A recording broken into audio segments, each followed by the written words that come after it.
Recorded Books presents Redwood Bend by Robyn Carr, narrated by Therese Plummer and directed by Drew Sussman.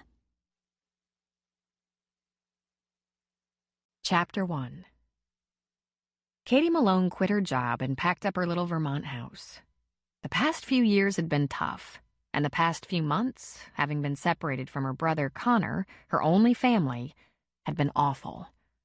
In fact, she'd been feeling so alone, she stopped herself just moments before signing to an online dating service. But her watershed moment came when she began to have high hopes for a romantic relationship with her boss, the sweetest pediatric dentist who ever lived, and a man who had never even kissed her. And guess what? There was a logical reason he hadn't. He was gay. She was the last person he wanted to kiss. It was high time she forgot about men and worked on bolstering her independent spirit with a return to California. One of her twins, 5-year-old Andy, said something that nearly drove an arrow through her heart and caused her to realize the whole family needed a fresh start. She was packing up a box to ship ahead to California when Andy asked, "Do we have to move in the dark again?" She was stunned, speechless. Here she'd been thinking about kisses and loneliness while her boys were worried about fleeing in the dark of night to some strange unknown place, a place even farther from family than they were now. She clutched her little boy close and said, "No, sweetheart. I'm taking you and Mitch to Uncle Connor." Andy and Mitch were a matched set, 5-year-old identical twins. Mitch overheard this and came running. "Uncle Connor?" he asked.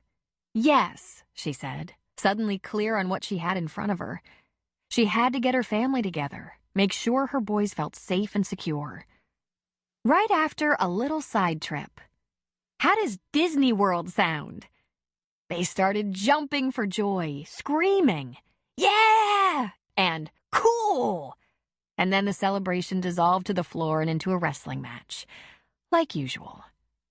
She rolled her eyes and continued packing up. Last winter, her brother had had a devastating experience that had become a family crisis. A man had been murdered behind their family-owned hardware store, and Connor called the police at once. He became the only witness in a capital murder case. Shortly after the arrest was made, the hardware store was burned to the ground and a threat was left on Connor's voicemail. This led the DA to decide it was in the best interest of their family to separate them. Katie and her boys were spirited off to Vermont for their own protection, about as far from Sacramento as she could get and still stay in the country, while Connor was hidden away in a tiny mountain town in Northern California. Now it was over. The suspect in the murder had been killed before he could stand trial. Connor was no longer a witness, and their family had escaped danger. Now they could get about the business of healing and bonding. And Connor had met someone in Virgin River, Leslie, a woman he loved. He'd settled in to make a life with her. Katie would enjoy surprising her brother, but they'd long ago established the habit of talking every day. Connor talked to the boys, if only briefly, at least every other day. The closest thing to a father they had. There was no way she could conceal her travel plans. If Connor didn't suspect, the boys would certainly tell all. "Summer is almost here," she told Connor. "It's almost June. We're all free to roam and move around now that there's no threat. I have to get my boys back to some kind of stable life. They need you, Connor. I'd like to spend the summer in Virgin River with you, if that's okay. I want to rent my own place, of course, but the boys should be near you." "I'll come and get you," Connor immediately offered. "No," she said flatly. "I'm taking the boys on vacation. Just the 3 of us. We've earned it.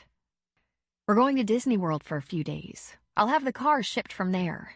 Then we'll fly to Sacramento and I'll drive up to Virgin River. It's only a few hours. And I love scenic drives." "I'll meet you in Sacramento," he said. She took a breath. Connor's overprotectiveness had intensified after their parents' deaths. He was always there for her and she adored him for it.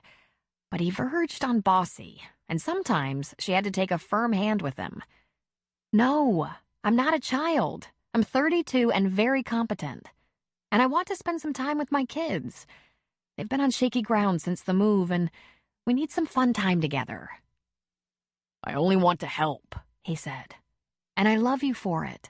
But I'm going to do this my way." And he backed off. "All right, fair enough." Katie was momentarily shocked into silence. "Wow," she finally said. "Who are you, and what have you done with my big brother?" "Very funny." "Although I have the utmost respect for you, I give all the credit for this change to Leslie. Tell her I owe her." When Katie had escaped to Vermont in March, she had left behind her minivan with the license plate that could identify her. It was to be sold, and Connor had arranged for a late-model Lincoln Navigator SUV to be waiting for her in Vermont. A mammoth vehicle that she could barely park. As any carpooling mother might, she had grieved her minivan. It was light and easy to handle and felt like an extension of her body. But she came to quickly love the big, gas-guzzling SUV. She felt like queen of the road, invulnerable. She could see over everything and everyone.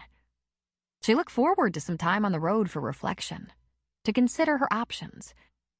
The act of seeing the miles vanish in the rearview mirror was a good way to leave the past behind and welcome a new beginning. It didn't take Katie long to get out of town. She had UPS pick up her boxes on Monday, phoned the school and arranged to have the boys' kindergarten records scanned and emailed to her, invited the landlord over to check the condition of the house, and asked her neighbor to come over and help herself to the perishables that would otherwise be thrown out. She arranged to have the Lincoln picked up in Orlando and moved to Sacramento, while she and the boys did a little Disney. She packed not only clothes, but the cooler and picnic basket. Her tool belt, which was pink and had been given to her by her late husband Charlie, went with her everywhere. Armed with portable DVD players and movies, iPads and rechargers, she loaded her monster SUV and headed south. They got off to a great start, but after a few hours, the boys started to wiggle and squabble and complain. She stopped for the bathroom for one when the other one didn't have to go, and 15 minutes down the road, had to stop again for the second one. They picnicked at rest stops every few hours, and she ran them around to tire them out, though the only one who seemed tired was Katie. She repaired a malfunctioning DVD player, set up some snacks, and loaded them back up to hit the road again. She couldn't help but wonder how parents did this sort of thing 10, 20, 30 years ago, before portable movies and iPad games. How did they manage without fifth-wheel-size cars with pull-down consoles that served as tables to hold games and refreshments? Without cars that, like cruise ships, had individual heating and air conditioning thermostats? How did the pioneer mothers manage? Did they even have duct tape back then? Most women, at times like this, would be reduced to self-pity because they were left with these high-maintenance, energetic boys.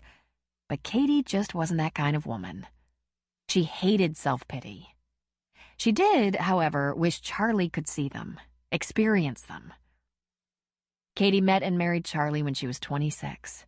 They had a romantic, devoted, passion-charged relationship, but it had been too short. He was a Green Beret, Army Special Forces.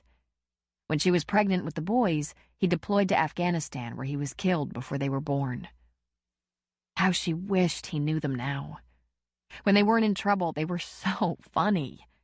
She imagined they were like their father had been as a child. They certainly resembled him physically.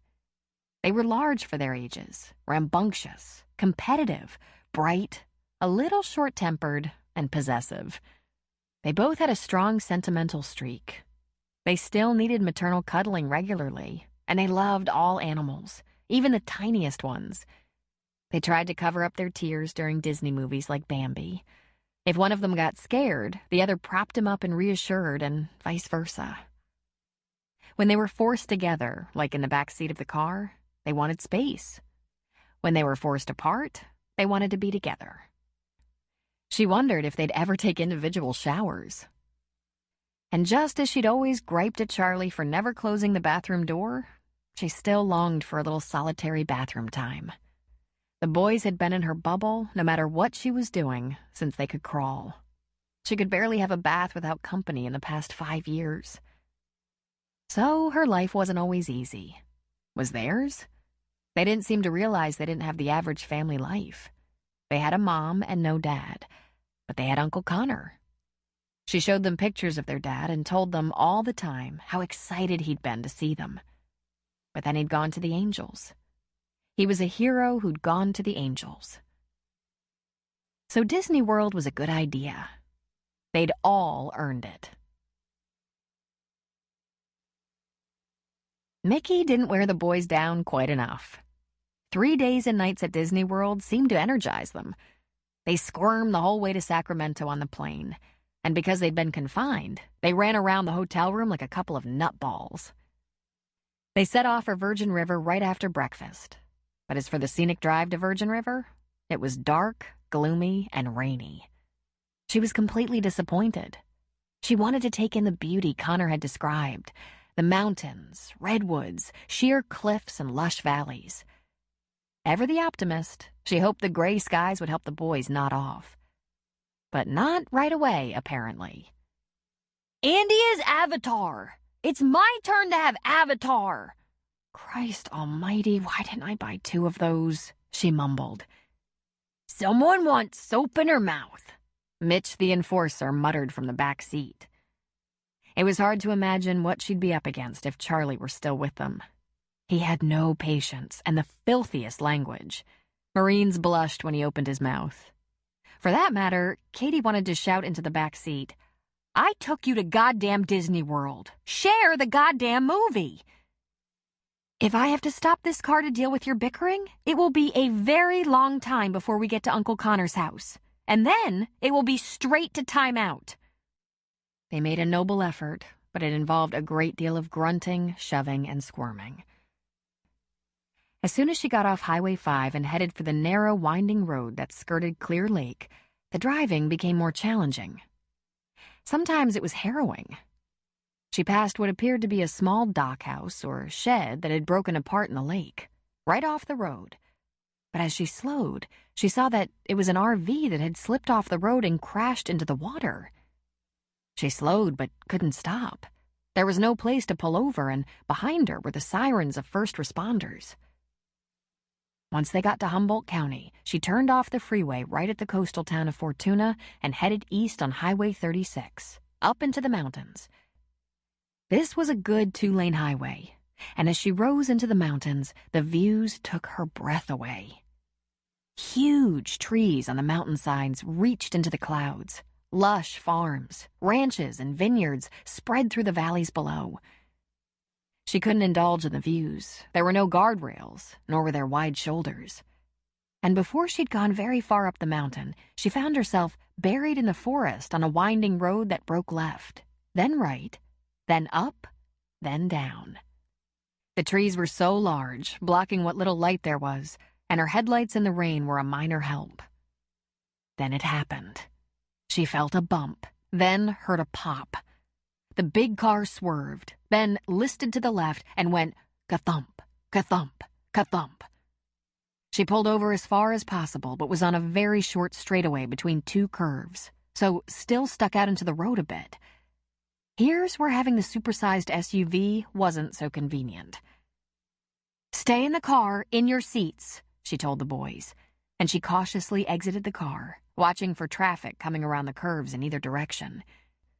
The rain came down in a steady sheet, although it was filtered by the boughs of huge pines and sequoias. Those pine needles didn't do much to keep her dry, however. She shivered in the cold rain and wondered, this is June? It had been so warm in Sacramento. She hadn't taken jackets or sweatshirts out of their suitcases. She hadn't accounted for the temperature drop in the mountains. She crouched, sitting on the right heel of her Uggs, and glared at the traitorous tire in disgust. Flat as a pancake, rubber torn away. What a mess. It wasn't going anywhere, that was for sure. Katie knew how to change a tire, but just the same, she got back in the car and took out her phone. On a vehicle this size, it could be a challenge. Maybe they were close enough to Virgin River for Connor to help. No bars, no service, no help. Well, that certainly diminished her options. She looked into the back seat. "Mommy's going to change the tire, and I need you to stay in the car and sit very, very still. No moving around, all right?" "Why?" "Because I have to jack up the car where the flat tire is, and if you wiggle around, it could fall and maybe hurt me. Can you sit still? Very still?" They nodded gravely. She couldn't have them out of the car, running wild in the forest or along this narrow highway.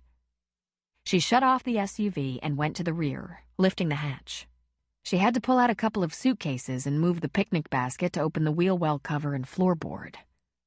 She pulled out the lug wrench and jack. The first thing to do was actually the hardest for a woman her size: loosening the lug nuts before jacking up the car. She put her whole body into it, but she couldn't budge a single one, not even the slightest bit. This was when it didn't pay off to be 5'4" and a lightweight. She used a foot and 2 hands. Nothing.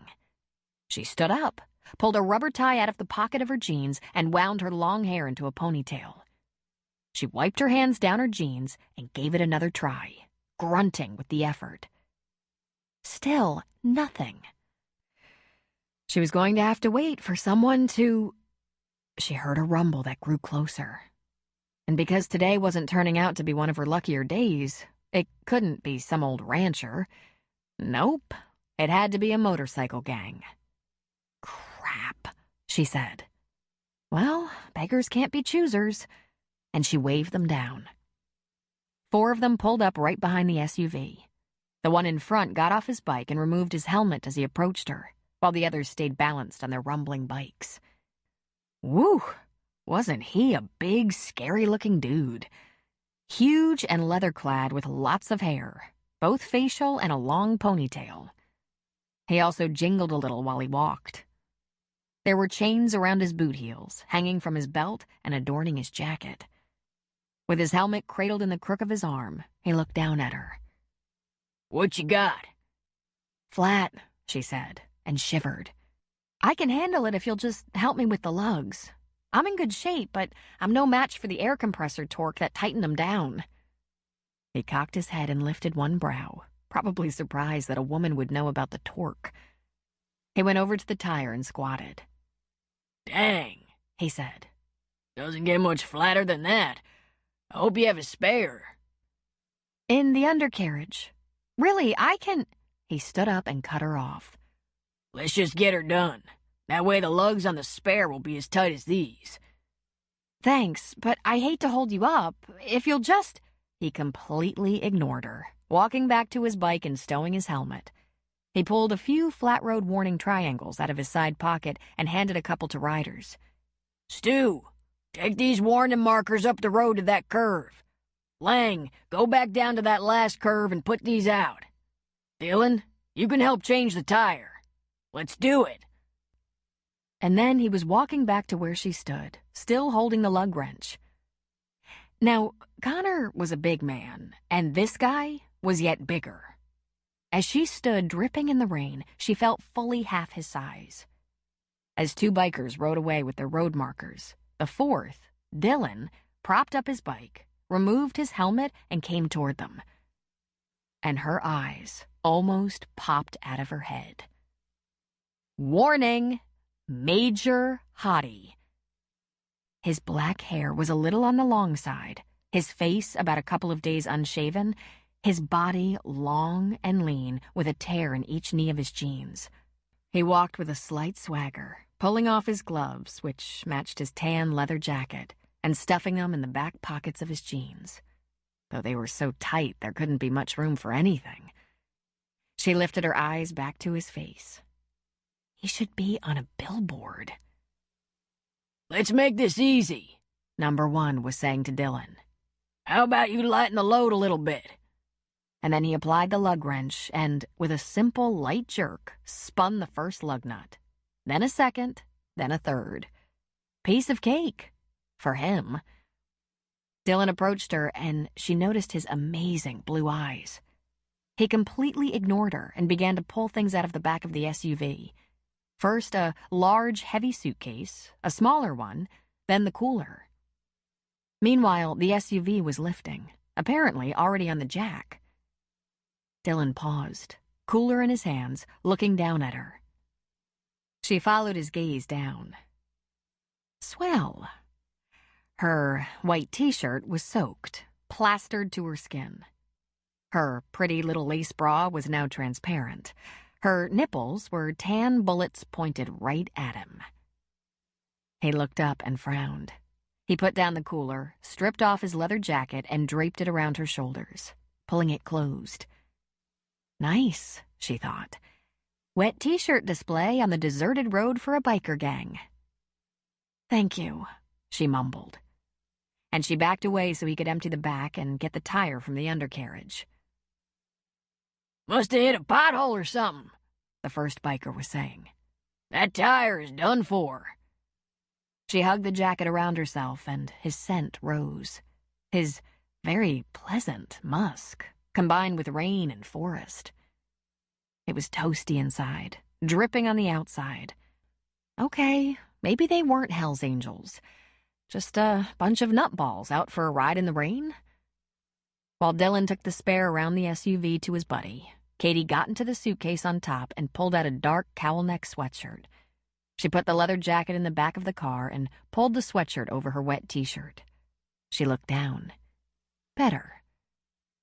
Not long after her clothing adjustment, Dylan came around the back of the car, carrying the useless tire, his long-sleeve shirt glued against his totally cut, sculpted chest.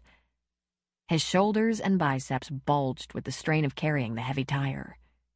But God, what a body! He probably shouldn't be out riding in the rain. He should be modeling or working with the Chippendales. Stop, she told herself. Great to look at, but I'm sworn off. I'm concentrating on my future and my family.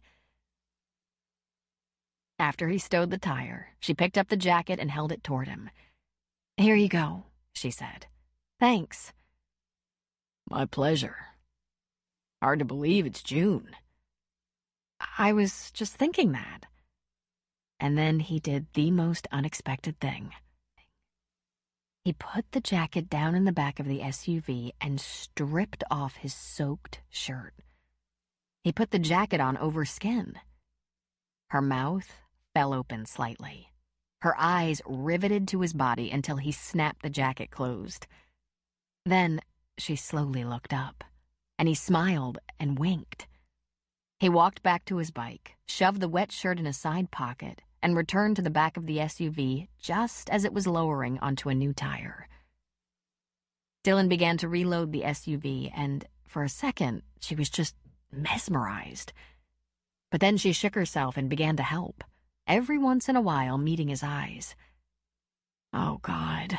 He had Connor's eyes, crystal blue and twinkling beneath thick, dark lashes.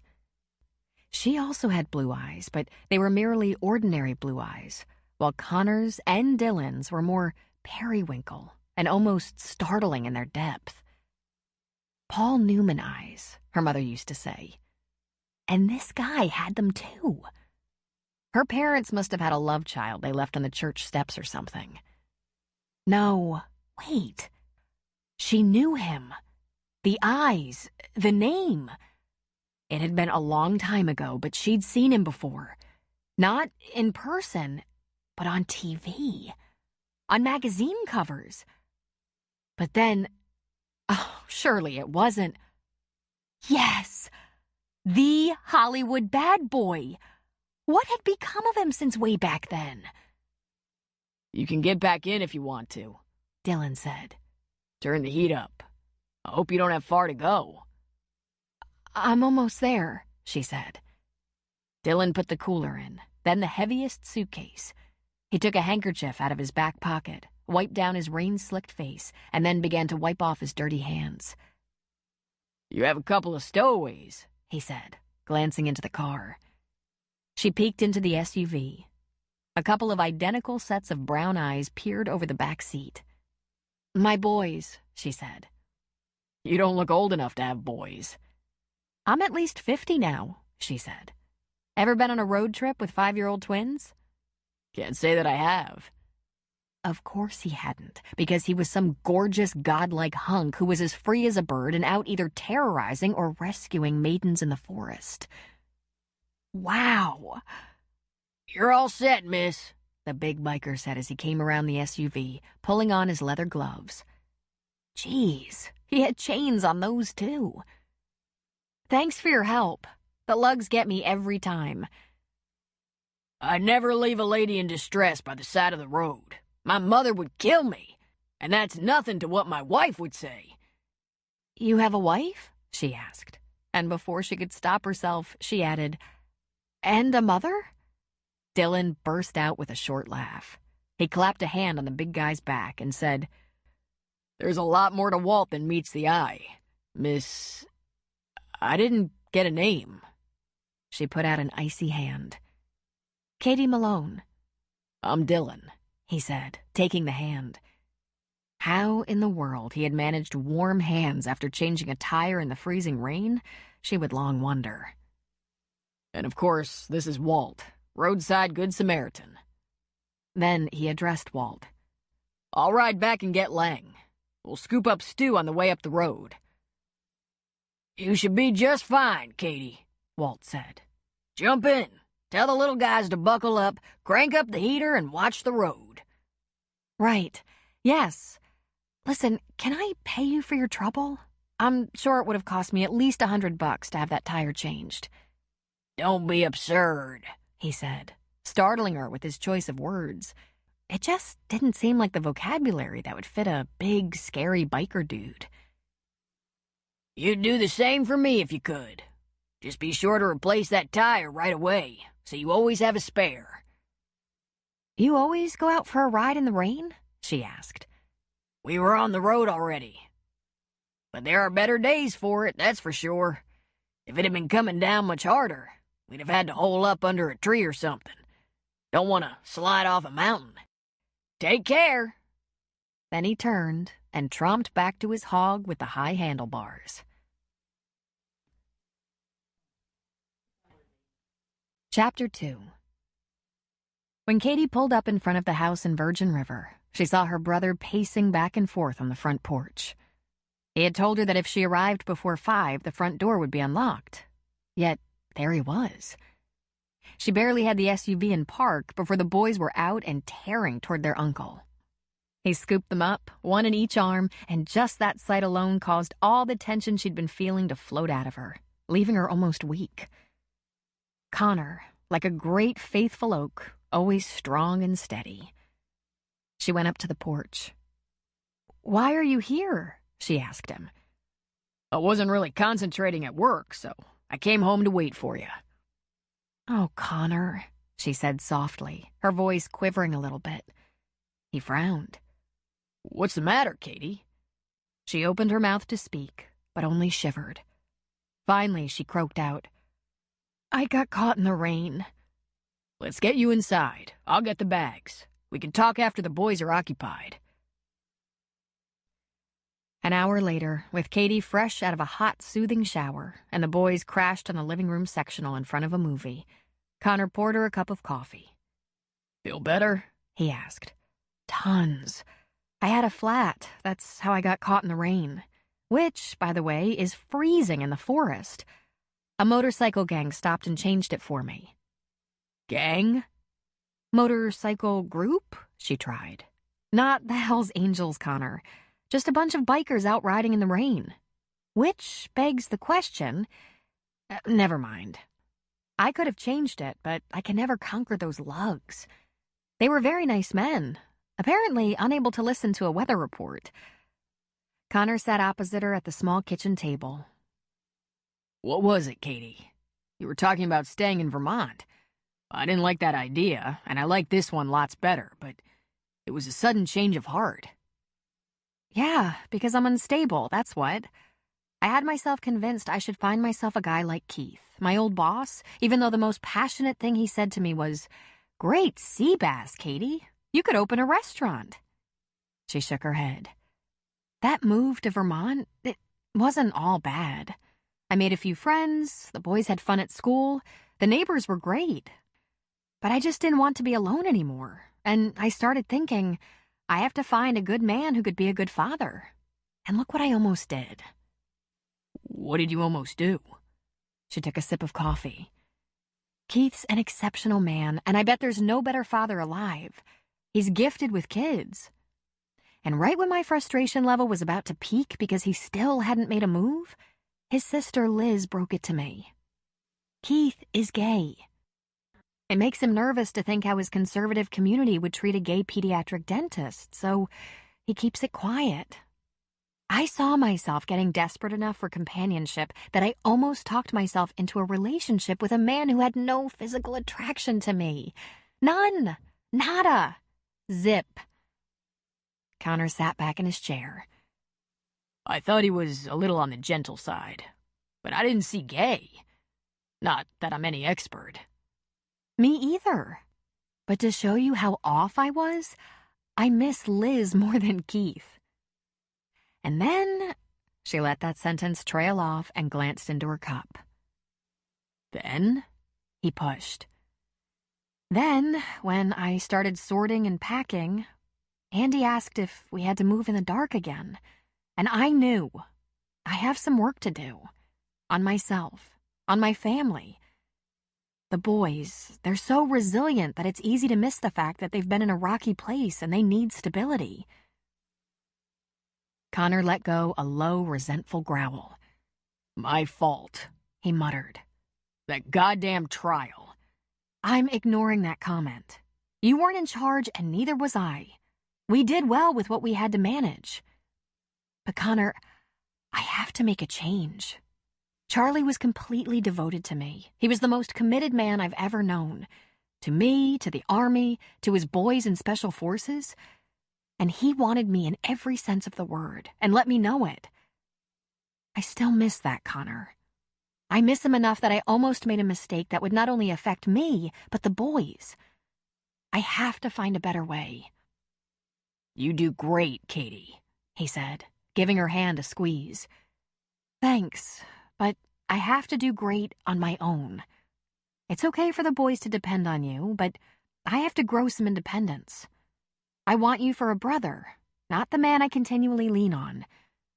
I'm going to lean on myself. Until I figure that out, I'm dangerous as a single woman on the hunt. Know what I mean? Not really, he said.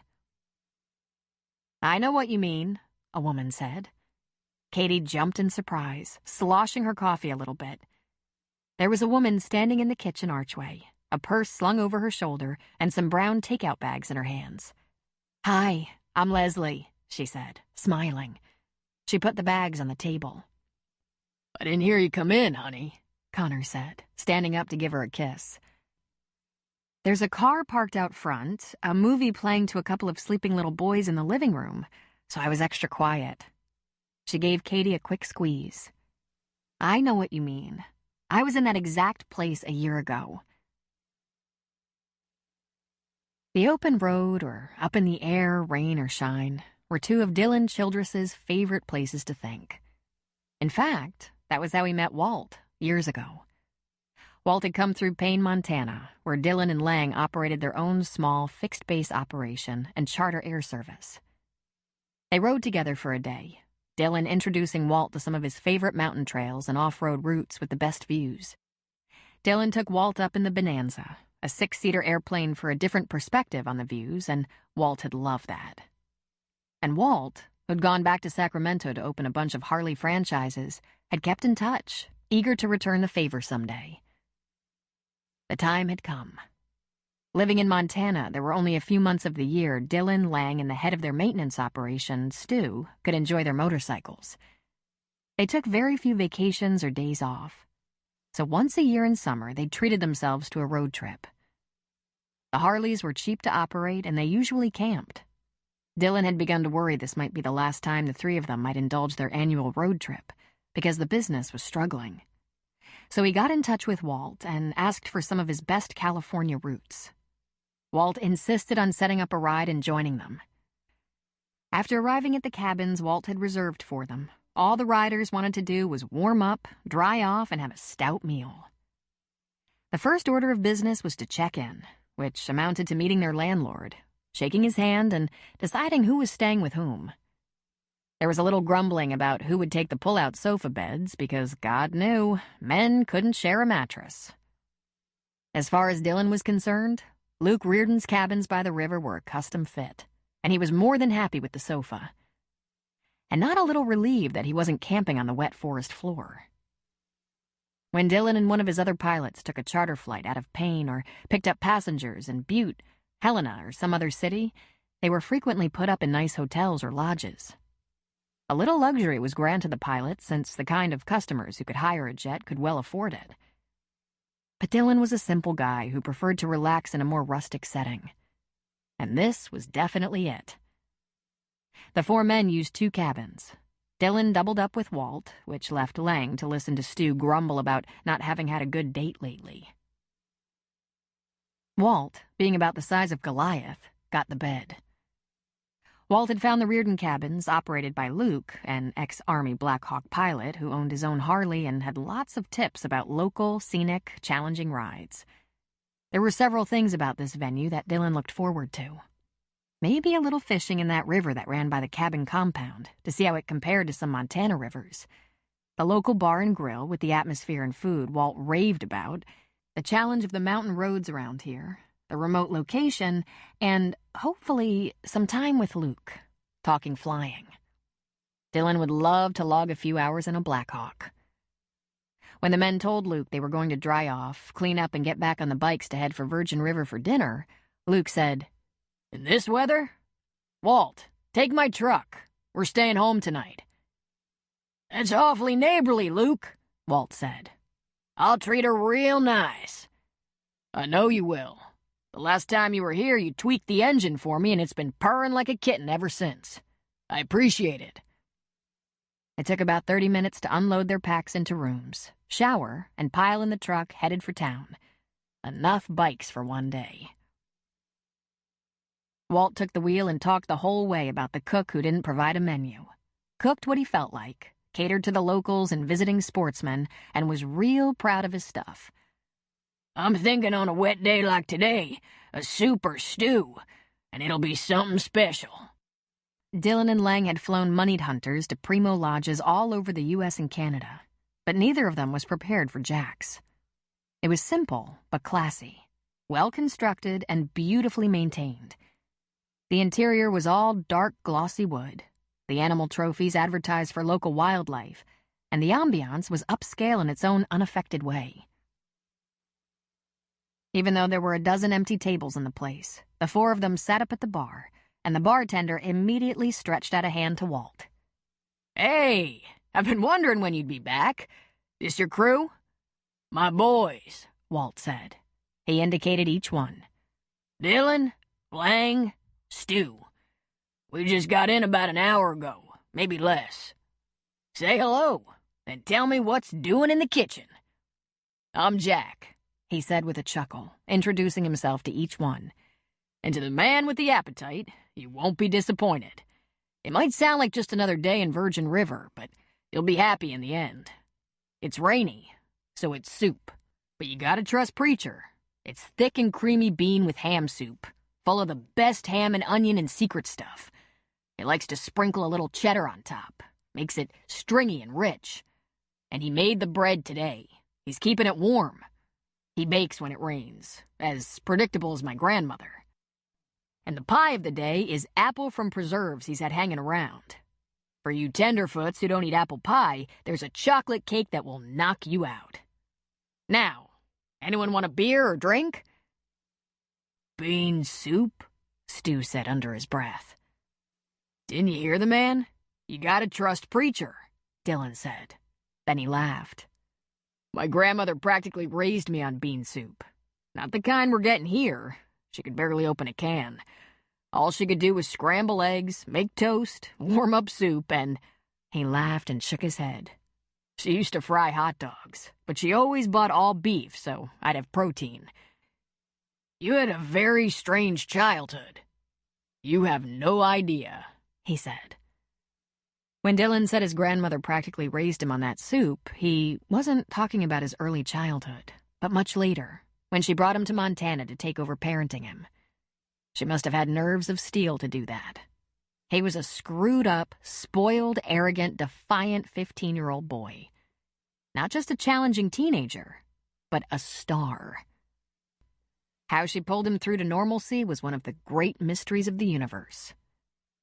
Sometimes he felt like a Charles Dickens novel. The best of times, the worst of times. Being yanked out of his acting role in badass public life and carted off to some one-horse town in Montana. He thought he'd reached hell. On the other hand, someone finally cared about him. Focused on him. Worried about him. The first time Adele had given him bean soup, he spat it out, outraged. He'd been used to the very best. People had scrambled to keep him happy because if he was happy, they made money. It had been years before he realized that Adele didn't exactly have a passion for bean soup or fried hot dogs either. She'd been a megastar all her adult life and knew all about asshole child stars. And then he also realized she fed him bean soup every day until he finally thanked her for it. "This is probably the best soup I've ever had," Dylan told Jack. "I know. When someone around here caps a pig or any other livestock for that matter, a lot of it goes to the clinic where my wife, the town midwife, works. We have a doc over there too, but Mel, my wife, she usually brings her share to Preacher, since she can't cook worth crap, and I feed my family here. It's usually a patient fee or an advance on a future patient fee. We have an interesting insurance system around here. People who need the doc and Mel, they make sure to share the wealth regularly.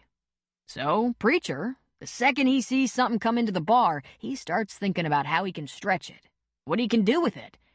He has a lot of people he wants to take care of. He doesn't sleep at night until he has the best result imaginable. Mel might be the best thing that ever happened to me, but Preacher's got to run a close second. He's the guy who makes this work." "Is this your hometown?" Dylan asked. "Nah, I'm a city boy, more or less. I needed something quiet after 20 in the Marines." "You go to war?" "Almost habitually," Jack said. "A few of the men I served with decided to settle here. You from Sacramento?" Dylan shook his head. "A little town up north. Payne, Montana." "How'd you hook up with Walt?" Jack wanted to know. "Walt came through Montana and we met there. He was on some kind of solitary road trip, touring the U.S., and Montana is one of the most beautiful parts. So I took him into the mountains. We outran a moose once. Don't ever get the idea a moose is cute," Walt said. "That sucker didn't like me. Then Dylan took me into the air in his little plane," Walt said. "I've been promising to show him my state ever since." "We were looking for someone to put together a road trip that would take us some interesting places we hadn't seen. And by interesting, I mean off the grid, with some views." "Well, you got views, interesting and off the grid," Jack confirmed. "So, what does a man do in Payne, Montana?" That brought an automatic smile as he remembered Adele on the phone to a realtor when she was hauling his messed-up 15-year-old ass to Payne. She said, "Find me something with built-in chores." "Small charter flying business," Dylan answered. "Little bitty airport." Jack lifted an eyebrow. "Is there a big call for that sort of thing in Payne?" "Some, but business is down like the rest of the world. When business is good, we not only shuttle to larger airports, we pick up passengers all over the place and take them just about anywhere they want to go. We do a lot of corporate retreats, group trips, act like a real small regional sometimes, you name it. We've been known to fly hunters, rock bands, and basketball teams. We're flexible." "You're a pilot?" "Among other things. Stu's head of maintenance, and Lang also flies and runs the instruction arm of the business.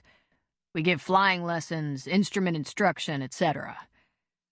There are a few others attached to the company. Seems like we all have other things to do besides be on the road all the time."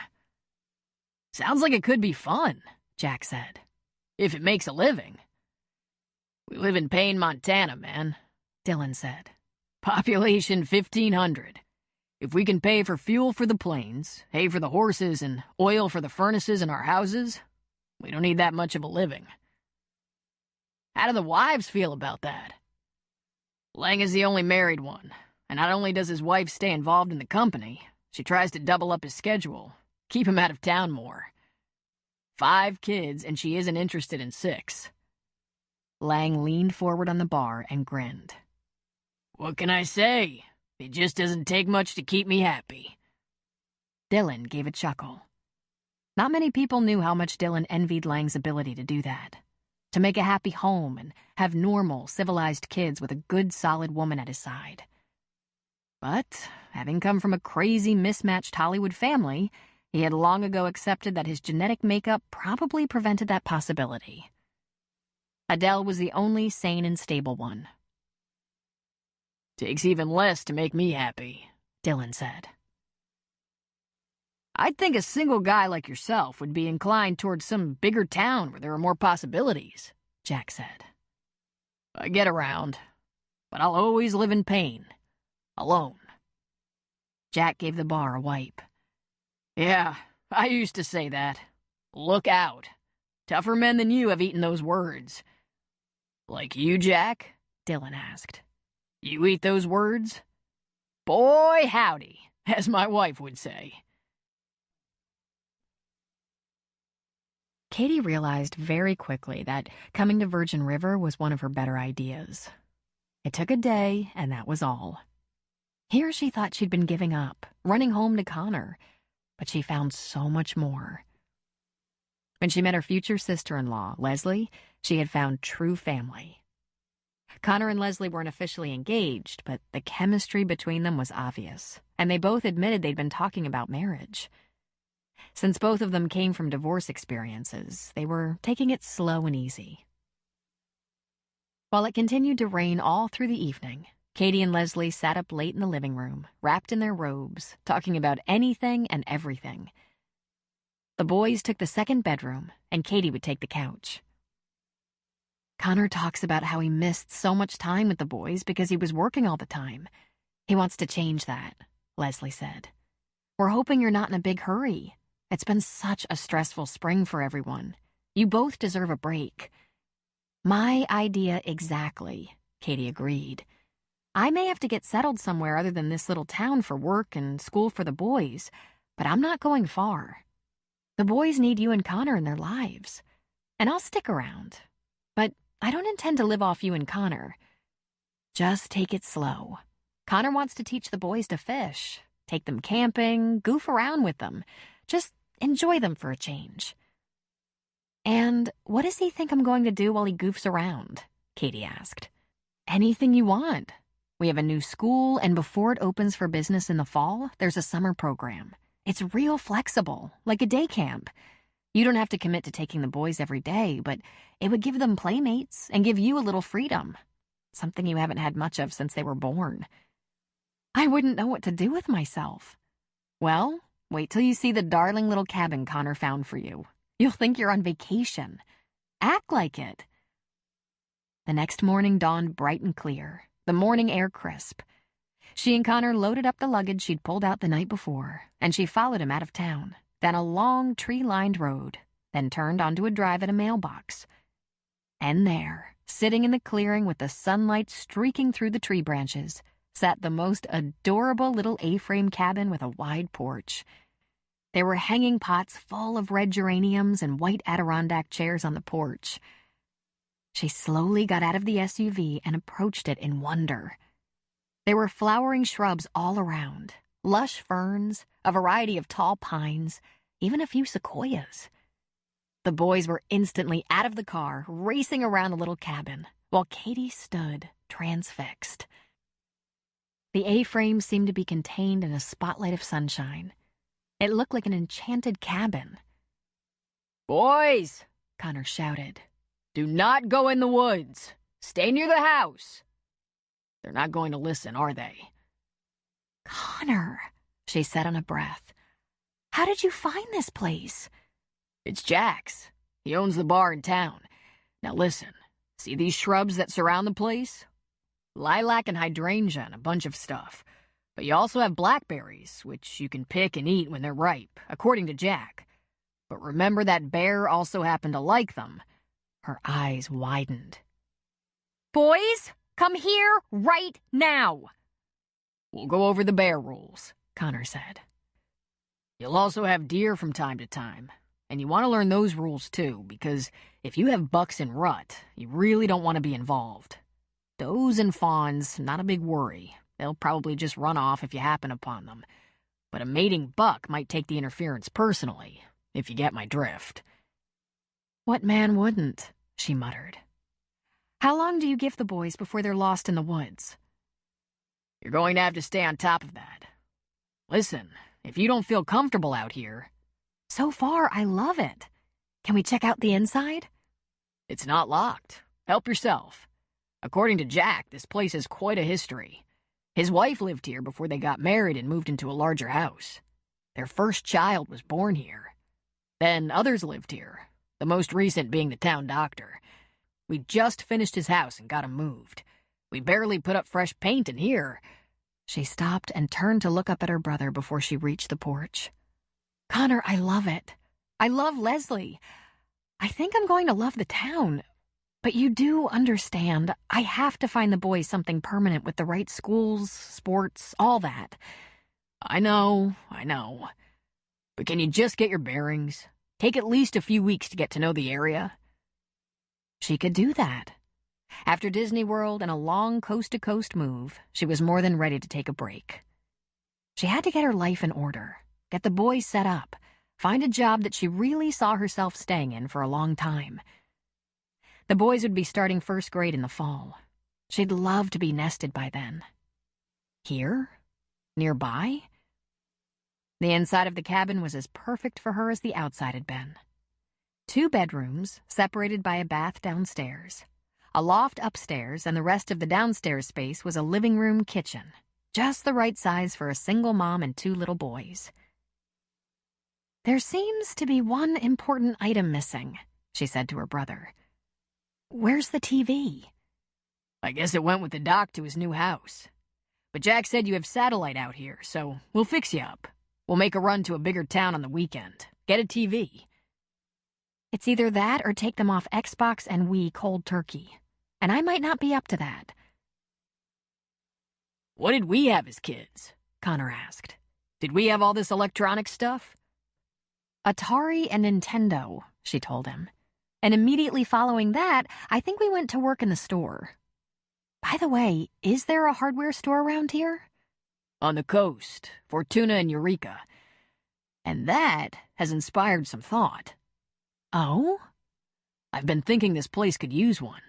Maybe somewhere between here and the closer small towns, like Grace Valley, Clear River. Paul could use one. He's getting most of his stuff shipped in from a wholesaler. It wouldn't be like the last store. There aren't enough custom jobs around here to support it. But folks around here have to drive a long way for nails and paint. She put her fingers on her temples. Okay, don't give me too much to think about yet, she said. Just help me get my stuff inside and go to work unpacking. I'll get settled and meet you in town for dinner. While Connor brought in the boxes she had shipped, she wrangled the suitcases. She found someone had put staples in the refrigerator and cupboard. Milk, cereal, bread, lunch meat, eggs. Les, Connor said. She thinks of everything. Connor went over a few details. No food or garbage left outside to tempt bears. There was bear repellent in the high cupboard above the microwave and a fire extinguisher under the sink. If you leave a pie cooling in the windowsill, don't count on it to be there later. And no wandering in the woods. It was way too easy to get lost if you didn't know your way. This bear thing sounds serious, Katie said. Jack said he heard Doc Michael saw one bear one time in 2 years. And Jack has seen more than that at his house. They're all over the place, and mostly run off at the sight of a human. But no point in taking chances. You'll have to talk to the boys about that. Supervise if they're playing outside, and get them inside if you see one. How many people have been attacked? She asked. Jack said in the 8 years he's been here, 0. But still, keep an eye out. when you travel with only the essentials, it doesn't take long to settle in. Her keepsakes of Charlie's medals and their family pictures went in the trunk that served as a coffee table. The boys liked to look at them sometimes. Clothes went in drawers and closets, and toys in the loft. The boys wanted Xbox hooked up immediately, though they seemed not to notice there was no TV until she pointed that out. So after lunch, the three of them threw a ball for a while in the clearing. Then they kicked a soccer ball for a while. Then the boys had a little quiet time with their videos in the portable DVD player.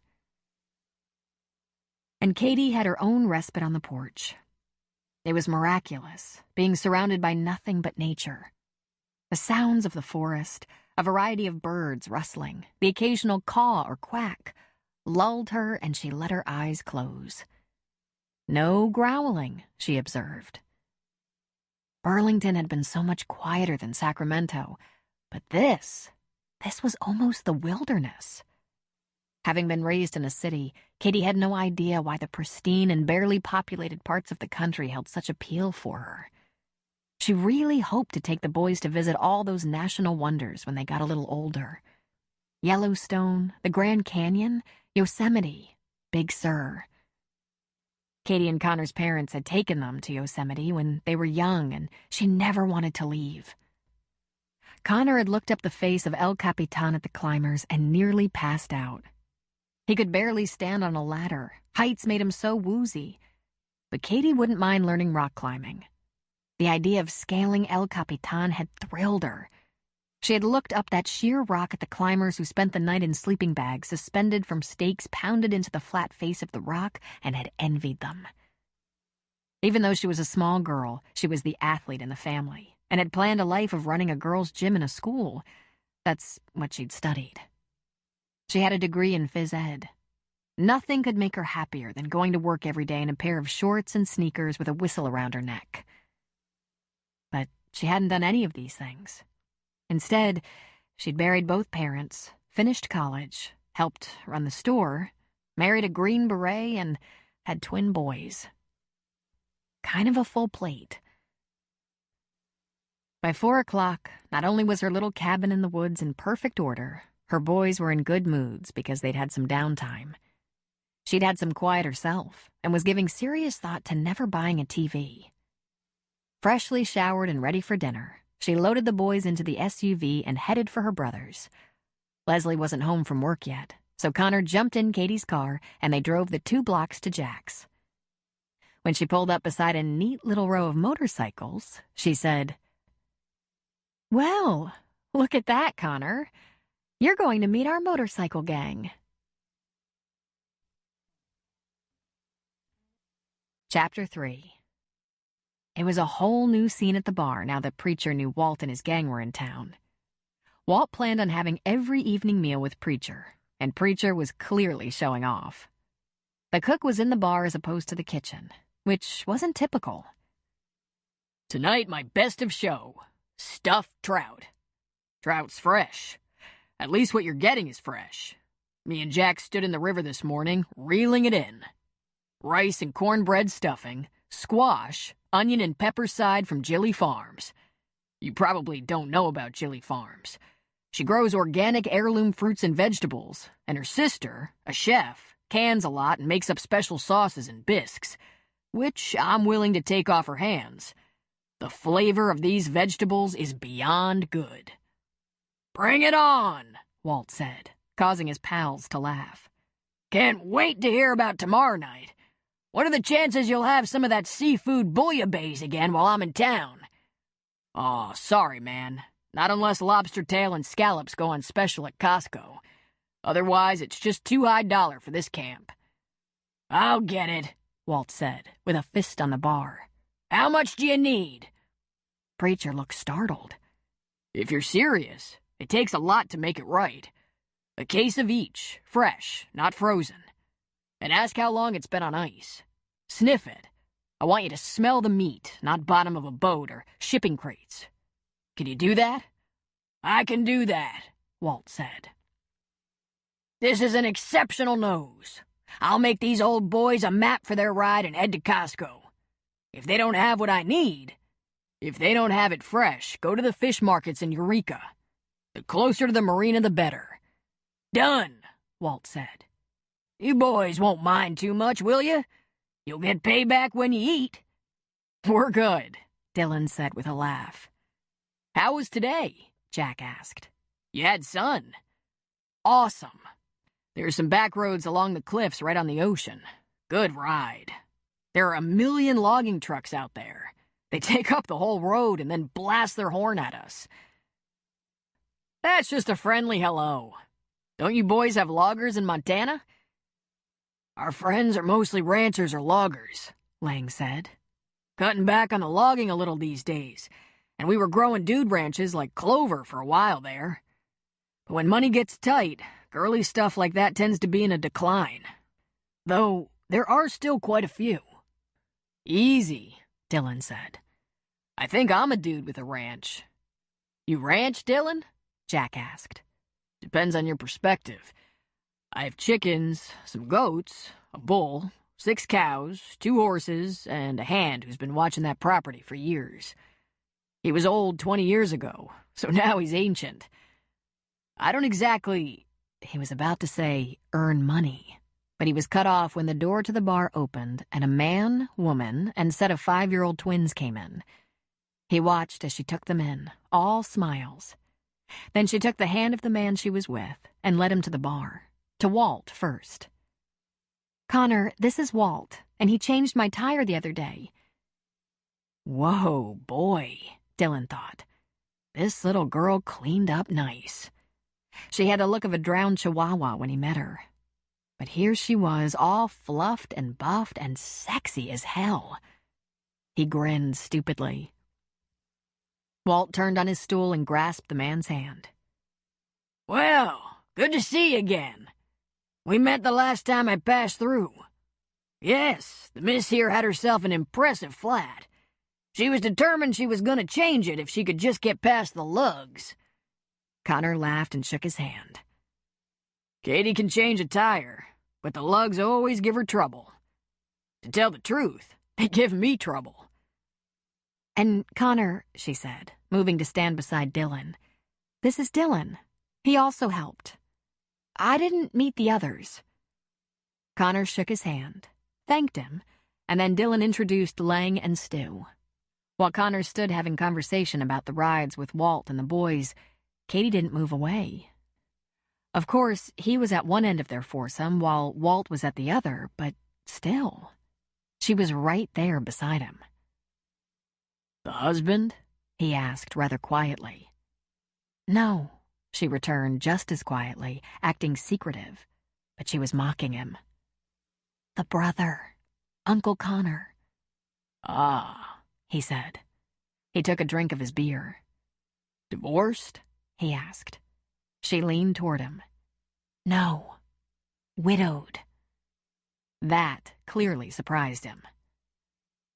I guess you need to be near your brother, he speculated.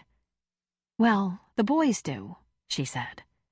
Despite Connor's insistence to the contrary, I'm pretty self-sufficient. But you know big brothers. He said, as if he did. His big brother was in prison. His big sister was following in their mother's footsteps with lots of scandal and unsuccessful relationships. And then Jack was there. Jack seemed to be everywhere. How's that cabin working out for you, Katie? She lit up. Her eyes got so big, so bright. Jack, it's wonderful. Connor told me some of the history. Your wife lived there? Your son was born there? It was provided to Mel for the first year of her service to the town as the midwife. We lived in the cabin while I was building our house, and David showed up, kind of fast, during a thunderstorm. We bought the place, just to have a little extra space around here for things like this. He finished with a smile. So, just how bad is the bear situation? She wanted to know. Not significant, but they're there. If you say they're more afraid of me than I am of them? Jack laughed. As long as you don't get between a mother and her cub, it's a true statement. So, you Virgin River people have sissy bears? Scavenger sissy bears, Jack said. Keep the garbage inside and drive it to the dumpster in town. If you're scared, she scoffed. I'm not scared. I love the cabin. It's perfect. I'm going to have to run into one of the bigger towns to buy a TV, however. My boys have an Xbox.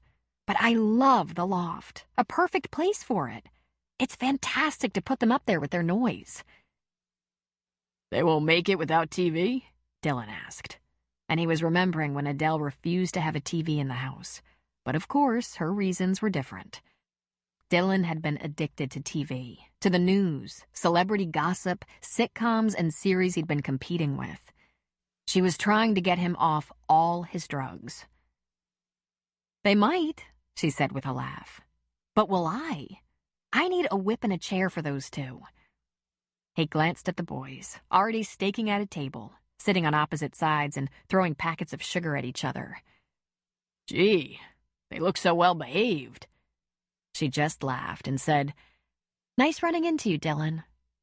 Wait a sec, he said, catching the sleeve of her blouse to detain her. So, are you buried in the woods? Sort of, she answered. But I'm only about 10 minutes out of town in this picture-perfect little clearing surrounded by flowers and blackberry bushes and a cute little cottage. It was way more than I hoped for. Oh, excuse me, I'd better pick up the sugar packets. And she was gone across the room. And wow, he thought. With her hair down and dry, she was such a fox. While he sat and watched, her brother introduced her to person after person. A woman came into the bar and sat with Katie and the boys. Jack took the newcomer a glass of wine without asking for her order. Dylan supposed it was like that around here. Jack knowing what everyone wanted. Then he spoke to Katie and fetched her one as well. Once their mother was sitting with them, there was very little funny business from the twins, because they didn't get away with anything. She seemed to have 8 arms. She grabbed the packets, confiscated the ketchup bottle, removed the straws, pulled one back into his chair while she caught another by the wrist before he spilled his water. What she did even more easily was laugh with her friend. Sister-in-law? While Connor was BSing at the bar with men who came in and, one by one, introducing them to his sister, the girls were laughing and keeping the sugar packets in the container on the table. Where's Preacher? Get him out here, Walt said. This is unbelievable. This trout is amazing. The man is a genius. Dylan looked at his plate and saw that he'd been eating, but it hadn't even registered. Excellent, he finally said. He took another bite. Really excellent. While the little boys had child-size hamburgers, Katie and her friend had the trout and made a very big deal about it, with a lot of eyeball rolling, fanning their faces, and letting their eyes fall closed as they hummed in ecstasy. Katie tried to coax a little fish into her son's mouth, but he shook his head and resisted, which made the women laugh. She positively sparkled. But he wasn't interested in sparkle right now. He had too much on his mind. His business, his company, was in trouble, and the only thing that mattered right now was coming up with a solution to their financial crisis. Besides, even though he was a world-class flirt, he was not attracted to young mothers. He was never tempted to get involved with a woman who had kids. He'd grown up around that. Yours, mine, and ours. And it might have worked in the movies, but it didn't work in real life. But when Jack brought him a cup of coffee, he asked, How long are you renting that little cabin for? Jack gave a small smile. At least a couple of weeks, but probably the whole summer. There's no waiting list. Why? You interested? Maybe, Dylan said. Like sometime in the future, if I get back down this way. Really? Jack asked. He shifted his eyes toward Katie and said, I thought maybe you were interested right now. With the enthusiasm Walt poured over Preacher's dinners, Dylan might have wondered if he had been more influenced by the food than their roots. But he had to admit, the riding around here was awesome. And it wasn't an original idea. They passed and followed a number of groups of riders while they were on the narrow mountain roads, the edgy cliff roads, beachfront, the dark paths through the redwood groves, the sunny hilltop ranch roads, and the vineyards.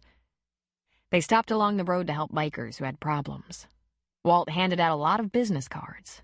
None of his cards said President and CEO. They all said Harley-Davidson Sales and Maintenance. He drew attention away from himself. There really was a lot more to Walt than met the eye. Walt was an extremely successful businessman. Because of the look Walt presented, that of social outcast living hand to mouth, it was hard to imagine the amount of business acumen buried beneath that shaggy beard that would lead him to own 5 dealerships and build a small fortune. But he had. You have to remember, while the economy and fuel prices worked against you, they work in my favor, Walt told the Childress Aviation contingent.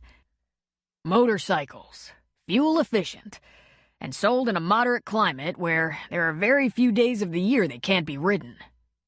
Yeah, we couldn't get away with that in Payne, Dillon said. The 4 bikers sat on a ridge in Mendocino County that overlooked vineyards and the ocean. Their bikes were propped up on stands, and they were in various positions of repose with big submarine sandwiches and cans of cola. I get that, Walt said. What's up with the company, Dillon? Last time we rode together, you couldn't shut up about it. This trip, you're not talking in a real obvious way. Dillon took a long drink of his soda and lifted his head. Sales are way down, he said. In this economy, not only is fuel too expensive to run a cost-effective flying operation, but people don't hire charters as often. They fly their executives commercial. Coach. We're not profitable. We're barely above the red line. It was quiet for a minute. Bummer, Walt said. We're probably going to have to downsize. We're going to have to give up the BBJ. Oh, no, Stu wailed. Not the BBJ.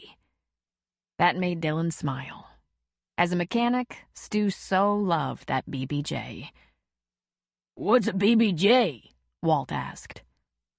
A Boeing business jet, 737 configured for luxury business travel. Instead of 120 passengers, more like 60. Perfect for a sports team, a group of executives, a rock band. We've been leasing it. It's sweet, Stu said mournfully. We managed without her for a long time, Dillon said. And we talked about this before. That's a damned expensive jet for a small company. I don't know if this'll help, Walt said. My dad is real successful in lots of different businesses, and one thing he taught me, always have an exit strategy. Just in case your current plan doesn't work, always know what your end game is and where you're going next.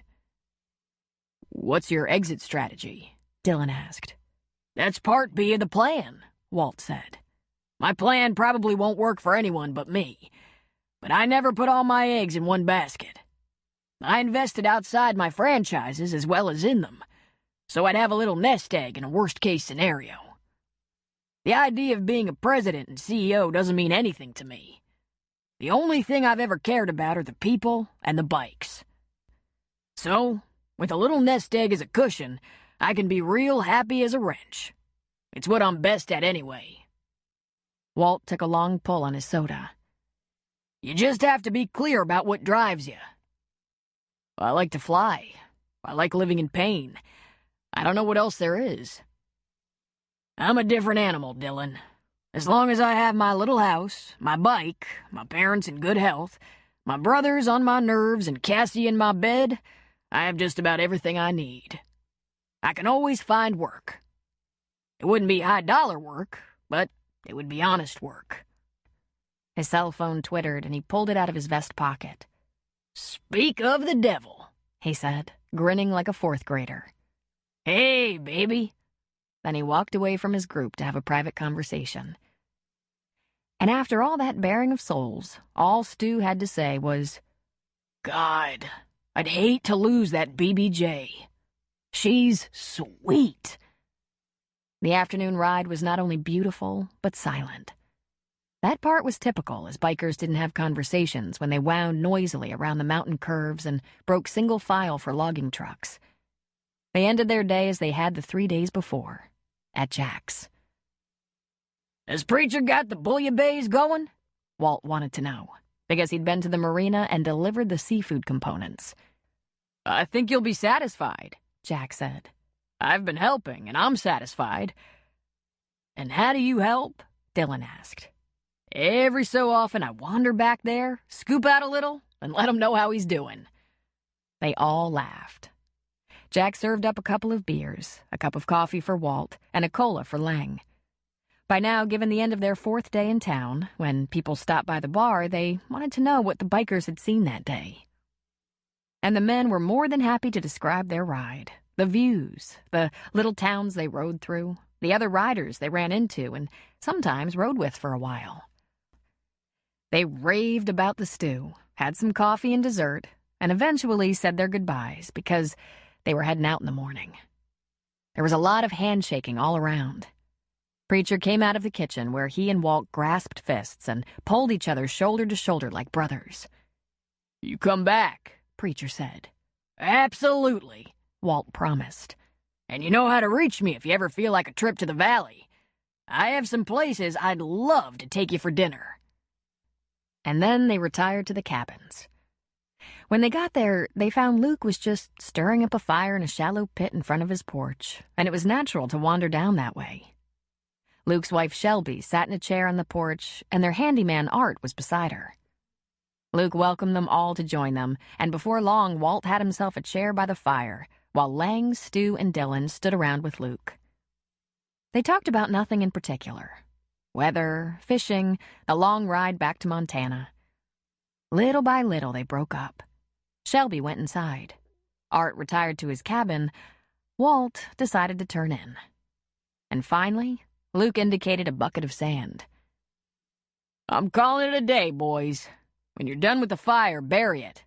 We're coming up on fire season. You bet, Dylan said. If we don't see you in the morning, I'm up early, he said. Knock before you go. It's been a real pleasure. And then they were left. The Childress Aviation Management, sitting on the porch steps in front of a small fire. A few moments of quiet passed before Lang asked, So, this is really it for the company, huh? Not necessarily. We're definitely going to have to lose the BBJ, Dylan said. But that should give us 6 months to figure out the next move. Either we find some charters for the Bonanzas and the Lear to keep us going, or the next step is alternate work plans. We have a snowplow for the runway. Maybe we start a little plowing business in the winter. Lang laughed. I've been using that plow on my road anyway. If you two can manage to find Montana on your own, I want to spend a little more time in California, Dylan said. I'm going to check out the smaller airports around here, see if there's any work for our charters, any interest in partnership. We have some things in common. Charters into the mountains and isolated hunting and fishing locations. And also, he paused. I'm considering another idea. Sometimes over the years I'd hear from an old friend of mine, a producer, that he'd like to do a movie, if I had any interest. Jay Romney. He's one of the good guys. I should listen to his ideas. It could keep us in business. Make a movie? Stu asked, suddenly interested. Dylan lifted a corner of his mouth in a half-smile. I've made a couple of movies, and had that long-running sitcom as a kid. Yeah, but make a movie now? Stu asked. I could, he said, if the terms are right. Would actresses be involved? Stu asked. Dylan laughed, and Lang gave Stu a wallop to the back of the head. Hey, I'm just saying. There would undoubtedly be actresses, but I have no idea what he has in mind. Could be a totally ridiculous sitcom reunion show of some kind, or it could be something else. But if there's significant money, I should talk to him. Could buy Childress Aviation a couple of years and give the economy time to turn around. I hate to think of you doing anything you hate, Lang said. Life's too short. What's the big deal? Stu asked. Make a lot of money, date actresses, have some fun. Tell him I'll do it. Lang and Dylan had been best friends since college, so Lang knew everything there was to know about Dylan's childhood.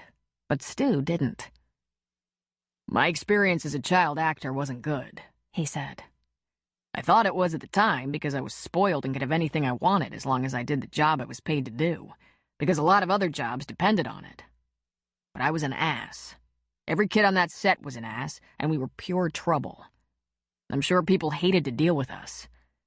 By the time I was 13, my best friend Robyn and I were fooling with liquor, pot, and girls when we could get away with it, which was often. We pulled pranks, we busted up property, made off with cars we weren't licensed to drive. I thought we were screwing around and having fun.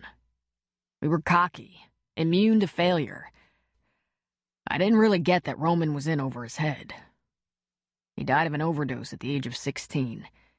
Took a bunch of his mother's pills and washed him down with rum, looking for a high. He'd been my closest friend for a long time. We weren't together the night he died. I was 15. The whole thing, it almost destroyed me. Stu was younger than Dylan and Lang and hadn't been up to speed on the gossip surrounding Dylan's Hollywood career. Plus, being a guy, he had no fascination with another guy's antics. He merely whistled. My grandmother flew back to L.A. from London, took me to Robyn's funeral, and got me out of Hollywood. She put her own career on hold and raised me in pain until I went to college. She probably saved my life. So, going back to that lifestyle... Yeah, but you're not stupid anymore, Stu said. You're older now. Dylan opened his mouth to speak, to explain that it was more complicated than that he had an entire family there in various levels of fame and infamy, from his half-sister's chronic problems with drugs to his half-brother's long-running habit of trashing hotel rooms in which porn stars or hookers always seemed to be present. One stepsister was in drug treatment, and a stepbrother in jail for dealing. And that was not to mention his mother, who he considered the worst of all. But before he could say any more, Lang put a firm hand on his shoulder and, in the dark, gave his head the smallest shake. "Don't bother," he was saying. All Stu wants is a girl to spend the night with. He's not going to understand any of this. Right, Dylan said.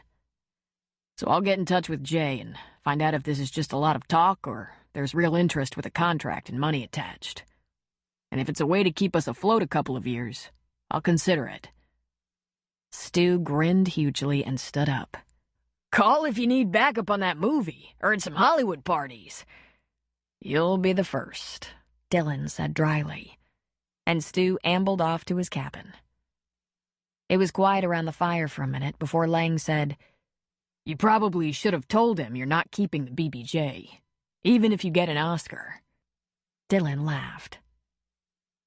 Don't do this unless it really feels right, Lang said. Don't do it for me. I can always manage, you know that. Yeah? You have a wife and 5 kids. 5 brilliant kids. I'll rent them out, sell them to the circus. Dylan laughed with a shaking of his head. Lang and Sue Ann were the most devoted and conscientious parents Dylan had ever known. Seriously? Yeah, trust me. I'm not stupid anymore, he said, echoing Stu. I'm older now. And then, with a touch of solemnity, he said, Trust me, I take this very seriously. Jay Romney's a decent guy, or I wouldn't even talk to him. Lang stood up. Do what you want. I've always got your back. But I'm with Walt. It doesn't take that much to keep me happy and working. I'd be happy to run that snowplow around town until Childress Aviation gets on its feet again. I'm better at driving a snowplow than running a company anyway. Dylan stood and put out his hand. Thanks, Lang. Can you manage without me while I stay behind? You have to ask. This is your chance to file a complaint with management. Lang just gave a snort of laughter. You going to bed? Lang asked.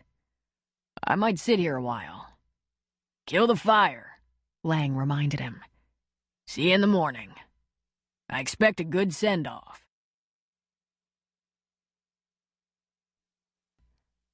Chapter 4. Katie laughed at what seemed like a perfect life shaping up. She'd had a great dinner with her brother last night, burgers on the grill with Leslie. She took her boys to the new Virgin River school, introduced them to Miss Tim, the teacher, and signed them up for the summer camp program. They needed at least one program to keep them busy and to keep them from becoming bear food.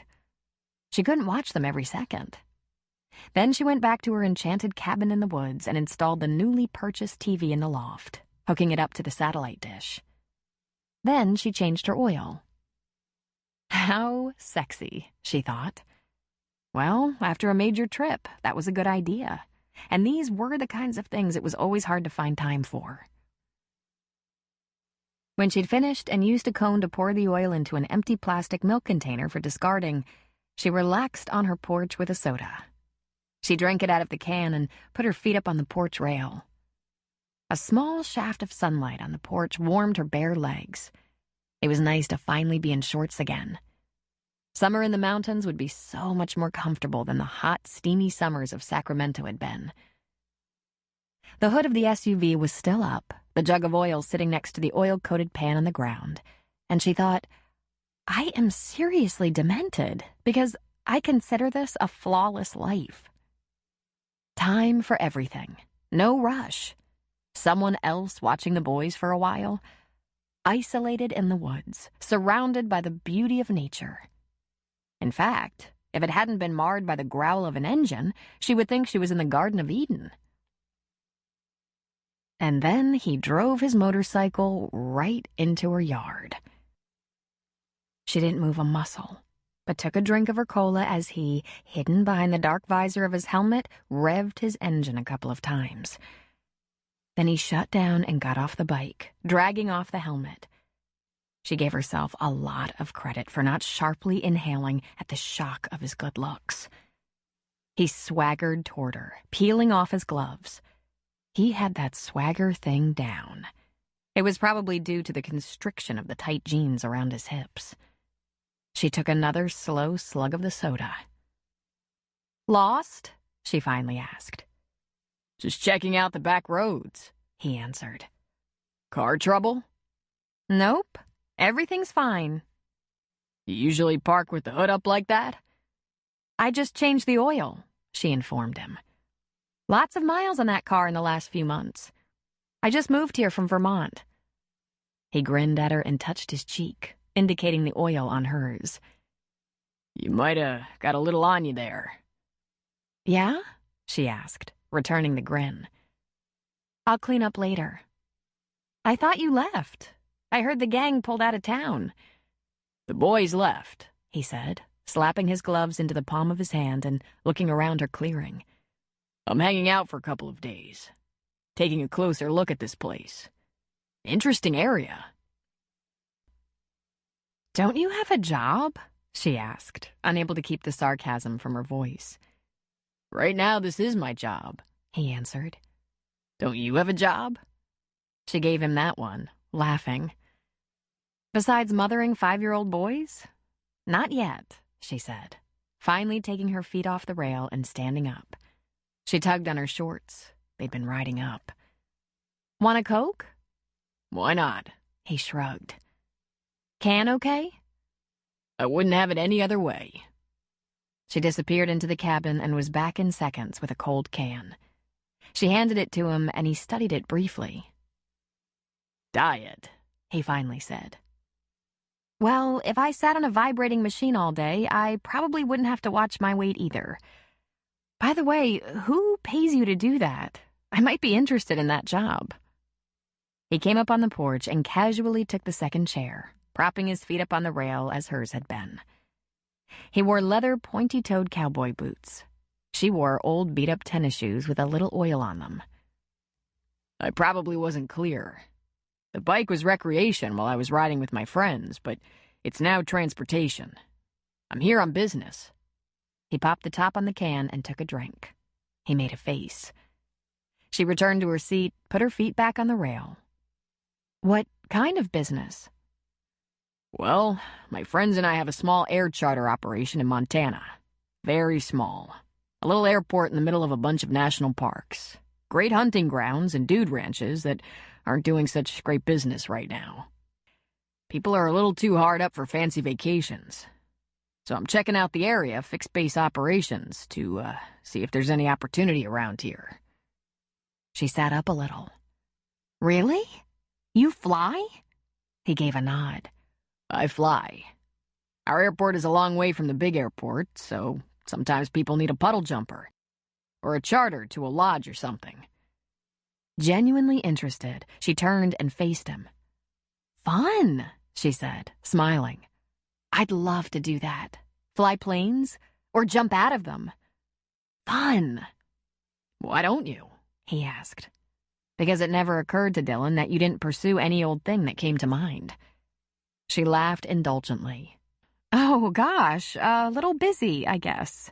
And my line of work never left a lot of disposable income for extras, like learning to fly or skydive or mountain climbing or a lot of things. What line of work is that? He asked, completely interested. She said, taking a drink of her soda. Well, my dad owned a hardware store in which I was working on Saturdays by the time I was 11. By the time I was 20 and had a couple of years of college under my belt, both my parents were gone, and Connor and I were struggling to run the store. He made sure I stayed in school, but I worked as hard in that store as he did until I got married and moved away. In a hardware store? He asked. Then he gave a little laugh. She changes tires and changes oil. I do a lot of things. When the boys came along, Connor stuck me with paperwork. I was happier in the store, building things, helping customers learn how to build and repair things. But, a person can only do so much. She whistled and shook her head. Twins. Couldn't be twin girls, right? I'm probably better off with boys, given that I enjoy team sports a lot more than things like ballet and origami. He looked into her eyes. You were kind of busy, I guess.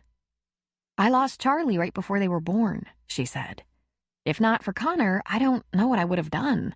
So when he gets all big brother on me, I let it go. But from 21 to 26, I worked full-time in that store. I worked as hard as Connor, and I did as much, too. I wasn't some girly girl who could only do the books. I trained to be a phys ed teacher, but we had a commitment to the store. Now, this business about losing Charlie, this brought Dylan upright. His feet came off the rail. He turned toward her, leaning his elbows on his knees, and said, If you don't mind my asking about Charlie. He was Army. He was deployed, I was pregnant. He was killed on a mission, the details of which I'll never know. And the boys never knew him. But I have medals and pictures, and I try to be sure they know about their dad. He was a great guy. He was a hero. When they're older, they'll be proud of him. Dylan nearly blanched. The closest he would ever come to being that kind of hero would be playing one in a movie. Army widow, he said, for lack of anything intelligent. Army widow. He cleared his throat. And you can do all the guide chores because... She looked at him with dead seriousness. My dad taught Connor and I all the mechanical and maintenance stuff. He was so proud of that he didn't cut me out of the loop. That store was to be in the family for as long as we wanted it to be. And it was to be as much mine as Connor's. You don't get a bigger cut for being a boy. Then she laughed and said, My mother did none of that stuff, by the way. She was old-fashioned and not very stylish. She cooked and cleaned and tended kids. She could never have been a soccer or softball coach, and I might have been such a disappointment to her. I pitched girls softball rather than sewing or learning to bake. But when I was 14, she said, Katie, never underestimate the power of red lipstick. From that point on, I knew when their anniversary was because they went out to dinner alone and she put on the red lipstick. And she laughed. My parents were pretty boring, she added. But they were in love in their own way. I mean, come on, she said with a lift of a brow. Red lipstick. Priceless, right? Dylan was transfixed by the smile, the laughter. How did she do that? Talk about dead people, people who had ultimately let her down, even though not by choice, and laugh with such beauty. He wanted that mouth. "What?" she asked, studying his expression. That must have been hard, losing your parents when you were young.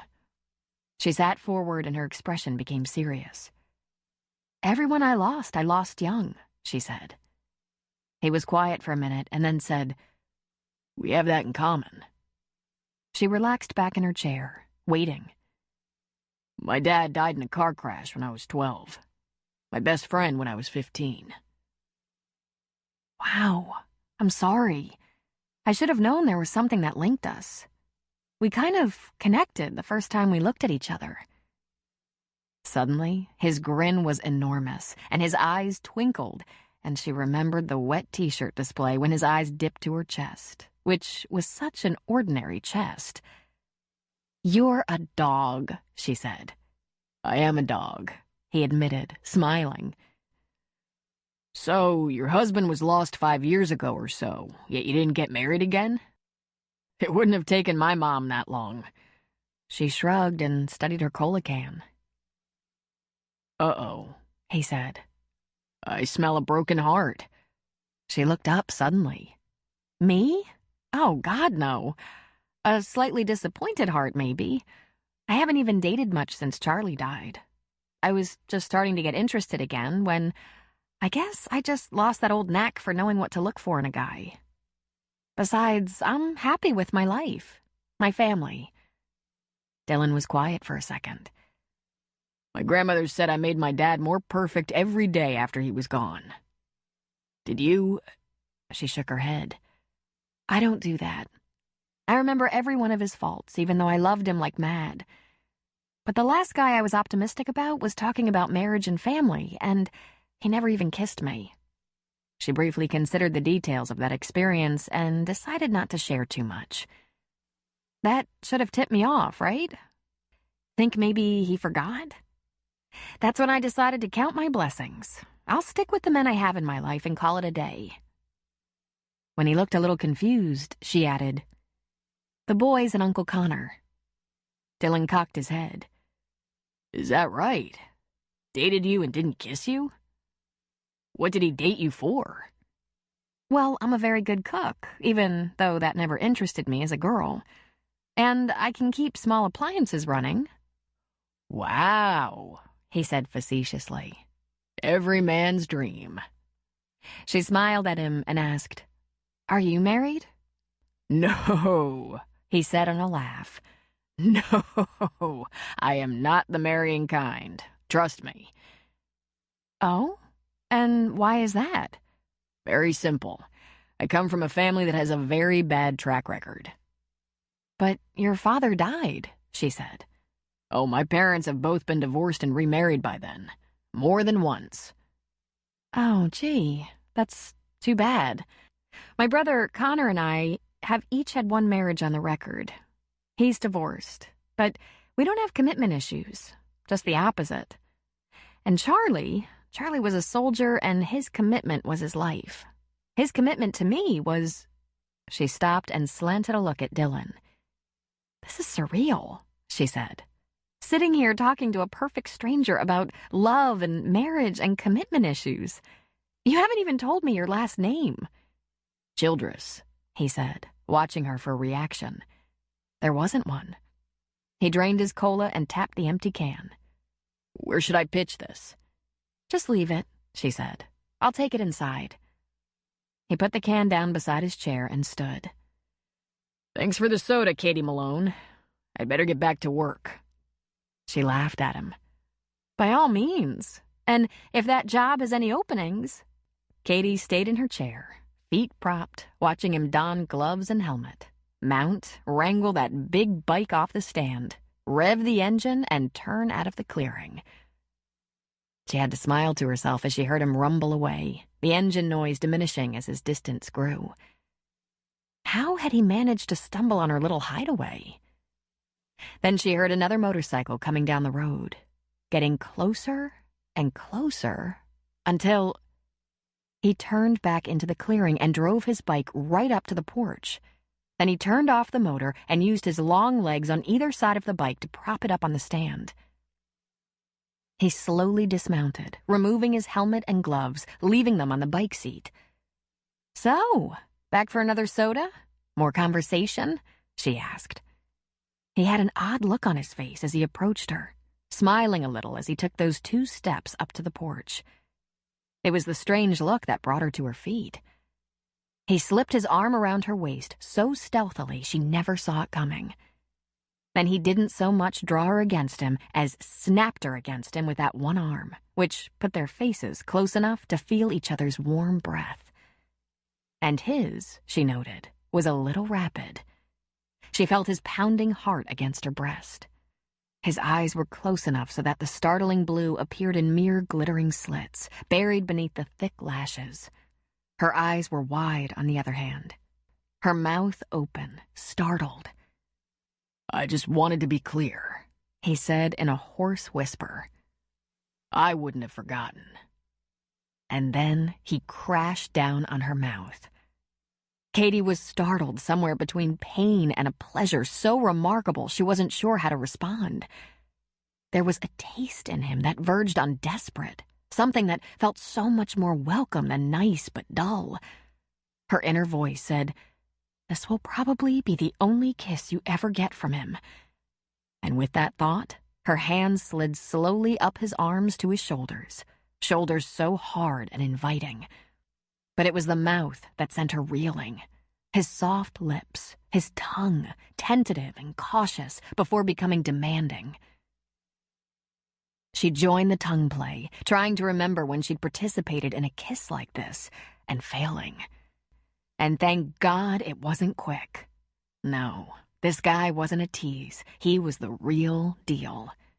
He threaded his fingers up the back of her neck and into her hair until he palmed her head. He tilted her right, then left, changing their slant and deepening the kiss.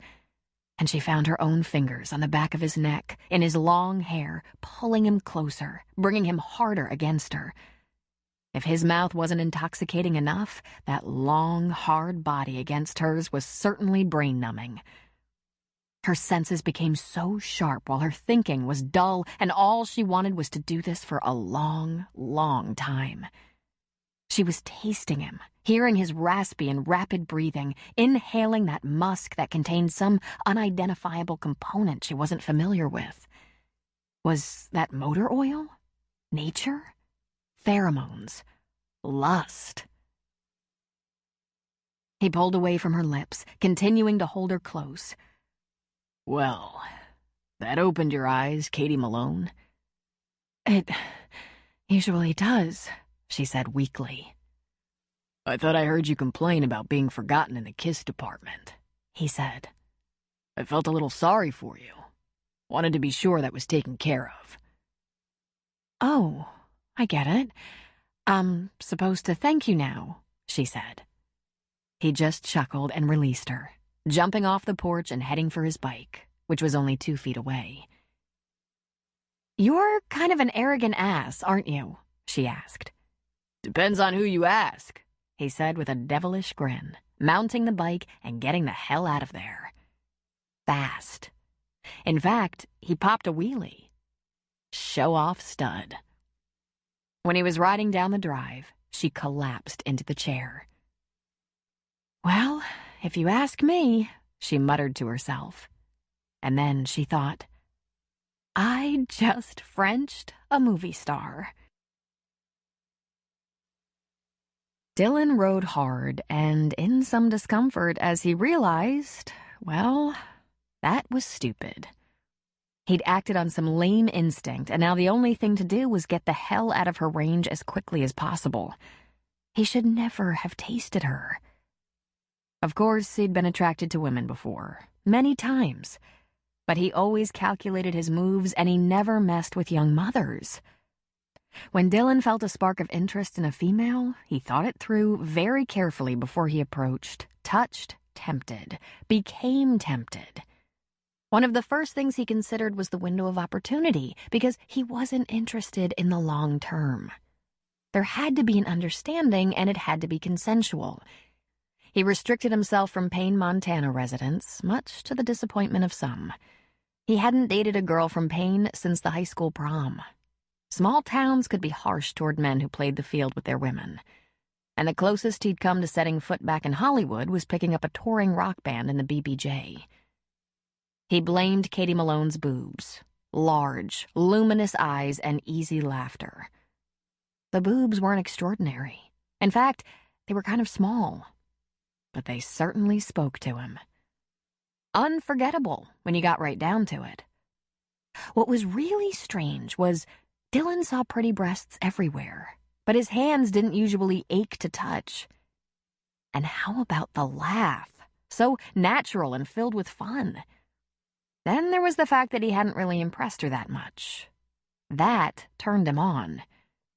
Then there was that petite figure with a nice little... He forced himself to block any further thoughts of her body. He couldn't figure out what had turned him around on a back road and sent him hurtling like a rocket back to her front porch to kiss her.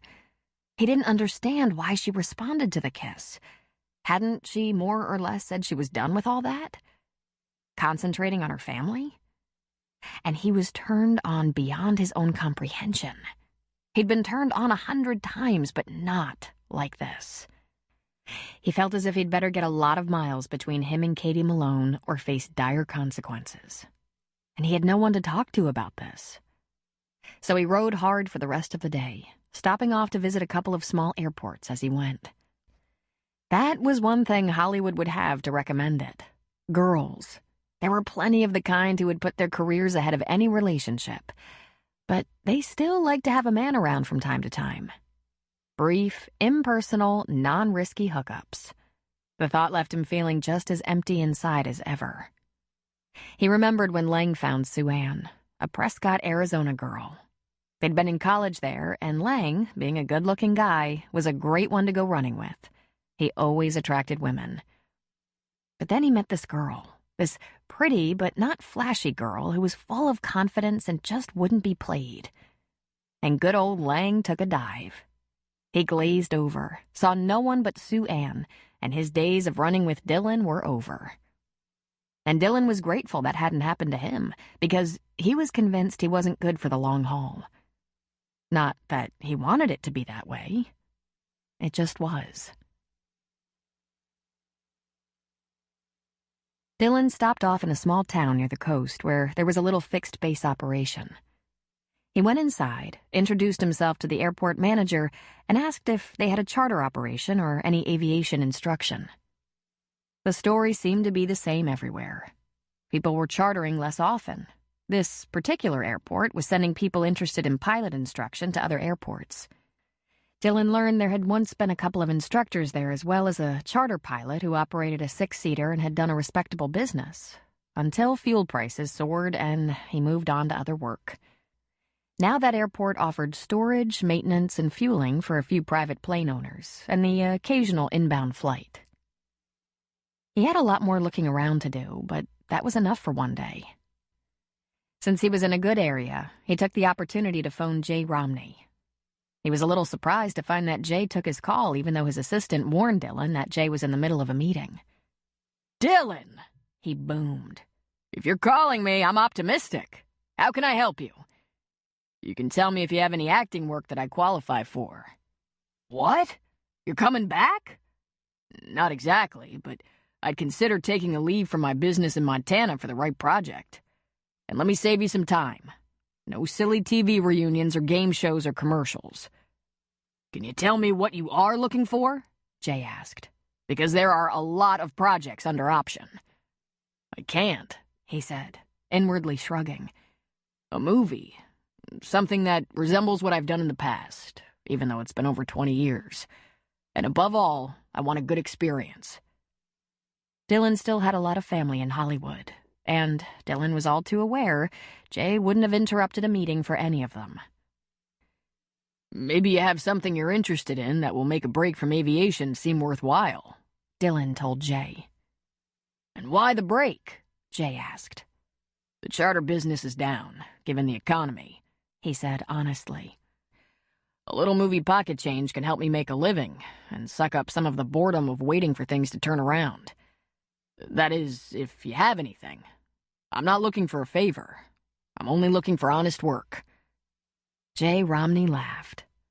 I'd be happy to do you a favor, Dylan, but I won't have to. You're still a big name around here. I'll be in touch soon. I'm spending a little time in the mountains, Jay. My cell reception is spotty. Leave a message and I'll get back to you. Good enough. And hey, nice talking to you. Give my regards to Adele. Absolutely. As a kid, Dylan had been cast in an incredibly successful sitcom from the ages of 8 to 15. He'd also done a couple of big movies, Disney features. His father had been a famous actor before his death when Dylan was 12, and his grandmother, Adele Childress, was still very much alive and working at the age of 76. He was Adele's only biological grandchild. Back in Paine, once Dylan accepted there was no way out but to try it Adele's way, he settled in. He first learned to ride a horse. Then he went camping with the old guy who managed the ranch and was still on their small property to this day. As time went on, Dylan took to driving to Helena and hung out at a small private airport, just watching the planes and gliders take off and land for hours. He talked someone into a ride in a little Cherokee and fell in love. He'd been looking for freedom for years and found it in the sky. He chewed the fat in the little tower and in the airport office and found out how the pilots there got in the business. And finally, he screwed up the courage and told his grandmother he wanted to learn to fly, get his pilot's license. She said, "Talk to me when you bring home straight A's and I like your chances." He'd never worked so hard, and that was the beginning of his new life. After high school, he went to Embry-Riddle Aeronautical University in the mountains of Prescott, Arizona. And while logging flying and instructor hours, got himself a degree in aviation management. And that's where he met Lang. When he learned to fly, life really turned around for him. And here he was, considering going back to that insane movie life. But at least this time he had a good reason.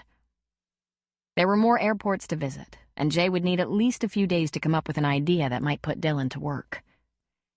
And during those few days, Dylan thought he might have to see what could happen if he ran into Katie Malone again. Chapter 5. Dylan hadn't timed it, but he wasn't entirely amazed by the coincidence. There seemed to be some invisible and unconscious forces drawing him to Katie Malone, and when he got back to Virgin River, she was just coming out of the little prefab schoolhouse at the end of the street, a child on each side of her. She was walking toward her SUV when Dylan pulled right up to her. He cut the engine on the bike, though he stayed astride. "I'm running into you all over the place," he said to her. "I'm not so sure you're running into me," she said. Then she pushed her boys off in the direction of her car, telling them to get in and buckle up. "Totally by chance," he said. "But I'm glad I did, because I wanted to ask you something. Should I apologize for, earlier?" "Oh, please don't," she said, giving her head a shake. "That would make it seem like you regretted it. We are thinking of the same thing, right? The kiss on my porch?" He nodded his head. "Oh, man, you're going to get me in so much trouble." "Why?" she asked, stepping toward him. "You said you weren't married." "Oh, no. Is there a girlfriend? A fiancé?" "No." She grabbed a piece of his shirt sleeve and, lowering her voice slightly, asked, "Are you gay?" "No. Jesus. Did I seem gay?" "I'm no judge of that," she said. "There's no one," he said, shaking his head. "It's just that—" He straightened and tightened his hands on the bike grips. It made him very nervous to pretend to be normal. "Listen, how'd you like to go out for ice cream?" "I can't," she said. "I have the boys." "We'll take them." "What are you going to do? Put me on the back of the bike with one under each arm?" she asked. "Sounds like fun, but maybe we should just drive. You have a car." "Where?" she asked. "I don't know," he said with a shrug. "Fortuna? It's an adventure. What about it? You don't have to recalibrate an engine or anything, do you?" She made a face. It wasn't unusual for people to tease her about her mechanical skills, especially men. "I suppose we could meet somewhere, if you had any idea where you wanted to go," she said. "How about if we really get crazy and go in one car?" he returned. She looked at her watch. "I don't know, Dylan. It might be a little too close to dinner to give them ice cream. I try to get a couple of nutrients in them before they pack on the sugar." He was stumped about what to do for a minute, looking at his own watch. "Well, how about pizza or burgers and then ice cream?" She frowned. "Are you sure you want to do that?" "Katie, stop making me work so hard." She laughed at him. "All right, park the bike and come with me."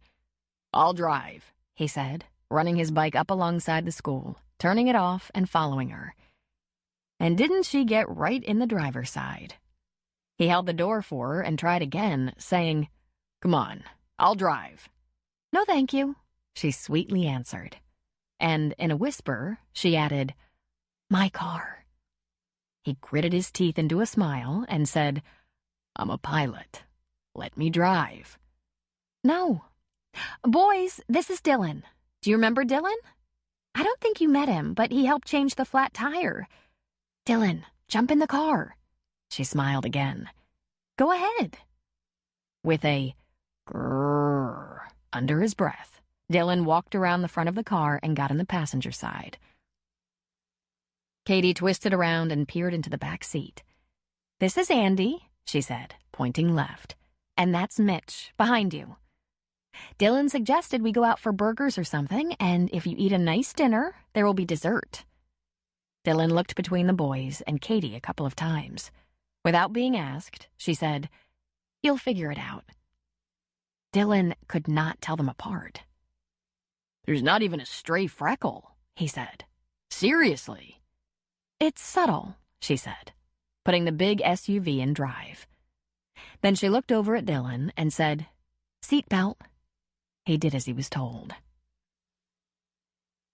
Even though Dylan had spent many hours with Lang and his family, often with kids aged 2 to 10 climbing all over him, he still marveled at Katie's ability to multitask. She drove that big SUV down the mountain with its winding roads while keeping her boys relatively manageable and trying to carry on a conversation with Dylan. It went something like this. "Andy, seatbelt stays on or I stop the car. So, Dylan, this is how you want to spend your time? By yourself in a town of 600, just riding around on your motorcycle? Mitch, window up, please. Huh, Dylan?" It was kind of hard to know when to jump in with an answer. He gave the short one. "We don't have any charters right now, so I thought I'd spend the time visiting local airports." "That must be a little uncertain on the pocketbook," she said. And then she peered into the back seat and added, "Andy, if you don't stop bouncing around, you won't get ice cream." "No, Mitch, I didn't bring movies." "Well, Dylan?" "Sheesh," he said, running a hand over his head. "We should have put harnesses on him and run him behind the car." He turned to face into the back seat. "What did you do at school all day? Color? Nap?" "It's not school," Mitch informed him. "It's summer program," Andy explained. "So we don't have to be really quiet or spell things. It's like babysitting," Mitch said. "And there's some little kids who are like 2, Andy added with some disgust. "One of them bit another one today, and everybody freaked out." "We definitely need a little more running and jumping in that program," Katie muttered. "Well, Dylan? You didn't answer me."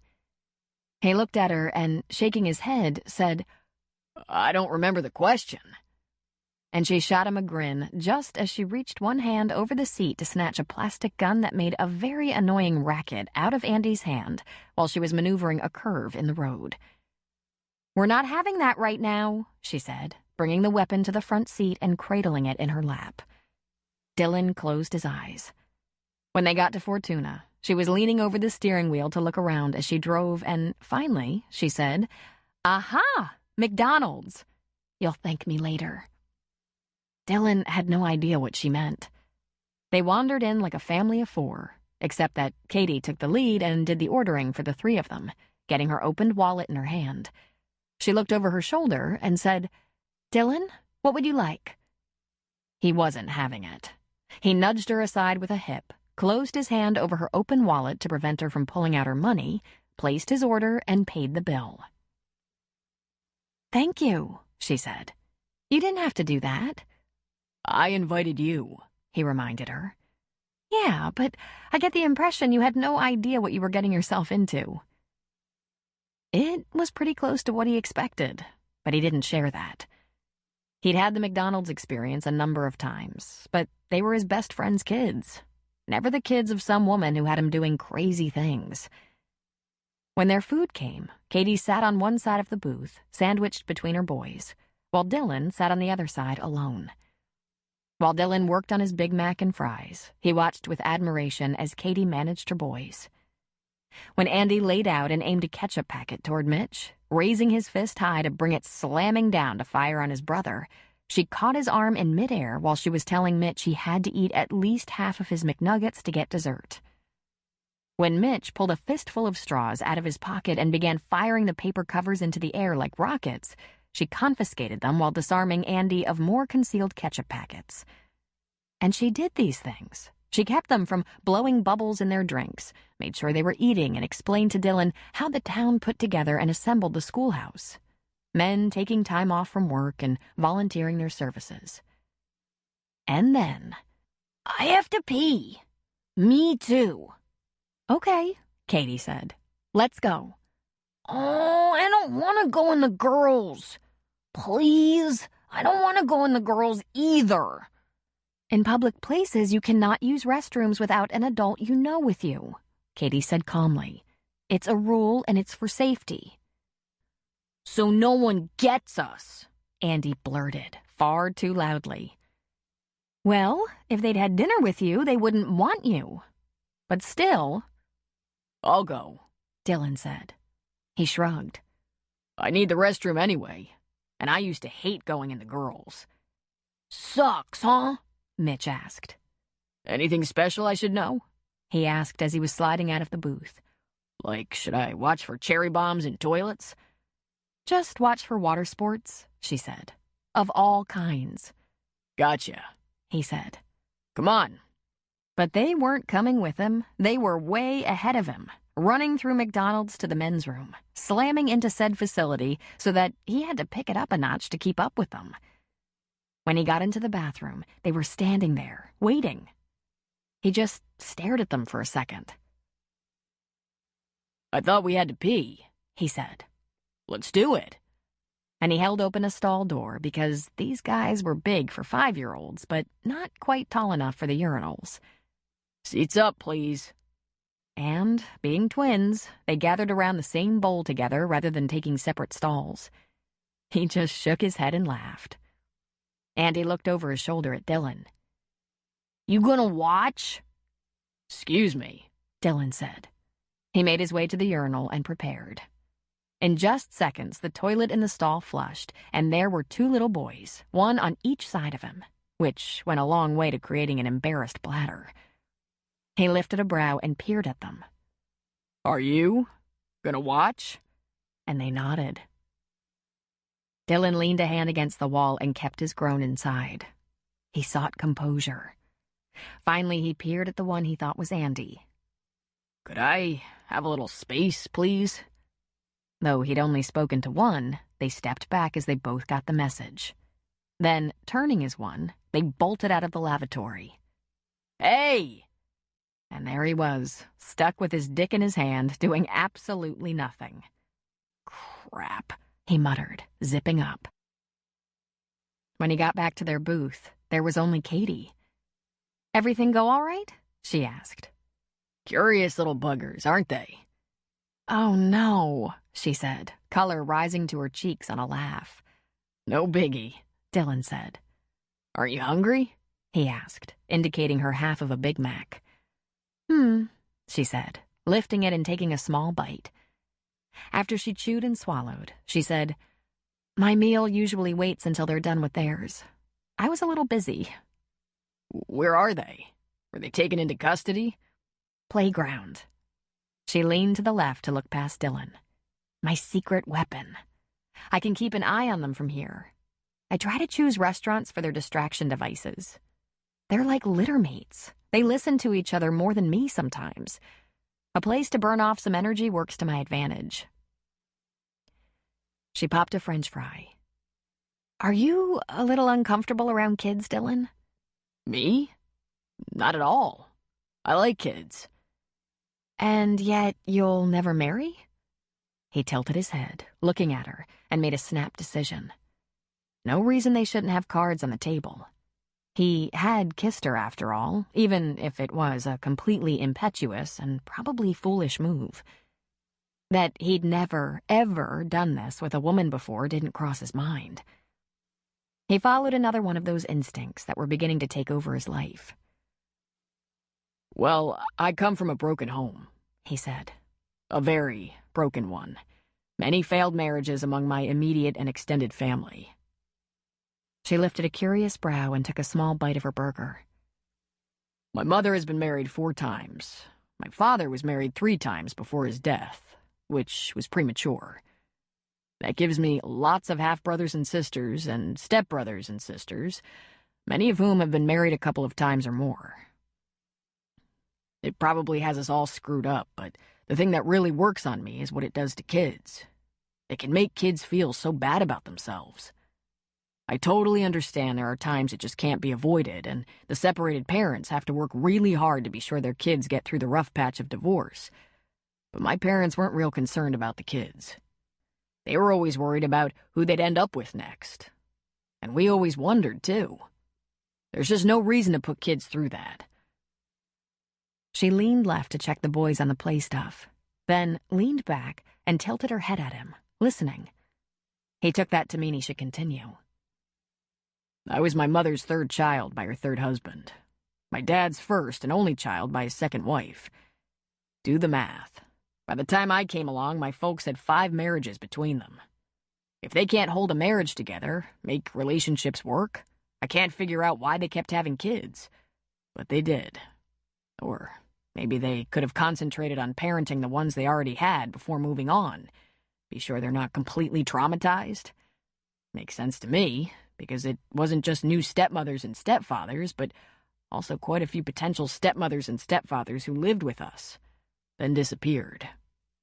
Now my best friend Lang, he's been married 11 years and has 5 kids. And you can tell when you look at those kids that he and Sue Ann have it together. That they have a solid marriage, and the kids feel safe. The kids are normal. Smart, happy, fun kids. She took another bite, a sip of her drink. What I think is behind that is that they know their strengths and weaknesses.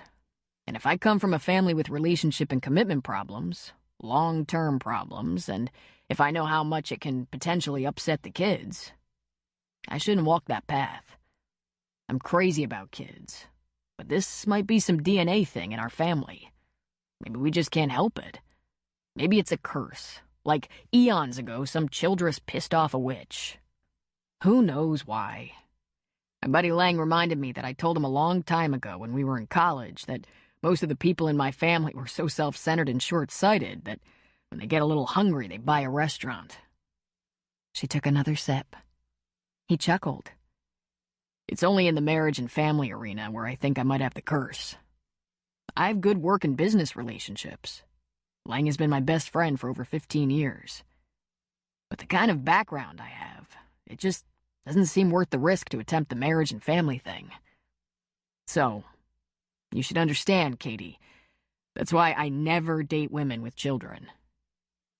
She lifted her chin and both brows, as if surprised to hear that. She took a small bite and retired the last quarter of her Big Mac, apparently thinking of all he had said while she chewed and swallowed. And then she leaned toward him, looked him in the eye, and said, "You call this a date?" And Dylan laughed so suddenly he almost choked on his cola. When Katie pulled up to the school where Dylan's bike waited, she recognized her brother's truck. He was with his boss, Paul, unloading what looked like logs. "Huh, Wonder what he's doing. You going to ask? Dylan wondered. Nah, I'll call him later. Jump out so I can get these heathens home and in the shower. Done, he said, opening the door. Tell Dylan thank you, boys. We'll do it again sometime, Dylan said, leaping out of her big SUV. She hadn't even let him drive back to Virgin River. He chuckled. She might have some control issues. It reminded him of Sue Ann. After he'd watched Katie's SUV disappear out of town, he turned to see that Paul and Connor were standing there, staring at him. Hey, Dylan said by way of greeting. What's doing? Play set, Paul said, dropping a post onto a pile of wood. Bars, swing, slide, jungle gym, that sort of stuff. We went over to Eureka to pick it up, but we're going to be out of daylight soon, so we'll assemble it in the morning, before work. Early. What's early? Dylan asked. 5 or so. We like to get to the real job by 7 if possible. I can help with that, Dylan said. That's nice, but we understand. You have no stake in it, Paul said. I also have nothing more important to do. I'm not on the clock right now. Besides, that's the way things work in my town too, you know? Paul dragged off his hat, one of his gloves, and ran a hand over the top of his head. What kind of work do you do, Dylan? After Dylan explained, Paul said, Too bad. I have some part-time work available in building, but experience is required. I built my grandmother a coffee table in high school, Dylan said. A really ugly coffee table, he added with a laugh. But I'm great with an engine. I'll show up here early and you can check out my building ability. You'll probably be sorry I offered to help. It didn't escape Dylan's notice that Connor hadn't said a word. He scowled a little and seemed to study Dylan. Finally, he asked, You dating my sister? He couldn't help it. It made him laugh outright. Not according to her, he said. Then he went for his bike. He'd let Connor ask his sister that question when she checked in with him later. He kind of wished he could hear her answer, though he suspected it would be unflattering. Women were usually kind of jazzed to date him. Not this one, apparently. As he drove back to his little cabin, he thought hard about the fact that this was an entirely new experience for him. Katie Malone could take him or leave him. Even though Dylan never played the movie star card, he was accustomed to the women being a little more motivated. Back at the Reardon cabins at dusk, Luke was starting a fire in the pit. After parking the bike, Dylan walked down to the fire. Is this a nightly tradition? Only on cool nights when Shelby isn't working, Luke said. She's getting the baby settled. How about a beer? I could be talked into that. What I'd really like is to hear about the Blackhawk, your training and some of the stuff you did. Luke grinned. I did some war, buddy, including Mogadishu. And then he went for the beer. Luke knew what Dylan and his buddies did for a living, but he didn't know the details. Nor did he know the company was Dylan's, and it was struggling. He was more than happy to swap stories over a couple of beers. While Dylan wanted to know all about a career in a war chopper, to his surprise, Luke was very interested in flying charters and impressed to learn that Dylan had type ratings in several aircraft. They talked through a couple of beers before they killed the fire. He set his phone alarm for 4:30 a.m., which would give him plenty of time to brew a little coffee before heading to town. But he was wide awake at 4. That put him in Virgin River just after 4:30. He took a look at the stack of playset parts. There were no plans, of course. Likely Paul would bring them later. But it seemed pretty straightforward. 4 A-frames that would be joined by top bars, to which ladders, slides, rings, and other stuff could be added. So he got to work on that. It wasn't until Connor pulled up in his truck that Dylan realized he'd made it to the school early deliberately. He might not have planned it, but he woke up ahead of the alarm, ready to go, anxious to get there, ahead of the other men.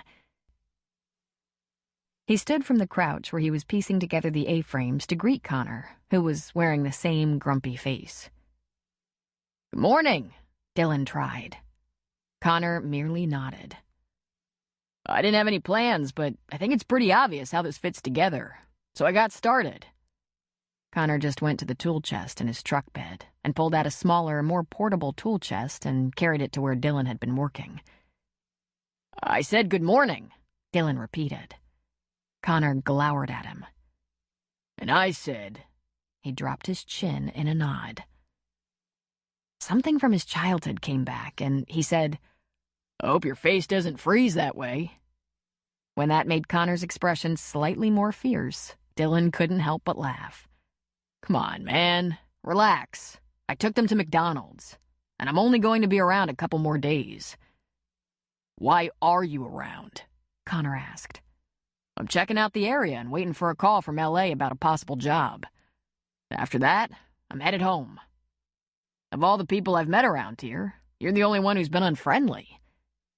I'm probably the only one with a little sister, he said.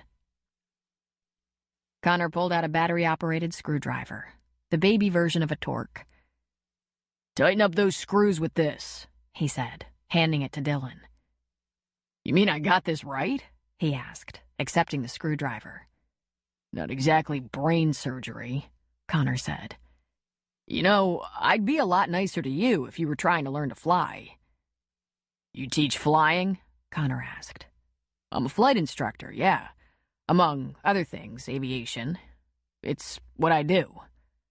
In Montana. Connor seemed to want to confirm. You can start timing me, Dylan said. I should be a memory in a couple of days, because I do have things to do.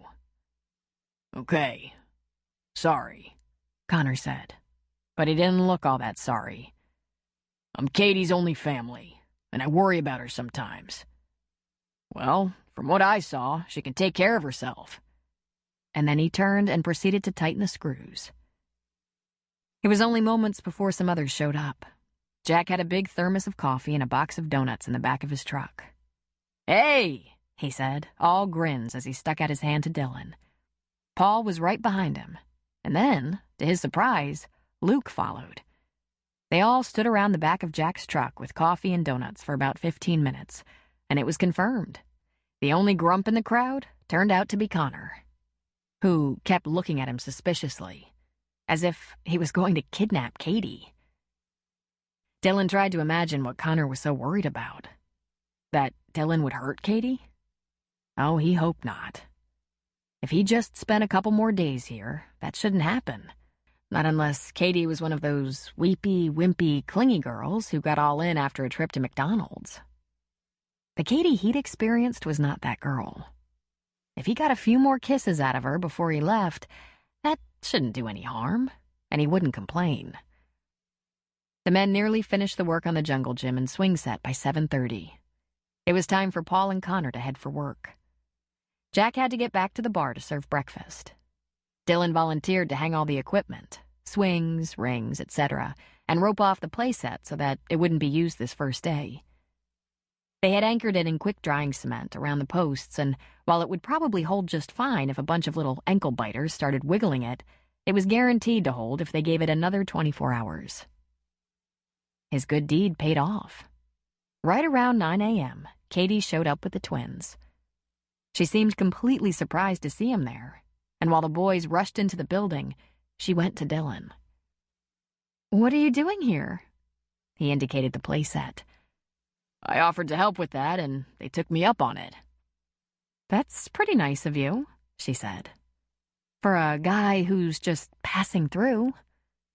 I'm pretty nice, he confirmed. What's on your agenda today? "Not sure," she said. "I thought about going into Fortuna and looking around while the boys are held hostage. I could go as far as Eureka," she added with a grin. Ever been on a motorcycle? He asked. "Of course I've been on a motorcycle. I secretly dated a boy with a bike in high school." Secretly? "I wasn't allowed on the back of a motorcycle or in the bed of a pickup truck. I beat the odds." Then she grinned again. That grin of hers was completely irresistible. It made him want to grab her right here in front of the new elementary school. If I were going to be around when the boys were 16, I'd tell. I'm not worried, she said confidently. He'd be gone before they were 5.5. You won't be. He didn't like the way she said that, but he shook it off, ignored it. After all, he'd already said he was hanging out for a few days and then would have to get going. So it was hardly a psychic prediction. I have an idea. I have a rider's helmet at the cabin where I'm staying. Follow me out there. You can leave the car and I'll take you to breakfast, then for a ride. I don't know. Think that's a good idea? Nervous? He asked with a lift of his eyebrow and a sly smile. The roads around here are kind of freaky, she said. But worried about you? She shook her head. You don't scare me. I think I scare you. You shouldn't do that, Katie. Set up a challenge like that. He stepped back. Follow me. Okay, she said. I don't have anything better to do. Chapter 6. This is okay, Katie told herself. This isn't going anywhere. It was just for fun. She might be a little vulnerable in the man department, but she was smart. No way was she getting involved with a guy like Dylan Childress. She remembered him all too well from her youth. She'd watched his show every week when she was a girl, adored him, and lapped up every story printed about him in the gossip rags and teen magazines.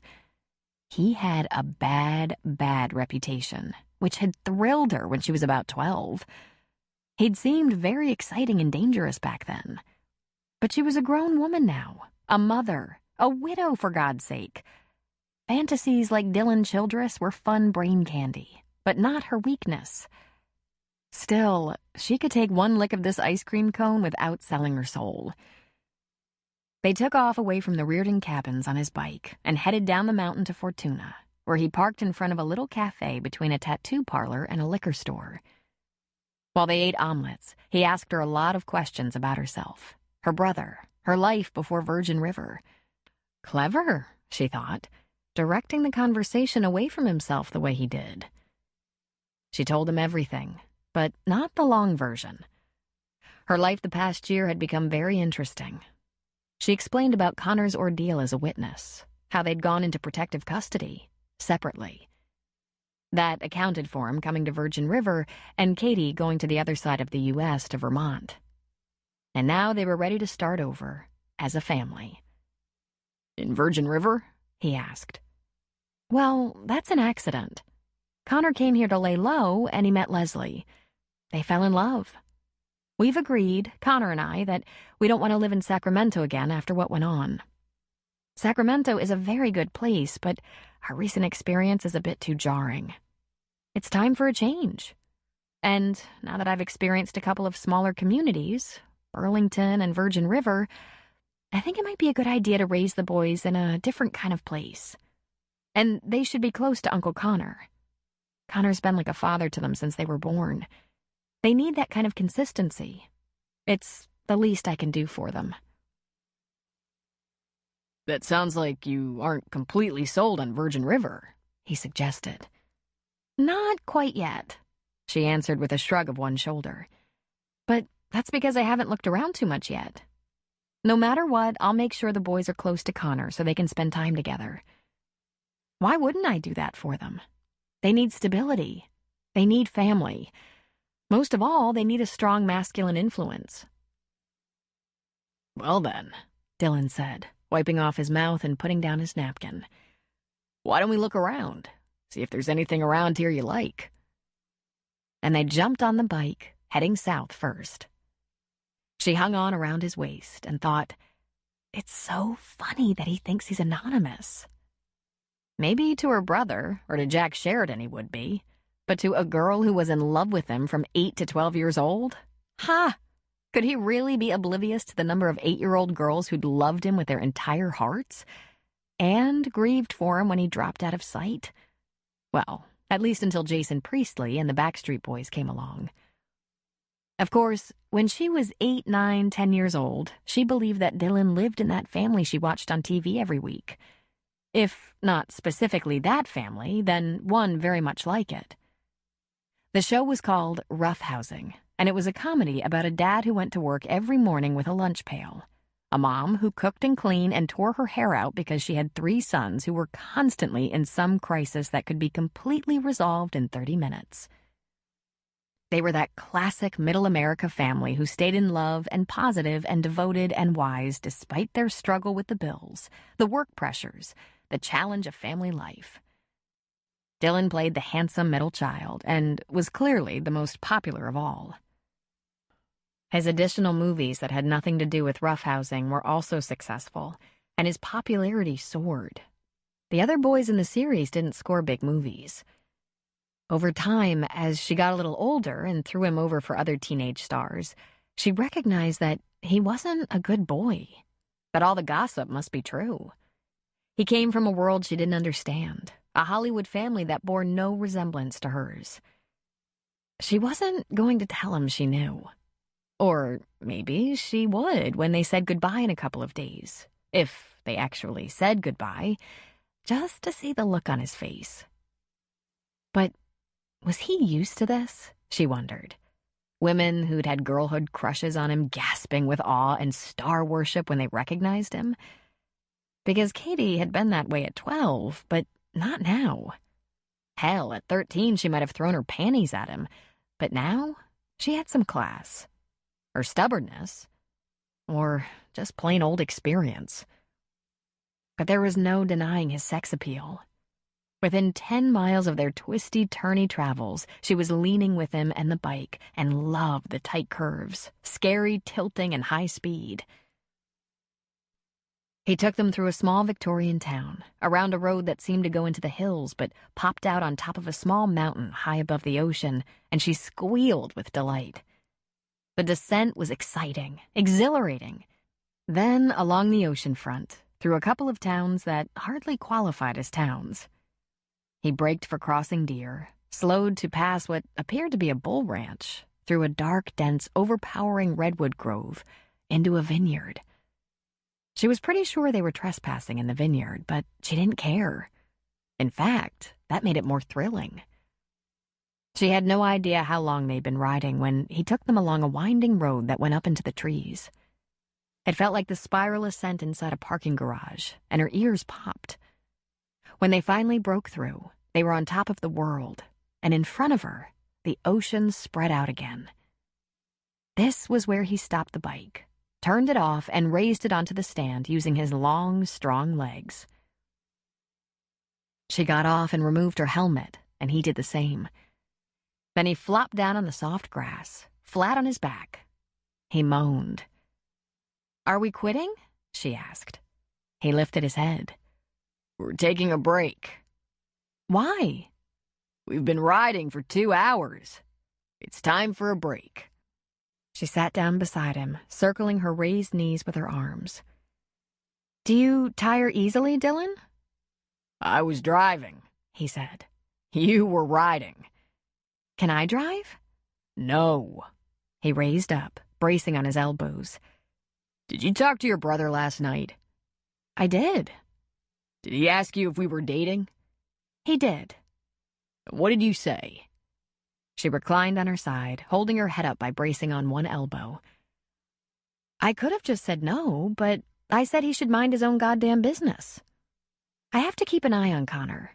When he steps up to help me or be there for the boys, it warms my heart. It really does.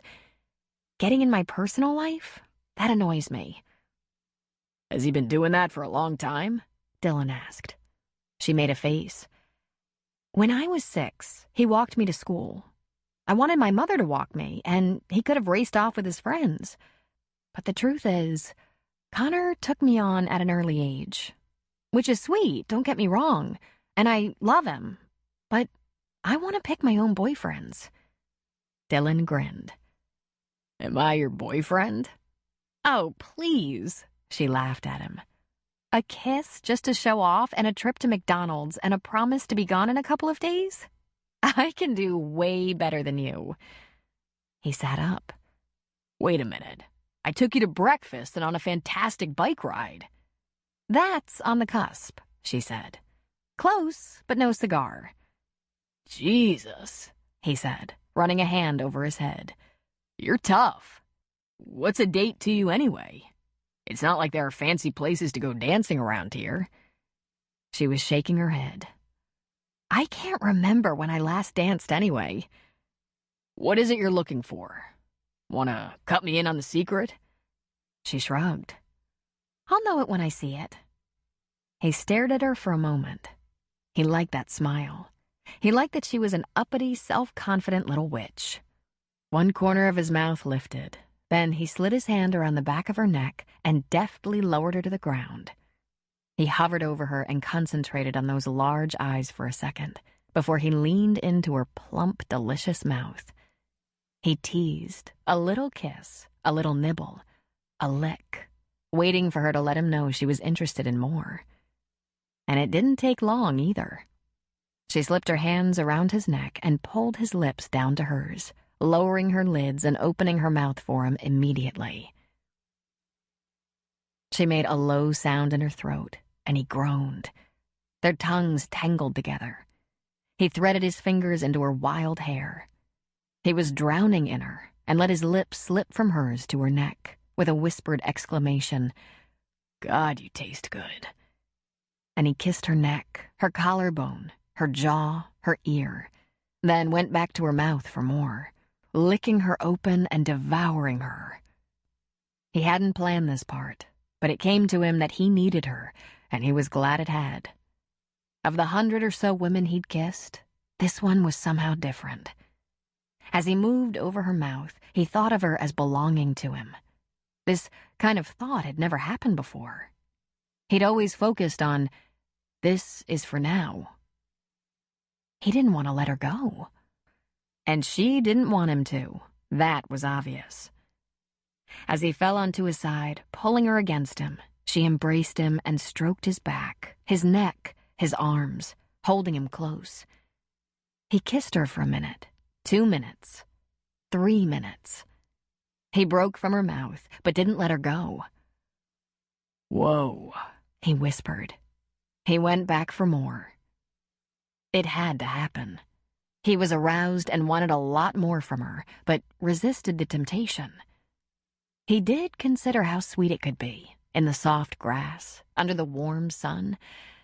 If being inside her mouth felt this good, he couldn't imagine the thrill of getting inside her body. She tilted her pelvis against him. Now she knew. She didn't seem to mind either. He ran a hand down her spine to her little butt and fanned his fingers, pulling her more firmly against him, pressing into her. Yeah. Bliss. He could start with the buttons on her blouse, and in less than 10 minutes, which was a very unhurried projection, he could turn bliss into rapture. He lifted his head. "Is this a date?" She shook her head. "This is making out," she whispered back. "Very good making out, I admit." "How much food do I have to buy you to qualify for a date?" he asked. And she only giggled and pulled his mouth back to hers. After a few more minutes of awesome kissing, he relaxed the hand against her perfect ass and pulled reluctantly away from her mouth. "Let's get undressed. A little undressed, at least. Enough undressed." "Enough undressed for what?" she asked him, aiming her lips toward his for more. "I want you," he said. "Really, really want you. I promise. I'll make it worth your while." Well, that just sweeps me away. I'm not prepared. "I'm prepared. I have protection," he said. "No, Dylan. I'm not prepared to get that involved with you." "Why not?" "Besides the fact that you're leaving in 2 days?" she asked him. "Okay. I'll stay the rest of the week." She laughed lightly. "If it matters, it's very hard to say no to you. You have fantastic lips. And stuff." He groaned in misery. "Katie, I'm hard as a hammer here." "I know," she said. "It's very nice. I'm sure if I were ready, it would do the trick." He rolled onto his back, lacing his fingers behind his head. He closed his eyes and said nothing, but his lips were tight. "Maybe we should just go," she suggested. "I can't go yet," he muttered, not opening his eyes. Because I'm sporting a rod," he said. She shook her head and tisked. "Wow, you remind me more of Charlie all the time. But don't misunderstand. That's not why I like you." She flopped down beside him, lying on her back. "We'll wait till you're ready." "I'd like it better if we could get you ready," he grumbled. "Remind me to hold back on the making out next time. I think it makes you a little cranky." "Seriously," he admitted. "Give me a little time. I'll be fine." So she lay quietly beside him. It wasn't hard to relax, even though she had as much frustration as he. But the day was so perfect.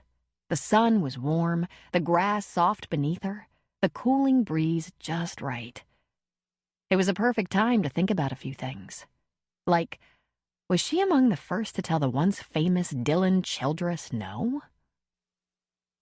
The fact was yes had been on her lips. Oh, she wanted him right back. She hadn't wanted that much or been that ready in more than 5 years. But she'd been through a lot and didn't feel like piling regret on top of it all. She didn't feel like being the girl he could turn and walk away from without a thought. It wasn't as though Katie had unrealistic expectations. All that she'd been through had also taught her that. She could make love to a wonderful, thrilling man without a marriage proposal in the works. She could have a fling. Of course she could. But really, the idea that he could take his pleasure and move on easily, without looking back, without longing, without wanting, without even missing her a little bit, that would be very hard to take. And she knew this guy. He was a playboy born and bred. He would go and he wouldn't lose any sleep over her. All she wanted was to matter, to be more than an opportunity. That's all. She didn't expect to be the love of his life or even one of the memorable ones. But she had to be more than a day on a hilltop in the sun. "You about ready?" he asked.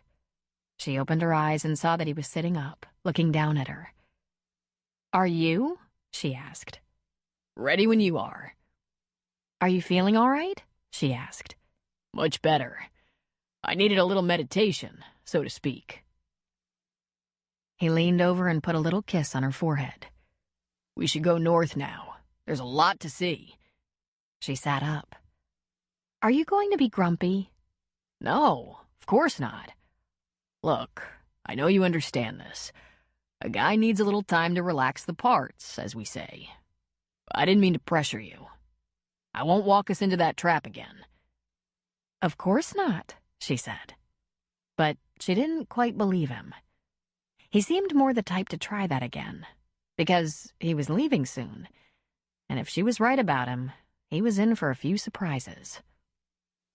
She jumped on the back of the cycle and rode behind him.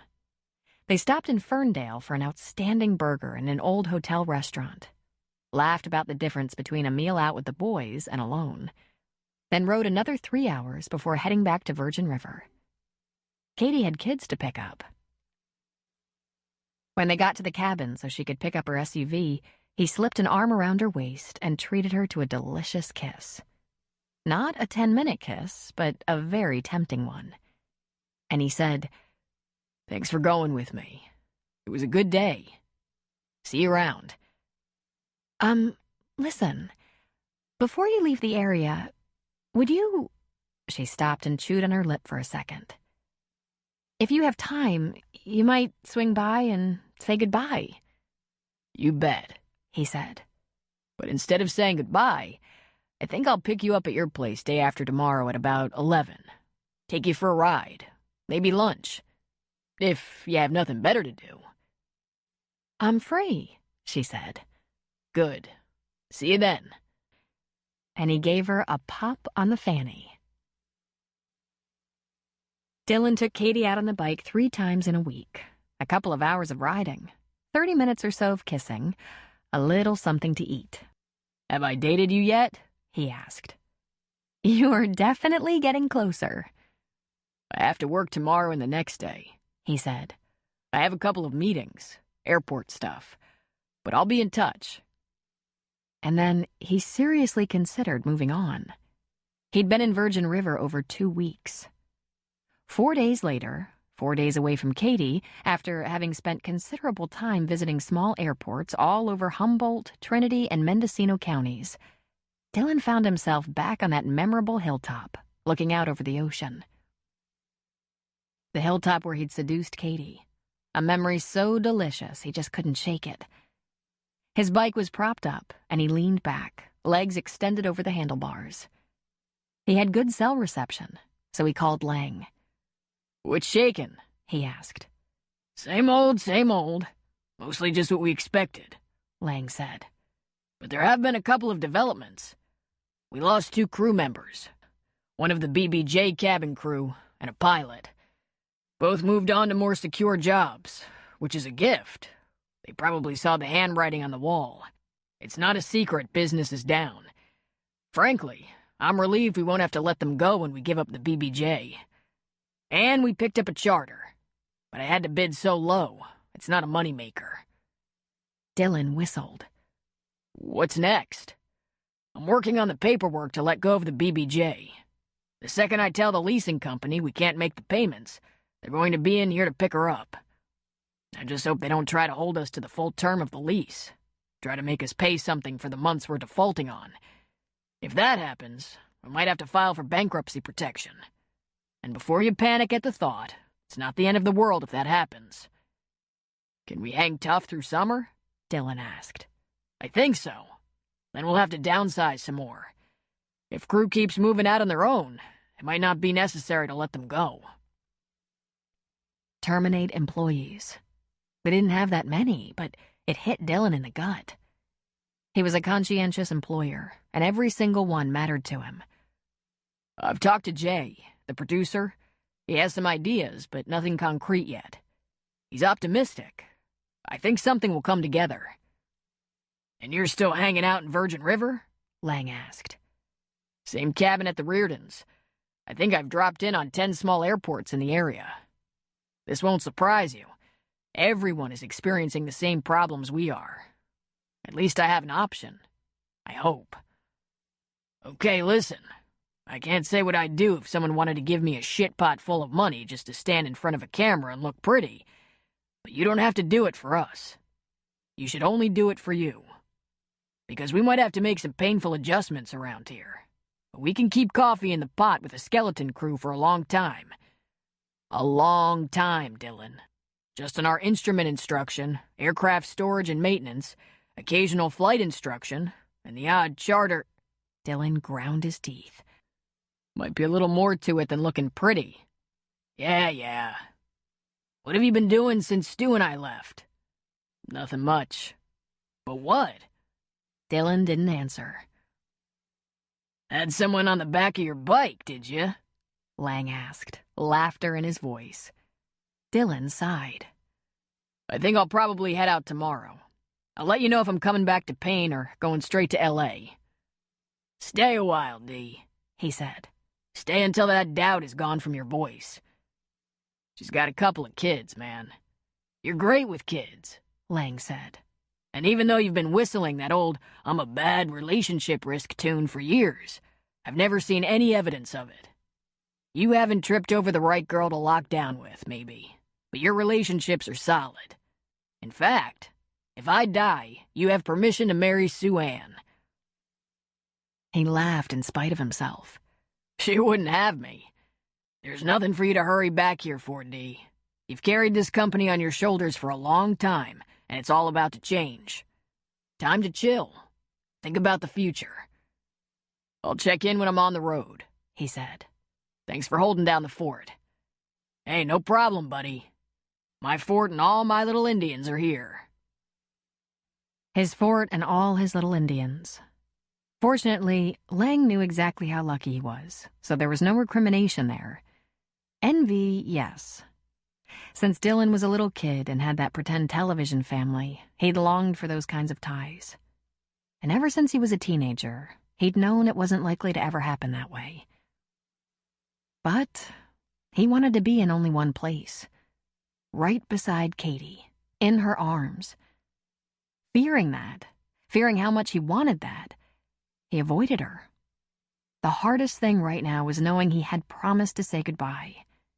He wasn't sure he could get through that. He thought it was probably far safer to run. He scrolled through his emails on his phone while he was still up high and had service. Several were from Jay, and they all said approximately the same thing. Still talking to people and lining up details for a potential deal. Don't give up on me. I'm getting closer. I'm determined to make this work. No surprise there. Jay Romney had been in touch with him at least once a year for the past 10 years. He responded to the email. I'm standing by. D. And then there was an email from his grandmother. She didn't usually bother with emails. It was short and to the point. I'm tired of being sent to voicemail. Lang finally answered the company phone, and while he pretended not to know where you are, he indicated it could be about a girl. If you don't want me to hunt you down, call me. A. Okay, now this created a problem. It wasn't like him not to talk to his grandmother, and he hadn't realized she'd left a lot of voicemails. And he hadn't discussed a potential movie deal with her for a very good reason. She'd want to give him whatever money he needed. True, if she thought he wanted a film career, she might even encourage him, but she was far too intuitive. If she knew he was too proud to take her money, and a movie was the only thing he could think of, she'd push. But he was without a choice. So he called her. Gran. Well, finally. So Lang said you were riding through this little town and you met a girl, and you stayed on for a while. Dylan was going to kill him. I stayed to check out the small flying operations in the area. I wanted to know how they're holding it together in a down economy with these high fuel costs, and I'm throwing out a net for charter contracts. It's business, Gran. Is she a nice girl? He groaned. I met a girl, that's accurate. I took her and her children to McDonald's, took her on a few bike rides, bought her a couple of hamburgers. Not a real big deal. There is something else I meant to mention, but since nothing is firm... What? I've had a conversation with Jay Romney about work.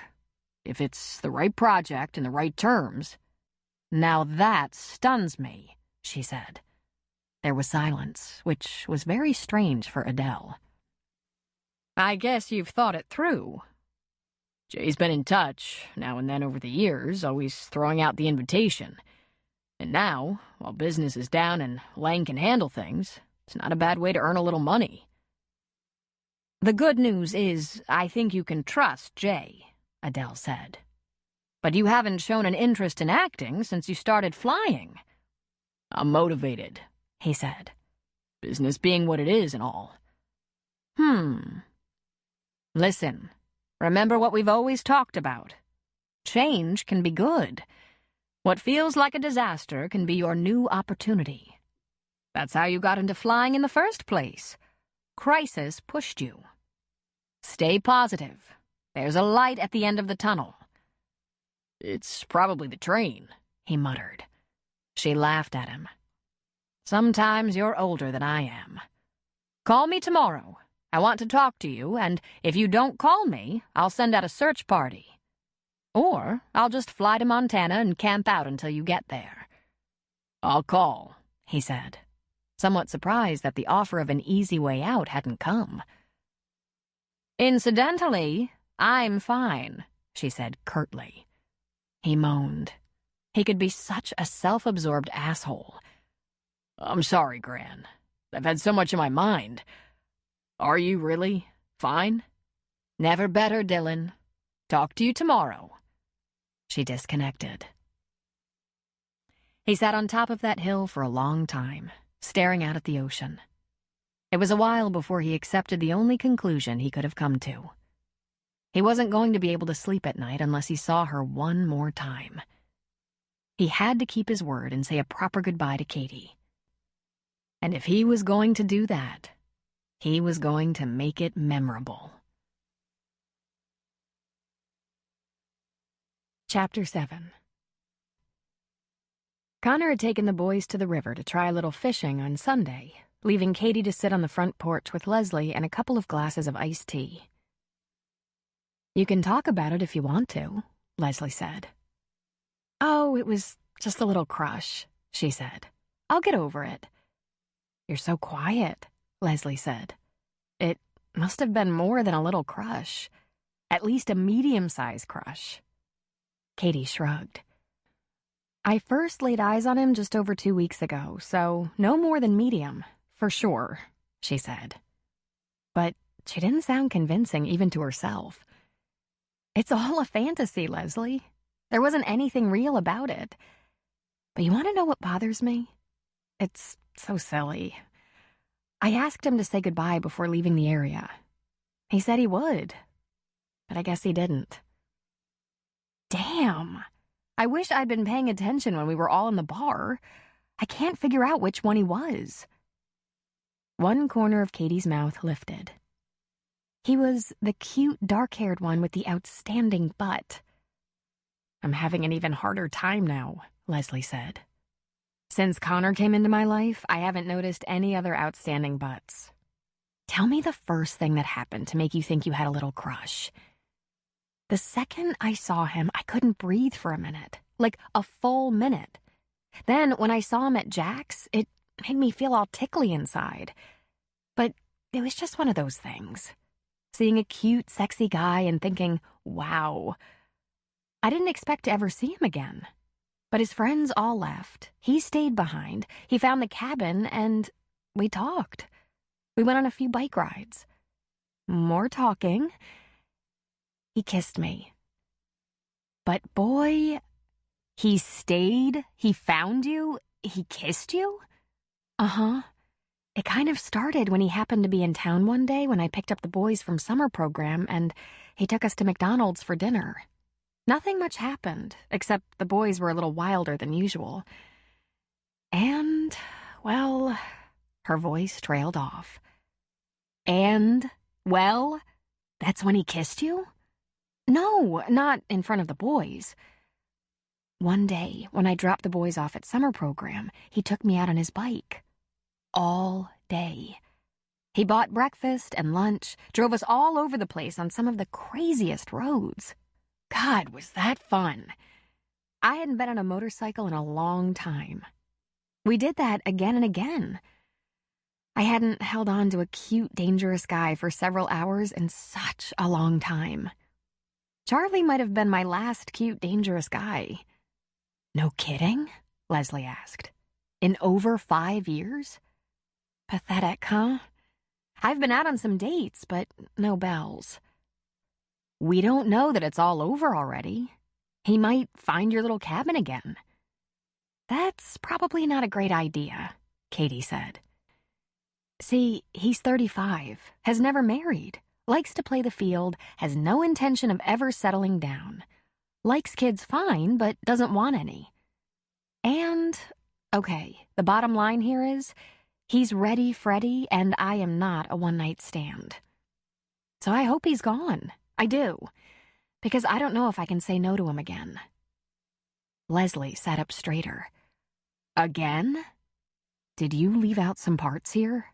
Because a few bike rides, hamburgers, and chit-chat is all real nice, but we made out like a couple of teenagers on prom night. I nearly got nailed in broad daylight on a hilltop. It was awesome. And I'm not sure if I'm glad I held off or if I totally regret it. Wow, Leslie said. She fanned her face.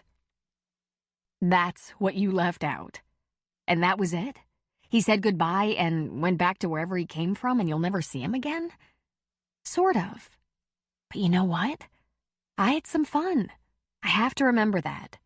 He's fun. Why are the bad boys always the fun ones, huh? I made him laugh even when he was trying to be serious, so he had fun too. I have to remember that it was a good experience. Didn't get out of hand, and it was about time there was a little something going on with a guy. But the hard part is that there was no goodbye. No closure. The one thing I didn't want to be was completely forgettable. Leslie thought about this a second. Maybe he's still around? With some other girl, a little more willing than me up on that hilltop? He said he'd be in touch. It's been 4 days. Does he seem like that kind of guy? A guy who would strike out with you and just find himself an easier target? I don't know, Les, she said. I can't say I really know him. I got a strong sense of him, but that doesn't mean I know him. The only thing he was really firm about is that he'll never marry and have kids. She gave a little shrug. Anyone I get involved with has to take us all on. Whoops. I guess you eliminated him first. I told him he hadn't done anything for me that qualified as a date yet. And Leslie spewed her tea as she burst out laughing. Katie couldn't help but join her. Well, at least he'll have something to think about on his way out of town. Totally, Katie agreed. And then there was the slow rumble of a motorcycle. They exchanged looks, and they both went completely still. It seemed to growl through the town without ever accelerating or stopping. Neither of them could move. And then it came down Leslie's street, stopping behind Katie's SUV. He casually braked, stabilized, and dismounted, walking slowly toward the porch with his helmet in the crook of his arm, grinning pleasantly. I thought that might be your car, he said. I checked at your place, but you weren't there. Because you're here, I guess. He approached the porch and put one booted foot on the step. Katie loved those pointy-toed cowboy boots. Lost? She asked. I was looking for you, He said. He glanced at Leslie, whose mouth was hanging open. Hi, I'm Dylan. Hi, she said in a whisper. Then she cleared her throat and said, Hi. This is Leslie, Katie said. My future sister-in-law. Les, this is Dylan. Hi, she said again. Dylan chuckled. I don't see the twins. What are the chances they're in jail? They're fishing with Uncle Connor. She glanced at her watch. I guess they'll be back in an hour or so. I was hoping you'd have a little more than an hour. I wanted to take you somewhere, and it's a grown-up thing. Where? She wanted to know. It's a surprise, but I'm convinced you'll like it. She's covered, Leslie shot in. The boys are, they're staying overnight. They want to camp out in the backyard with Uncle Connor, or something. Dylan lifted one curious brow. Suspicious. Can I talk to you for 1 second before you go? Leslie asked Katie. Inside? Sure, she said. Be right back. And she followed Leslie into the house. They were barely inside when Leslie grabbed Katie and shoved her up against the wall. Her eyes were a little wild, which came close to frightening Katie. Do you know who that is? She whispered. That's Dylan. Dylan Childress, Leslie informed her, letting go. Katie chuckled. I forgot we're the same age. The guys around here would never notice. But you knew, right? She gave a short nod. But I haven't mentioned it, and neither is he. And even though I was in love with him for a good 5 years when I was a kid, that has nothing to do with the guy I know now. I swear to heaven. He thinks you don't know? Leslie asked. She shrugged. I'm not sure. I'm not squealing, screaming, and throwing my underwear at him. I'm making him work for attention, like a regular guy. Then she grabbed Leslie's arms. I'm not playing hard to get, Les. I'm just not laying down because 20 years ago he was a 12-year-old's heartthrob. But you're glowing, Leslie said. Oh my God, you're glowing.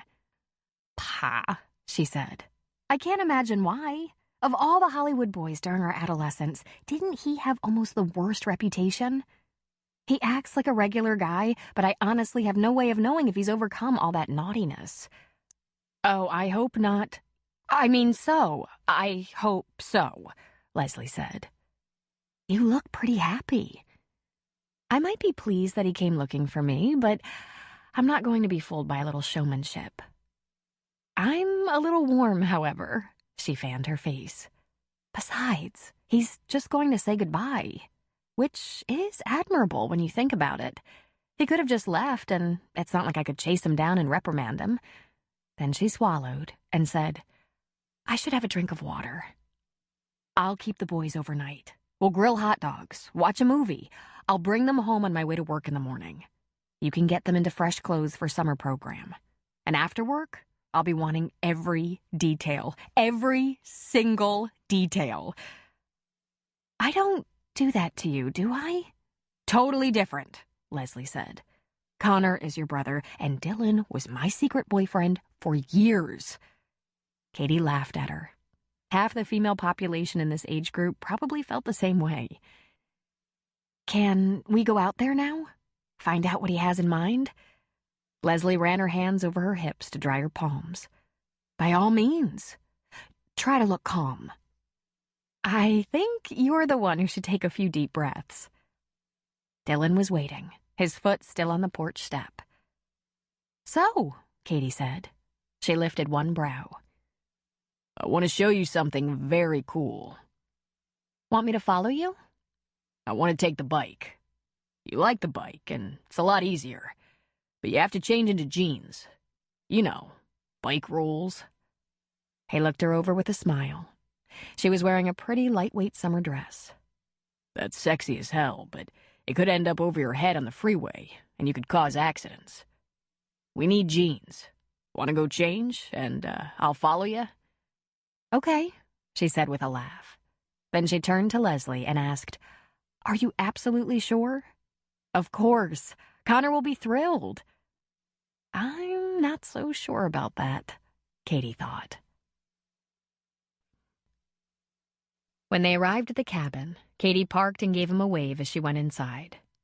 To her surprise, he was tailing her, and the second she was in the door, he grabbed her hand, whirled her around, and planted a deep, wet kiss on her.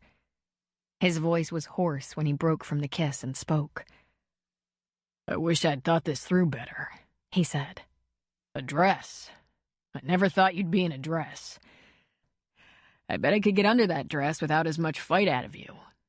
She laughed at him. She couldn't help it. She was so happy to see him. She stroked his face. Do you get a big kick out of being a bad boy? I was planning to be very good, he said, diving for her throat. Then he groaned and said, Go on, change. I have a reservation. A reservation? Are we going out for dinner? Just change. Because I want to dress right. He looked down at himself. Boots, jeans torn in strategic places, long-sleeved faded shirt. You're bound to look better than this no matter what you do. And grab a jacket. You sure you don't want to take the car? She asked. Oh, hell no, he said with a laugh. The bike turns you on. He touched her nose. I know it does. I think that bike is just one big expensive sex toy, vibrating all our secret parts and making us vulnerable. We should probably drive.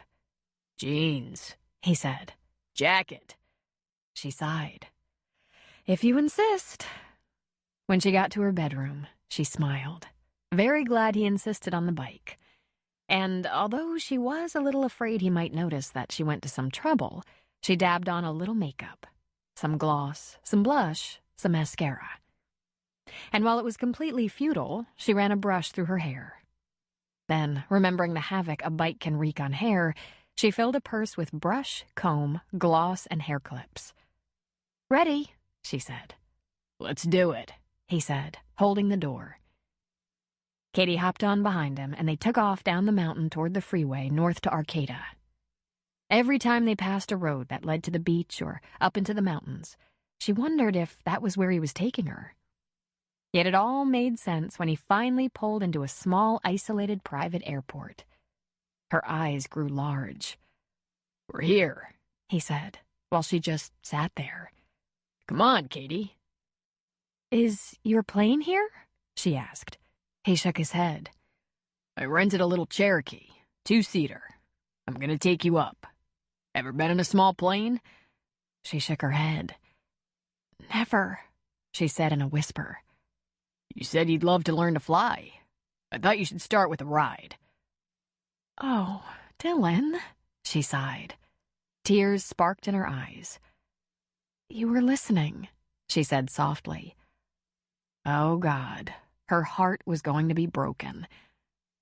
I can't believe it. He was frowning. Can't believe what? Tell the truth, Dylan. Are you just trying to get laid, or did you really do this for me? He ran a finger along her jaw. I thought it was pretty clear. I'm into you.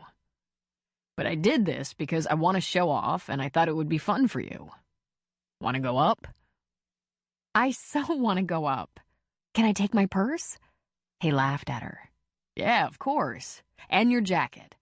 Come on, I have a little paperwork to finish. While Dylan shot the breeze with the guy behind the counter and signed off on some paperwork, she sat, taking it all in. She's all ready for you, the man said. Little bumpy out there over the ocean, Dylan. He grinned. That's the fun part. Then he turned and said, Come on, Katie. The Cherokee was lemon yellow and just adorable. He put her inside while he looked over the airplane on the outside, giving it a pre-flight inspection. Then he jumped in, checked some of the instruments, cranked it up, and taxied out. She let go an excited squeal as they lifted off the ground, and he laughed.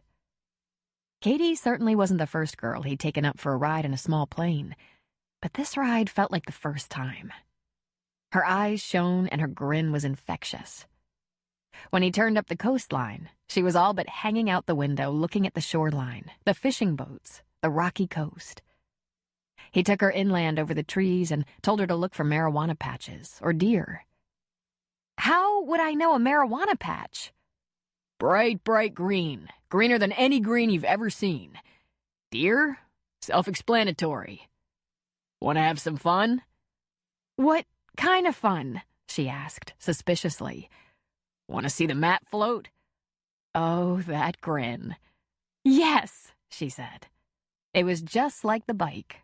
She really liked the sharp turns, the speed. He took it to a higher altitude, then dropped the plane into a rapid descent, and the map floated for a moment, making her giggle. So he made a sharp turn and pulled back on the yoke, loading some G's on them, and she laughed as if he was holding her down and tickling her. An epiphany was coming into focus. Everyone he dated, briefly dated, was so easy to please. They thought he was the catch of the century. He picked the best restaurants, was the best date ever, sharpest dresser, even covered with motor oil from some airplane engine. And they'd sure been willing to give it up right away. He just realized it hadn't felt real. They always knew him as the owner of a small aircraft operation or an actor, celebrity. Katie was tougher, and yet completely authentic. She had fun on the bike. The flying thrilled her. But she didn't give in to him. She had rules and held to them. Can I try? She asked. Gently, he said. Pull back. The plane goes up. Push forward. Down. Let's not turn. Oh, thank you, she said, and she gave it a try. At first, she was careful, gently moving the yoke. But then she got a little more aggressive, laughing as she pulled back, pushed forward. Okay, you don't want to put us into a stall. A stall? As in no engine. She let go at once. You fly, I'll ride. Good idea, he said with a laugh. Let's look at some boats. Look for some dolphins. And he turned out to sea. They saw birds flying under the airplane, a bunch of dolphins jumping, a few fishing boats, and a big yacht. And then the plane started to bounce. What's that? Just a little choppy out here, that's all, he said. She was unusually quiet for a moment, and Dylan didn't really notice anything. He was used to turbulence. It was usually especially bad over the Montana mountains. But then he heard that telltale sound from his passenger. Whoa, she said. Then, ew. He glanced over at Katie. She was white as a sheet. He didn't waste a second. "Katie, bag!" He pointed to the side pocket. "Bag, bag, bag!" She turned to look at him, glassy-eyed, confused. He reached across her and pointed closer to the side pocket. "There's a bag in there if you don't feel right." Weakly, she slipped her hand into the side pocket and pulled out a sick-sack. She just held it, like that was the last thing she wanted to think about.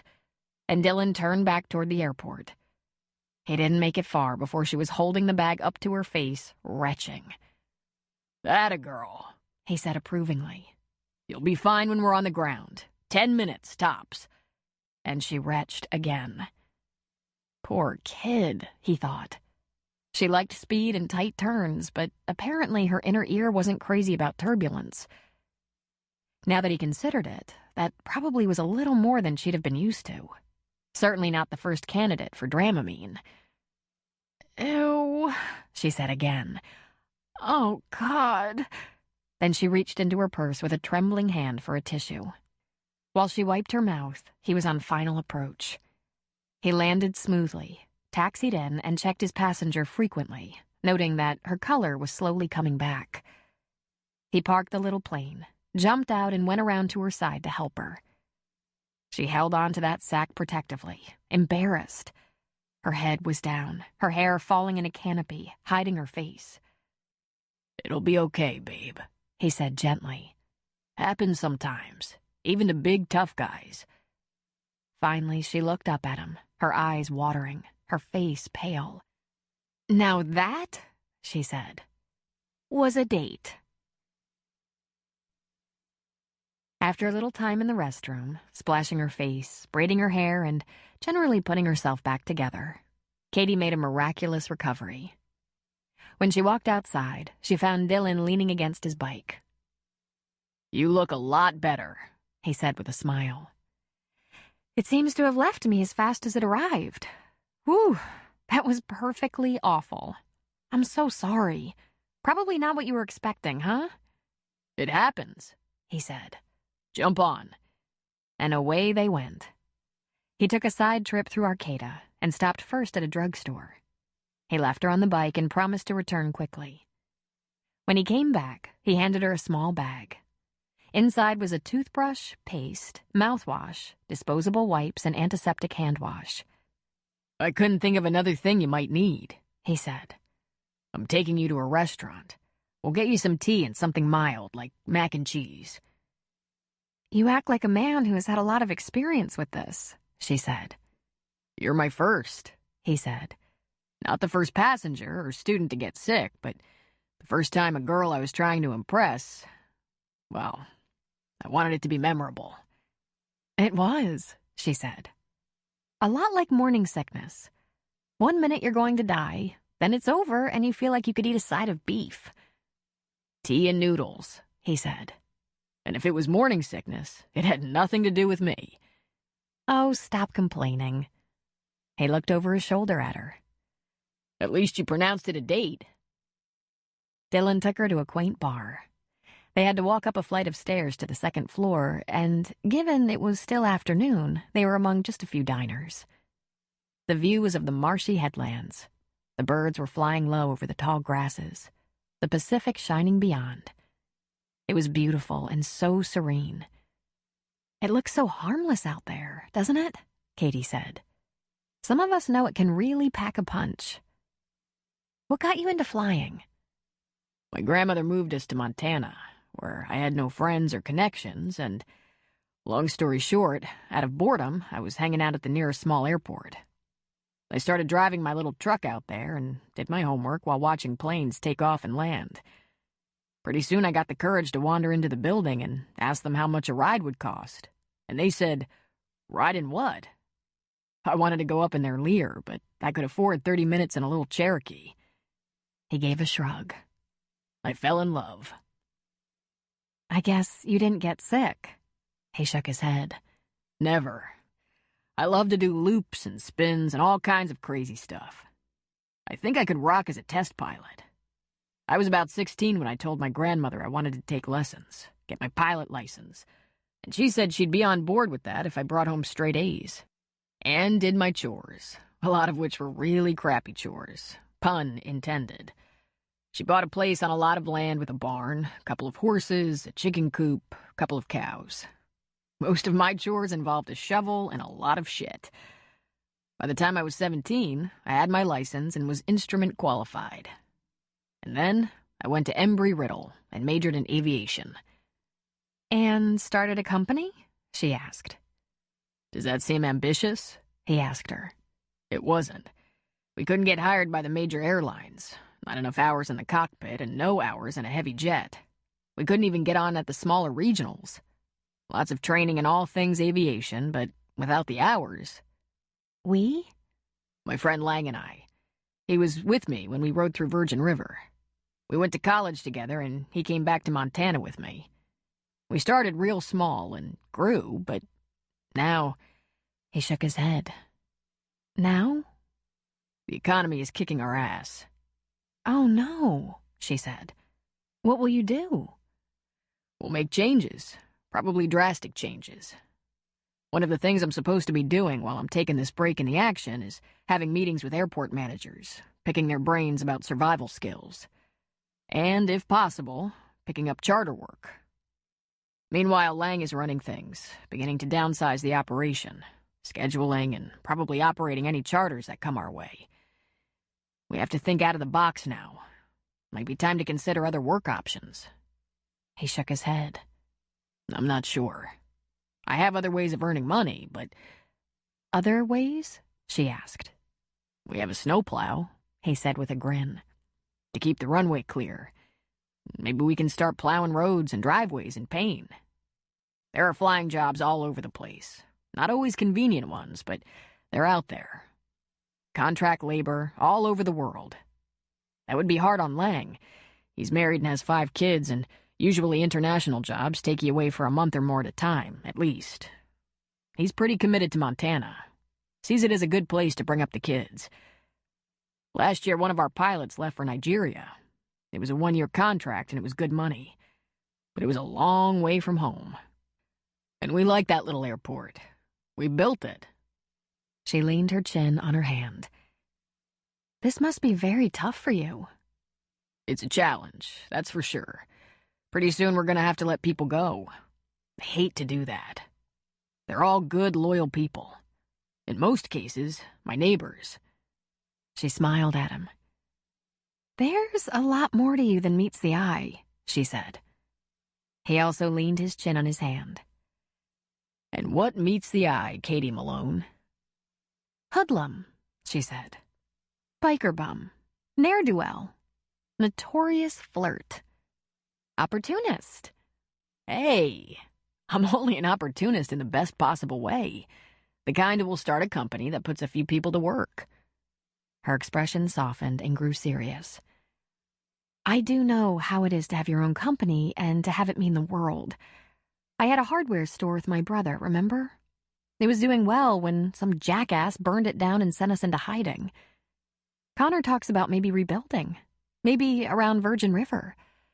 But, he prompted. But it took the store burning down for him to see that he needed a little more balance in his life. That he'd been working too hard and wanted more time to relax. More time with the boys and with his woman. She shook her head. I've never really seen Connor like this. He's mellowed out a lot. Couldn't prove it by me, Dylan said. He pretty much snarls when he sees me, which fortunately isn't too often. She giggled. I told you, he'd like to pick my boyfriends. Am I your boyfriend now? After the plane ride, even considering... She ignored him and asked, Tell me more about your company. Your airplanes, your barn, your best friend, your town, your grandmother. Dylan tried to remember how many times he'd been asked questions like these by lovely young women. The answer was never. Oh, he'd been asked about his famous grandmother, about his days in Hollywood, about how big his company was and how many planes he had, and they stopped just short of asking what his bank balance was. But about his best friend, his barn, his town? Was it like this just because Katie Malone didn't really know a thing about him? He found himself talking and talking. He loved telling about how his grandmother took charge and found a place off the grid for them to live while he struggled to enter adulthood. About Lang and Sue Ann. About going to high school in Payne, college in the Prescott Mountains. He told her about the girl he took to the senior prom and had her laughing when he told the story of Lang falling for Mrs. Lang and how Sue Ann pinned his ears back and just wouldn't take any of his big city playboy crap. Then he asked her all about growing up in a hardware store. Asked what kind of high school experience she had. "I'd like to teach while my kids are in school. It would be perfect for me. I'm sorry about the store, of course, but teaching and coaching girls' athletics? That's more me." Then she grinned and said, "As long as I stay on the ground, I guess." Even though they lingered a long time over their dinner, it was still early evening when they headed for Virgin River. He took her off the road just long enough to view the sunset over the Pacific, then on to the little town, to her cabin. He'd never felt closer to a woman in his adult life. And then they were standing there, in front of that little cabin. All around them in the darkness were the noises of the forest. The crickets and squawks and occasional rustling sounds. But Katie just stood on the first step of the porch, looking into his burning blue eyes. He gently touched her cheek and the line of her jaw. He kissed the left corner of her mouth, then the right. "This is going to be goodbye, I guess," she said. "That would probably be for the best," he said. "You don't want to get mixed up with me. You don't want to put your boys through that." "Dylan, understand something. I will always take care of my kids first. Always. If I thought being around you was bad for them in any way, they're first. That's all. I could love you more than life itself, and they would still be first. It's a commitment a mother makes when she has children. And besides, I'm not so sure you're bad for them. You're a very nice guy." "But I should probably get out of here." And he touched her lips again, more seriously. He covered her mouth in a hot, demanding kiss that robbed her of breath. "Unless..." And he kissed her some more. "Unless?" she asked weakly. "Unless you want me to stay for a couple of hours and make sure you never forget me." She said, leaning toward him for more of his mouth. "Tempting, but unnecessary. I'll never forget you, Dylan. I've had a very fun couple of weeks. Thank you." Katie, I hate to leave you." "I understand, Dylan. You have things to take care of. And besides, I don't want to have the best sex of my life with a guy who's on his way out of town. Just kiss me some more, and then tonight I'll imagine it." "When you imagine it, multiply it times 10. He went after her lips again. He pulled her hard against him and slid a hand up her side to briefly cover her breast. He feasted on her neck, jaw, ear, temple, mouth, then just held her still and close. "Times 100, she whispered. They were locked on each other for another 5 minutes, and she was the one to pull back. "I could do this forever, but I don't want to make a fool of myself and cry. If you're going, you should go while I still have some dignity." Dignity, he understood. He backed off a bit and gave a nod. "I'll think of you as the best part of my summer, Katie," he said. "I hope you can save the company," she said. "And thank you for making me feel so special." He gave her waist a squeeze. "You are special. Don't you ever forget that." And he turned from her, going to his bike. Chapter 8. She hurried into the cabin because her breath had started coming in little gasps, and in a second she knew she was going to fall apart. Inside, she paced in the small space, plunging her hand into her hair and making small whimpering sounds. Why couldn't things be different? She asked herself. Oh, she was going to cry all night. She knew it. She was flat-ass bonkers over him and didn't feel better off this way. But he was probably right. If it was only going to end suddenly, leaving her grasping for something that just wasn't there, it was better that he was gone. Better? She asked herself. Oh, she was going to cry all night. She knew it. She was flat-ass bonkers over him and didn't feel better off this way. But he was probably right.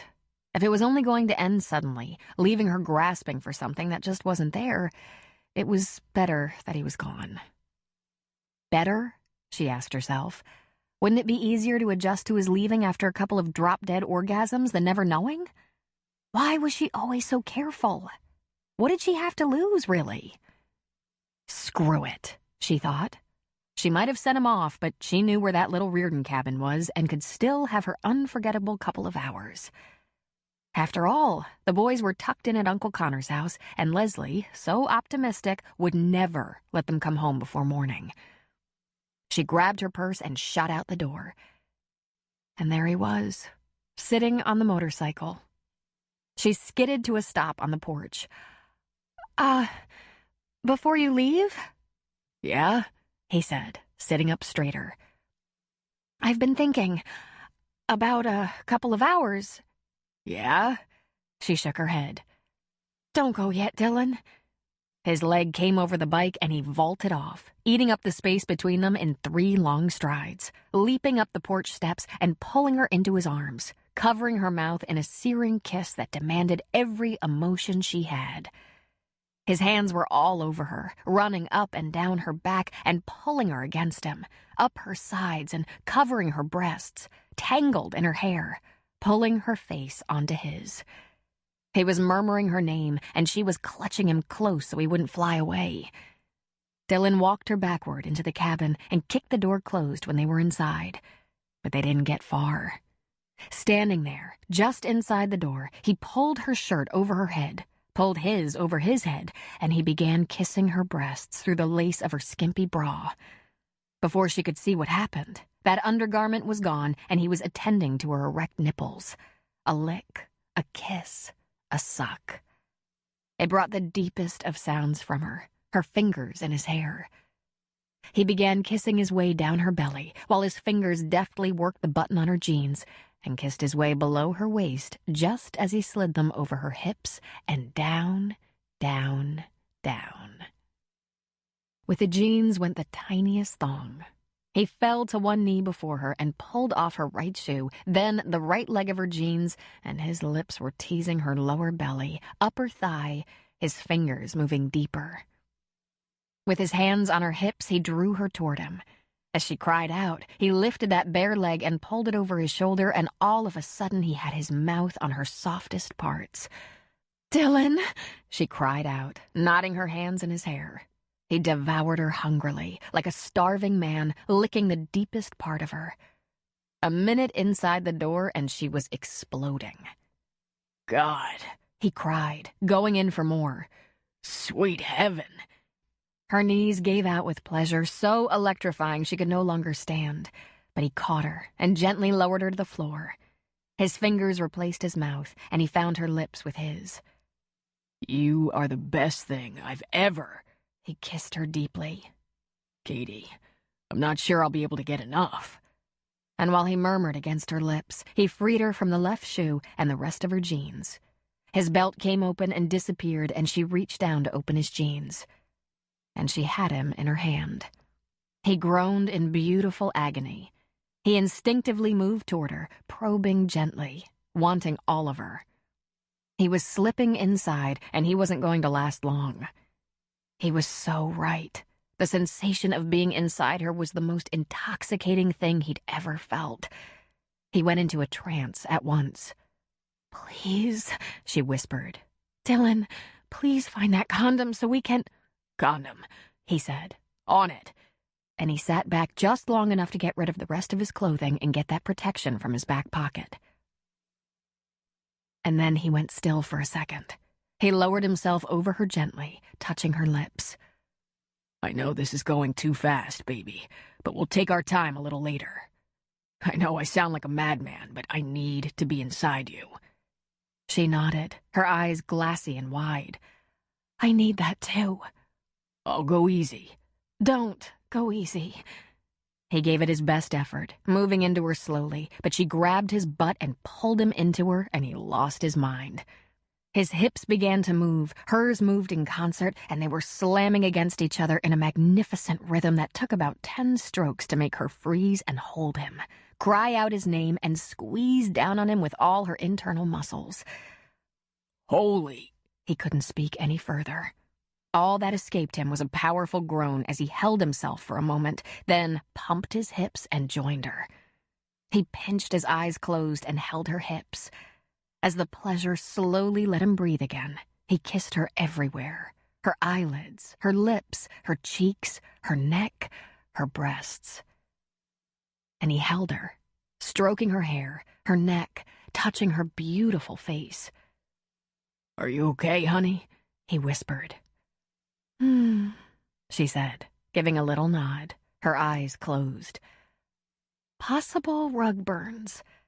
My God, Katie, I wanted you so bad. I didn't even get you to the couch. I think I went insane. She giggled. When a girl says yes to you, she better stand back, huh? Come on, sweetheart. Let me get you to bed. Just a minute, Dylan, she whispered. I'm trying to grow the bones back in my legs. Can't we be still for just a minute more? Yes, he said, placing gentle kisses everywhere he could reach without separating them. My God, I'm having aftershocks. I'm weak, she said softly. Pleased, but totally limp. After a minute passed, he carefully lifted her and she looped her arms around his neck. Don't worry about growing your bones back. You're not going to have to walk for a while, he whispered. He carried her to the bed with his lips locked on hers. He put her down and climbed on beside her, pulling her into his arms. Yeah, this is going to work better. Yeah, I like this, he said, settling his lips against her neck and his hand over her breast. Now we start over. Nice and slow. Dylan felt Katie stir against him, and he instinctively pulled her closer. He wanted her again. Best sex of your life? He asked in a whisper. I'm not ready to commit, she whispered back. He chuckled. Was for me, he said. But... Seriously, he said. And it was for you too. Don't go getting a big head just because I had a couple of orgasms. 4, he said. I gave you 4 and helped myself to 2. You're counting? She asked, rising up and looking down at him. I'm going to keep counting, too. I think you can reach your personal best. He grinned at her. Aren't you tired? I was sleeping until you started wiggling around. He nuzzled her neck. I can do better. Just trust me. We made love on the floor, she murmured. 10 feet from the bed. I think I lost my mind a little bit. Are there rug burns? He asked, trying to roll her over. I'll give them a little kiss. He found a couple of pink patches on her rump and did kiss them sweetly. Then he rolled her back and his hands and lips began to move over her body again. Boy, am I glad the rumors weren't true. What rumors? He asked, his voice muffled. There were lots of them. I think the worst one had you in a drug-induced coma in an institution in New Zealand. He lifted his head from her breast. That one had appeared in The Star 20 years ago, shortly after Adele took him out of Los Angeles. You know, he said. She nodded. How long have you known? Well, I strongly suspected at the Flat Tire. Then, at the bar, I was more sure. Then, when you told me your last name and a little about yourself, right before you kissed me, I was positive. And you didn't say anything? She shrugged. It appeared you didn't want to talk about that Dylan Childress. If you'd brought up your Hollywood career, I would have said something. I admit to being curious about which parts are true, which aren't. The press and rumors were pretty horrible. Liquor and drugs, an unbelievable number of girlfriends, crazy behavior, vandalism, and general delinquency. I was just a stupid kid. I always wondered which parts of that were true. Probably too much of what you read was true. I read about the terrible incident that seemed like the end of it all. Roman's drug overdose. An accident, He said. I'm sure it was Roman being stupid, trying to get high, not get out. And that's when you kind of disappeared, she said. My grandmother got me out of there, away from the insanity. She didn't know what else to do, I think. She thought I needed to rehab, to put it simply. How many people around here know? Les knows, but she won't out you. I bet the number of Virgin River women who were in love with you when they were 12 is pretty limited. You probably don't have to worry. He smiled at her. You? Were you in love with me? Oh, God, wildly, madly. I sincerely believed we would meet somehow and you would marry me. But you went away and I threw you over for Jason Priestley. Later, I threw him over for the Backstreet Boys. Then I got interested in boys my own age who were real. I had to finally accept the fact that Jason Priestley would never take me to the prom. The Backstreet Boys, He muttered. Priestley, I can live with that. But the Backstreet Boys? Jesus, Katie. It was a rough time. So now will you tell everyone you can think of that you had sex with Dylan Childress, the ex-star? Is that what you're used to? She asked, knowing the answer. It's happened. That's why there haven't been that many... Like who? She asked. Who does a guy like you hook up with? He gave a little shrug. Women who didn't want a boyfriend. Never local girls. They want to get married. Almost strangers, but not total strangers. Sometimes I'd meet someone when we flew charters. There was an expiration date on those relationships. I was kind of hit and run, involved with people I probably wouldn't see again. How original for a playboy, she said. Well, this may come as a shock, but I haven't ever let myself get involved with someone like you before. Someone who absolutely swears he can't be committed.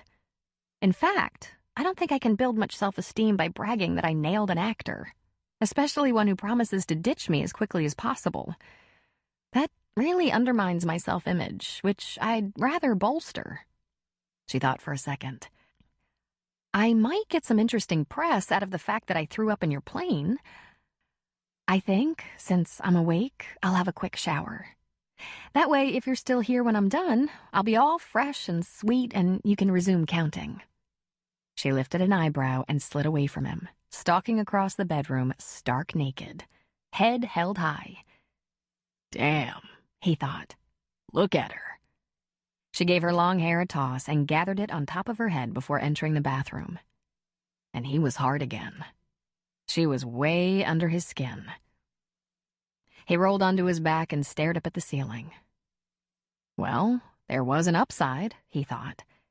Now that it was all out in the open, she would understand where he was coming from, why he was a bad relationship risk and was doing her a favor by not getting involved with her or her kids.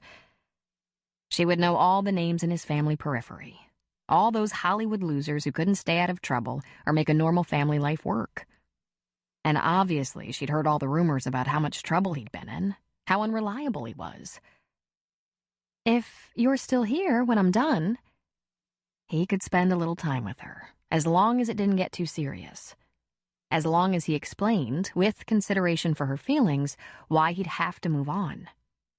And she'd be fine with that, because she was no longer a 12-year-old fangirl. And he leaped out of bed and went to the bathroom. The shower was running, and he stepped inside. You're not going to get away with this, he said. What? Showering alone while I'm still counting. And he took her lips, just as he took the soap out of her hands. Katie was making coffee in the kitchen when the door to the cabin opened and the boys came in. Shh, she said. Be very quiet. You can go to your bedroom and change clothes for summer program if you're very quiet. Right behind them, Connor stepped into the cabin. Well, you're not Leslie, now are you? There's a motorcycle outside your cabin. Yes, Connor, I know this, she whispered. Please don't wake him. Why? Did he have a rough night? Don't go there unless you really want to know, because if it will back you off just to give you the grim details, I'll do it, she said. Don't, he said, closing his eyes. I don't want my ears bleeding. Do you know what you're getting yourself into? Unlikely, she thought, but she said, I'm a grown-up. In the bedroom, Dylan felt the sunlight on the back of his lids and thought, whoa. That last session they'd had really knocked him out.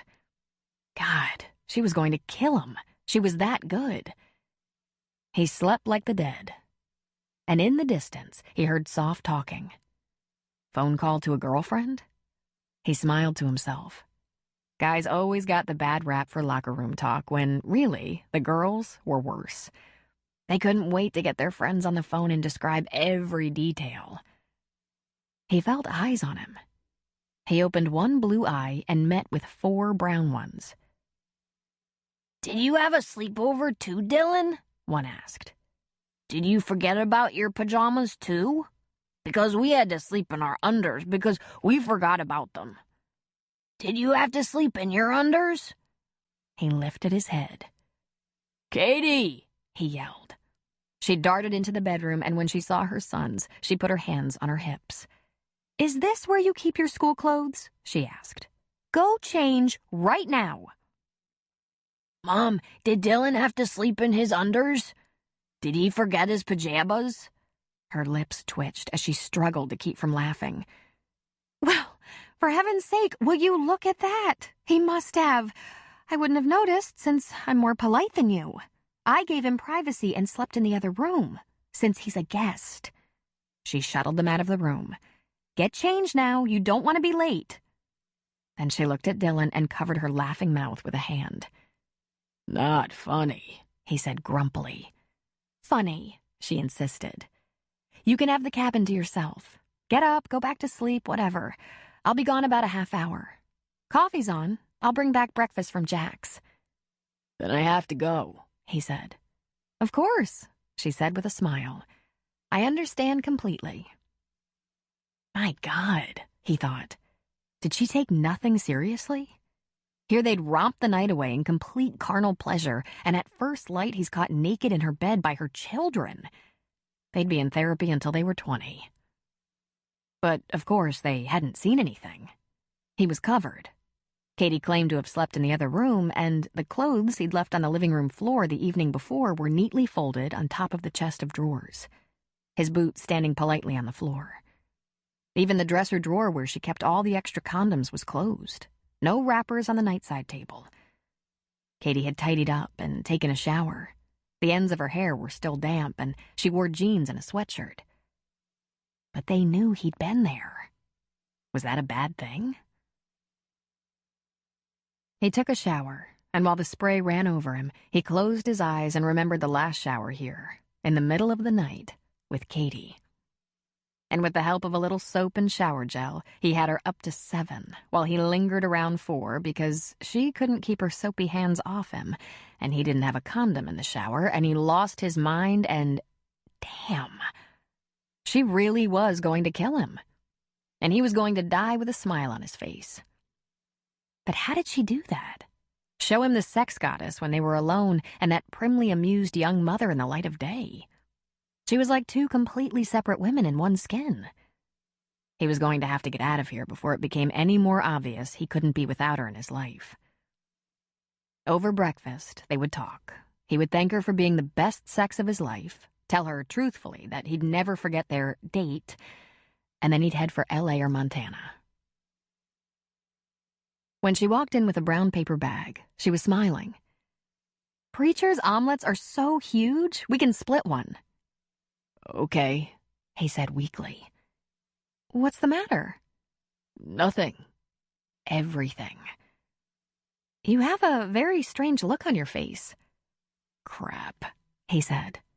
He took the bag from her hands, put it on the counter, and threw her over his shoulder, her laughter pealing out through the little cabin as he carried her back to the bedroom.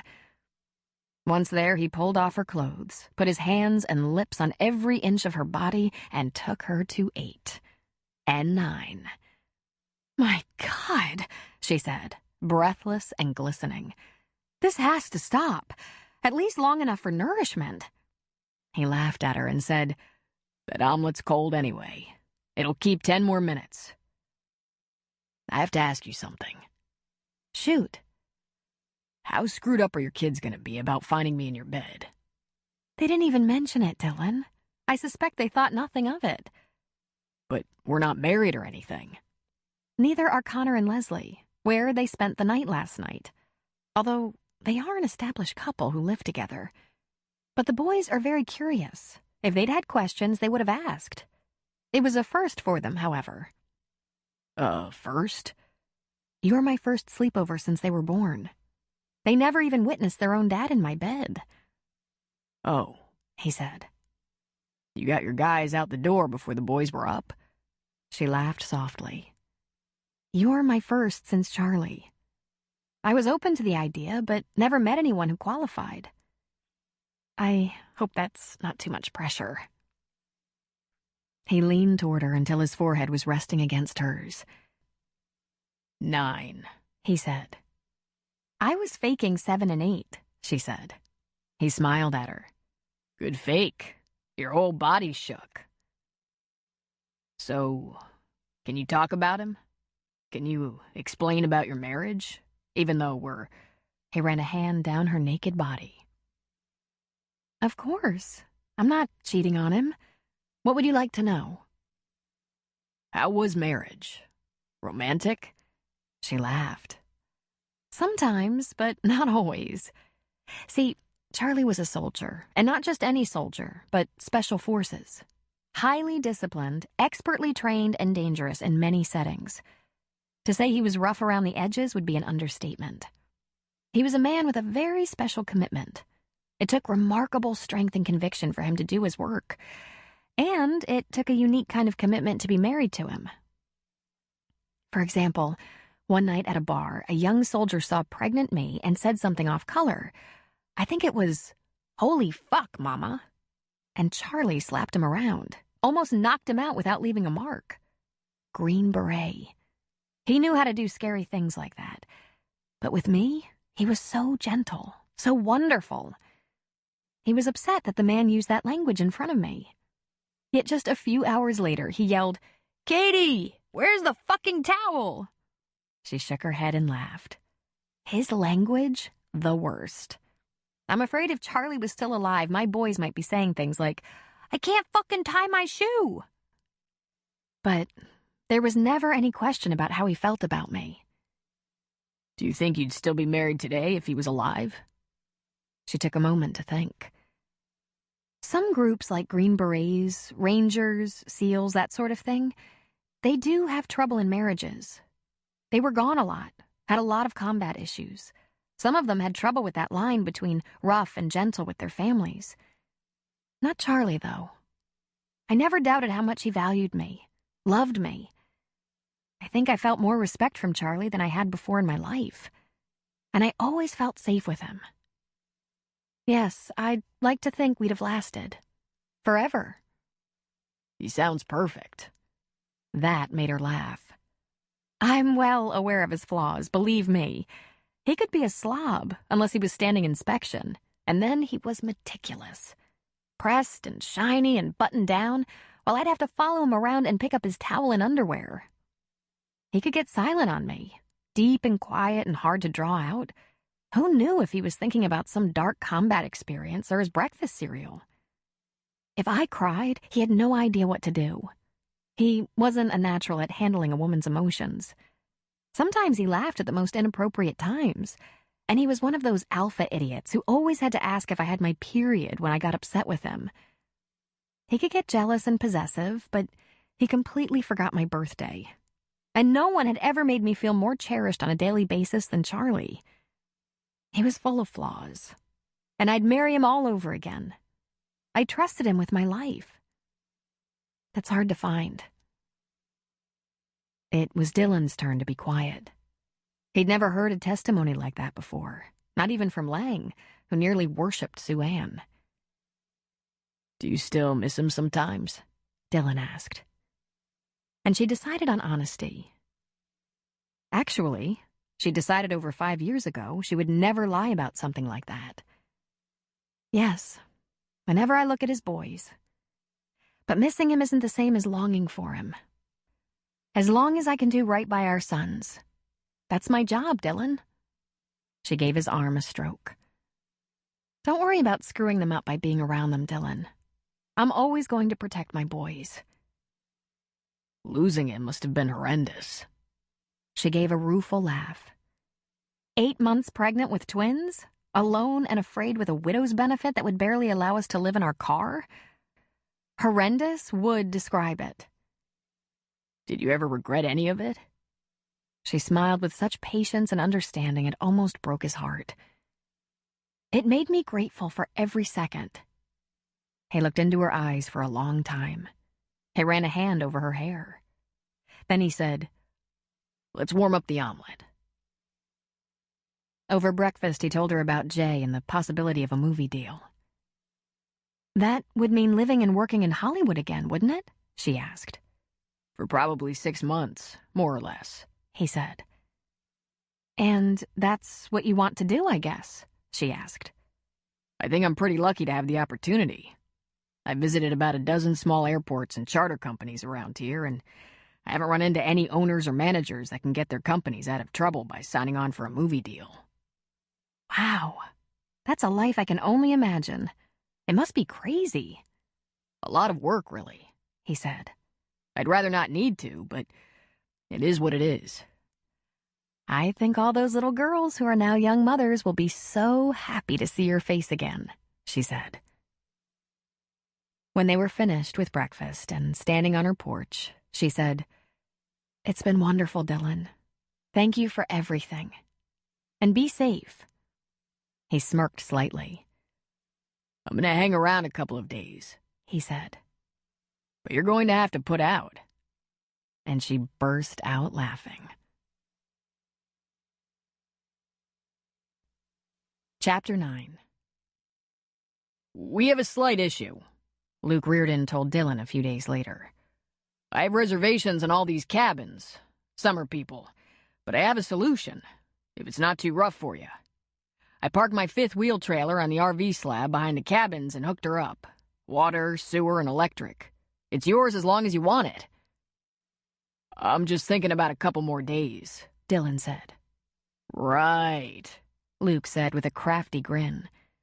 He wasn't saying it, that Dylan's couple of days had stretched out, edging over 3 weeks.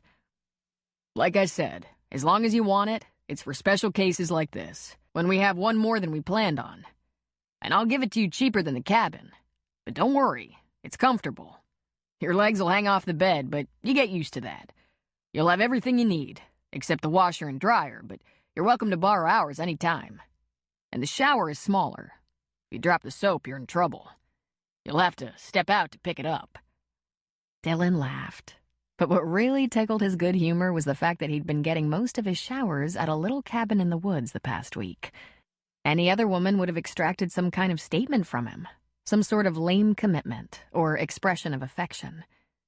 But not Katie.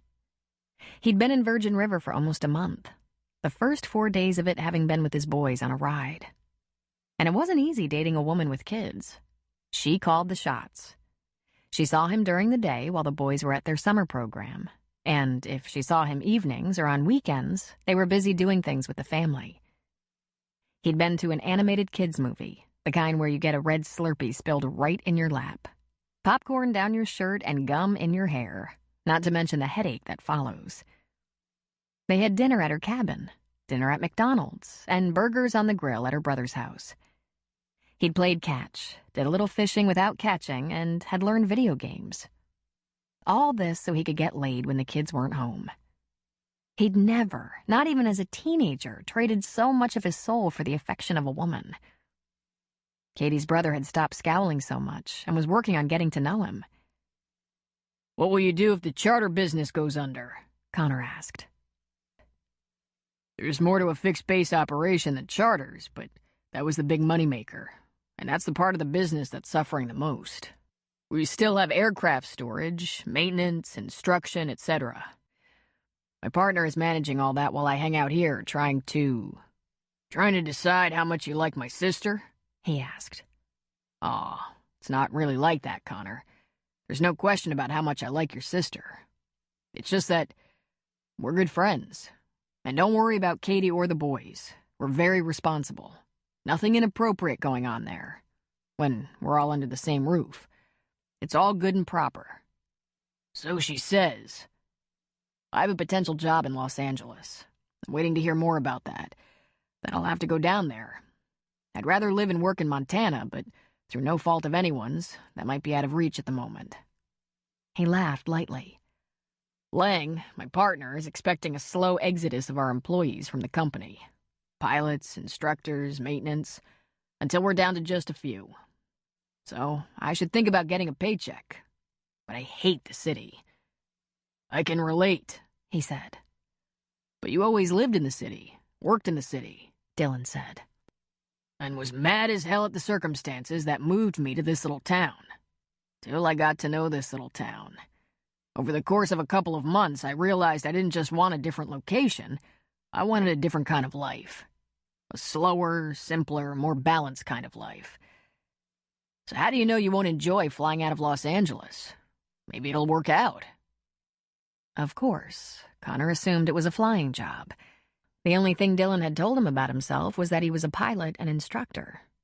To his amazement, Leslie must not have said anything. Girls usually like to brag about a Dylan sighting. "I'm sure it'll work out one way or another. And as much as I like kicking back here, I'm gonna have to go check it out. But there is something I'd kind of like to do before I go. I've been thinking about that jungle gym we put up for the school. Why don't we drive over to Eureka and get a smaller version of that for Katie's yard? The front yard, where there's room and she can see them from the porch. Interested?" Connor tilted his head and lifted a brow. "Are you thinking with a jungle gym in the yard you might be able to sneak Katie into the house for a little nookie?" "Now, why would I think something like that?" Dylan asked, affronted. Connor shrugged. "Probably what I would be thinking if Les had a couple of kids. But don't do that. Really, don't. And I'll ask Jack if he minds." "I'll split the cost," Dylan said. "Might keep her around longer." "You're a peculiar guy, Dylan," he said. "You're looking at two possibilities for yourself, L.A. or Montana. Yet you want to help keep her here. Is that to take the heat off, so you can leave her here without feeling guilty?" "Not that, Connor. I'm on your team. Katie should have someone in her camp she can depend on, and the boys need their uncle." "I wish I was a better bet," he said. "With the kind of work I do, you never know where I'll end up." And yet, Dylan was still here, unable to leave. He could just as easily go back to Payne and await that phone call from Jay Romney. But he hadn't. Dylan and Connor went to Eureka together on a Tuesday afternoon to pick up that playset for the cabin. Katie was surprised and so delighted she could hardly contain herself. The boys were immediately crawling all over the pieces until their mother yelled at them not to get the parts all mixed up. "I think I can get this together," Dylan said to Connor. "Why don't you swing by tomorrow after work and see if I put it together to your satisfaction? If you have Katie to help, it'll be done right."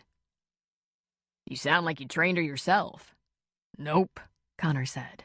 "But the same guy who trained me trained her. That's good enough for me." "Don't get the idea we're bonded here," Connor said. "I'm still pretty concerned about what's going on with you and my sister." Dylan shook his head in a silent chuckle. "Probably a good thing you ended up here, Connor. I think you're perfect for this place." Connor narrowed his eyes. "Why do I get the impression that's not a compliment?" "That kind of thinking is why I haven't dated a female in Payne, Montana since the senior prom. Not everyone who likes each other ends up married for 50 years. And Katie can think for herself, believe me. That's what she keeps telling me. But I still look out for her." Dylan slapped a hand on Connor's shoulder. "You're a good man, Connor. We're not bonded. Right, Dylan said. Got it. Dylan passed Katie on the road. She was taking the boys to summer program while he was en route to her cabin to work on erecting the playset. He was still studying the plans when she returned. He suspected she was speeding to get there. "Let me see," she said, taking the instructions out of his hands. She glanced at them for less than 1 full minute. "Okay, good," she said. And then she went to the back of her SUV, lifted the hatch and the floor, and pulled out tools, and his eyes almost popped out. A pink tool belt. Whoa, he said as she buckled it around her hips. Katie, baby, I'm not going to be able to concentrate on the joints and trusses if you wear that thing around your hips. She laughed as she secured her belt, then reached back into the SUV for her toolbox. "We'll have this thing together in no time. I'll do some measuring and you can dig the holes to secure it." She pulled on gloves, grinning at him. "Want to get going here?" You don't know what I want to do, he said. "Get the post digger, the one Connor left, and get ready to work." They started at 9:30 in the morning. At 2 in the afternoon, they stood looking at the finished product, the posts still settling in fast-drying cement. Given there would only be 2 rambunctious little boys at a time on the jungle gym, there was no concern about it not being quite dry when they were home from their summer school. "Perfect," she said. "Want a quick shower?" After a quick something else? "I'm all sweaty." He got an evil grin on his face. His eyes were glowing. I know. "Are you 99% testosterone?" I want you. I've been fighting it all day. That tool belt. "Want to sing a round of YMCA?" she asked with amusement and a lift of her eyebrow. He approached her looking lethal, grabbing her around the waist. Sadly, the tool belt will have to go. "What if Connor comes early?" Won't he be surprised? Dylan said, undoing the tool belt. You and me. Now. She sighed and took him by the hand. "Come on, Dylan. You know, I think I give in to you way too much." If you're suffering, I'll back off, he said. But he said it with his usual naughty smile. "You take very good care of me," she said. "But I'm not sure how you survived in Montana if you don't get involved with the local talent. For someone so determined to never marry, I've never met a man who needs a good wife more than you." Katie's words really hit home with him. Not so much because she was right, which he realized she was, but because he'd never been in a relationship like this. 35 years old, and she was his first steady girl since high school. Never mind all his determination to remain single and childless, he'd never met a woman who was so hard to leave. A woman whose special scent and the perfume of her hair and skin made him love-drunk. Her body beneath his hands put a fire in him. Her voice lulled him and brought him ease. Her laugh lifted his spirits, and her self-confidence somehow made him more sure of himself. Katie might be the one woman in the universe he wanted to touch, to caress and possess, but she was hardly the first person to make this observation about him, that he needed a good one-man woman in his life. Lang and Adele had made similar comments, though not based on any knowledge of his sexual needs he'd never before been so aware of. Satisfaction usually set him free. Sex with Katie only left him wanting more. Adele had witnessed, while Dylan was growing up, how much he'd longed for a safe and nurturing family unit, and would often remind him, "Remember that TV family is make-believe, Dylan. Don't depend on it for love." And his best friend would see him around his own family, around Sue Ann and all the kids, and often remark that Dylan had himself all wrong. He was probably the most marriageable man around. It's obvious you take to it, Lang often said. You're calmer hanging out around these little hoodlums than I am. It was true. The one thing he'd long been avoiding was a connection like the one he had with Katie. He feared it more than anything else. He wasn't sure where she found her strength, but he wasn't made of the same stuff. Having her and losing her, by any means, death, divorce, even malignant discord. It would kill him. The boys were wild about their playset. Dylan and Katie sat on the porch and watched them risk life and limb testing the limits of the jungle gym. Katie interjected commands like, "Not upside down, please. That's too high," and "Don't do that." And once Dylan said, "Andy, it's Mitch's turn." And they all stopped, dead still, and stared at him. "What?" he asked. "You can tell them apart," Katie said softly. Could he? Well, maybe he did that once. It must have been subconscious. It was definitely spontaneous. "Well, I've been around a while now." "A little over a month," she said, smiling at him. "But you're leaving in a couple of days, right?" He turned to look at her. "Have I stayed too long?" he asked her. "So long that when I leave now, because I will have to go, will it hurt you so much that you hate me?" She looked at him, patiently shaking her head. "Dylan, did I say or do anything that made you think I was involved with you against my will?" "Of course you didn't." "I'm not offended that you have so little faith in me. You haven't known me long enough to judge that fairly. But sometimes it hurts me how little faith you have in yourself." She gave his cheek a stroke. "Do what you have to do. You've had so many successes in your life. Stop being so afraid of failure. You're not going to fail." Those eyes of hers put him in a trance. He could drown in those eyes. He found himself leaning toward her, and she turned in her chair to lean into him, and their lips met. He threaded his hand around her neck, his fingers stretching into her hair, and he moved over her mouth with longing. And there was a shriek and a shout from the yard, breaking them apart. "Ew, Mom! Gross!" Andy cried. And Mitch pulled Andy to him and made wild smacking noises. They hugged like little bears and fell to the ground, rolling around in the dirt as they made kissing noises and laughed themselves stupid. "Silly asses," Dylan muttered to Katie's laughter.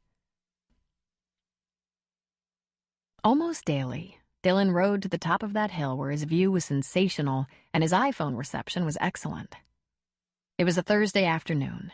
He'd spent some time with Katie in the morning and now was attending to his business. His first call was always to Childress Aviation, and the news wasn't getting any better. "Dylan, buddy, we've had charter cancellations. The BBJ leasing company came for their jet, and they're talking about holding us to the lease. That would definitely wipe out petty cash." "We had petty cash?" Dylan asked. "By September, we're going to have to shut down the training center. Not enough instructors or students to run it. I thought we could limp along for 6 months, but doesn't look like it.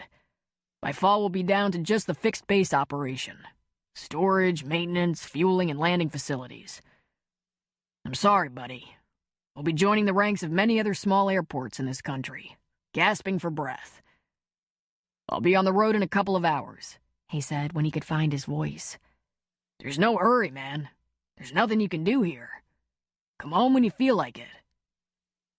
I'm sending out resumes, just looking, just in case something pops up. If I get a job offer, I'm going to take it." "Flying job?" Dylan asked. "I've heard some shipping companies are hiring pilots for freight transport. Multi-engine heavies, which, thanks to you and your fancy BBJ, I'm qualified to fly. I might as well throw out my net. It wouldn't have to be forever, just until we get back on our feet." It was on Dylan's lips to shout, "Don't do it." He knew Lang wanted to live and work in Paine, wanted to raise his family there. So he said, "I know you have your reasons. 5 of them, Lang said. I understand. But you want to live in Montana. I'm just looking around, D. You can't carry us all forever, not on just a little airport that gets minimal use. I'll let you know if I get any promising news." Dylan pressed his thumb and finger into his eyes, trying to ease the ache there. If Lang got a job offer, he'd probably have to move to a larger city, a larger base of operations. He felt like shouting, "You're my only family. You can't move away." He said, We probably should have done this a long time ago, when we could have found flying jobs at the same company. Nah, we had us some good years here, and I don't regret a day of it. With any luck, and we're due some, you can operate this company on your own. You can still instruct. You'll get the occasional student. With Stu on maintenance, you'll have yourself a two-man show. It's your land, after all. Only sort of, he said. It was Adele's land. They'd paid back what they owed her for the runway and buildings, but she wouldn't take lease payments on the house or land. And he was her only heir. Your gran will be fine with it, Dylan. Listen, try not to take this personally. It's a shitty time for businesses like ours. Can't make a living if you can't gas up the planes. I feel responsible. I feel like, bugger off, Lang said. We knew what we were doing. We did what we wanted to do. We could have gone to work for a commercial carrier and been furloughed 10 times by now. We had it good. We just didn't have it forever. I'm not divorcing you. I'm just gonna try to get another job. Carry your cell, Dylan said unnecessarily. Of course he'd have his cell with him. I'll talk to you in the next couple of days. Don't let this gut you, D. It's just change. It's not the end of the world. We do what we have to do. Right, he said. Good luck, man. The truth was, Dylan could manage his livelihood just as Lang described, though it would be reasonably modest. But then Dylan, alone, didn't need much. He just hated cutting all those other people. Lang, instructors, charter pilots, out of the loop because the company fell on hard times. And since he had a chance to try to save it, he had to at least give it a shot. But he was running low on time, and Hollywood had a reputation for moving with all the speed of bureaucracy. If Jay didn't have anything soon, Dylan would have to get back to Montana and try to drum up something to pay the bills. He was open to anything, from crop dusting to renting a big truck and turning his airline into a moving company. When they signed off, he called Jay Romney. I hope you have something encouraging to tell me, Dylan said. If you don't, I'm gonna have to. I have excellent news, and thanks for your patience. I have an interested director and a script I optioned last year that I think you'll love, he said. The director is Sean Adams, big name with a lot of juice. He'd like a meeting. Can you meet us at my office on Monday at noon? I'll have lunch catered in. I'll be there, Dylan said. And Jay, until we have something nailed down, not a word to anyone. Absolutely. Tell me your nearest airport, son, Jay said. I'll have a chartered jet bring you in. Dylan burst out laughing. Is that right? Dylan could have brokered that deal if he'd been at home. I'll get there. I'll give you my ticket stub and you can reimburse me. How funny was that? Apparently, there were some business entities that still made use of charters. Dylan would fly down. He'd try to make a deal. Because his best friend might be right. It might be time for a change. But just in case Lang didn't get a flying job right away, Dylan was going to find a way to keep Lang and other employees who were left behind in paychecks. He could sacrifice a few months on a set to get that done. He'd have to give himself at least one extra day in LA before meeting with Romney and Adams. A day to buy some meeting clothes, since all he had with him were jeans and boots. Pretty roughed-up clothes at that. He dialed again. Gran, hi, he said. I'm headed to LA to meet with Jay Romney. Are you gonna be in LA? I'd like to see you. I'm here for another month at least, she said. Will you stay here? He hesitated. He had a feeling he was going to crave a little time alone. I think I'm gonna take a rain check on that, Gran. I'll get a hotel room, but I definitely want to get together. I'll call you when I have some kind of schedule. It'll be easier to plan once I know what Jay has to say and whether he needs more of my time. I'll be sure to fill you in. Dylan, she began. Are you coming alone? The question almost paralyzed him. The impact of what he was doing hadn't quite hit him until his grandmother asked. Yes, he said. Of course. I see, she said. Well, Call when you get here. I think we'll have plenty to talk about.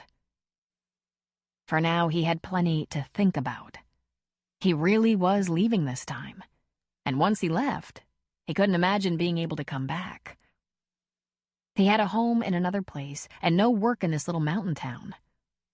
All he had here was the most awesome woman he'd ever met, and no way to stay with her. He wasn't sure how to tell her that, and even considered just running for his life, something he hadn't hesitated to do when involved with other women. He wouldn't do that to Katie. He'd face her and tell her the truth. Early Friday morning, he packed up his duffel and settled up with Luke Reardon. Katie usually dropped her boys off at 9, so he went to the bar for breakfast. Once she was alone, they'd have their talk. He wasn't sure whether that would happen on her front porch or their favorite hilltop or wrapped in each other's arms in bed.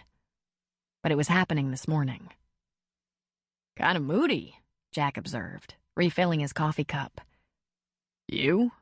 No, Jack laughed. You? Dylan thought about it only briefly before he said, I'm heading out of town this morning. I know, Jack said. Talked to Luke about 10 minutes ago. Dylan put down his cup. Could news travel any faster around here? Maybe, Jack said. If you had 2 bartenders. Then he grinned. Well, tuck it under, will you? I just found out I have potential work south of here and haven't told Katie yet. I mean, we're not serious or anything, but... The phone rang, and on his way to answer it, Jack said, But you'd like to be a gentleman about this. Exactly, he confirmed. I bet we'll see you again, Jack said. Don't bet a lot, Dylan muttered. Jack lifted the cordless that sat beside the cash register. Jax, he said. Yeah? Is that a fact?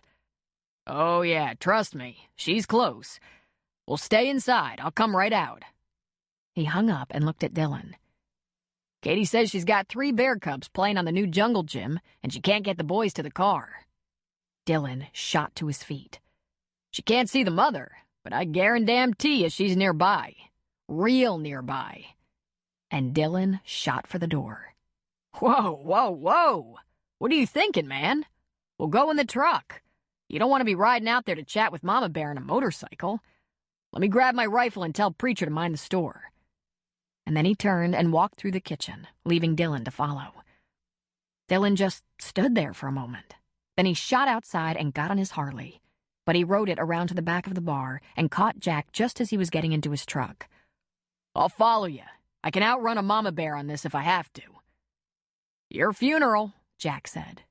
We have bear in Montana, you know, and not these candy-ass bears. We have grizzlies. I realize that, Jack said. I bet you also have a rifle in Montana. I'm a little underarmed this trip, but I'd rather face a bear than a moose. I hear bad things about moose. Who do you think chases them off the runway? Could we move it, or you'll be following me? Don't worry, I told her to stay inside. And with that, Jack got in the truck and led the way. Ah, just as I thought, Dylan observed silently. He spotted Mama in the bushes, scavenging. And sure enough, 3 fat cubs were enjoying the jungle gym. When Jack entered the clearing, her back had been to her cubs, digging around in the bushes, maybe for berries. But she turned and stood to her full and intimidating height. She was an enormous black bear. Jack tooted the horn while Dylan positioned his bike to make a run for it. Mama puffed up and made annoyed noises while her triplets ran for the cover of her skirts. Dylan saw Jack pull the rifle out of the rack. Jack pressed down on the horn again, and both men watched as Mama Bear, not real happy with the situation, disappeared into the brush, her triplets behind her. The men watched as they ambled off as if bored and perturbed. Typical black bear. She was passive and really didn't want to tango with humans as long as the kids were safe. Jack gave the horn a couple more blasts, waiting a full minute, and then opened the door, rifle in hand. Dylan moved his bike up beside Jack, but kept it running.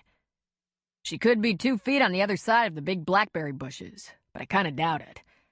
If she felt threatened, she'd get the triplets to a safer playground. I had to shoot a bear once. Same deal. She was scavenging while her cub was curious about the building I was doing at the bar. Next thing you know, I'm in a situation. Those lessons come hard when you're not raised around them, Dylan said, turning off the bike and raising it on the stand. When he'd been transplanted from the city to the near wilderness, he knew nothing. Ham, short for Hammond Pierce, the daytime hand, had been a grumpy old coot 20 years ago. He took Dylan under his wing as a matter of survival. If Dylan stupidly got himself killed around the horses, cows, or wildlife, Ham would be out of work. Now he was even older, more weathered, crankier, and yet did even more work around the place than he'd done 20 years before. Dylan ran up on the porch, just as the cabin door opened. Katie looked scared. He'd never seen her with that look. "Maybe I've been kidding myself about wanting adventure," she said. "I threw up in the airplane. The bear scared me to death. And I bet if I ever got a chance to learn to rock climb, I'd probably fall off and break my neck. Maybe I'm just a city girl who should stick to books and movies for my adventure fix." Chapter 10. First of all, Dylan told Katie and the boys, you don't want to run away from a bear. They'll probably chase you, and they're very fast. If you're farther away like you were, you can make a lot of noise, like Jack did with the horn. If you're closer, back away slowly. Bears like this one are usually kind of shy. "She didn't look shy," Katie said. That's because she had to protect her children. You know how that is. But if you don't threaten the children, she'll probably go away quietly. The one thing you never want to do is get between the mother and her cubs. And if you find yourself in a really scary situation with a bear, lay face down on the ground, cover your head and neck with your hands, and play dead. Dylan crouched in front of Mitch. Mitch, if you come face to face with a bear, what are you going to do? Back away slowly. He swiveled. Andy, if you find yourself between a bear and her cubs and the mama seems angry, what should you do? Make noise? That's if you're not too close. If you're kind of close and she seems angry, you lay down and play dead. Right. On your stomach, face down, cover your head like this, he said, demonstrating by lacing his fingers together behind his head. Now here's an easy one. If you're about to go outside, but there's a bear in the yard, stay in, they answered in unison. Excellent. He rose to his full height. And if there's a bear in your yard, but you're safe in the house? He asked, looking at Katie.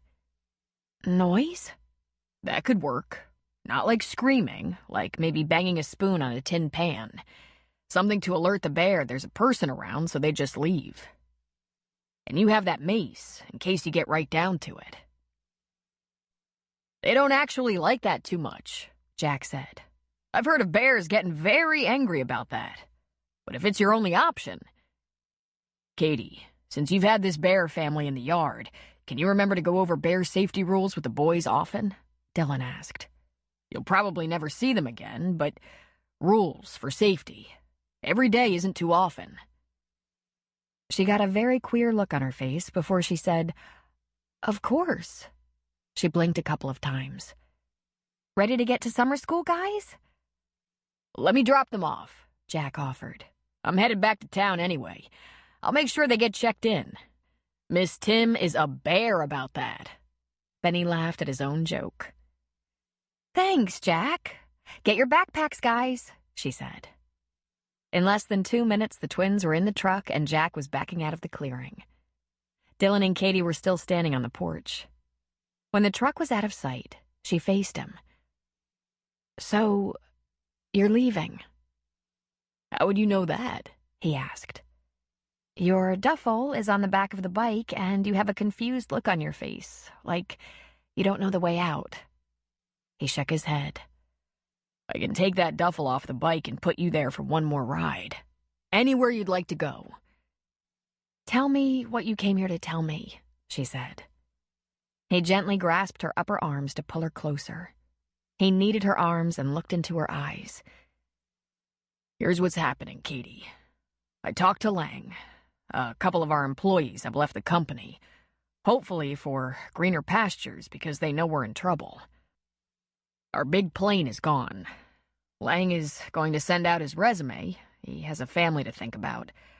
I have a company circling the drain and a producer in L.A. who wants to sign me for a movie if he can. A chance for me to bankroll that little Montana airport. I'd rather fly than act, but I'm a businessman. I'll do what I have to do. I think that's admirable, she said. Movies, they're not exactly 40-hour weeks, he said. It's a major commitment, for months. It won't be quick. There won't be time off, and for me, who has been out of the business for 20 years, well, I have a lot of catching up to do if I'm going to do a decent job. I'm sure. I don't know when I'll see you again, Katie. I told you, I don't have any expectations. I have to work there and in Montana, he said. I don't have any real reason. I know, Dylan. It was a fling. I know. Not something I've ever done before, but I knew going in that you were... How did you describe yourself? Kind of hit and run? You're probably better off, he said. Sure. Right. You told me you have bad relationship DNA. Listen, don't drag this out. This is no big surprise. Actually, I knew before my tire went flat, and it has nothing to do with your DNA. Our lives just don't match. I'd like to ask you to come with me, but I have no idea what I'd be asking you to do. I have no idea what the next months would... She was shaking her head. Nah. Tempting though you are, I have commitments here. I have kids to raise, and I promised them a stable and steady father figure. Plus, I think I like it here, bears and all. People step up for each other. There's a real dearth of handsome movie stars, but... I haven't been a movie star since I was about 14. You do get that, right? She nodded. Sure.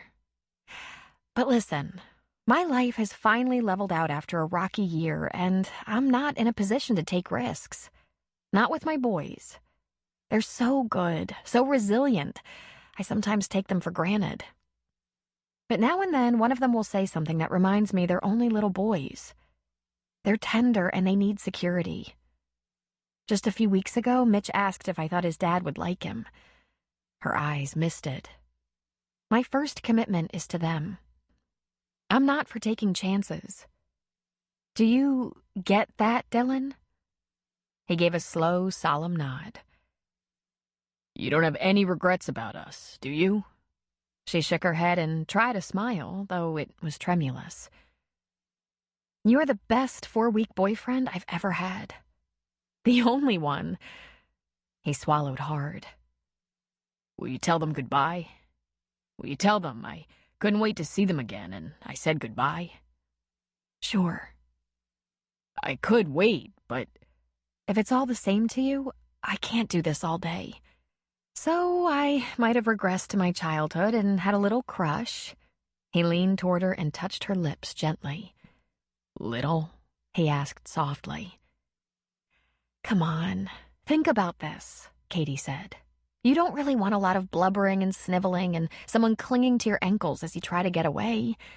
You have business to get to, and she lifted her chin. I have a life to get on with. He smiled at her. You were the best time I've ever had, Katie. You weren't bad. I'll think about you sometimes. Our timing might have been off, Dylan said. If we'd met at another time, in another way. There's a small danger there, too, she said. You don't want to get between me and the cubs. If you think that bear was scary... If it matters, I've never had this much trouble saying goodbye before. She swallowed and her nose got a little pink. Thanks for saying that. Now please, get going. Are you driving the motorcycle all the way to L.A.? I rode it all the way here from Montana. Not a quick trip. But I'm in kind of a hurry now. I should... Katie, I'm sorry. I don't think I'm going to see you again because I let you down. He was quiet for a second. Then, in a hoarse voice, he said, I hope you get on with your life in exactly the way you want to. He leaned toward her, kissed her forehead, and turned to go. Halfway to his motorcycle, he turned back, closed the distance between them in 2 giant strides, and took her roughly into his arms. He covered her mouth in a powerful kiss, licking open her lips and taking possession of her. She let out a small whimper, holding him tightly, answering his kiss with her acquiescence. A tear slid down her cheek. When he pulled away, he touched her cheek gently with his thumb. Yeah, she said. You just weren't going to be happy till you made that happen. Now get out of here. I'm really done saying goodbye. A little peck on the lips, and he left. He popped a wheelie on the way out of the clearing. Katie stood there for a while after the sound of that motorcycle was little more than a distant purr. Then she sniffed, wiped her cheeks, and muttered, What was I thinking? I should have known better. Those Hollywood bad boys never change. Dylan had been on his bike for over 4 weeks, and he was in no mood to ride all the way to L.A. His brain was sluggish, and he was distracted. This is exactly what happens, he told himself, when you let yourself get too comfortable. He'd had plenty of girlfriends in the past, but had never had the kind of routine he'd had with Katie. He'd let himself get lured into a false sense of security, and now, headed for the job he dreaded but had to do, he was feeling a profound sense of loss. And he had to get over it. Fast. She was moving on. A kind man would not do anything to hold her back. He drove to that small airport in Arcata, talked to the manager into storing his bike in a hangar, and hitched a flight to Santa Rosa where he'd pick up a nonstop to Los Angeles. A month ago, he'd packed for a 7-day ride with his friends, and everything was getting pretty worn out, even though he'd done laundry. He intended to spruce up his scant wardrobe. He wasn't going to try to impress anyone, but he would have the courtesy to look civilized for business meetings. Dylan was completely miserable about setting Katie free, but kept telling himself it was necessary. She might be disappointed in him for a while, then maybe a little angry, but ultimately, he believed she'd be glad she didn't have to worry about how her future would turn out with someone like him, some actor with a bad track record. A fling, she'd said. And as she'd said from the beginning, she could do a lot better.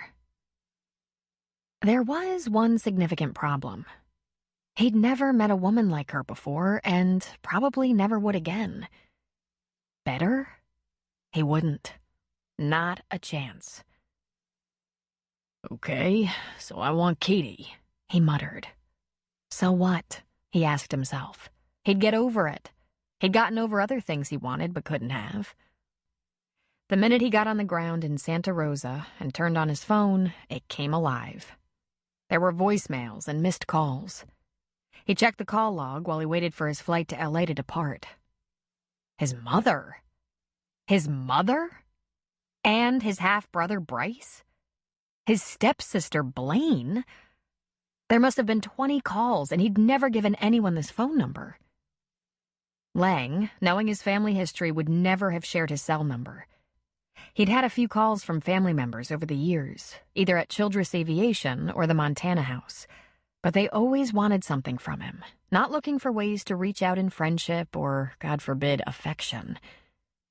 He couldn't resist and listened to the first message, and he thought, this is exactly how you get reeled in, by letting them in your ear, your head.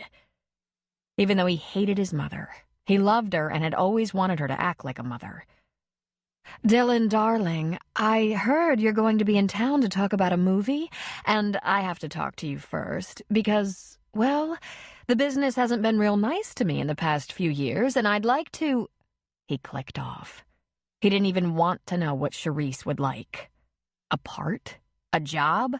A loan from his grandmother? A contact? She had a script he should read? A little party at which she would like him to appear to show the public they were still family? The possibilities were endless. He called Jay Romney. It's been 24 hours since I made an appointment with you, and I have 20 messages on my phone from family members. I never gave them this number. I thought we agreed no one would be told about the potential for a movie. Are you fucking kidding me? Jay asked, genuinely shocked. It just figures. Listen, kid, with all due respect, your family has a lot of friends in low places, and your call came into my office. Delete them. I can't control everything. You're saying you had nothing to do with this? He asked. Absolutely not. Why would I? I want you for a movie. You think I'd screw that by handing out your personal cell number? Here's mine. Log it. You call me on my cell only. And if you want to reschedule to avoid these people, I'll do it. Just say the word.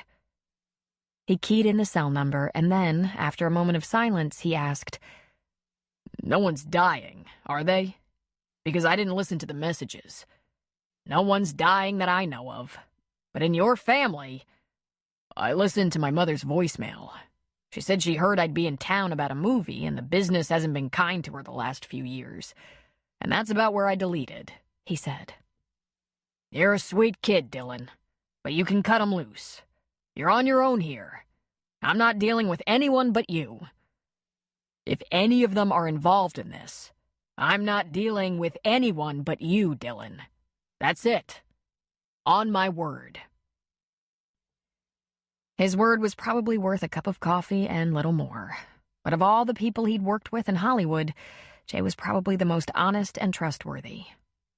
He said, We'll see what happens. If this gets out of hand, obviously there won't be a movie with me in it. And then he traveled the rest of the way, with his phone off. He made it to L.A. in the late afternoon, rented a car, found himself a nondescript hotel, and watched TV. Something he did rarely. He spent Saturday at a mall, buying more appropriate clothes and shoes. He checked his call log and messages, looking for one in particular. But the only one that mattered to him wasn't there. And of course it shouldn't be. They'd said goodbye. Sunday night he drank a little more than usual, and when he slept, he dreamt of Katie, her warm body against him. Not a sex dream. It was much worse than that. It was more intimate than sex. It was the kind of closeness he'd had with her. She was there, soft and sweet and laughing, saying smart-ass things, holding him against his worst childhood fears of loss and abandonment. On Monday, when he went to Jay Romney's office, standing in front of the door, waiting on the street, was Charisse, his mother.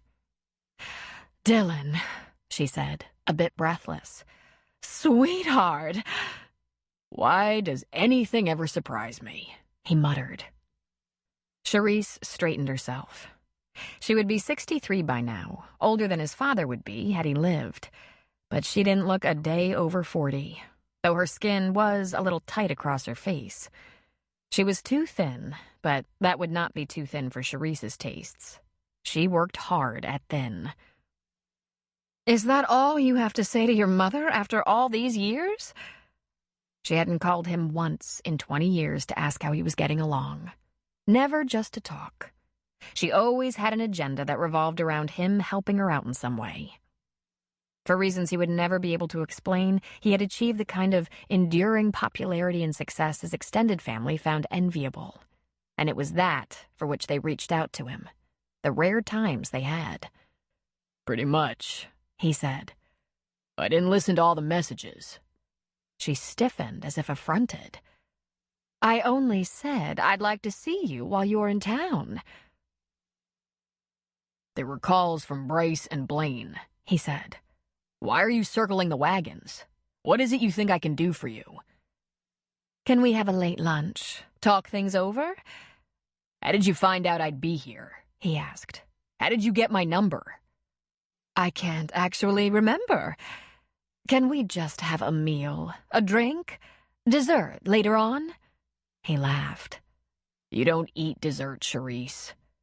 "Please, can't you call me?" Thanks for staying with us.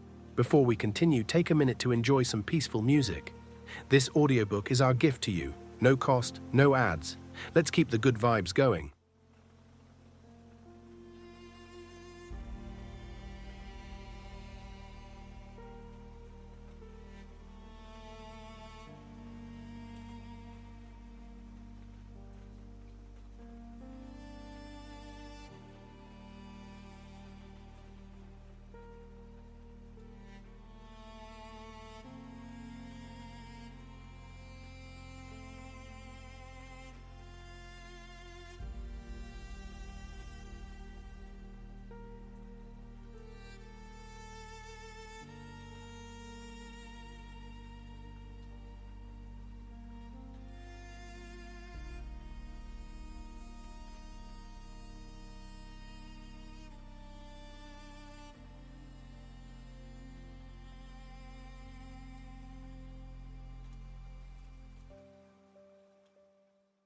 mother?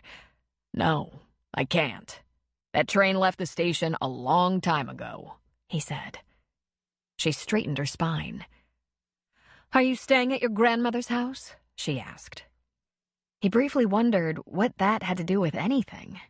And then, as quickly, he realized family would start showing up wherever he was housed. He employed his considerable acting talents to behave as if bored. He looked at his watch and said, You have 60 seconds to spit it out. Tell me what you want from me.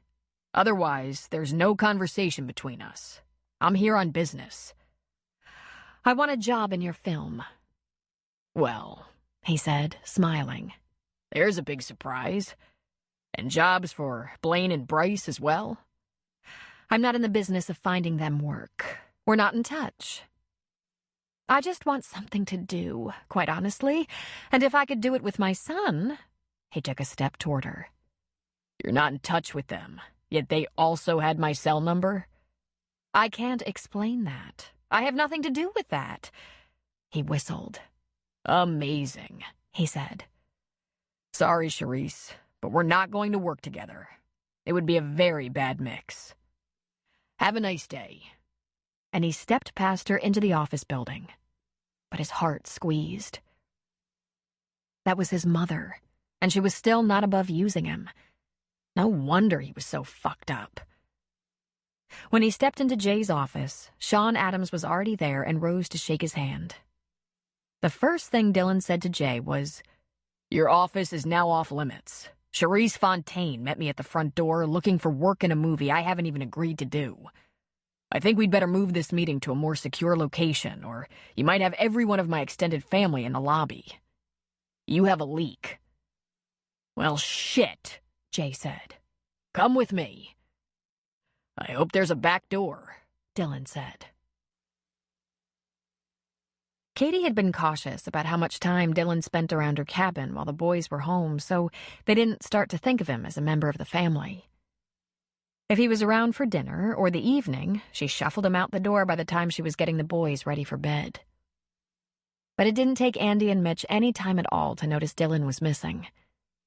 They asked if he was coming over 5 minutes after they got home from summer program on Friday afternoon. Katie had talked to herself all day long about sucking it up. She didn't want her boys to grieve his departure. Well, funny you should ask, she said with fake nonchalance. Dylan had to leave town. He has to work. When's he coming back? Mitch asked. I'm not sure, she said. I'll be sure to ask him that if he calls. But honey, if he's out of town working, he's very busy. I don't want to miss him, Andy said. When is he calling us? Oh, God. That shot her through the heart. He was not likely to call. All part of goodbye was admitting their relationship, such as it was over. He had to go where work led him, and she had to get on with her life. That was a roundabout way of saying they'd go for the clean break. But what she said was, I'm not sure, sweetheart. But if he does, I promise to ask him if he's coming back to visit. That brief exchange had prompted her to reach out to her brother. I need a little backup, she said. If you have a little time this weekend, could you spend some with the boys? Anything that comes to mind. Sure, he said. You and Dylan have some plans? Well, that's the thing. Dylan had to go to L.A. to work. Of course, I knew this was going to happen soon. L.A. or Montana. The man has to earn a living. Are the kids upset about that? No, I wouldn't say so, but they did have fun with him when he was here, and they asked about him. I think it might be best to distract them. Do you mind? Connor, oblivious to what might be under the surface of Katie's request, simply answered, Be glad to. I love hanging with the guys. Think they'd like to go fishing? Katie let go a sigh of gratitude. Sunday? Sunday it is. You want to go? I think I'd like to spend a little time with Les. Thank you for her, by the way. Connor chuckled. My pleasure. But I didn't exactly get her for you. Just what the doctor ordered, Katie thought. The boys were distracted by fishing with Uncle Connor, and Katie had some girl time with Leslie. When Leslie suggested the front porch, Katie asked for the back porch, away from the curious eyes of neighbors who might pass by. "Have you heard from Dylan?"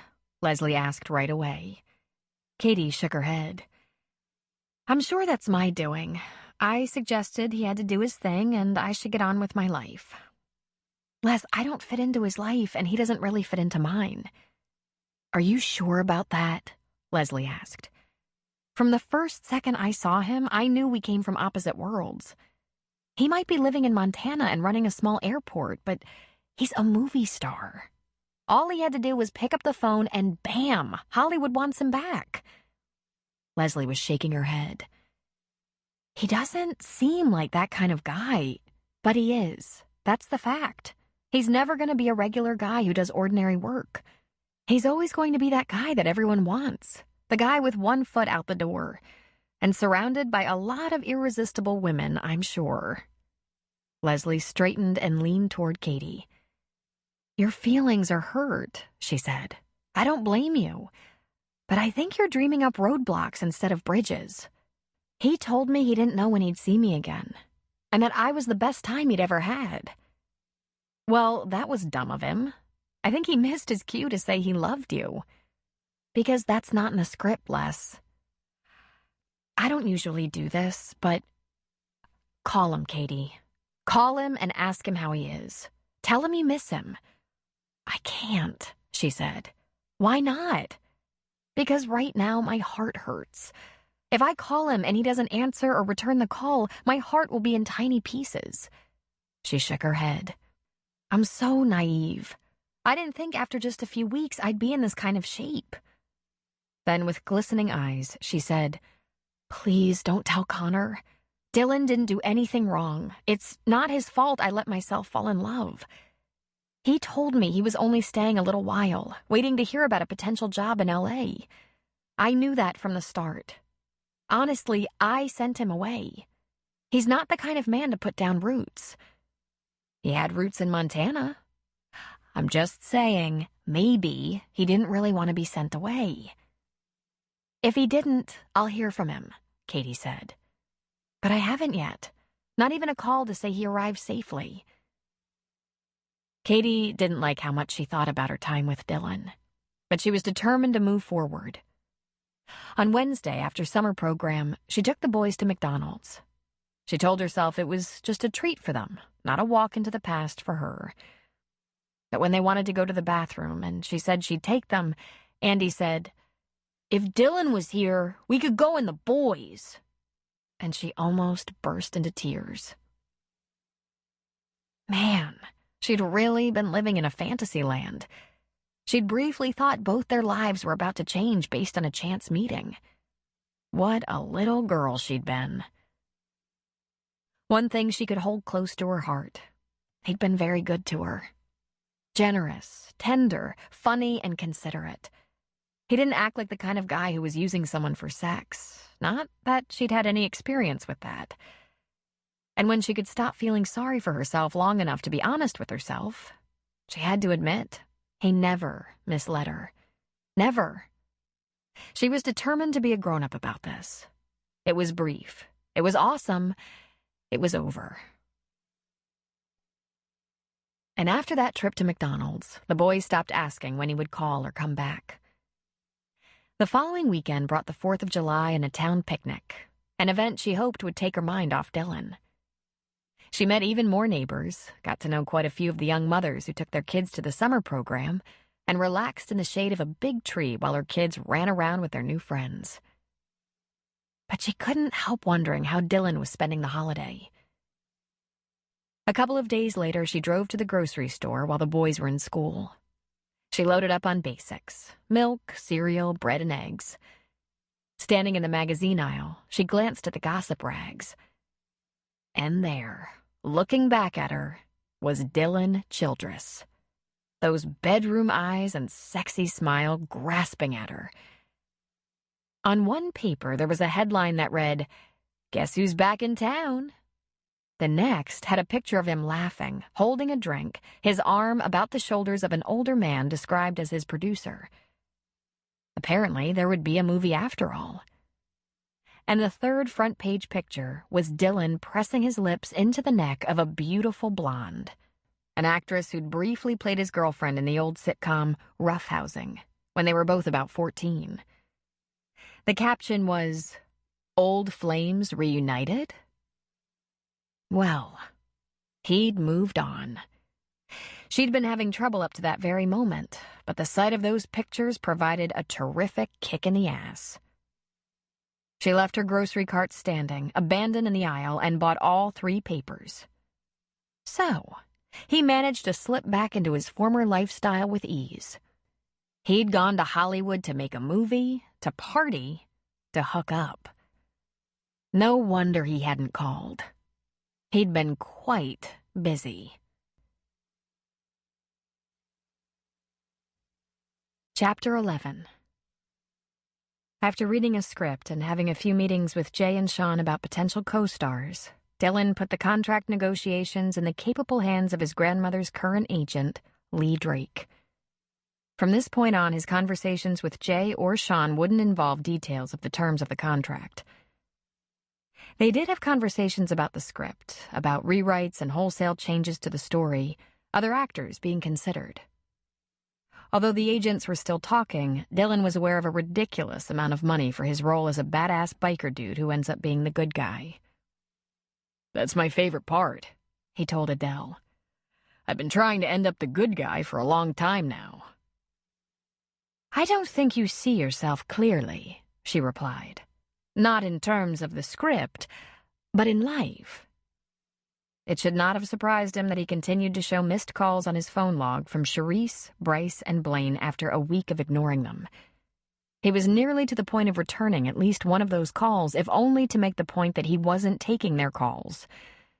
But that choice was taken away from him while he was standing at the Starbucks counter waiting for his coffee.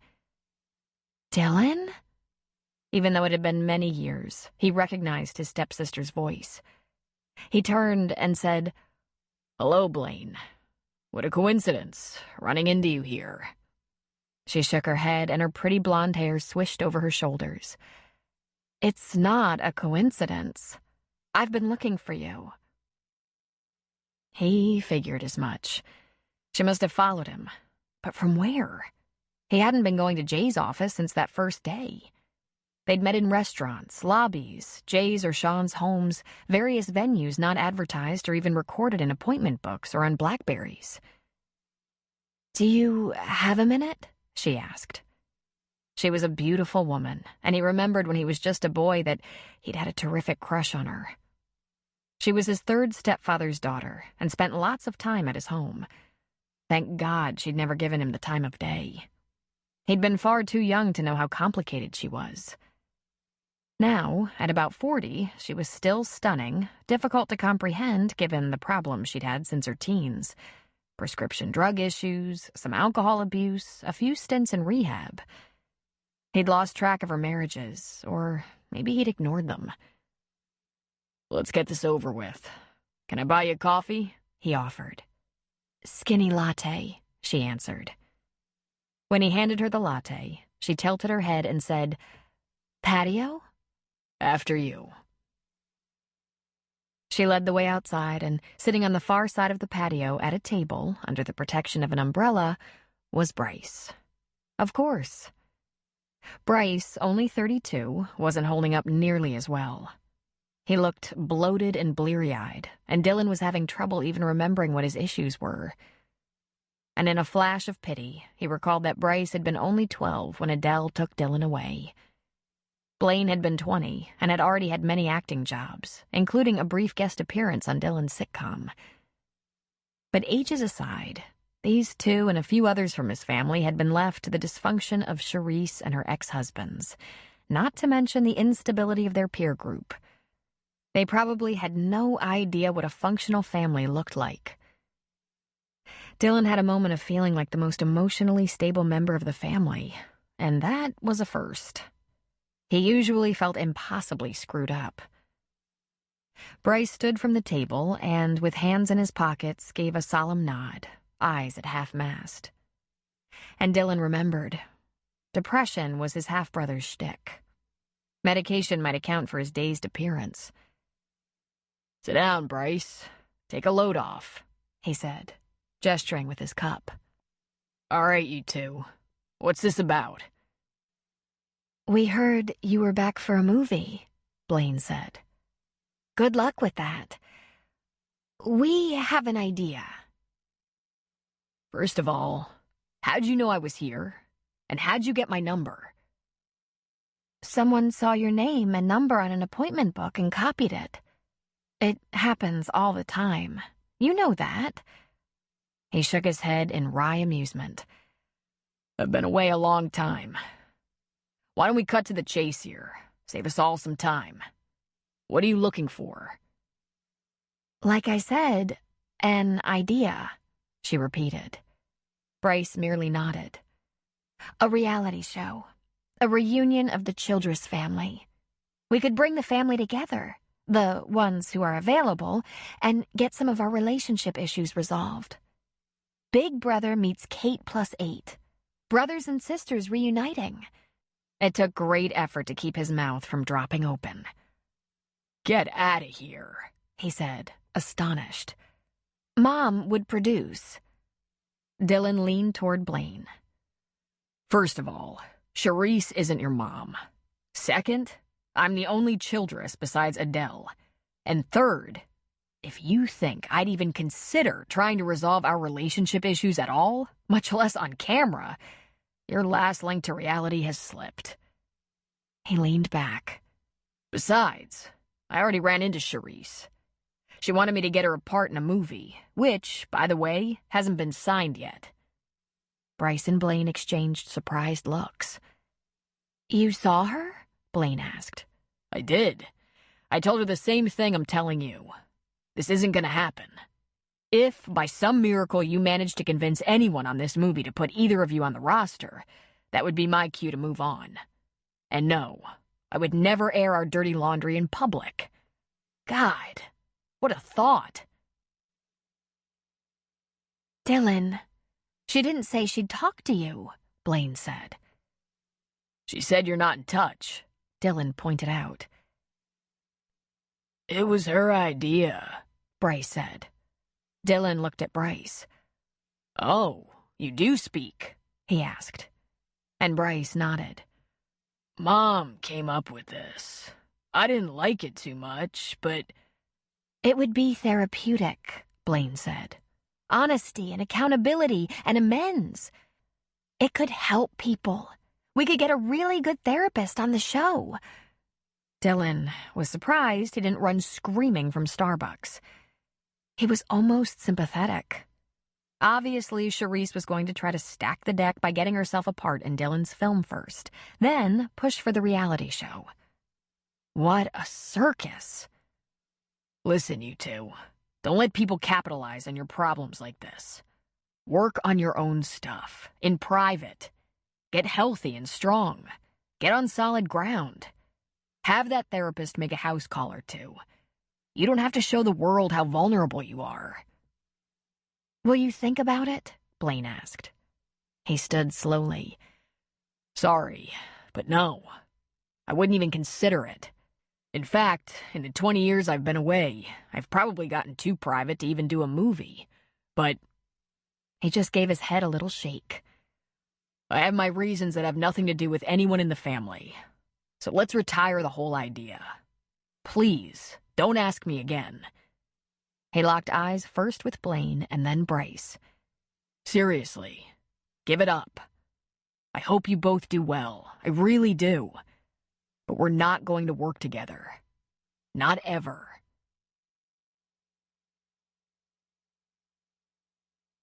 In a way, he was glad the surprise meeting with his half-brother and stepsister had happened. He went directly to his hotel and checked out.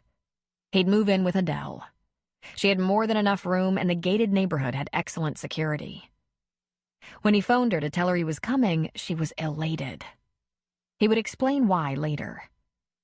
Then he went to the phone store and bought a new upgraded phone. They put his memory card in the new phone and changed his number. First, he called Lang to be sure his best friend in the company could reach him. And then he called Katie, so glad to have an excuse. Katie, how are you? Dylan? It's me. Well, I'm fine, but what about you? Are you all right? She asked. Fine. But my cell number got out, and I started getting unwelcome calls. I changed numbers and wanted to be sure you had the new one in case you wanted to call. I don't want to bother you. Aren't you making a movie? She asked. I'm still talking about the specifics. These things don't usually happen fast. It's so weird to be here. So different and yet so much the same, he said. He wished he'd explained in detail about his family, but that would take such a long time and it couldn't be done now over the phone. She might find it all difficult to believe. It looks like it should work out. Are you all right? Really? Sure, of course. We, went to the town 4th of July picnic. The boys went fishing one Sunday with Connor. I guess that's all I can report. What about the bear, Katie? Any problems? I guess she didn't like Jack's horn. We haven't seen her. But do you peek outside before you go out? She laughed and made him want her so much.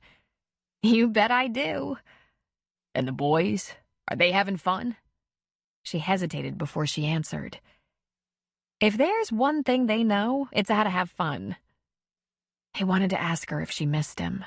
He was afraid of the answer, so he said instead, I miss you. Oh, that's so nice, Dylan. I bet you're very busy. I bet you're running into lots of old friends. A few, he admitted, though he wanted to tell her it was more old enemies. I'd rather be anywhere else. Was it the right decision, going to LA to make a movie? I won't know until everyone agrees and there's a contract. You know why I'm doing this. You must be grateful that you can, she stressed. Will you tell the boys I called and said to tell them hi? Again, there was a pause. Listen, I know you'll understand this, or will at least try, but they don't know about movies and aviation companies and all that, and I don't want them to fix their hopes on you, Dylan. They're just little boys. They aren't going to get it the way I do, that you don't know when you'll see us again, or if. Can you believe this, Katie? That I want to see you again. Very quietly, she said, I can, but they might not. They're very impatient. They have trouble waiting for things like Christmas and birthdays. When you get down to it, I have trouble with that too. Waiting, wondering if it'll ever come. Then there was a moment of quiet before she said, But you enjoy yourself. I'm sure all your fans will be so glad to have you back. Listen, I hate to cut this off, but... Katie, write down this number in case you want to tell me something. Then he reeled it off. Call me if you want to talk. Anytime. What if I interrupt something important? She asked. Then I'll call you back. But don't worry about that. Just call if you want to. All right, then. I'm glad you called. I'd better... I miss you, Katie, he said again. In the quiet that followed, he wondered if she was thinking about what to say next. But... Be safe, Dylan, she said. When they disconnected, he closed his eyes for a moment and took a breath. She wouldn't say it. She was afraid to say it. He could hardly blame her. Why would she pour more emotion into a situation that had no clear resolution? He would think about that, where he was going, and with whom. Katie looked at the number she'd scribbled down. She could hear his voice in her head. I miss you, Katie. She lifted the folded tabloids from the kitchen counter and opened the one with Dylan kissing some blonde's neck. You'll be fine, she said. And then, with sarcasm, she thought, be brave. Connor couldn't count the number of days he felt grateful for finding Leslie. Their lives had converged at probably the most challenging of times for both of them. He was in hiding, and she was escaping from a painful divorce. Yet now, just a few months later, they were living together in this little town, at peace in their relationship, their complicated lives settled. He even had his sister and nephews close by, which gave him no small amount of comfort. But all wasn't cheery. Katie had grown quiet and distant. Well, he supposed that was to be expected. She'd had a fling with a guy who was just passing through, and unsurprisingly, he actually passed through. He was gone, and she was left lonely. Again. Should I be worried about Katie? He asked Les. Why? Because Dylan went to work? Well, yeah, that. She seemed to be hanging tough for a while, but he's been gone a couple of weeks, and it's like he took her sparkle with him. She grinned at him. How many women did you have short relationships with over the years, Connor? But this is Katie, he said. Unless she never mentioned it to me, I don't think she's had a guy she slept with, laughed with a lot, and put a shine in her eyes? Liked a lot. Since Charlie, you know? Why don't you give her a call? Leslie suggested. See how she's doing.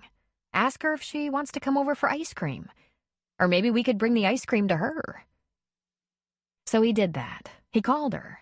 And then he went back to Leslie, a pained expression on his face, and said, I'm going out to check on her. Andy said she's in the bathtub, crying.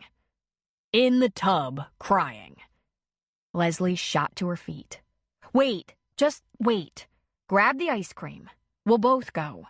You can keep the boys busy, and please, let me talk to Katie.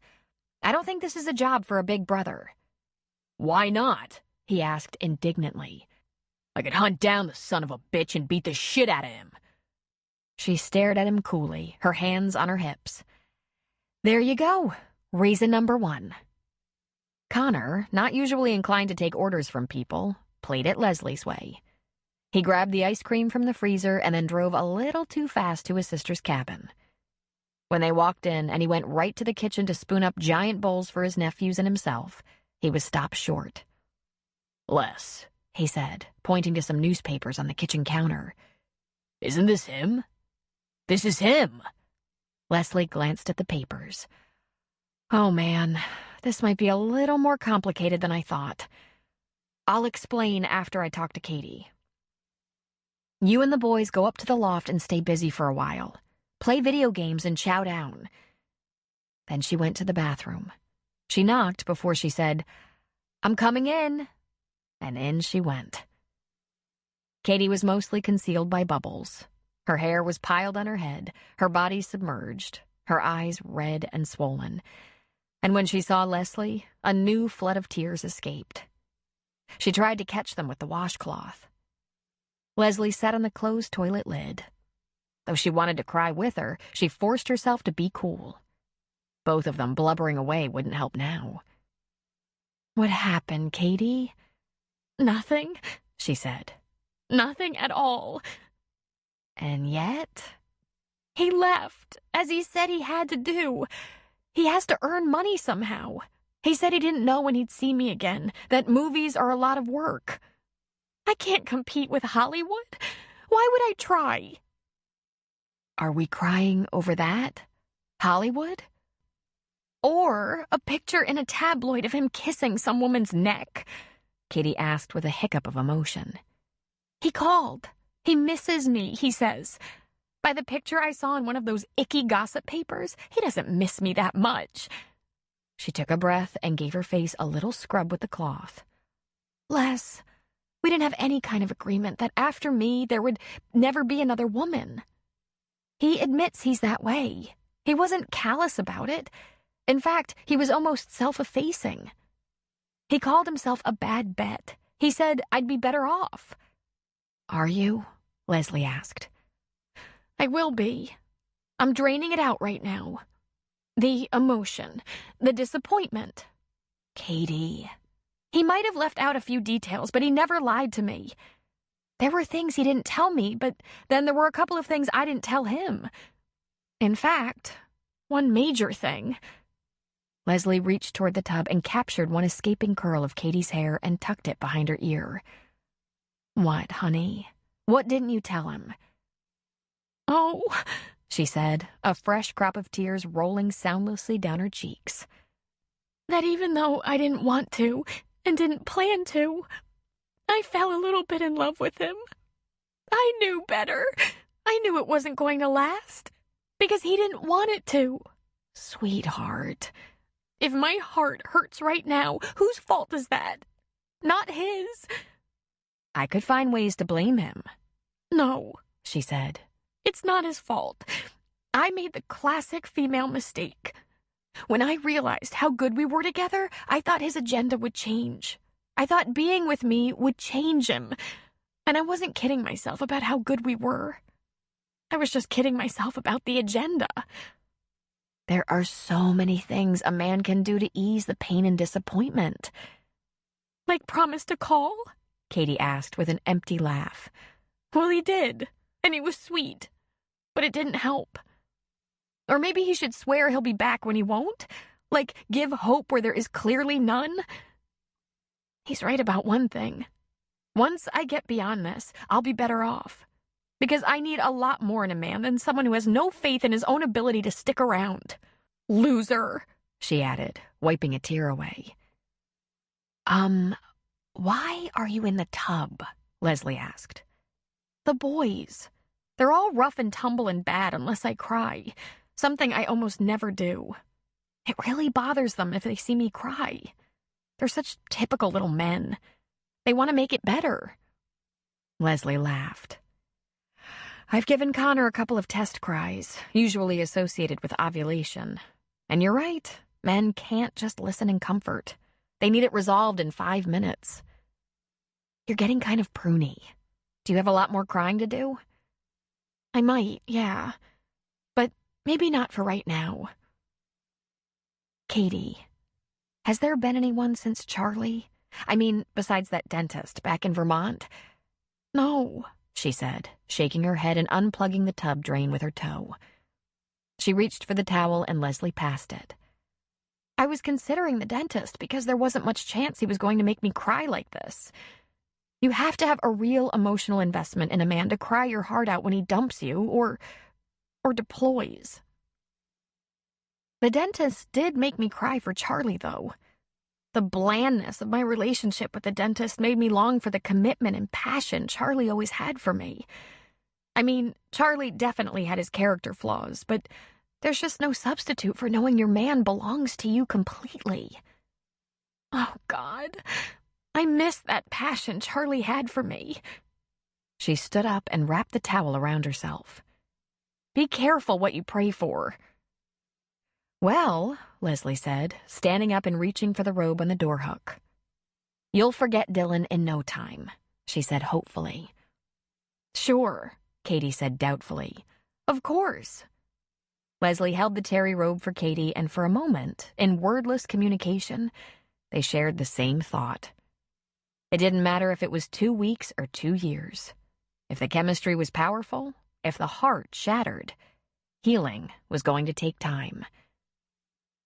Please take Connor home, Katie said. Thank you for letting me talk, but will you please get him out of here? And tell him I'm just not ready to go over this with him. Not right now. Sure, I understand. You know he only wants to help. Yes, I know. And he'll have a terrible time understanding that there's nothing he can do for me.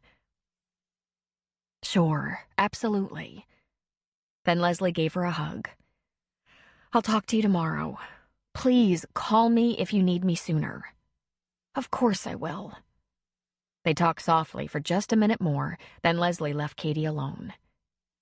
Leslie found Connor pacing in the living room, a very agitated expression on his face. The second he saw her, he pointed at the newspapers and said, Are you going to explain this? Yes, Connor. We're going to leave now, and I'll tell you about it. Boys, she yelled.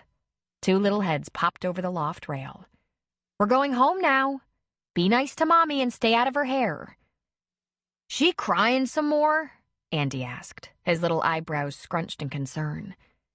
Not so much, Leslie said, but she might need quiet time. Be very sweet to her, will you? They both nodded obediently, and it made her smile. Those boys were going to grow up to take good care of their mother. Once in Connor's truck, the first order of business was to explain that Dylan Childress was no ordinary biker or pilot. He was an ex-star who'd built himself some kind of life in Montana, away from the cameras and press. Then what was he doing here? Connor wanted to know. I'm not sure, she told him. Katie said he was looking at small airports around here to see if he could learn anything that would help his charter business. But she didn't mention he was leaving here to return to movies until after he was gone. I think it was his sudden departure that came as a shock, even though he'd been warning her that he had to go soon. And she really liked him. And here's the thing about women. We always say we're up for that fling, that we don't need commitment, and we're always lying to ourselves. Bull. I had flings. I didn't say you men were lying to yourselves. I never heard from women that they were all upset, Connor said defensively. She looked up at him sharply. Don't you have an ex-wife still pestering you from time to time? Oh, her. Well, that's not the same thing. She never said she didn't need commitment, and she has problems. He shook his head. Katie is completely normal. He glanced at Leslie. Isn't she? She is, Leslie confirmed. And your completely normal sister kind of fell for the guy. It wasn't part of the plan, but stuff like that happens. I guess he didn't fall for her, or maybe it wouldn't have turned out the way it did. Connor growled. Really, Connor, I want to hate him too, but as Katie said, it was an honest relationship. He never misled her. We didn't get into it, but I don't think she has any regrets. She's just having the hurt right now. You have to let her get through it. You can't fix it. I could punch the bastard in the face, Connor said. Very sensitive.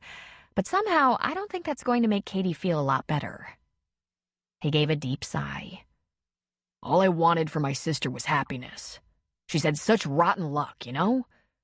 Not just bad guy luck, but losing our mom and dad, losing Charlie when she was pregnant with the boys, being stuck with a brother as her only security, losing the hardware store, our inheritance.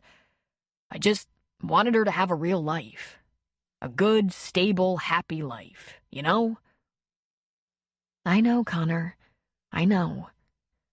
After Charlie, I couldn't call her after 8 at night, Connor said softly, almost mournfully. It used to break my heart. She'd go to bed when the kids did, because staying up and having a whole long evening alone, it was too lonely. She said she was never too lonely in the early morning or the afternoon, but the nights were always hard. She missed going to bed with her man at night. It never got easier to go to bed alone, she said. It's kind of hard to get used to the idea that your beautiful little sister has that kind of loneliness. Even though you've had some serious loneliness of your own? Leslie asked him. Even though. So when I met that Dylan character, I tried not to count on him too much. But there was no missing that her eyes were brighter. Her smile was pretty loaded, like she had one hell of a secret. She was happy. And I'll admit, I hoped this was something that would work out for her. She did too, Leslie said. She's okay now? Connor, she might be a little emotional for a while. You have to let it go. Let her grieve it in her own way and time. Yeah, he said grumpily. You're probably right. So, did she say what she's going to do tonight? Since we left her? Leslie looked at Connor sympathetically. She said she's going to bed early. Grrr, came from the driver's side. I'm gonna have to beat the shit out of that son of a bitch.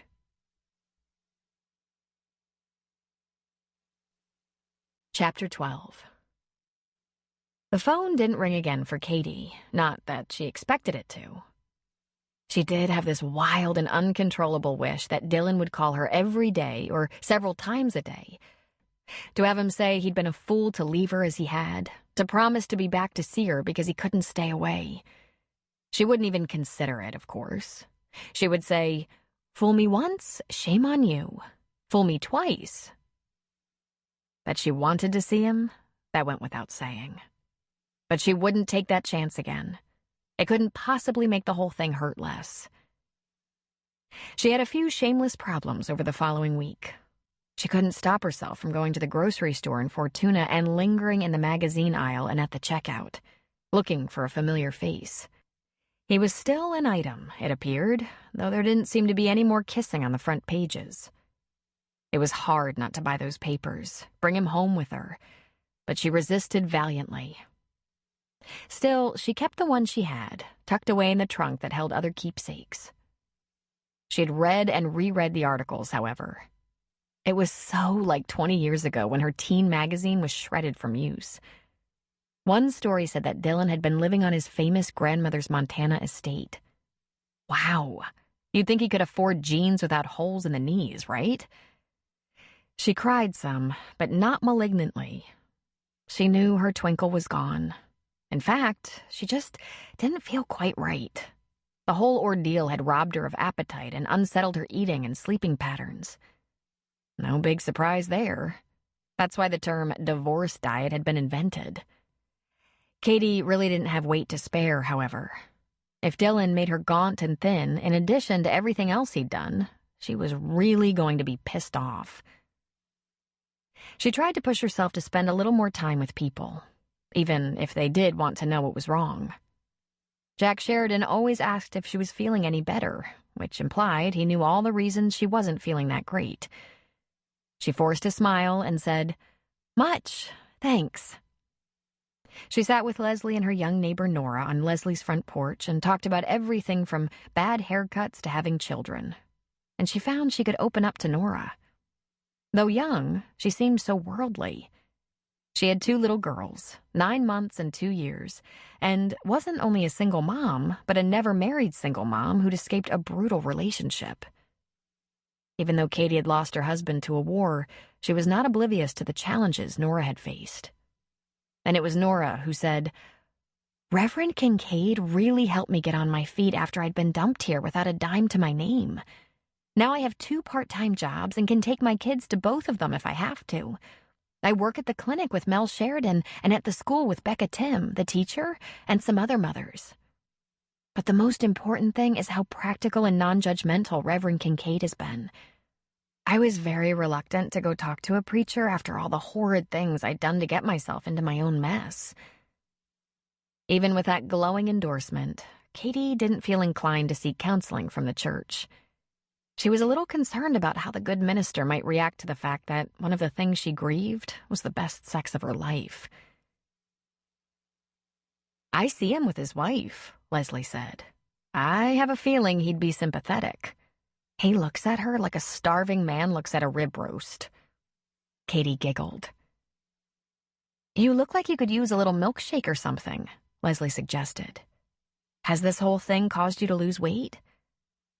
"Possibly a pound or 2, but don't worry, I'll gain it right back." "Aren't you eating?" "My appetite is a little off, but what do you expect? It'll come back. Soon, I think, since I'm starting to hate him." "Really?" Leslie asked with a bit of excitement. "Yes, really. What the hell was he thinking, telling me he doesn't date women with children because he's never going to be a family man, then not only dating me, but stooping me all the time? Did he really think I was taking him seriously? Wouldn't any woman think he'd shifted his thinking? What a fool." "Fool?" Leslie asked. "If he's not going to get involved, maybe he shouldn't get involved, she asked, lifting a brow. "Novel concept," Les agreed with a grin. "Someone was thinking with his dick," Katie said, bringing a burst of laughter from both Leslie and Nora. "I was pretty hurt and lonely, but I'm getting angry." "I think I like where this is going," Leslie said. "He ought to be ashamed of himself. At least I was sincere on all fronts. In for a penny, in for a pound. The jerk." "You have a lot of your brother in you, Katie," she said. "Hungry?" Actually, I am a little hungry. You have any cookies? Even a little bit of man-hate didn't completely restore her appetite. But then, fretting and feeling emotionally gutted didn't connect up to that good old robust habit. It was a relief to see how well Connor and Leslie fit into the town. They had clearly found their place. And that helped Katie see this as a good place to raise her sons, even without a husband. The second week in July passed, and the weather was about as steamy as it was going to get in the mountains. A hot 80 degrees. After driving the boys to summer program, she headed for Fortuna. First, she went to the grocery store's news rack, and, thank God, Dylan Childress wasn't groping anyone for the paparazzi today. Then she went to the pharmacy aisle where she grabbed a pregnancy test. She didn't think it possible, but she just hadn't felt well and couldn't imagine it was all grief. She picked one up. $15? She thought in amazement. And who knew how accurate it was? She picked up a second for $21, and a third for $7, and a fourth for $12, and a fifth for $19. I'll send him a bill, she said aloud, and she walked to the checkout, head held high. Realistically, Katie thought her period was overdue because of the stress, the sadness and upset of having a love affair go south without warning. She never kept track of her monthlies because she could feel it coming. A low backache, some cramps, tender breasts, and bang, there it was. She thought she was at least a couple of weeks late, so a test to be sure she wasn't pregnant made sense. An hour later, she was peeing on a stick. The directions said it would be more accurate first thing in the morning, but it was more likely to give a false negative when it was positive than a false positive if testing was done in the middle of the day. Ding, ding, ding. No, she wailed. No, no, no, no, no, no! But yes, it said yes. And this was completely impossible. There'd always been protection. Always. Not only was she responsible about it, Dylan was obsessive. He was the guy who didn't want a family. God forbid he should end up paying the piper for all his screwing around. She tried the $7 test, though she didn't much have to pee anymore. Bingo. No, no, no! She went to the kitchen and drank water, and tea, and more water. Then she paced around her clearing, holding it all as long as she could. She made it a couple of hours. She peed some on the $12 stick, some on the $19 stick, and saved the last for the big one, the $21 stick. Then she lined them up on the small bathroom counter and stared at them. Bing, bing, bing. We have a winner. She sank down on the bathroom floor and dug her fingers into her hair. Oh, God, what in the world did I do to piss you off? Was it that no sex before marriage thing? It would be a more practical and effective lesson to have me eaten by a bear. And she heard noises. Squeaking, jingling of chains. The playset. She got to her feet and ran to the kitchen window. Yes, they were back. Not playing on the jungle gym, but merely cutting across her clearing. Mom and the triplets, as if they owned the place. Katie lunged for her air horn and ran right onto the porch, fearless. She blasted the horn and watched as they turned as one to look at her. Get out of here! She screamed, giving the horn another long blast. I am in no mood. And after an insulted grunt from Mother, they scuttled off into the brush. Jack was just putting up clean glasses in the middle of the afternoon when the door to the bar opened. He looked up, half expecting his wife, who often took advantage of the quiet time before the dinner crowd showed up. But it wasn't Mel. It was the welcome face of a man he hadn't seen in some time. I'll be damned, he said with a big grin. He came around the bar and approached a young man, about 30 years old, and pulled him into a fierce hug, hammering his back with a fist. Then he held him away and said, Hey, Tom, you home on leave? I'm out, Tom Cavanaugh said. 6 was enough for me, and my grandmother either has my help with the orchard or sells it. I vote for helping her. That orchard's been in the family a long time. How is Maxie? Jack asked. Stubborn as ever, but as near as I can tell, tougher and healthier than you or me. I haven't seen you in a couple of years, Jack pointed out. I deployed a second time. I think that was the convincer. Plus, I never made it any secret. I was made to take care of apples. It's what I was raised to do. And we couldn't be happier about that. Let me find Preacher. He'll want to say hello. Tom Cavanaugh grew up in Virgin River and had been a college student when Jack first arrived in town. It not only became a great refuge for him on his weekend and holiday visits home to Virgin River, but with his own plans to spend at least a few years in the military after college, he bonded with Jack and Preacher. Now, at around 30, he was home for good, ready to take over the family business with his grandmother, Cavanaugh Apples. He was halfway through his beer when Katie came into the bar. "Well now," Jack said, "look who's here. Katie Malone, meet one of the neighbors, Tom Cavanaugh. Tom just exited the Marine Corps and is home for good. Tom, Katie's new in town." "It's definitely a pleasure," Tom said, his eyes lighting up a bit as he looked at her. "Likewise," she said, putting out a hand. "Glass of wine?" Jack asked. "No thanks. I'll be picking up the boys in 15 minutes. So, Tom, you live here in town?" "No. At about 3 miles down the mountain. I grew up on an apple orchard, and that's where I'm probably going to be for the rest of my life." "You say that with a smile," she observed. "I like apples. Tommy here was raised on 'em," Jack said. "Cavanaugh apples make some of my best pies," Preacher put in. "So, you're looking a little better, Missy," Jack said. "Got a little color in your cheeks." "No surprise there," she said. "Remember that bear? She's been back, and she acts like I'm renting space from her. I need a gun." "What bear?" Tom asked. "A mother bear with triplets. They like my boy's jungle gym." Tom said. "I've seen her a couple of times. She's been in the orchard, poking around. And she's not a happy mother." "I have twin boys. I feel her pain. I think I need a gun." "Katie, it takes a lot of gun to stop a bear her size. Can you handle a rifle?" "That's one thing I haven't gotten around to.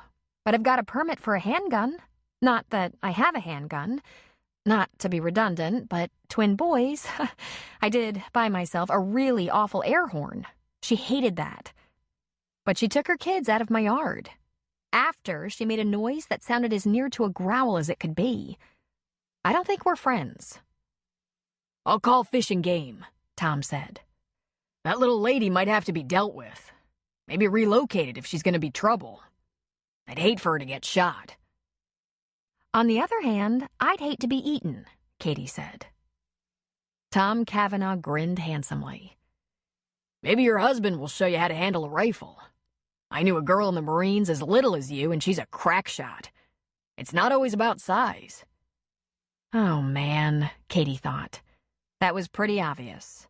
And boy, did young Tom have a wrong number. Wouldn't it be cruel to tell him? "I'm a knocked-up widow with twin 5-year-old boys. Run for your life." "I'm widowed. I lost my husband in the war. Afghanistan."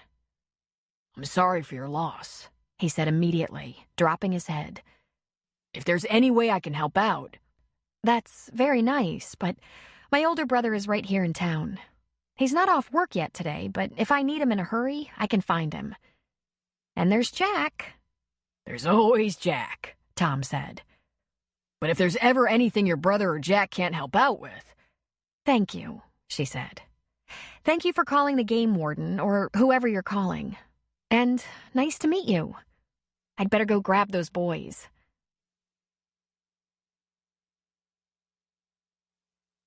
When you're the potential star in a movie, investors and distributors consider the weight of the cast in making their decisions about backing the film. Dylan had played the Hollywood game for 3 weeks, consenting to an interview about his consideration of a script, socializing with key people along with the producer and director, and allowing himself to be photographed a few times. Lee Drake was still working on the contract, but he said it was moving in a very positive direction and shouldn't be more than a couple of weeks before he could pronounce it satisfactory and ready to sign. Once that happened, there would be even more pre-publicity buzz that would lend itself to making money for the movie. He'd eaten too much rich food, imbibed too much liquor, ran into family members altogether too often. Bryce had faded into that background, but Blaine and Charisse seemed to coincidentally appear at some of the same restaurants he happened to be dining in. Thank God his number was changed so they couldn't call him on top of all that. He smiled as much as he could, but he hated it. At least the social aspect. He wasn't accustomed to that lifestyle anymore. There was one exception to his discontent. He'd been spending a little time with his grandmother. He filled her in on all the details that led to his reading of the script and negotiating of a contract. Lang said that while business is still down compared to previous years, he has a bid on a few charters and has rented out planes here and there. So they're hanging in there. With Sue Ann's help, they can manage Childress Aviation while I'm here working. Stu is minding the store, taking care of the runway, maintenance, fueling, that sort of thing. I need to get back there and get things stabilized before I commit to any kind of filming schedule. This is all so unnecessary, unless it's what you absolutely want. It's completely necessary, Dylan said. You're my only living heir, she reminded him, and I'm loaded. I make my own way if I can, he said. For all I know, you'll get pissed off at me for some reason and give it all to your cat. Then where would I be? I don't have a cat. Yet. It wasn't exactly an argument. It was more of an examination of boundaries. He appreciated her in many ways, was grateful for all she'd done for him, understood that after all her many years of hard work, she was more than a little comfortable. But she was 76. With any luck, she would live to be 106. Besides, these were the boundaries she'd pounded into his head during their retreat to pain. That he wasn't a little god who should have his way paid just because of some sense of entitlement. She taught him to get over himself. I've only a couple of concerns about doing a movie, he said. One is that I'll enjoy the acting and despise all the ancillary bullshit, not the least of which is my mother, stepbrothers and sisters, and half-brothers and sisters moving in on me with requests. I don't want to get hooked, which will have me putting up with that kind of BS again and again. And the other is you thinking it's a mistake. She shook her head. First of all, I think you're past being the vulnerable kid star who doesn't really understand what's happening. Second, I'm an actor, she said. I still work because I love it, and also despise a lot of the ancillary bullshit. I do it because I want to. Millions of people who are trying to just get a part in a commercial would kill me to have a tenth of the opportunity I have had. And believe me, I don't take that for granted. But Dylan, when I decide to take on a part, I'm happy. If this makes you unhappy, find another way. It's probably going to be 6 months of shooting, he said, and it's a frightening amount of money. How are you handling the family? She asked. I've said no. I've changed my cell number. I'm ignoring them. But I admit, they make it hard. They're everywhere, it seems. And your mother? Charisse is the hardest to ignore. She was his mother. He hated her and loved her. That she would use him was so painful. And so predictable. Yes, I can imagine, Adele said. So, when do you leave for Montana? In a few days. I'll fly back to Northern California where I left my bike. I've decided to rent a truck and haul the bike home. After the last few weeks, I don't think I'm up to a long-distance ride on the Harley. How long will the drive take you? She asked. A couple of days, he said. But I have a little unfinished business in Humboldt County. She lifted a thin, meticulously honey-colored brow and said, Indeed? Oh, indeed. Dylan had to see her once more. Katie. She didn't want him, he got that. He'd called her, given her the new number, asked her to call, and she hadn't. He got the message. His own fault, he admitted. And she didn't think their lives matched. Didn't want to get mixed up with some Hollywood kid, and he couldn't blame her. But it didn't feel right. It didn't feel complete. "There's a girl," he told Adele. "She doesn't want to be involved with an actor. Actors have rotten reputations for little things like fidelity. But I like her. I'm going to give her one more chance to reject me. I just haven't suffered enough yet." Listen, Dylan. There are lots of ordinary families who grapple with lousy relationships, and plenty of actors who marry for the long term quite happily. "I know. I just want to stop in Humboldt County and see her. Make sure she's doing fine, that she feels the same way she did when I left. That she isn't interested. Because I think if we had a little time..." But they didn't have time. No matter how hard it was, no matter how tempted he was by her, he had to try to make her understand what he was feeling. He wasn't just some irresponsible pretty boy. A gentleman would find a way to say, "You're important and I'm going to miss you." To leave as though nothing that happened between them mattered? That was just wrong. He was going to fix that, even if he was the last person she wanted to see right now. Then he'd go back to Payne, lock down the little airport, leaving Lang, Sue Ann, and Stu in charge, and he'd go make a movie. Why not? He'd save his company and he'd do it himself, not the way his extended family would have done it, not by taking handouts. First mission, see Katie and apologize for abandoning her on a moment's notice. He dreaded it. He couldn't wait. He was scared to death. When he got back to Humboldt County a couple of days later, he rented a truck, loaded his Harley in the back, and drove to Virgin River.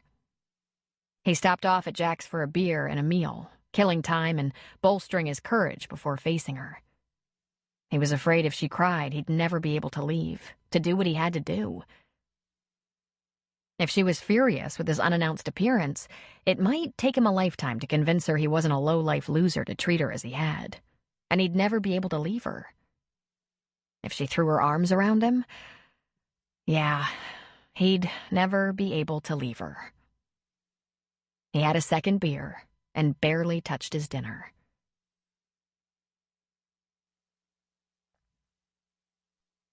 Katie visited Mel Sheridan, the friendly neighborhood midwife, who confirmed what she already knew. Pregnant. In addition to an appointment for an ultrasound in Grace Valley to determine an accurate due date and a bunch of vitamins, Mel insisted on running a battery of tests for STDs. This was a very sensible precaution under the circumstances. "Failed condom?" Katie asked Mel. "Seriously?" "It's been known to happen," Mel said. "Or maybe brief contact before or after the condom. Whatever it was, Katie, it's the real deal. Do we need to have a discussion of your options?" "What options?" Katie asked. "Are you planning on having the baby? Because I don't—" "Yes," Katie said without hesitation. "And the father?" Mel asked.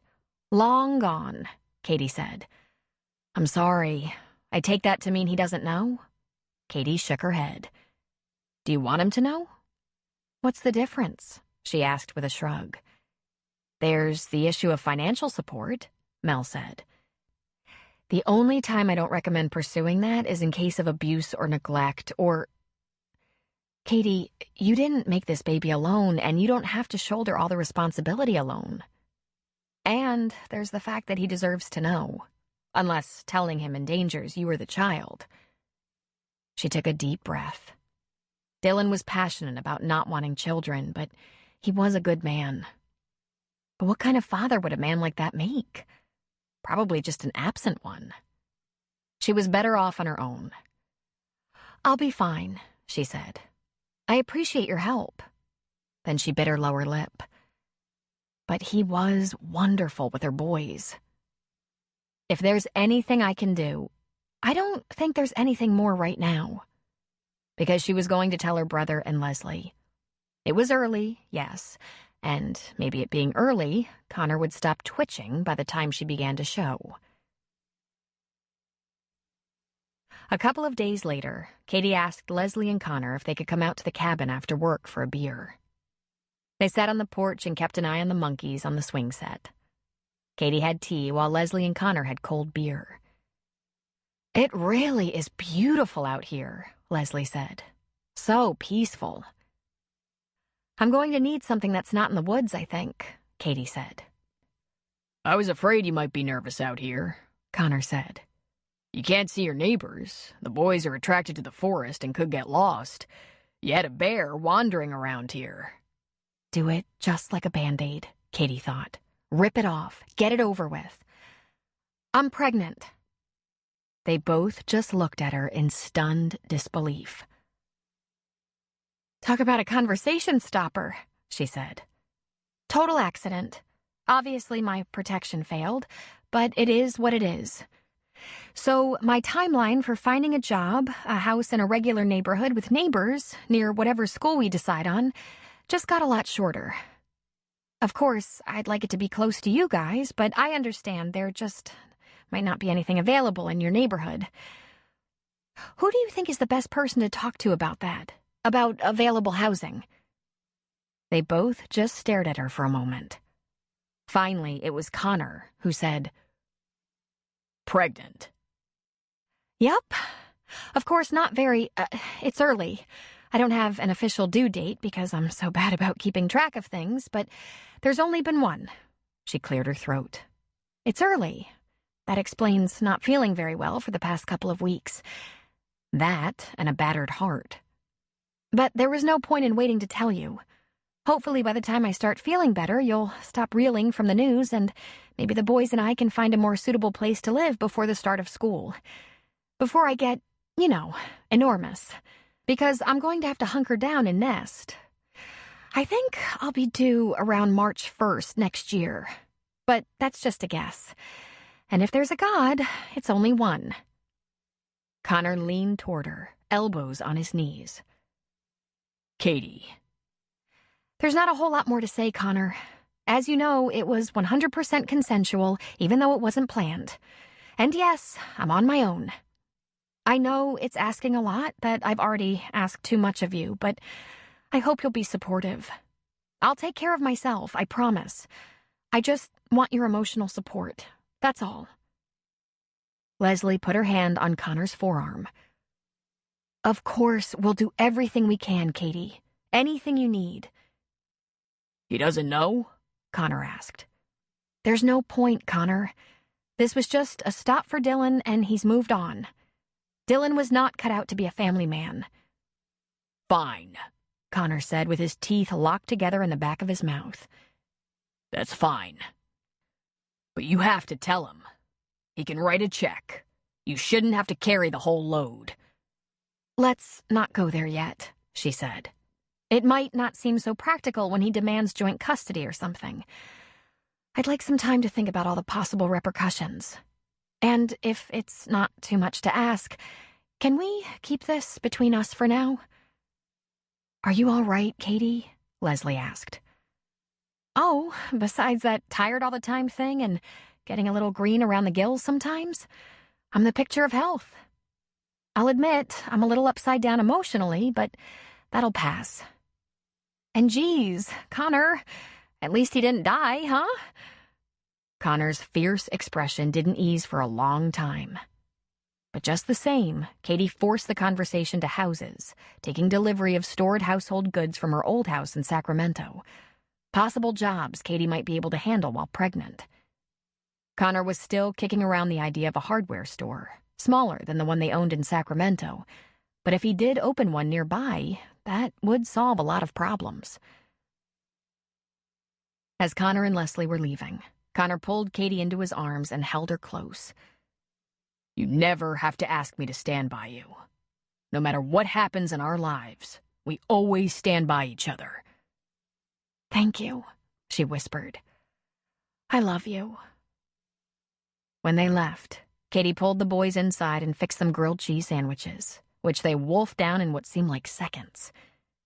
Then she asked them to go to the loft and either watch movies or play quietly. "Mommy needs a nice soak in the tub." The boys exchanged concerned glances. "Just a soak," she assured them with a little smile.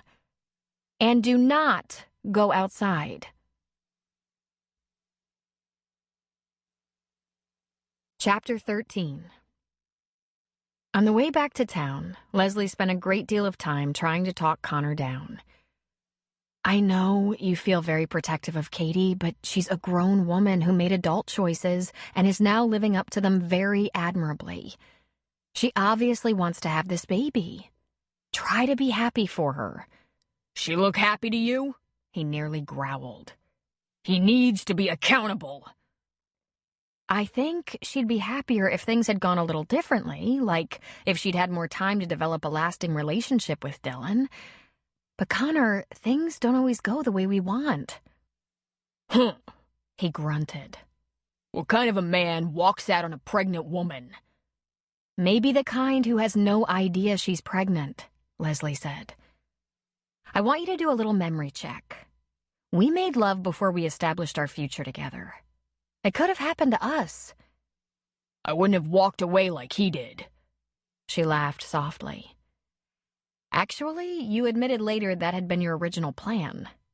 You had trust issues where women were concerned. You were a secret witness whose life had been threatened. You were going to bolt, but that didn't stop you from crawling into bed with me." But I stayed, he argued. "I repeat, Dylan has no idea there's a pregnancy. He's not an ass so much as another version of you a few years ago. We will give Katie love and support and stay out of her business. She can make her own decisions." Doesn't look like she's making really good ones, he grumbled angrily. "If she heard this from you, she would be furious," Leslie said. "And you'd be lucky if she ever confided in you again." Let me get it out, he said. I'll get it out. I'll be done with it. Katie won't have to put up with this from me. I'll take care of her. Leslie sighed. "Stop at Jack's," she said. "I'll get something of Preacher's to take home. And whatever you have to do to be done with this, do it. I don't want all this anger from you. I've never had to deal with this from you before. You get about 15 more minutes, then I'm out of patience." She soon realized how badly she'd chosen her words. It was almost 6 o'clock. The bar was at peak dinner hour when they walked in. There were only a couple of empty tables or bar stools. Sitting at the end of the bar, with a beer and a dinner plate, was Dylan Childress. It was like waving the red cape in front of the bull. Connor didn't look right or left. He stomped into the bar, grabbed Dylan by the front of his shirt, taking him completely by surprise, lifting him off the stool, and began to drag him out of the bar. Leslie screamed, "Jack!"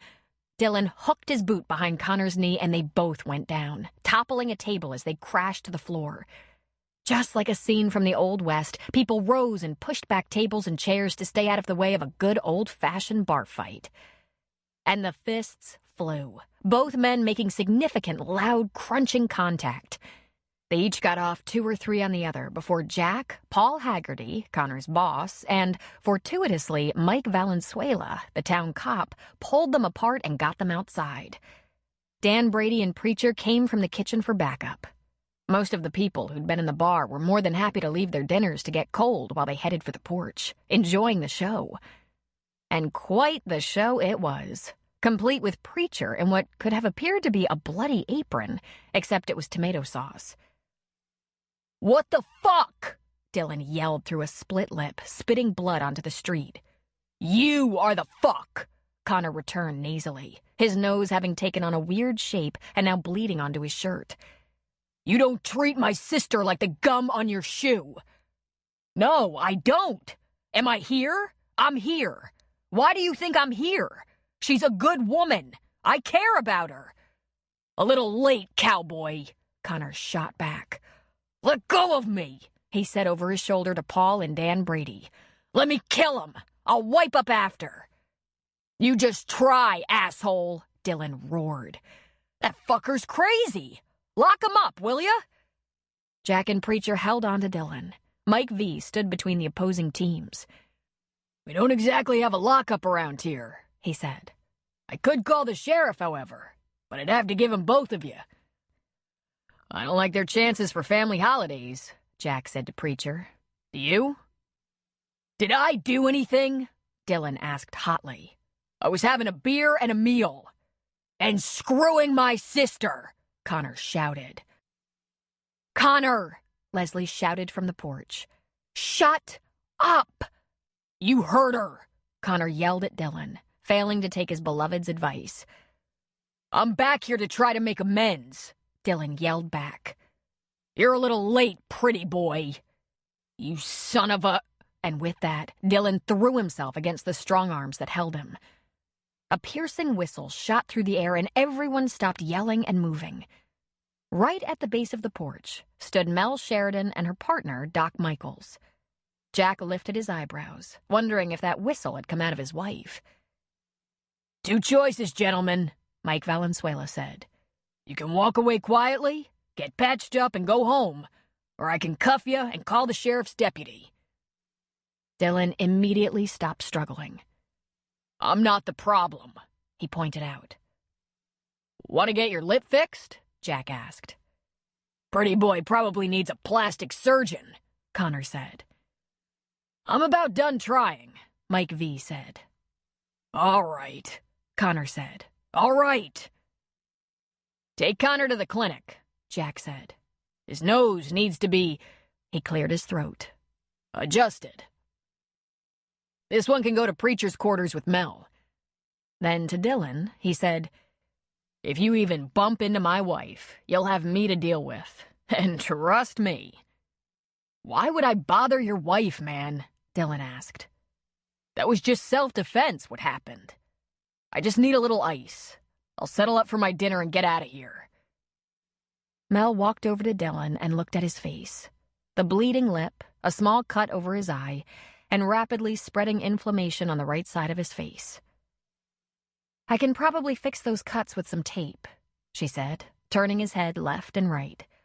"I'll go get my bag from the clinic. It could take me a few minutes to wade through all the testosterone in the street, so be patient." Katie sat on the sofa in her little living room, wrapped in her soft terry robe, giving her toenails a coat of polish. Her hair was piled on her head with damp tendrils trailing. She'd been in the tub long enough to cry a little bit. Begging help from her brother yet again had taken a toll. Her eyes were a little red, her cheeks pink. But fortunately, Katie had never been one to indulge in a lot of self-pity. So once she let some of that emotion go, she just took a deep breath and moved on. Unfortunately, she knew she wasn't finished with the crying. If being pregnant without a father around wasn't hard enough, holding that newborn, alone, could really rip a woman's heart out. There would be more tears, hard tears. The knock at the cabin door caused her to immediately assume that either Connor or Leslie, or the two of them together, weren't finished talking about it yet. But when she opened the door, it was Dylan. "My God," she gasped. "Have you been in an accident?" "No," he said. "It was very deliberate." "What in the world happened?" she asked, holding open the door for him. He was inside before she realized that if his face weren't banged up, she wouldn't have let him inside at all. She would have asked, "What are you doing here?" He stepped inside. "I came back," he said. Then, with a hand on his chin, he worked his jaw a little bit, clearly uncomfortable. "I was getting up my courage to come and see you, to talk to you about, I don't know, our relationship and the way I left you. That was wrong. We should have had some discussion about how we'd stay in touch, when we'd see each other, or... Your brother happened into Jack's, and he obviously has some issues with my departure also." "Connor did that?" she asked, aghast. Dylan nodded. "And he wasn't quite done, either." Katie hadn't heard the rumble of the Harley. She glanced past him and saw a big white truck sitting in her clearing, the motorcycle loaded into the back. "I rented a truck," he explained. He tilted his head, listening to the sound of Avatar in the loft. Can we talk? I guess so, she said. She curled up on one end of the sofa, pulling her terry robe around her legs, and he took the other end. And she waited. I don't really know where to start, he said. She said nothing, waiting. It wasn't my plan to get involved and then leave the way I did, with so many things unsaid. She shrugged. You said you were leaving all the time, that you had to go back to work. And I thought your explanation was thorough, that I was the best time you ever had and you were going to make a movie. He winced. See? That was done badly. Well, I said I understood. You had to make some money. That's not the part I should have explained better. I should have told you how much you meant. For a little while, we were really close, really good friends. Not good friends, I think, she corrected. Lovers, but not really friends. Friends would have been a little kinder to each other. And I don't need any more sweet talk as you're on the way out the door. It's inconsiderate. He slid a little closer. Katie, the decision to leave was sudden. The producer I'd been talking to finally came through with something. I hate the business, but I like acting. I'm good at it, and I like the kind of money it can pay. It's just that there was money involved, and it was the perfect opportunity to take a big payday back to Montana. If the whole movie deal could be worked out, and it looks like it can be. I know, she said. You know? He asked. Even though you've been away from it for a long time, apparently the name Childress still gets people all excited in Hollywood. And she reached over to the coffee table trunk and lifted the lid. She pulled out a few tabloids and tossed them on the sofa. I figured that out pretty easily. He glanced at the pictures idly. This is what I hate, he muttered. This is all BS. This one here, with Jay Romney, this is the only one I actually posed for. The rest of them? I didn't even know there were photographers present. They might have even been taken with a cell phone and retouched with Photoshop for all I know. This one, I remember this, he said, showing her the picture with the pretty blonde. But the caption is bogus. Katie said. So that one's real. It's a hug, he said. I was so happy to see her. Lindsay. I hadn't seen her in about 20 years. She was offered a chance to test for a part in this film. Katie lifted her chin a notch. How lovely for you. Seriously, he said, catching her sarcasm. She's one of the few people I trust. She's good people. We didn't exactly keep in touch, but I've known her since she was 13. I recognize her, Katie said. Lucky you. Katie. She's married with 2 kids. A nice person. Well then, I guess we're all caught up, she said, standing up. Come on, sit down. I just want a chance to explain. I think you know most of what I'm going to say. I tried to say it before. I was feeling kind of serious, and I told you how nervous it makes me to feel serious. That long history of family members who just can't... Blah, blah, blah, she said. He frowned, then grimaced because it hurt his face. Okay, I guess you don't buy that. Oh, I buy it, Dylan. I also think it's a pretty convenient excuse to just bail out. You went to a lot of trouble to explain all this to me. That you just don't want a relationship. You wanted what we had, and we had it. I'm not holding you here. Katie, I called, he said. I gave you my number. I didn't give it to very many people. I wanted you to call. I wanted us to stay in touch because maybe down the road... You mean a lot to me. I missed you like crazy. You're the one who said our lives just don't match. Listen, Dylan, I don't expect you to understand this. It's just not a part of your lifestyle, and it's very old-fashioned, but I'm a mother and a woman who needs stability and permanence. This is my fault. I knew it was going to be a fling, and I don't have flings. I don't have any practice at it. It was bound to work out the way it did, and I was bound to be unhappy about it. I didn't realize when I was involved with you that a part of me hoped things would be different with me. With us. Dumb. You told me up front that would never change. So, don't worry. We're all square. You can hit the road with a clear conscience. You have more temporary girlfriends waiting. He scowled. Okay, He said. okay, you're pissed. I don't blame you. I don't have girlfriends waiting, and I want to work this out with you. Maybe we can stay in touch, or something. Dylan, I'm not the kind of girl you want to stay in touch with. I'm looking for something a little more committed. This isn't your problem. You don't have to make amends for just being yourself. I have no regrets about she almost said getting knocked up by you, but cleared her throat. It was totally consensual. And I'm really sorry about Connor. He shouldn't have done that. It's inexcusable. And why did he? Dylan asked. He must have felt kind of bad for me, she offered. He's very protective. Why did he feel bad for you? Probably because he thought my feelings were very hurt, which they were for a while. He thought I was depressed, but actually, I seem to have a little... She slid her hand over her belly. I guess I have a little bug in me. I haven't been feeling so well. Better now, though. Nothing serious, just a temporary thing. Should last about 8 more months, she thought. Katie, I wanted to be so much more romantic. I wanted to let you know how much you got under my skin and how hard it was to leave you, but I thought I might never leave. Every time I got near you, I just couldn't go. It was torture. Things were different with you. She said. Well, as sorry as I am for you, I think you've done a noble thing, coming here to apologize. But you can leave now. I know this is going to upset your feeling of being unique, but they write articles about your type in all the women's magazines. Commitment phobia is almost a cliché. Nice, he said, sitting back. May I have some ice before I go, please?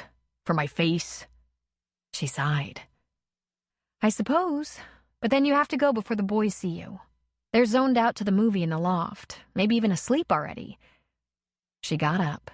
She put some ice in a dish towel and brought it to him. Let's not drag this out. He pressed the ice against his eye. She could only see half his face when he talked. The thing you don't get, Katie, it's not an excuse. I'm not proud of this. I probably qualify as some player, at least technically, because I don't get into steady things. You have no idea how much I wish it wasn't the case. My best friend is a married man with 5 kids. He's like family to me. Except for my grandmother, the only real family I have. His house is where I spend every long weekend and holiday.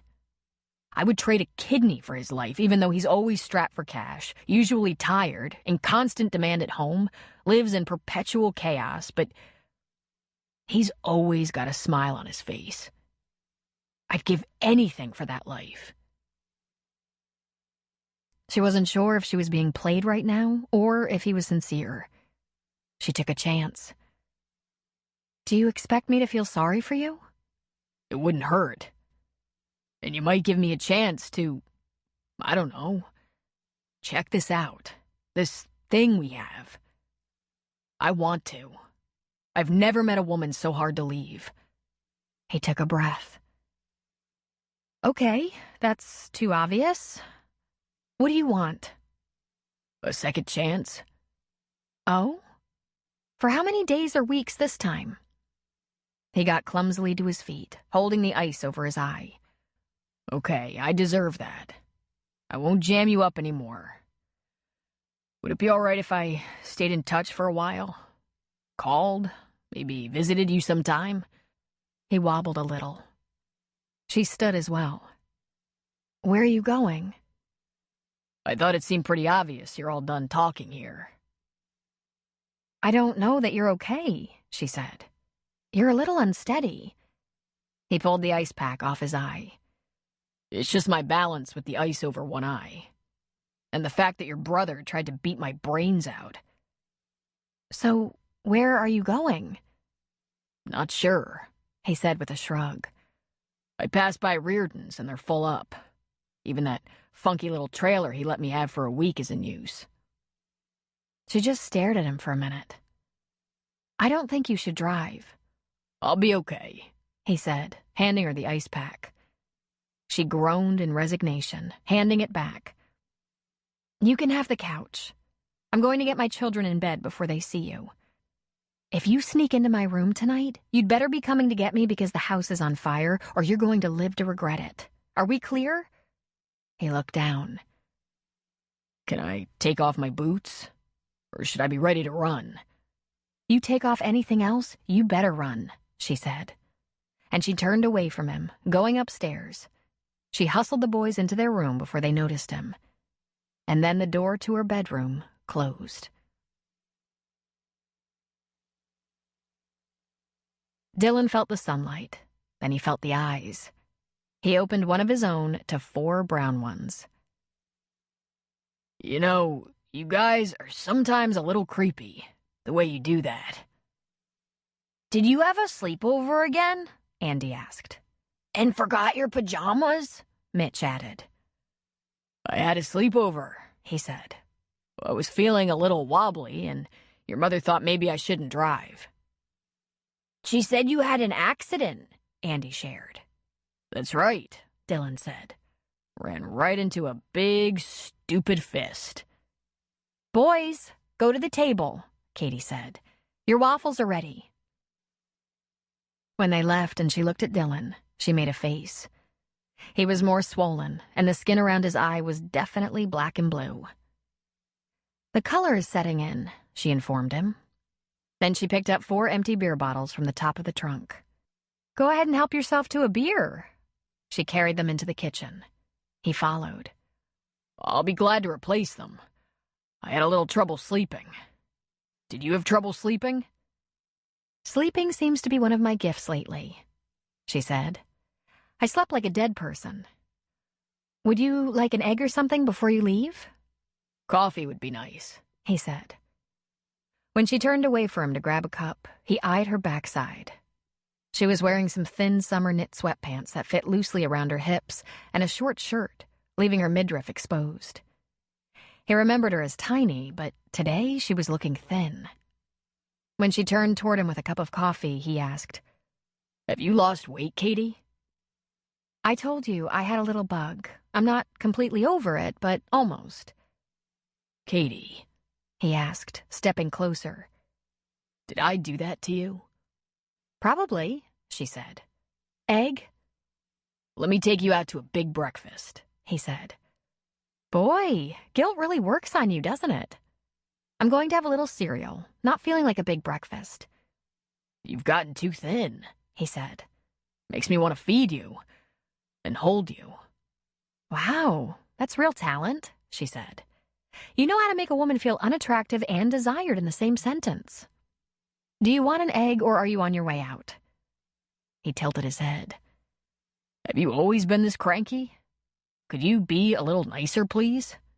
Your brother beat me up and I'm concerned about you. I'm really just fine, she said in a calmer voice. Meet me on the porch.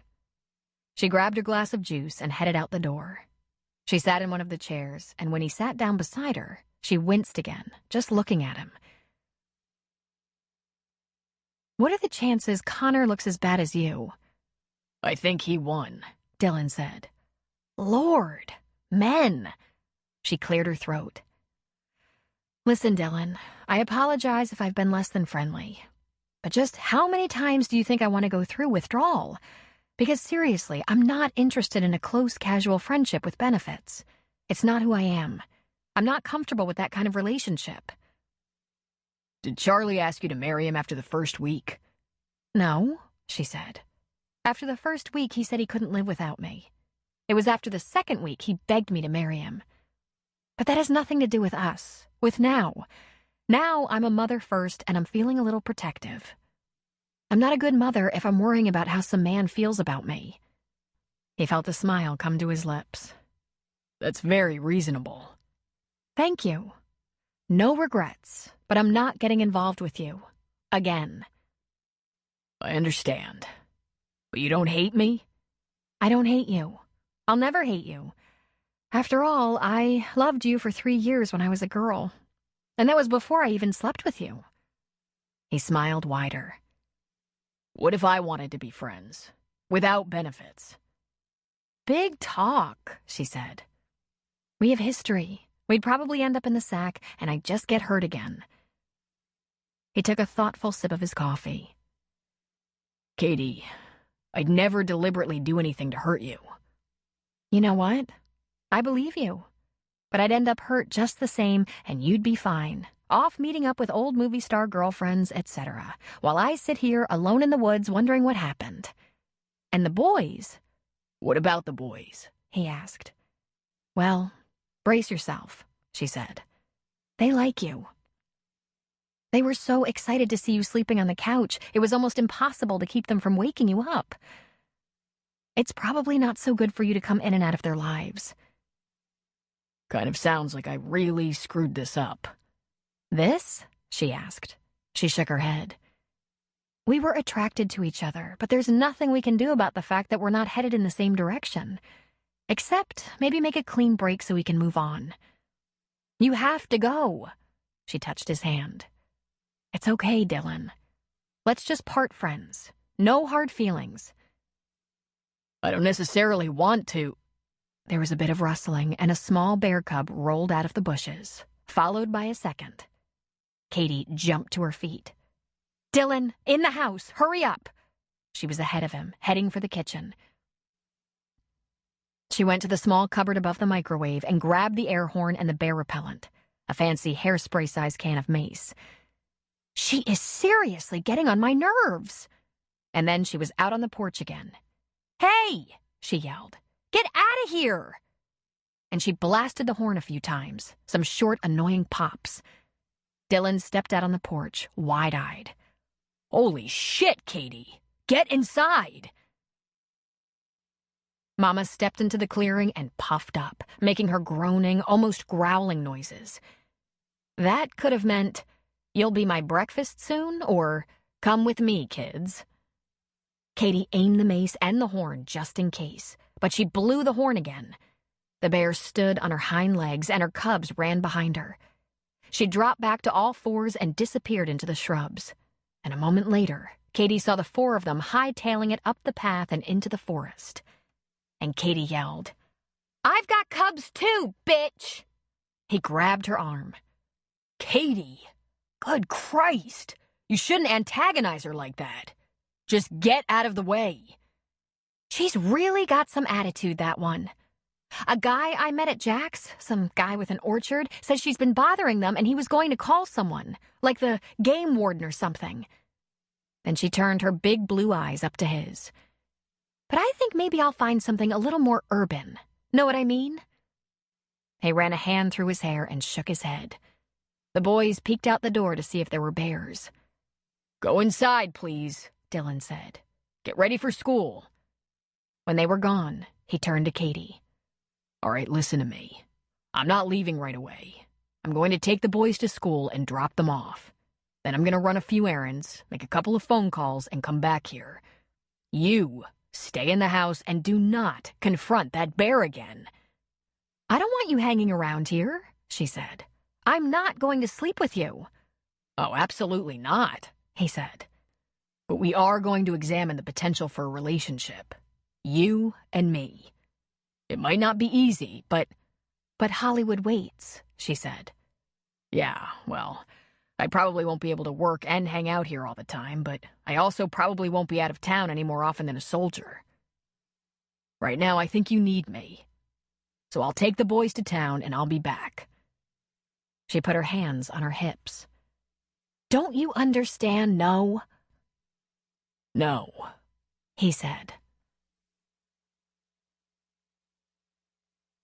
Chapter 14. Right after leaving Katie's house and dropping off the boys, Dylan parked on the side of a hill that offered a spectator's view of a lush valley. But his interest wasn't the view. He had cell reception here. He called Lang. How's everything going? Going, Lang said. I flew a couple of charters. They didn't pay enough, but they paid and it was work. We could use more. I was out of town most of last week, but it's money, and I'm encouraged by the business. How's Mrs. Lang getting along? She's doing all right, but then Sue Ann always gets along better without me than I do without her. Listen to you, Dylan said. She's stuck at home with 5 kids, trying to help run an airport, manage the house and everything, and you're whining about doing something you love to do. Fly. I know, he admitted. She could have done better. Boy, am I lucky she didn't. I remember when you met her, Dylan said. It was like you saw her and glazed over. Nah, I didn't really go into a trance until I talked to her, but I was in big trouble once I slept with her. Shoo. Lang took a breath. Thank God I'm home for a few days. 11 years later, still the horn dog for your wife. Hard to get bored with perfection, he said with a sigh. Dylan just chuckled to himself. Sue Ann was pretty, but she wasn't a knockout. She was kind of soft and wholesome looking, but she had a sharp tongue on her, like someone else Dylan knew. She didn't suffer fools gladly. She certainly didn't put up with any of Lang's shit. I'm still trying to figure out how that works, Dylan said. One look, and not only did you know how you felt then, you knew how you were going to feel in 20 years. You see what you see, Dee, Lang said. Like we're the perfect married couple? Hell, we've had some knockdowns. I've spent my share of nights on the couch.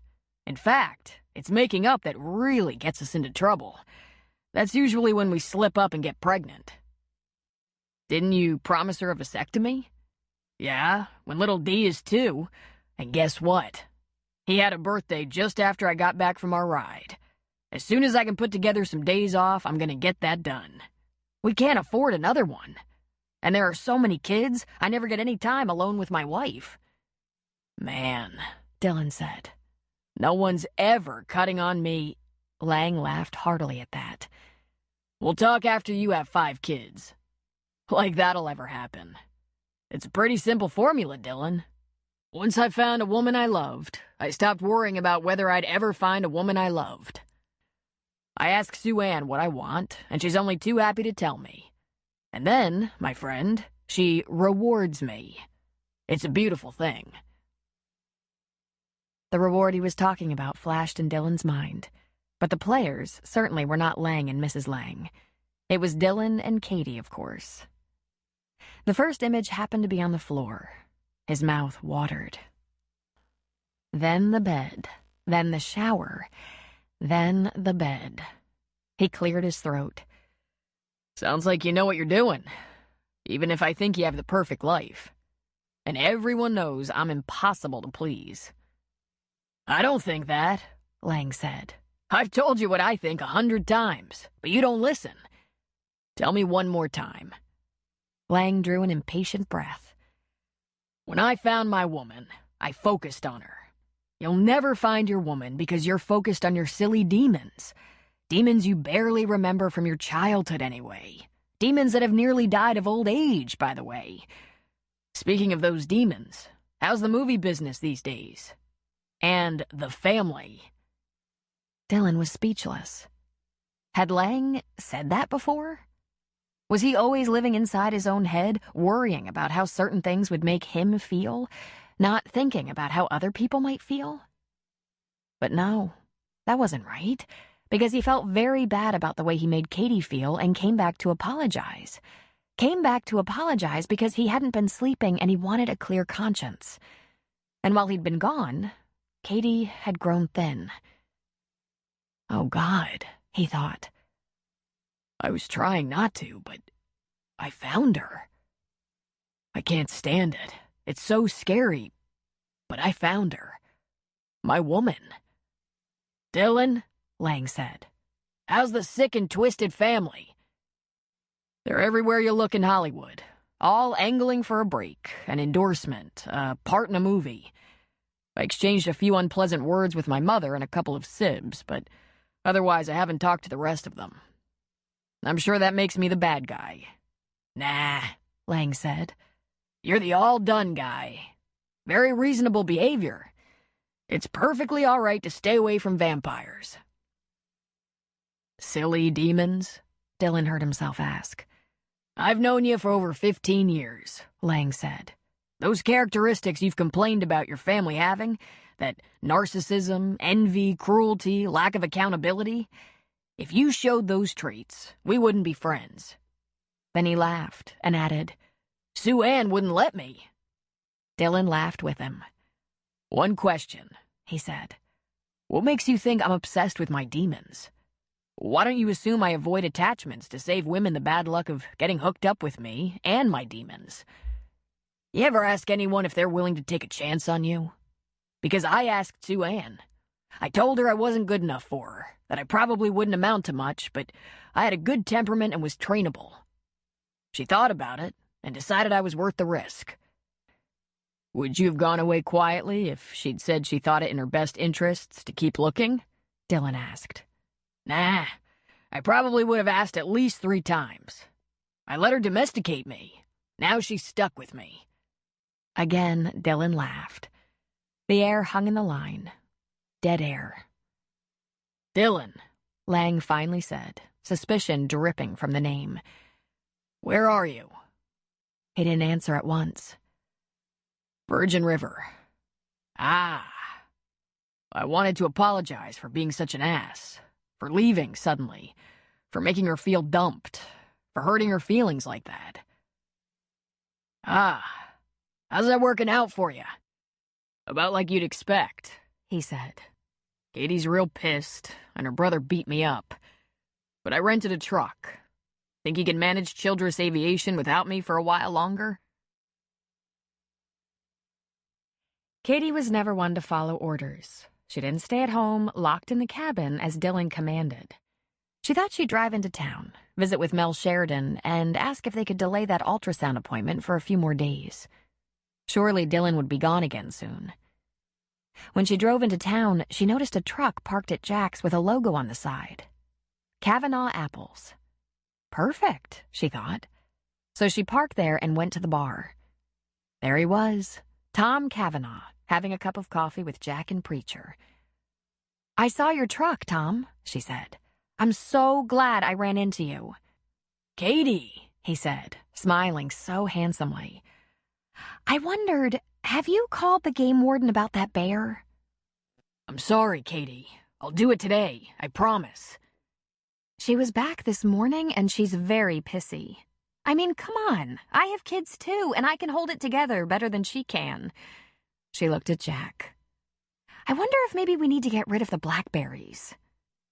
They've been there for years and there's never been a problem before. Besides, they're still pretty green. I wonder if it's the playset.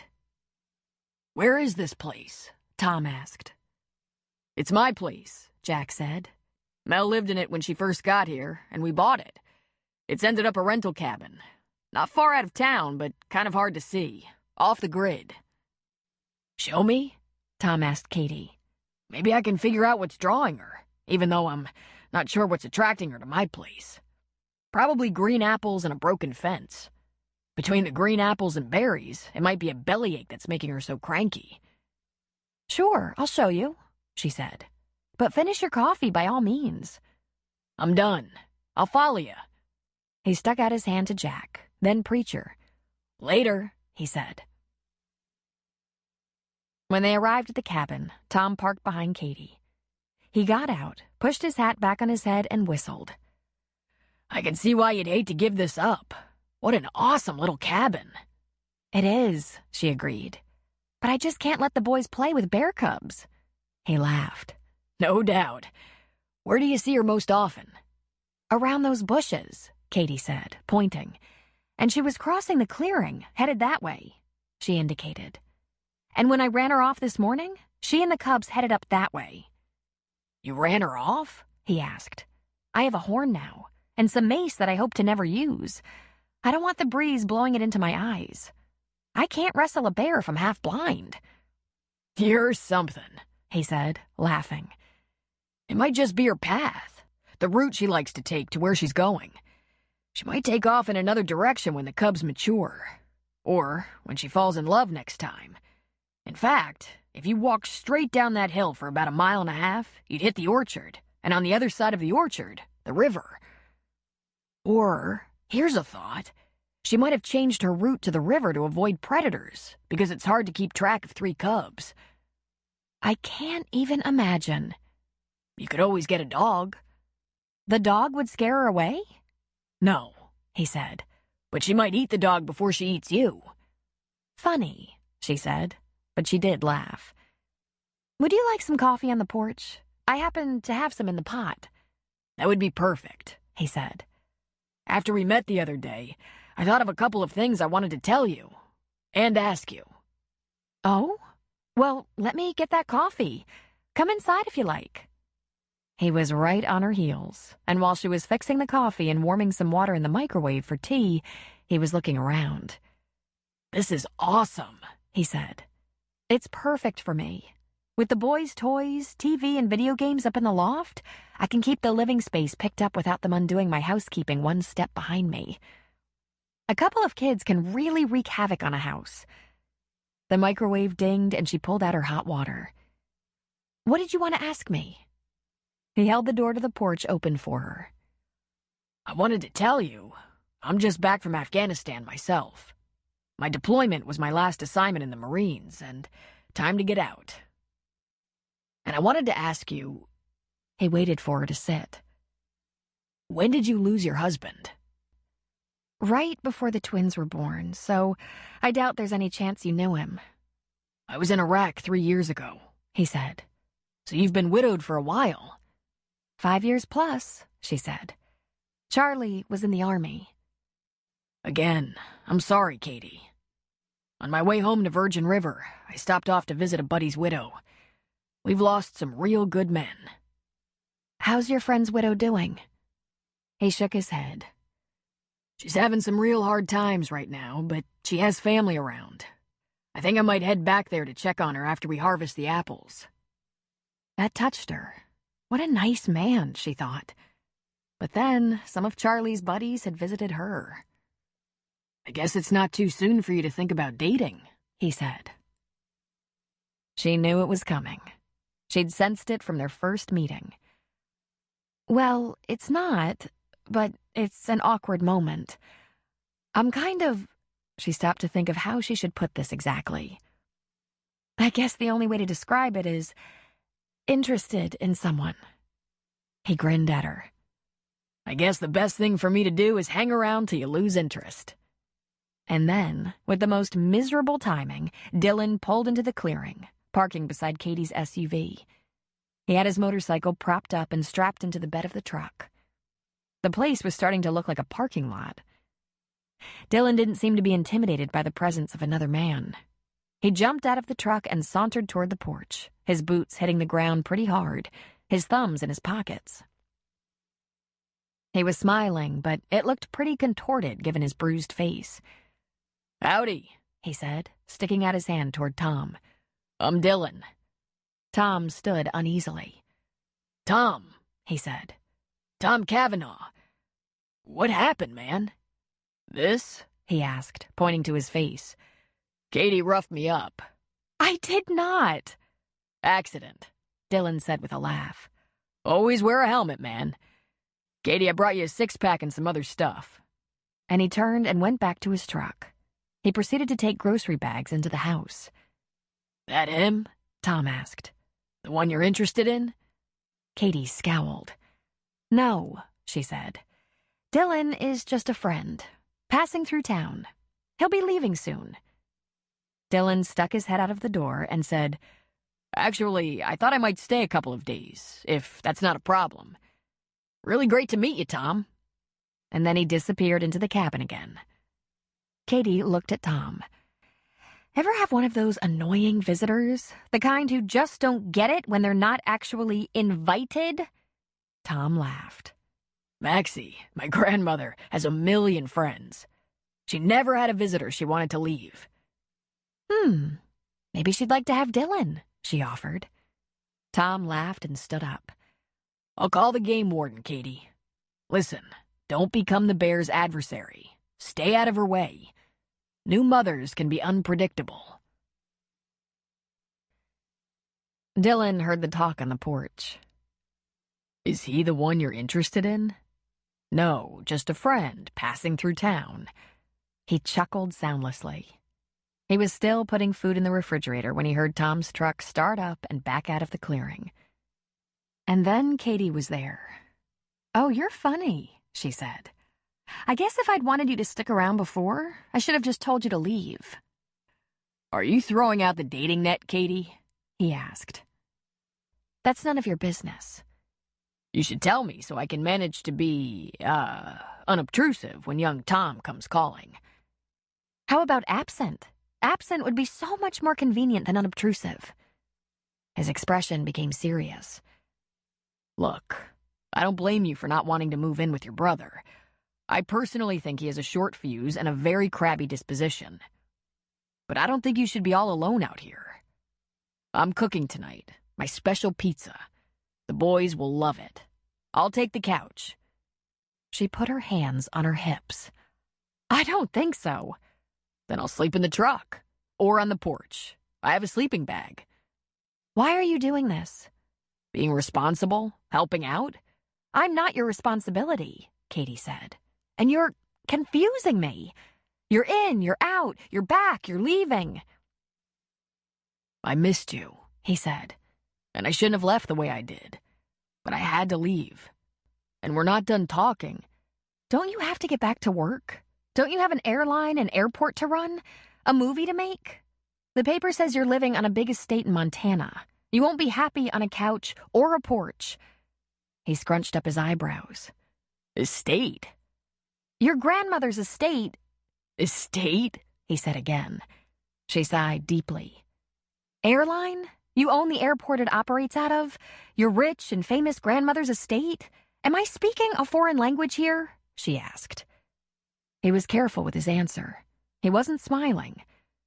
I checked in with the company. They're maintaining in my absence. And the estate is being watched over. Would you like me to take you on a nice, long, exciting bike ride? That used to blow your whistle. Her hand slid over her belly. Maybe not while I still have the remnants of this little bug. Shouldn't you be better by now? Something's going around, so don't breathe my air. You don't want to catch it.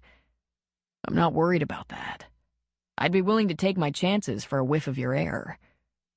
As flirting goes, you might be losing your touch. Okay, tell me this. How do we make peace with your big, mean brother so I don't get hauled off the couch and beat senseless in the dark of night? She couldn't help but smile at him. Already on the couch, are ya? I thought you were taking the truck or the porch. I'm trying to make up, Katie. Work with me here. Leslie and I will take care of you and Connor, she said. Don't worry about a thing. Dylan smiled broadly. He was feeling a sense of safety and familiarity. This was one of the reasons he hadn't fallen in love before, he realized. He was used to women who thought he was important, either as an actor or the owner of an airline. Ha! 2 6-seaters and a Lear. Or the owner of an airport. A relatively short runway paved onto his grandmother's back 40 and a couple of Quonset hangers and a prefab building for an office. Oh yeah, there was that windsock. Suddenly he wondered how many people thought he lived on an estate. Katie wasn't that impressed. She wouldn't trade a thing for his importance.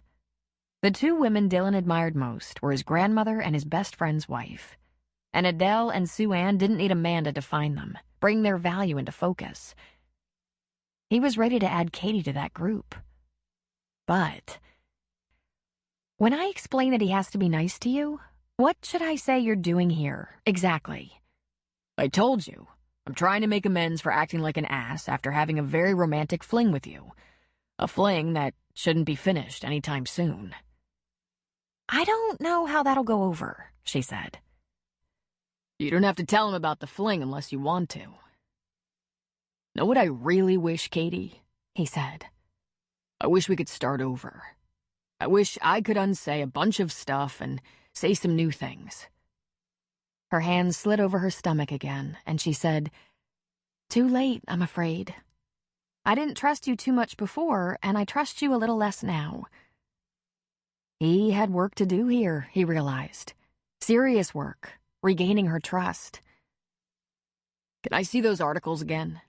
The ones you saved? Knock yourself out, she said.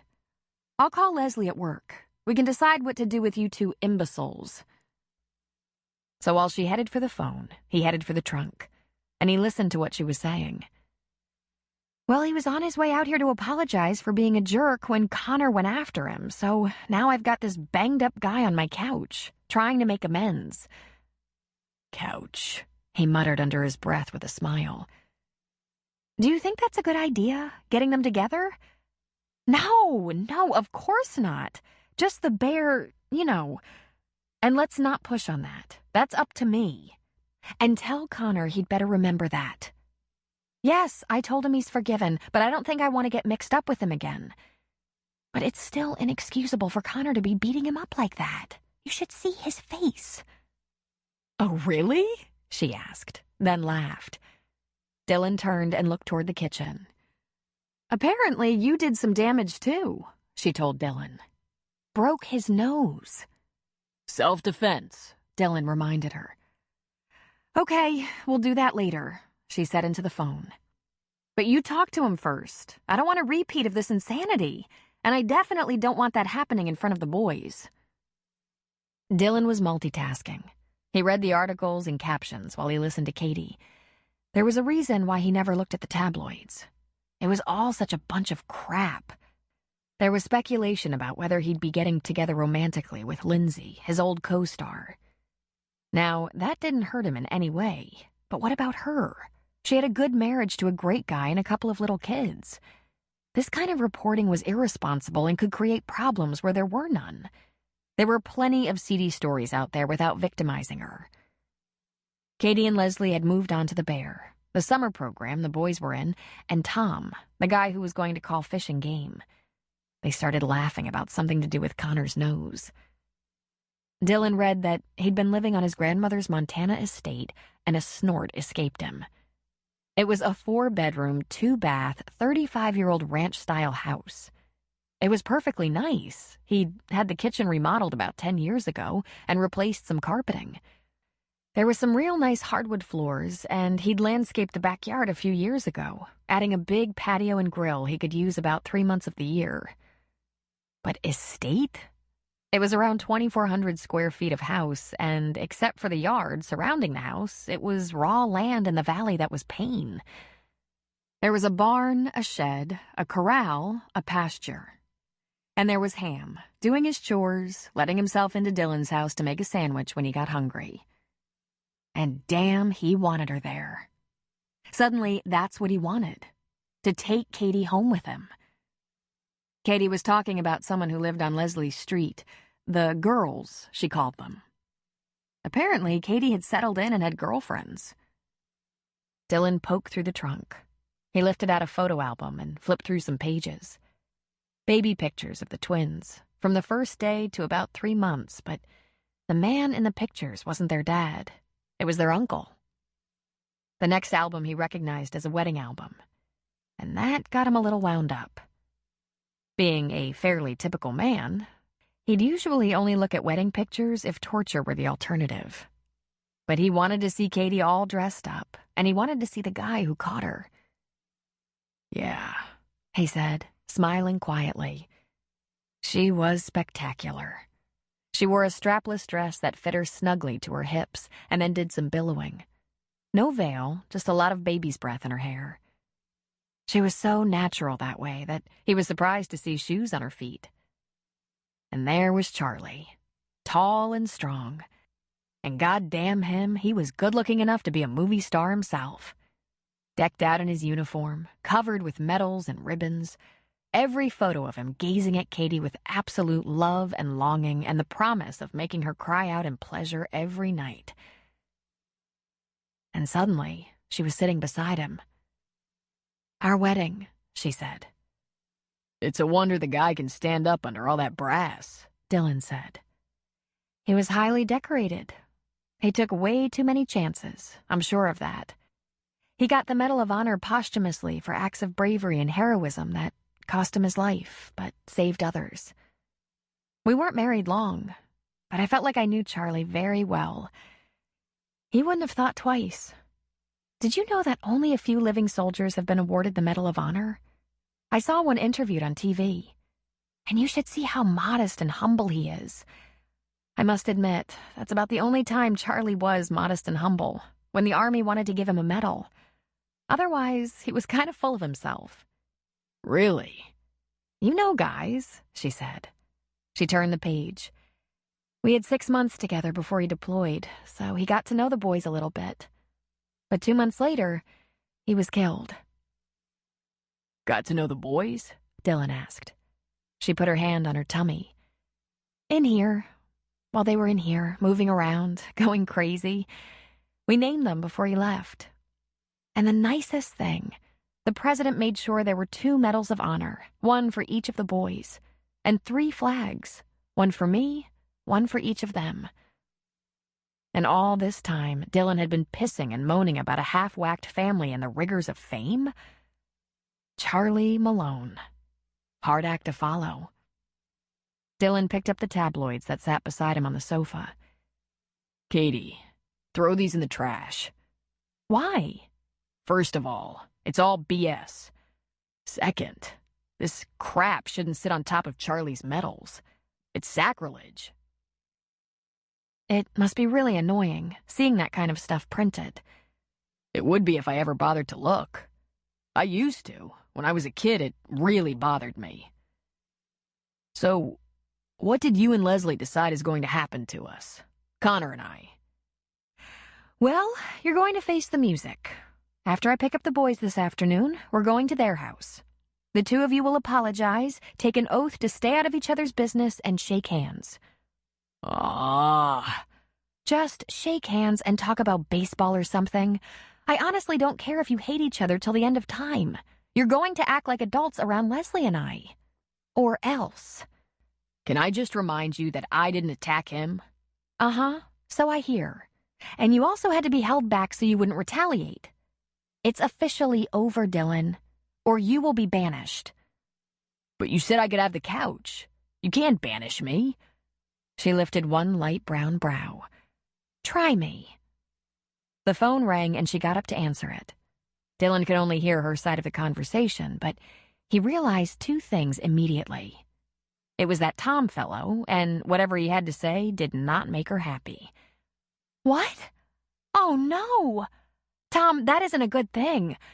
No, I don't like it, but I feel trapped, and I'm very grateful that you let them know, but honestly, if she were better-natured, I might try to hide her. By the time she hung up, Dylan was standing, looking at her across the room. What's the matter, Katie? She pulled a sad face and shrugged. Tom did as he promised and called Fish and Game. They said they would put a plan in motion to relocate the bear, but they couldn't guarantee anything. It's very unlikely the whole family would be relocated together. They might hold 1 or 2 of the cubs in captivity for a while, till they're more independent. Apparently, relocating 4 bears is quite a tall order. So tall an order, they might just... You seem pretty upset. Shoot her. They might just shoot her. Even if they do move her, a mother shouldn't lose her children just because she got a little overprotective. And, God, brothers shouldn't be separated. He just smiled at her. She could be so tough, but there were some issues on which she was completely tender-hearted. Let's go for a ride, he said. I told you, I'm not really feeling like the bike. I know, no problem. We'll take the truck. Or better still, your SUV. You don't have anything better to do between now and when you toss me to that brother of yours. Let's head for the beach. Got an old blanket around here? We can stop and get some lunch to go. Take it easy. You can tell me all about Charlie. How you met him, how you knew you wanted to take a chance on him. All your secrets. They're not secrets, Dylan. They're also not the sort of thing you should be interested in. What kind of guy wants to know about the first guy? I'm interested in Charlie, he said. But I want to know about you.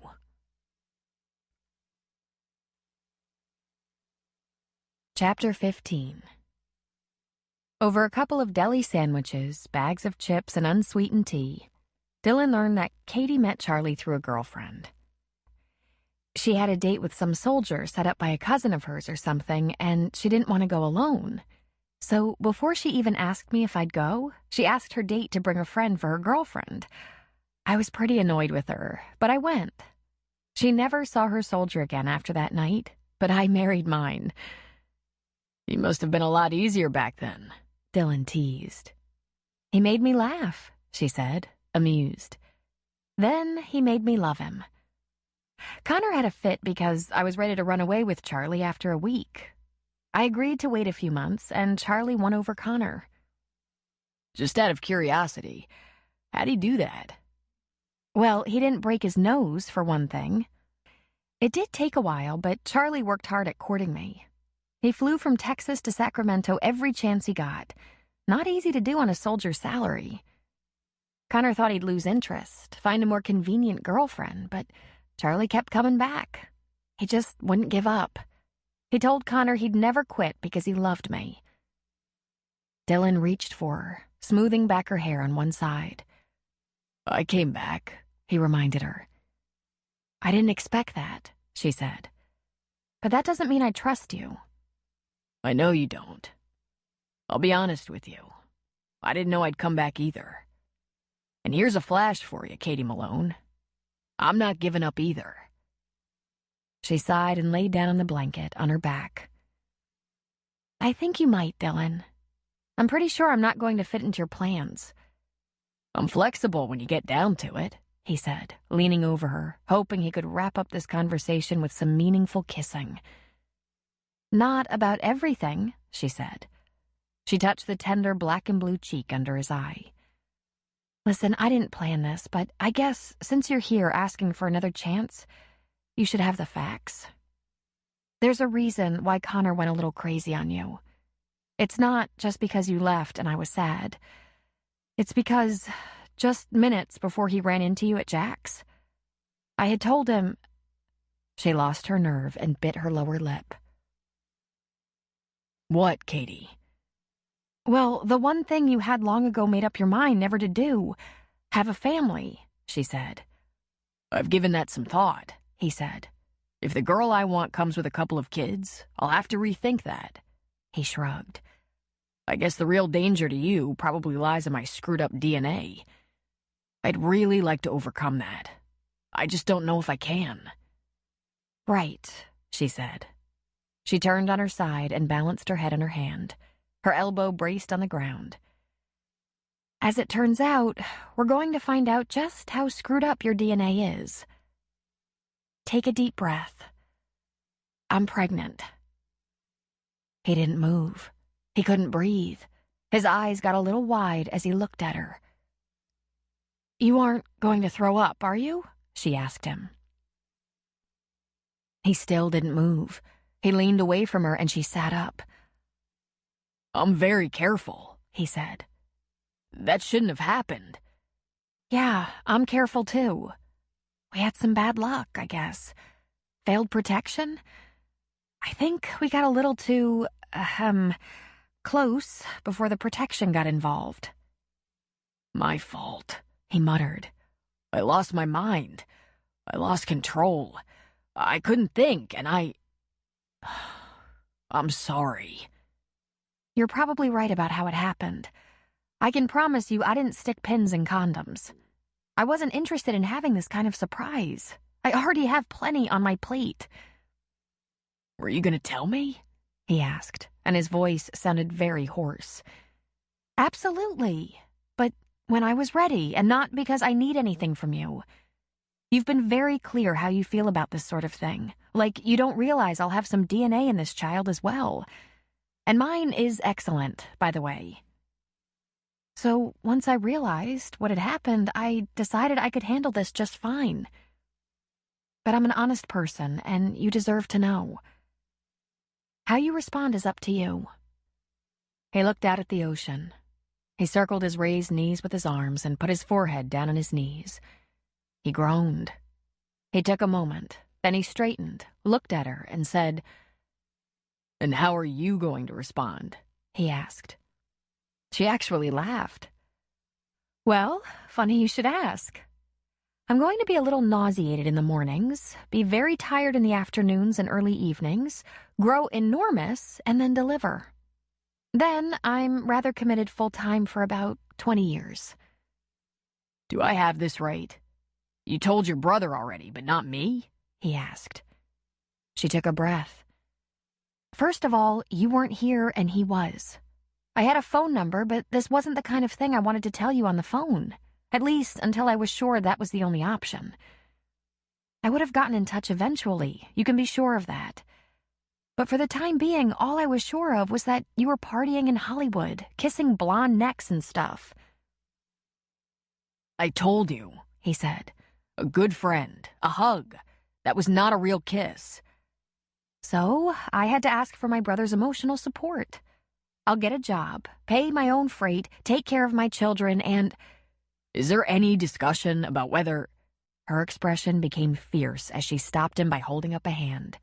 Don't even go there. You don't have to like it, but it is what it is. Go where? He asked, confused. I'm having my baby no matter what you want. I wasn't going to ask that. I was going to ask if there was any chance we could do it together. Not likely, if I'm here and you're in Hollywood, she said. He ran a hand over his head. I figured as much. And like a mental collage, little snapshots of his childhood came to mind. His dad leaving when he was about 5. A new man with a couple of weekend sons older than Dylan moving in. A new baby sister, another man leaving. But at least he took the weekend sons who had never missed an opportunity to pick on Dylan. He had weekend visits with his own dad, but more often with his grandmother.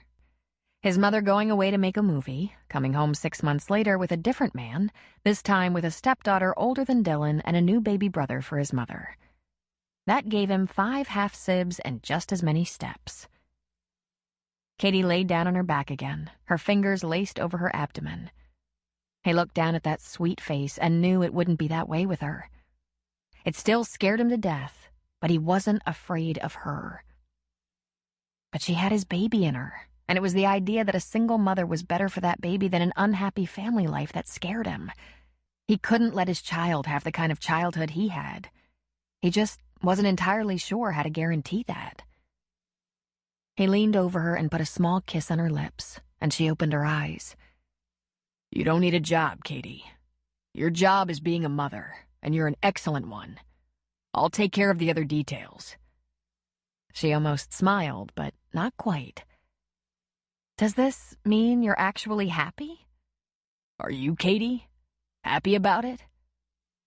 When I had time to think about it, yes. It's inconvenient, and I still have to deal with some of those early pregnancy issues, but if I had a choice, I wouldn't change it. And I realize I do have a choice. And how long have you had to think about it? How long have you known? Maybe a week, maybe a little less. I have a favor to ask, he said. Let me have that much time to get happy. I'm a little shocked, and a lot uncomfortable. But I'm not an idiot. No one takes care of you but me. She just looked at him for a long, meaningful moment, and he knew there was so much missing from this situation. This must be so far from ideal in her eyes. He should mention marriage and love. There was a part of him that wanted to, even if he wasn't completely sure yet. I guess that's not too much to ask, she finally said. Good thing Katie wasn't expecting an instant transformation from Dylan, because she certainly didn't get one. He appeared to be in the same place.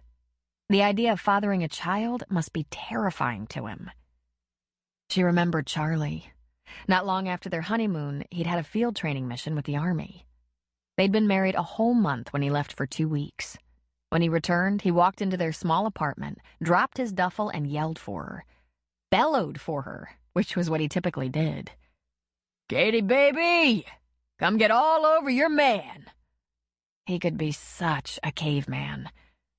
There was a part of her that craved that kind of attention.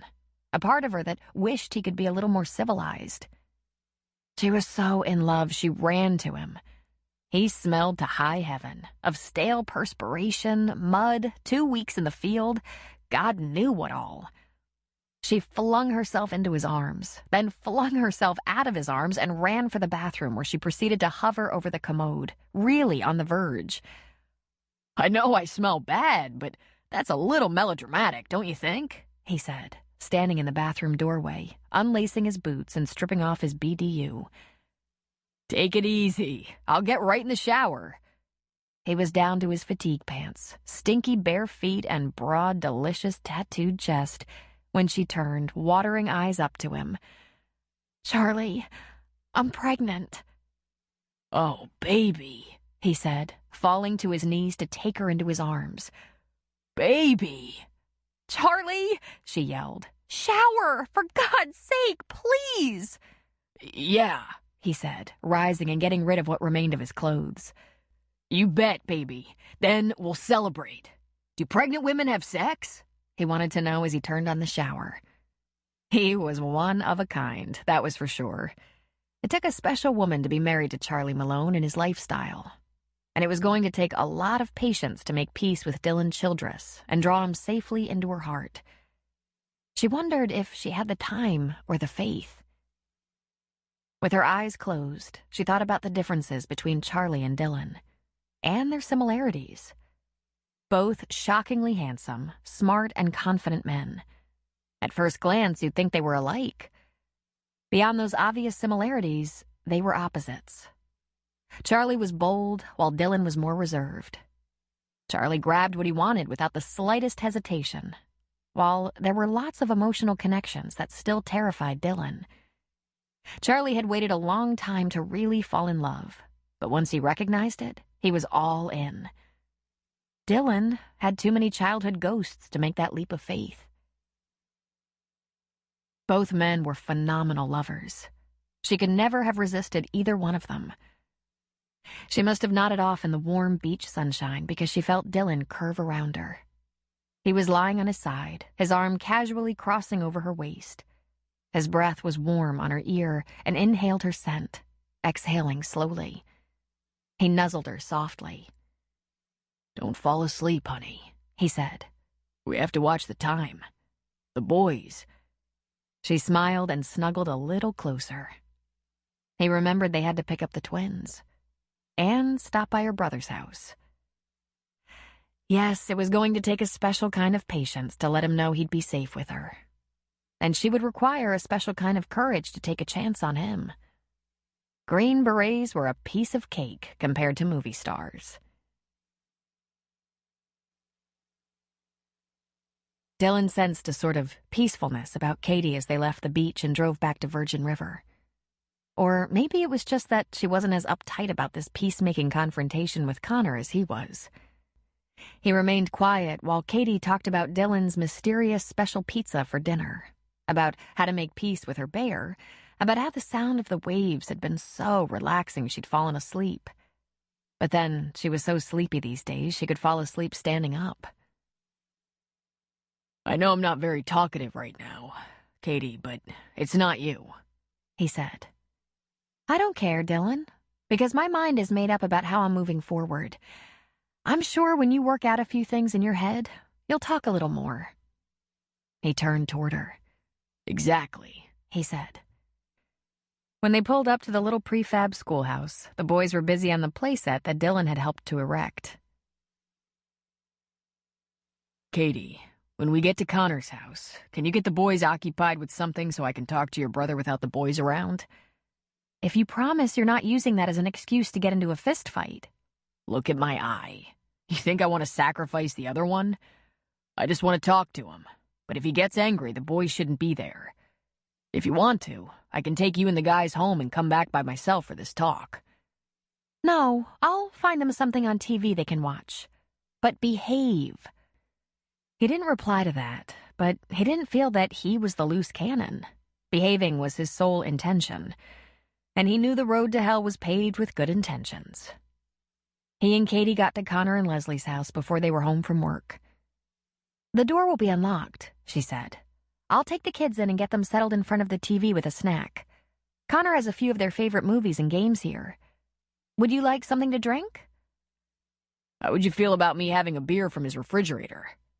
She flashed him a teasing smile, lifting her brow. Need a little calming courage?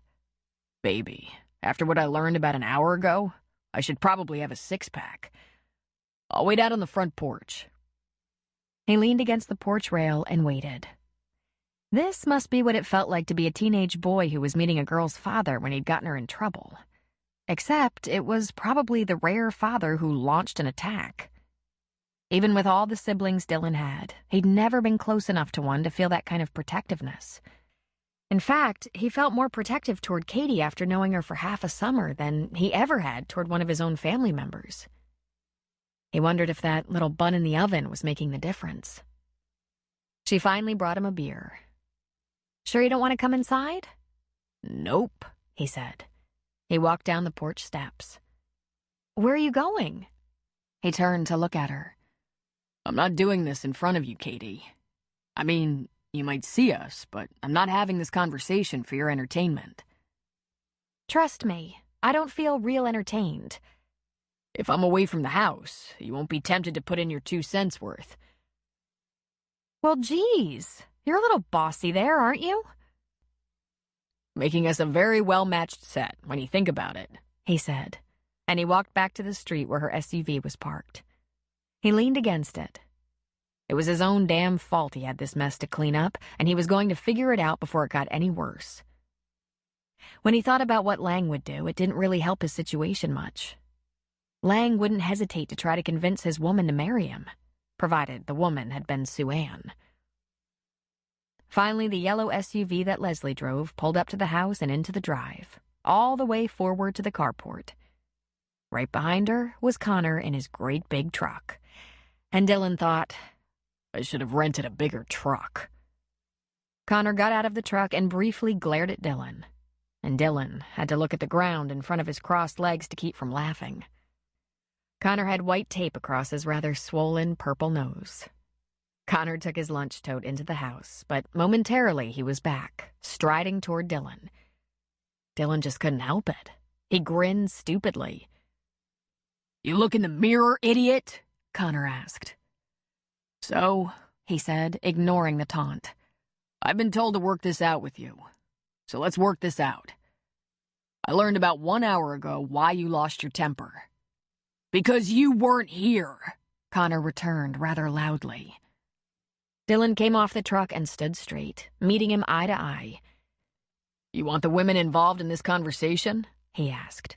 Because at the first sign of trouble, they're right in the middle of it. I guarantee it. I wasn't here because I had to go to work. I told Katie from the day I met her I was going to have to go to work. But because she's Katie, I put it off as long as I could. And you abandoned her, Connor ground out between clenched teeth. Left her pregnant and alone. I didn't realize what was going on, and I apologized. Listen, it doesn't really matter to me if you understand or sympathize or hate my guts. But I told her the truth, that I wasn't in the market for a girlfriend or steady relationship, that I was temporary here at best. And whether she believed me or not, she accepted that. At least, when she had the chance to tell me to just hit the road then, she didn't. I don't know you, don't know anything about you, but you're at least my age and just barely hooked up with this woman, he said, lifting the chin toward the house. That's when he noticed Katie and Leslie sitting on the porch, watching them. He cleared his throat. I'm guessing you had 1 or 2 situations like that in your time. That doesn't matter, he said. This is my sister. Noted, Dylan said. And now that I know the situation, I'll take care of it. And you better back off, or you're gonna screw it up for all of us. How do you plan to take care of it? He demanded. That's going to be between me and Katie. We'll work it out. Don't you even think about making her do anything she doesn't want to do. Dylan couldn't help it. A huff of laughter escaped. In his mind, he saw her struggling with the lug nuts, standing up to an angry bear, telling him, "Don't even go there. It is what it is." Are we talking about the same woman? She was hurt, he said. No matter what you said, the way you just dumped her hurt her. Don't you do anything to her that makes her cry again. Do you get me? I'm gonna do the best I can, was all he promised. Your best better be some improvement. Dylan was quiet for a long moment. He gathered himself internally. I know you love her, he said with as much understanding as he could muster. But you can't fix this for her. She has to deal with me because we made this situation together. Katie and I. If you don't back off, if we don't make our peace for her sake, it's gonna get more complicated than it needs to be. Connor was stubbornly silent, frowning. At long last, Dylan said, So, how about those Red Sox? About an hour after Dylan and Connor shook hands and Dylan walked away down the street, Katie picked him up at Jack's. When he was sitting beside her in the car, she said, You couldn't sit on the porch with my brother and have a beer? A friendly conversation? Not today, Katie, he said. Soon, he added. He wasn't real happy with the idea that Connor punched him before talking to him. Before they made their peace, Dylan had many things to come to terms with. That was only one of them. When they were back at the cabin, he made his special pizzas, which were basically a simple bread dough covered with tomato sauce, lots of cheese, some pepperoni, and on one, some mushrooms and black olives. He asked the boys to help cover them with stuff. The pizzas couldn't lose because the boys were involved.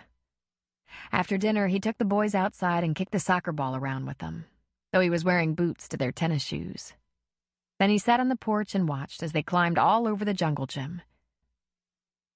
When Katie came outside and sat in the chair next to his, he said, I'm wearing them down for you. And he smiled. What are your plans, Dylan?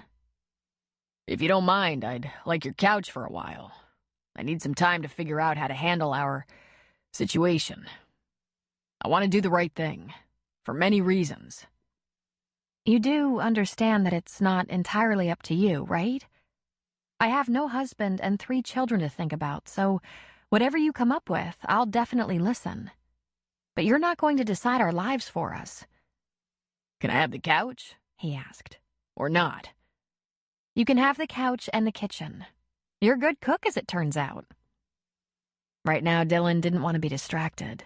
He wanted to figure out how he felt and what he should ultimately do with his life. The day after his forced handshake with Connor, he drove down the mountain and checked in with Lang. All was status quo in pain, Lang assured him. So he texted his grandmother, the agent working on his movie contract, Jay Romney, Lang, Sue Ann, and Stu. I'm staying in the mountains for a few days, and cell reception isn't great. I'll check in when I can, but might be out of touch. No problems, just out of touch. I'll be in touch when I'm back in service. Thanks. And then he turned off the phone. Over the next several days, Dylan hung pretty tight to Katie and the boys, stayed close to the cabin except for errands. When he wanted to go off on his own, he made Katie promise not to have a standoff with any wildlife, especially the bear. He went to the larger towns for groceries, more than happy to be responsible for dinner. The one thing that kept him on the couch and from sneaking into Katie's room at night, or from begging her to make love while the boys were at school, was the fact that he felt he had their entire lives to figure out before he could think about things like that. He also thought there was a good possibility she might clobber him. But Dylan had plenty of confidence in other things, like his ability to think rationally about business. He knew he was level-headed and fair, and while he might have siblings who were assholes and idiots, he was a nice person and good with people. He played to his strengths. On a night he'd taken Katie and the boys to McDonald's and afterward to a park to further wear them out, he thought he had it together. As they were pulling through Virgin River on the way to the cabin, he asked, After the boys have gone to bed, can we talk about things? Well, butter my butt and call me Biscuit. Only 6 short nights on my couch and you're ready to talk about our situation? And he laughed. I'm not sure I can stay up until after they're asleep, but I'll make a compromise. I'll meet you on the porch after they're bathed and rooted in front of a movie in the loft. Will that do it for you? That will do it. It was hard to stay on track with Miss Funnybones teasing him, but he was determined. He'd come up with what he thought was a fantastic idea. He was sure she'd be relieved. She brought a couple of steaming cups of tea to the front porch, and he noticed, not for the first time, she seemed to be looking better. He was only too aware of her brief fits of nausea, when a smell or something else would trigger a wave of it, but she no longer looked like she'd been ill or starving. It made him feel a rush of pride because, although he'd never tell her, that had been his goal. To cook her at least one hearty meal a day and hopefully put back those pounds he'd robbed from her. He took the cup she offered. He'd never been a tea drinker, but the stuff Katie made didn't gag him. In fact, this was one of the ways he always knew Sue Ann was pregnant again. She'd offer them tea. He and Lang would make gagging sounds and go get a beer or a Crown Royal on ice. Behind them in the house, he could hear the TV in the loft. He obediently sipped his tea. Are they almost ready to go to bed? He asked. Almost. Katie, he said. And then he just looked at her. There were times he'd catch a glance and think he'd never seen such a pretty girl in his life. It made him frown slightly as he wondered if she was really that beautiful, or just to him. After all, he thought Sue Ann was pretty, but Lang was completely hypnotized by her. Well, as it should be. But Dylan had never been in that place before. After 6 nights on my couch, cat's got your tongue? And that mouth, she was relentless. Why did he love that so much? I've got a few ideas, he said. Well, let's have it. I can't wait. Let's start with that movie I'm supposed to make, he said. That could come in handy under the circumstances. Oh? She asked. You said the whole idea was to get your charter business and airport on its feet. That was the whole idea. But now there seems to be more on the table. I could use a portion of that movie money for the baby. It was as if she came to attention. Her neck straightened a bit. Her eyes brightened. Oh? How about a trust for the, baby? For his education? That sort of thing. And as he watched, it seemed she showed first shock and then disappointment. The dusky night was darkening, and he wondered if he hadn't seen quite right. Shouldn't she be thrilled? A trust? She asked. Something put aside to be sure he's always taken care of, in case something should happen to either of us. You know. Wow. He waited for some huge, grateful reaction, but it didn't come. After a few moments, he said, It seemed like an even more important reason to make that movie than the company. I thought it would make you happy. That's really thoughtful. So, why do I get the impression you aren't too happy? Oh, sorry. Thank you. That's so generous. Katie. What? What about this idea doesn't make you happy? Her eyelids fluttered closed as she looked down. She put her cup of tea on the porch and reached for his hand. Let me ask you something, Dylan. Growing up, did you have a lot of half-brothers and sisters? You know I did. I told you all that. Was there ever jealousy, resentment, that kind of thing? All the time. Was it ever directed at you? I mean, you were a child star. Did any of your siblings resent that they were not the stars? He took a moment to answer, but not because the answer wasn't on his lips. Where was this coming from? Yes. And so how do you think Andy and Mitch will feel about their younger brother or sister and the big trust to ensure his or her future? He was momentarily struck silent. Then, in an effort to recover, he said, I could do it for all of them. She shook her head. I think you're under the impression that I'm poor. Oh, I'm sure I'm not rich by your standards, but Connor and I were left a very successful store. It was destroyed by fire, but there was insurance money. The sale of commercial land and both of our houses, more than enough to resettle and rebuild. There's some security there, though, of course, I'll work. Between Connor and I, we'll make sure the kids get everything they're entitled to. All of them, not just one of them. And I get it. That one is your one. I get that. But really, I don't want to do things to make him different, to make him or her enviable in his or her own family. In families, everyone takes care of each other as much as possible.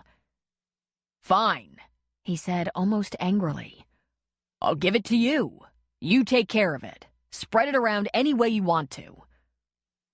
She stared at him for a long moment. That's very nice of you, she said. Her eyes got glassy.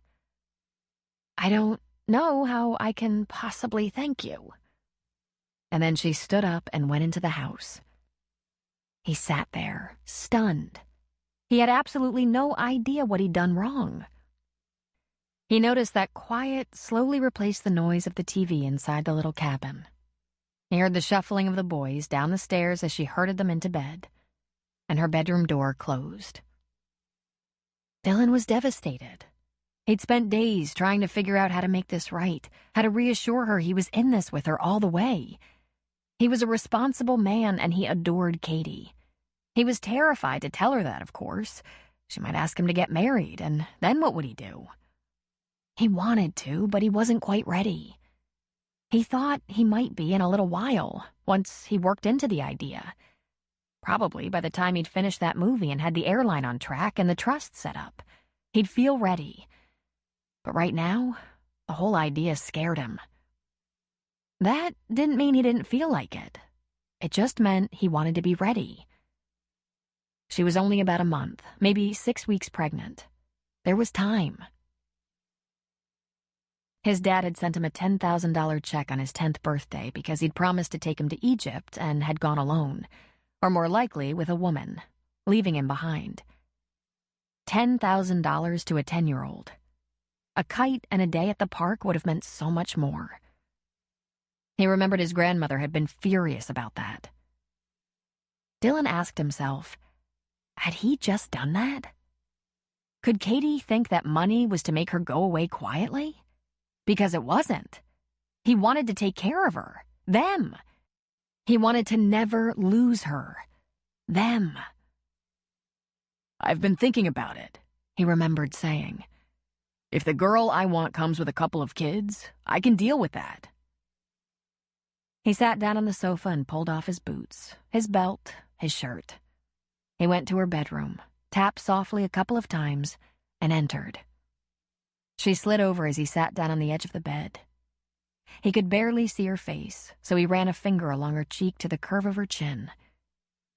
If you're crying, I'll hate myself forever. I'm not crying, Dylan. Katie, you need to be married to a man who has some instincts about this whole situation. And I don't have any. Just when I think I have the one idea that will solve most of our problems, it makes you sad. It's not instincts you're lacking, Dill. It's experience. You grew up in a household of this one and that one. There was a different group for every holiday, and, if I'm guessing right, a lot of jockeying for position. It can't have been real nurturing. He just shook his head. We don't have to do that, Dylan. Katie, you're unlike any woman I've ever known. My feelings for you are... He couldn't quite finish. Strong. You have no idea how strong. I want to never lose you. But... I know, she said. We still don't have to make a life of spare parts and separate people, like a group home or something. We can still be one family. And if I don't know how that's done exactly? She smiled at him and put a tender finger against his lips. Here's a thought. I could trust you to fly the planes, and you could trust me to do the mothering. Those things that I don't do very well, fortunately you do. And those things you struggle with? She shrugged. I happen to understand. When he just scowled, drawing his eyebrows tight, she asked, What? And if it doesn't work out for us, for you and me, I want it to always be like it is right now. But if for some reason it isn't, like if you come to your senses... She laughed softly. I will still raise my children as a group, as a family, no matter what you choose to do. Now why don't you make sure the bedroom door is locked and come in here beside me? Hold me for a while. Do something you know you have a talent for. He stood up and chucked his jeans, slipping in beside her with a big grin on his face. I think we've just stumbled on an area of mutual success. Uh-huh, she said. Stop thinking so hard, Dylan. You're wearing me out.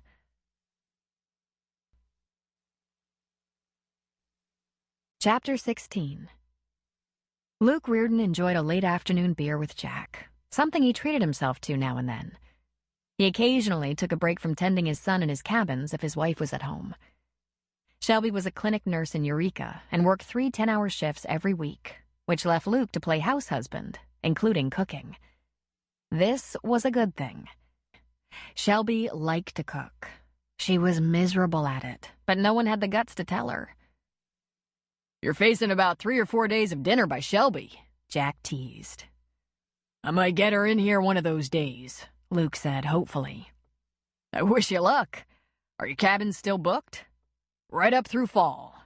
We have summer people, families and students and vacationers almost to hunting season. Then we have hunters and fishermen through the holidays. Plus a couple of my buddies are coming for a week this fall. No kidding, Jack asked. And who might that be? Just a couple of guys from Army days. We haven't been that good about staying in touch, but every time we touch base, it's like yesterday. You know what I mean? I have a few like that, Jack said. They lifers like you? No, short-timers. Both were pilots. Both got out at the first chance. One of them had some family store or something up in Oregon. The other one had a little bit of trouble in the Army, and our favorite uncle pretty much asked him to leave. Trouble of the disciplinary sort, if you get my drift. Jack laughed. Have 1 or 2 of those too, he said. Hunters? As it happens, both of them love to hunt. Fortunately for me, since I'm full of hunters during the season, it turned out the only time we could all get together was right before the season opens. We'll get in some fishing at least. But I'd put these 2 in the house if I had to. They're good guys. Let us know when you expect them and maybe we can round up a poker game or something, Jack suggested. Deal us in, Luke said, finishing his beer. How's my tab these days? I think you owe me a great deal of money. See you later, he said with a laugh, putting a couple of bills on the bar. He'd only been out the door a minute when he was right back inside. Wait till you see what just pulled up outside, Luke said from the door. I think it's a limousine. In Virgin River? Jack asked. He came around the bar and went to the door, and sitting in front of the bar was an oversized cream-colored town car trimmed in gold, with a driver in a black suit holding the back passenger door open. That a limousine? Luke asked. Sort of. Not really, Jack said. Fancy town car with a chauffeur. A small woman got out of the car. Even Jack could tell she was dressed to the nines, but he couldn't guess her age. Older than she looked by the way she moved, he thought. Her short hair was blonde, but almost gray. Her face was soft and smooth-looking, but had a look of experience, especially around the eyes. She walked to the base of the porch and asked, "Are you the proprietor, sir?" He gave a slight bow, then stepped down from the porch to meet her on equal ground. The little thing was probably 5'1" in her shoes. I'm Jack Sheridan, ma'am, and this is my bar. Charming little place, she said with a smile. Her teeth were perfect and healthy. I bet you have a wonderful time. Just a simple place, ma'am. Would you like to come inside? I'm going to have to make it another time. I'm looking for my grandson, and perhaps you know where I might find him. His name is Dylan Childress, and I believe he was last seen around here. I know Dylan, Jack said. I bet you'll find him at his lady friend's cabin. In fact, it's my cabin, which I lease to his lady friend, and chances are... Ah, yes, the lady friend, she said with a tilt of her head. I heard there was a lady friend, but we haven't met. He's been seen around with Katie Malone, Jack said. She's a newcomer here, but we love her already. What a nice recommendation. Can you tell Randy how to get to that cabin? And she nodded over her shoulder to her driver. On that signal alone, he stepped forward. Easy enough, Jack said. Go back out 36, almost exactly 2 miles. Right turn at a dirt road. Not the best road either. Go about 2.5 miles back up the mountain until you come to a mailbox and newspaper drop. Take a left down the drive right up to the house. It's a small A-frame in a large clearing. Dylan and Katie's brother erected a jungle gym in the clearing for her kids, and there are a couple of Adirondack chairs on the porch. Randy nodded, but the lady looked surprised. She has a family? Twin boys, 5 years old. I didn't catch the name, ma'am. Oh, I'm sorry. How rude of me. Adele Childress. And please, just call me Adele. It appears as if I'll have to enjoy your public house another time, Jack. Right now, I'd like to see Dylan. But I want your promise that you'll be back, Jack said good-naturedly. Absolutely. It looks charming. And then she let Randy help her back into the car. In a moment, they were pulling out of town. Luke whistled. You don't see that every day. No shit, Jack said. You aren't gonna call him, are you? I should, Jack said. I have a feeling this will come as a surprise. If he'd been expecting her, Randy wouldn't have needed directions. Yeah, but don't, Luke said with a decidedly evil grin. I mean, come on. Can't we have a little fun? Give it up. You won't be there to see it. Think of Dylan. Yeah, who is Dylan? Luke asked. The grandson of Randy's boss, Jack said, heading back into the bar. Dylan was just a little self-conscious about how easy it was to chill him out. A little romp in the sack with Katie, and all his rough edges and worries were smooth and soft. But he was only a little embarrassed by that because he was cognizant of how simple it was to soothe him, and no one had ever soothed him like Katie could. Suddenly, all the problems and complications of the earlier days seemed unimportant. As he sat on the porch, watching the boys on the playset, feet up on the rail, hat tilted over his eyes, he thought, Nice. I have a woman with my bun in her oven. She loves me. She's going to keep me on the right path. He heard the phone in the cabin ring, heard Katie answer. Then she was at the door. Dylan? It's Jack Sheridan, and he'd like to speak to you. Keep an eye on things out here, will you? Sure, she said. Oh, God, Dylan, the boys are upside down again. They're fine, he said. They prefer to be upside down. I'll be right back. A few moments later, he was back on the porch, but the expression he wore was odd. He looked puzzled and maybe unhappy. I'm not sure there's any way to prepare you for this. And just as he said that, a long and classy Lincoln town car pulled into the clearing. It looked like a modern version of Cinderella's coach. Dylan? She asked, standing from her chair. The uniformed driver jumped out and went to open the back passenger door. Adele Childress stepped out. She was wearing cream-colored slacks that matched her car, low heels, a cinnamon blouse with a silk scarf under the collar and around her neck, the color of her slacks. She wore a gold chain belt and matching necklace. Her hair and makeup were perfect. Dylan smirked. This was her going into the mountains attire. Katie ran her hands down her pants, which were jeans with a short t-shirt that exposed her flat belly and navel. You look great, Dylan said to Katie. She ran her hands over her hair at her temples, patting it into place. You're beautiful, he told her. Don't be intimidated by flash. He crossed his arms over his chest as Adele approached the porch. Unlike Jack had done by stepping down from the porch, Dylan held his ground. I would have called ahead, but you haven't answered any of my texts or voicemails or emails, she said. Because, as I explained, I was going to be out of cell contact for a few days and would be back in touch when possible. Katie whacked him on the shoulder and bounded off the porch steps. Hi, I'm Katie Malone, she said. For a second, she was flustered, wondering whether to curtsy or shake hands. She put out her hand. It's a pleasure, Katie, Adele said, taking her hand. "Adele Childress. How wonderful to meet you. And those must be your sons." "Mitch and Andy," she said. "Boys, come and say hello to Dylan's grandmother, Mrs. Childress." They seemed to climb down from the jungle gym a bit reluctantly, approaching warily.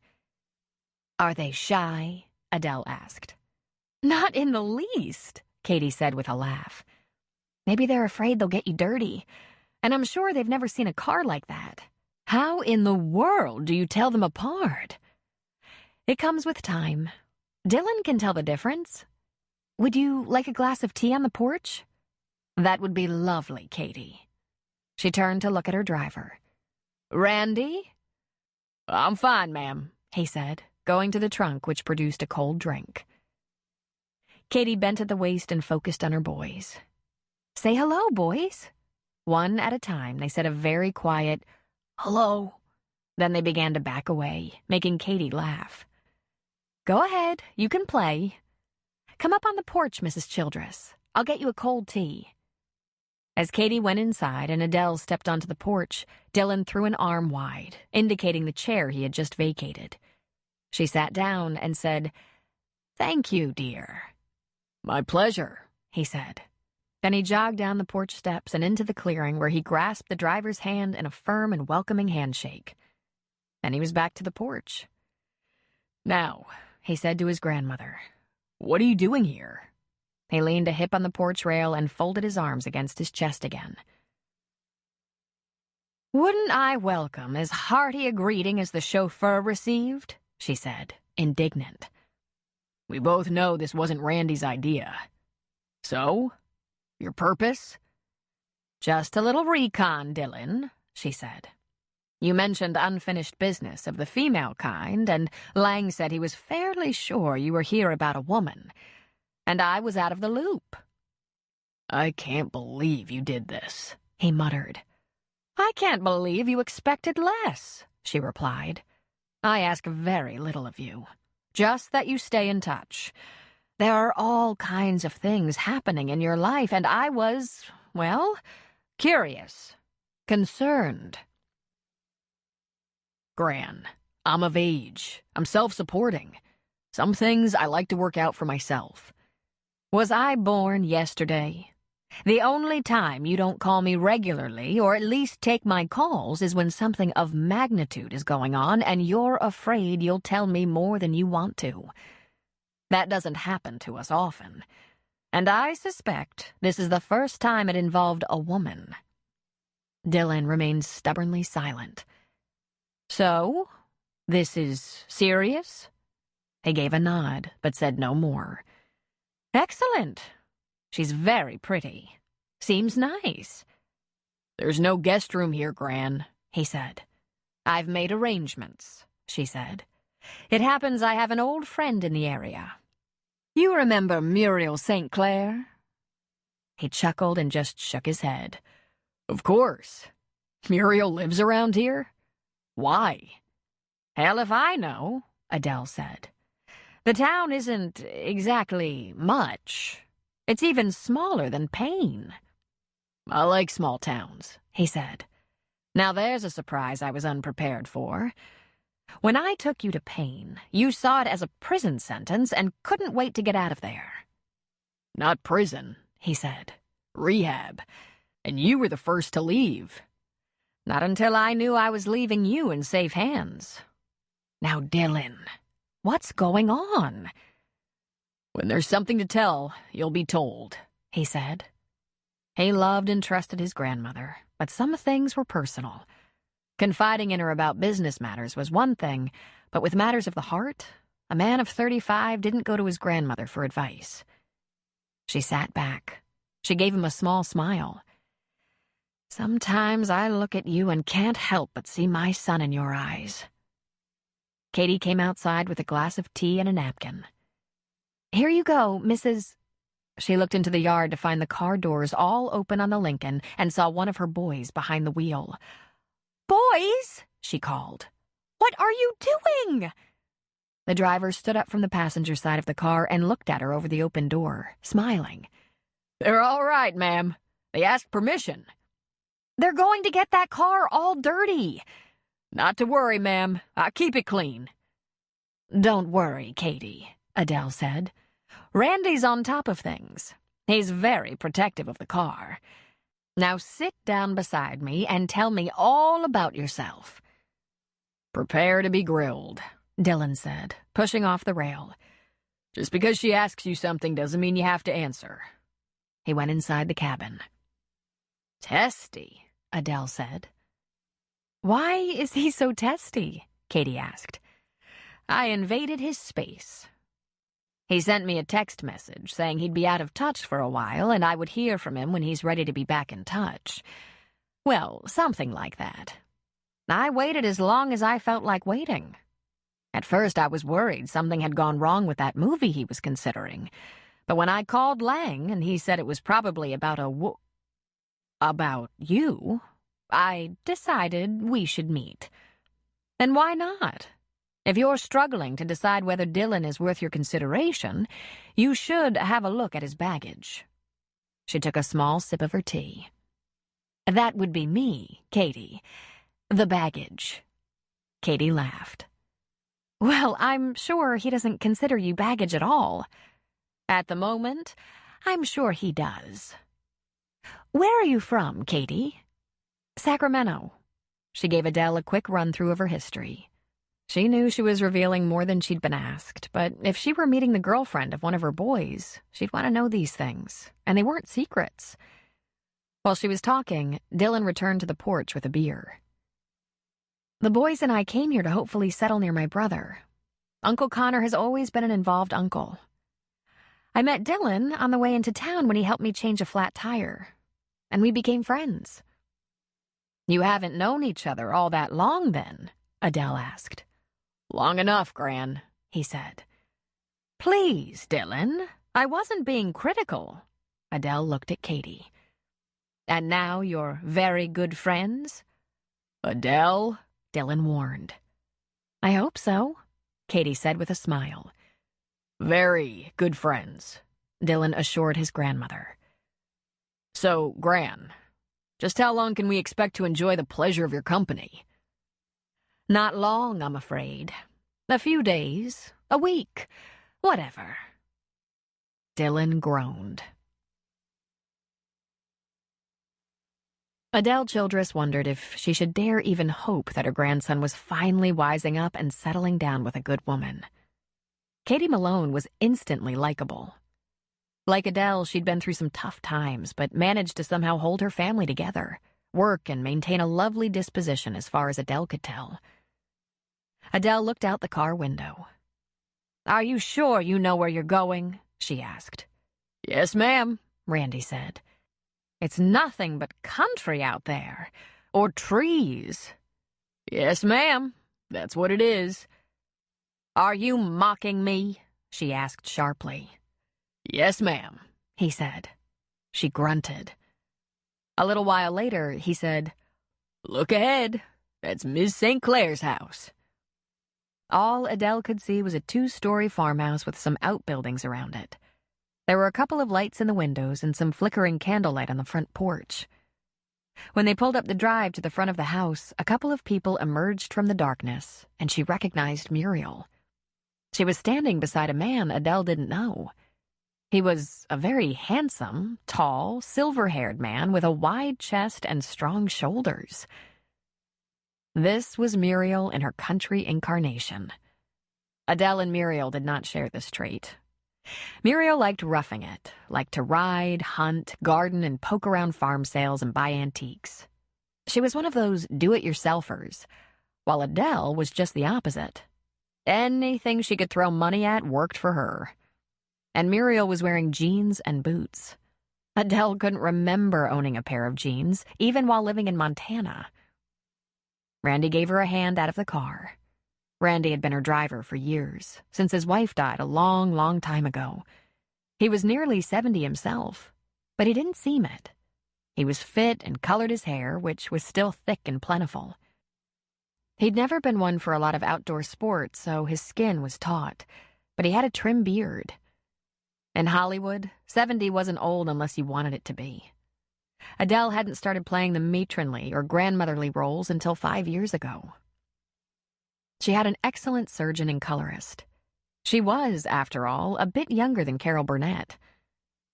"Oh, darling," Muriel said, rushing toward her, arms open. "It's so wonderful to see you." They embraced, and Muriel immediately introduced her gentleman. "This is Walt, my neighbor and boyfriend. Walt, this is Adele Childress. We've known each other for very long," Adele cut in. Adding up years always made her weary. "I appreciate the hospitality, Muriel. I hope it's not a major inconvenience." "It's none at all. There's a guest house, and there's a bedroom in the house on the second floor. Now, bear in mind, it's an old farmhouse that I restored, so there's only the one bath upstairs. Clawfoot tub. I have no trouble sharing it. You decide if you want to put your driver in the guest house with a private shower but no tub, or take it for yourself, and I'll put him in the house." Randy was pulling suitcases out of the trunk and lining them up beside the car. "Let Miss Daisy have a look at the guest house," he said. And then he added, "Ma'am." Adele tisked. "Impertinent," she muttered. "Pain in my ass." "Her knee bothers her. That tub won't work as well as a shower," Randy said. Muriel laughed. "Put her bags in the guest house," she advised. "You'll have everything you need, even a refrigerator. The shower is perfect for you. The mattress is fairly new. There's a flat screen, and if you need anything more than you find in the refrigerator, the front door is always unlocked. And you," she said, looking at the driver. "Muriel, it's Randy. You remember Randy?" Adele asked. Muriel stepped closer. "You grew a beard," she said. "I can't believe it's you. My God, you two have lasted longer than most marriages." "Through no fault of hers," the driver said. "Ma'am." Muriel laughed, covering her mouth. "Well then, come up on the porch. Let me get you both a drink. Walt and I had dinner, not knowing exactly when you might be here, but saved you some in the warmer. And don't worry, Walt cooked and he's gifted. Now, about that drink? Make mine vodka on the rocks with either a couple of olives or a twist of lime, whatever is handy. Make it good and strong. I just saw my grandson." "Beer," Randy said. "Any old beer, can or bottle, just cold, nothing fancy." And then he pulled off his black jacket and tossed it into the car, rolled up his white sleeves, unbuttoned his collar, and carted the suitcases off to the guest house. "Sit right here, Adele," Walt said, placing her beside the table that held a few flickering candles. Then he pulled a couple of chairs near the grouping. But when Randy had delivered the suitcases to the guest house and arrived on the porch, he immediately pulled one chair away to the end of the porch, not too far, but isolated nonetheless. "Antisocial," Adele muttered by way of explanation. Muriel brought drinks, handing Adele hers first. "One heavy on the liquor for the lady. Now what's wrong? I can't believe Dylan gave you trouble." Adele took a sip. "Ah, nicely done," she said, praising the drink. "Dylan doesn't make trouble, just his personal brand of contrariness. He's independent, the ingredient that allowed him to become successful, and I approve of that. He appears to have himself a lovely lady friend, a serious one, and I find myself hoping he won't mess it up. It's the first time he's lingered around a woman's front door for weeks on end, ignoring all other business. And yet he has nothing to say? He's still suffering from that old fear of commitment." "Your friend Muriel has the same issue," Walt said. "Yes, but Muriel's fear comes from another place. She's afraid she's not good at commitment. Dylan is afraid he has inherited an inability to commit." "I'm right here," Muriel reminded them, motioning for Walt to pass her drink from the table. "Having you show up unannounced must put him at ease," Randy added from his much darker side of the porch. "I only want to help," Adele said. "I only want Dylan to be happy. I could resolve 90% of his problems if he'd let me. Let him make himself happy, Randy said. He'll appreciate it more. Adele turned her head in her driver's direction. Do you wish to join this conversation? Then pull your chair closer.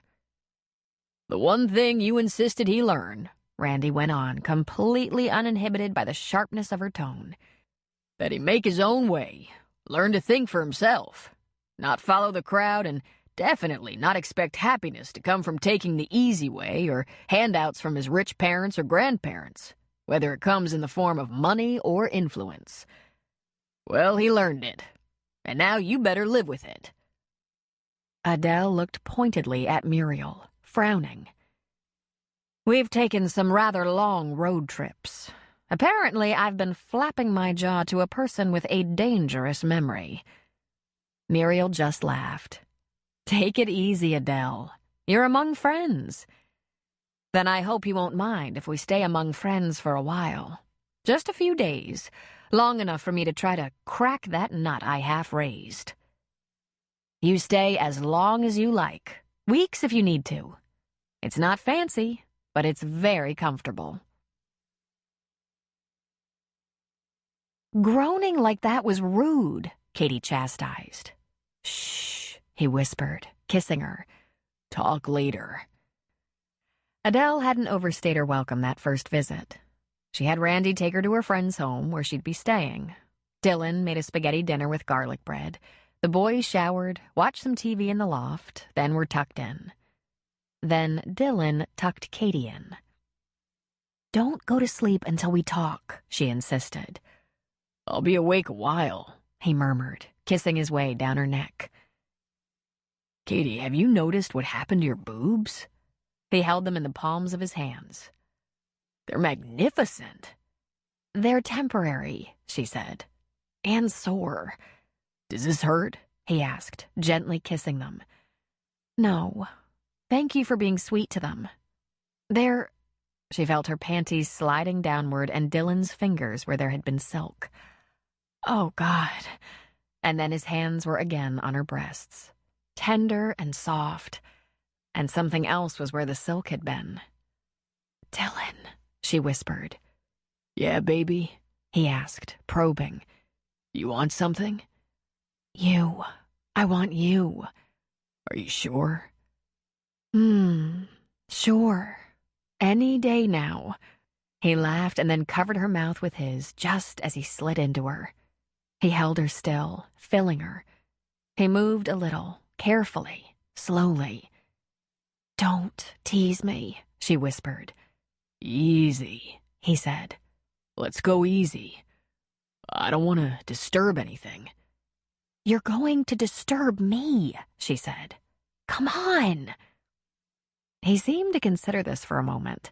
Then he grabbed her behind the knees, bent her legs to take him deeper, licked a taut nipple before latching onto it for a solid fit, and he pumped his hips. She threaded her fingers into his hair to hold him against her breast, dug her heels into the mattress to push against him, moving with him. She began to moan and cry out his name, and his hand came up to gently cover her mouth. The boys were sound asleep, and the door was locked, but still. He slipped the other hand down between their bodies and had barely made contact with that erogenous button when she blew apart, shattered, pushing against him for a moment as everything inside her clenched around him in hot spasms. And he went with her, coming so hard and long he thought he might have lost consciousness for a second or two. When it let up, he let her nipples slide out of his mouth, and he rested his head there on her swollen, tender breast, panting. She laughed softly and began to run her fingers through his hair. That's more like it, she whispered. He lifted his head. You're a very demanding woman. I'm so sorry, she apologized with a big smile and very sleepy eyes. She was limp as a dish rag, happy, and not sorry in the least. He brushed the hair away from her face. It's a good thing I didn't know about this unprotected sex business before now, he said. We'll have to try something that has no latex in the equation after the baby. She didn't open her eyes, but she smiled. That sounds suspiciously like plans, Dylan. Could you possibly be a little excited? Oh, sure, a little, and a lot terrified. That's understandable. She opened her eyes. You have to tell Adele. I will when I'm ready. I love Adele, but she can't just show up uninvited and throw her weight around. But you love her, Katie said. And she might look like $1,000,000, but she's not that young. She'll be dancing on my grave, Dylan said. She's going to have a great-grandchild. My guess is she didn't think she ever would. Tell her. I'll tell her when I'm ready, he said. Chapter 17. Dylan wanted to languish in bed with Katie, but he was up, putting on the coffee she wasn't drinking these days. His first overnight in her house.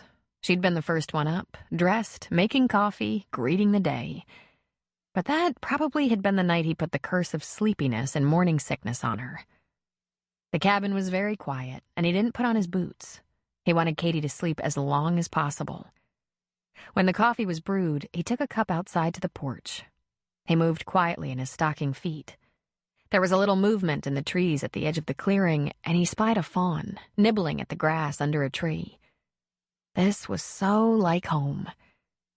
He remembered how shell-shocked he'd been when Adele had yanked him out of his mother's 8,000-square-foot house and toted him off to parts unknown. Adele had had a maid help pack 2 suitcases. Dylan had never traveled with so little. Adele had said to Charisse, "The boy's in trouble. My son is deceased. You're filming in Sri Lanka for the next 6 months. There's no one but staff to look after him, and his best friend is dead. Do yourself a favor. Don't argue with me. Give me a chance. I failed his father. Maybe I won't fail him." Charisse had replied, "I should call my lawyer." And Adele had said, "Have your lawyer call my lawyer. You know I only want Dylan. Whatever you want is undoubtedly easier." He remembered like it was yesterday. Dylan was pulled out of his concrete world where everything was about him and taken to what seemed, at first glance, a jungle. An amazing, beautiful, astonishing wilderness. But still, nothing in those suitcases worked for him, so some grizzled old ranch hand who worked on the property drove him in an old pickup truck to the next big town to buy Wranglers, what he called a proper belt, some boots, and, most important, underwear that wouldn't embarrass him in the high school boys' locker room. Dylan chuckled silently. In Los Angeles, he had to have designer boxers, silk. In pain, he couldn't drop his drawers unless he wore tighty-whities. Really cheap tighty-whities. Ham washed his new clothes a dozen times so they wouldn't look new. "One pair new ain't a bad thing," he had said. "All new will probably get you beat up. Get out in the barn with those boots, work 'em over. And while you're scuffing 'em up, muck them stalls." "Great," Dylan remembered saying. And he had caressed his face. Get beat up? His primary job was to keep himself ready for the camera. If he was always ready to perform, he could have any other thing he wanted. In the world. He'd been an actor since the age of 6, starting with commercials. So he acted like a Montana kid in worn jeans, scuffed boots, and really bad underwear. And while he was acting, he blended. While he blended, he started to like where he was. But hi there. Need a quick breather? Here's a moment of chill music just for you. This audiobook is free. No sign-ups, no strings. Hope you're enjoying it.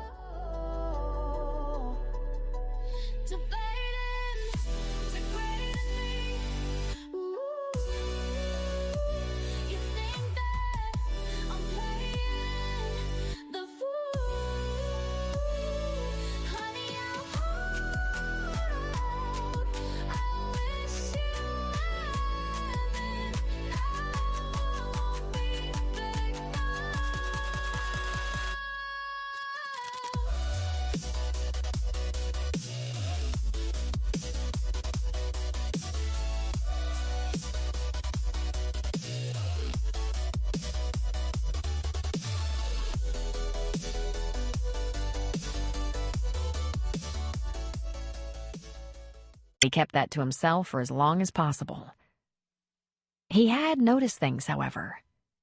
It had been early spring when Adele snatched him, and before he'd been in Montana long, his shoulders had grown bulky from pitching hay and mucking stalls in the barn.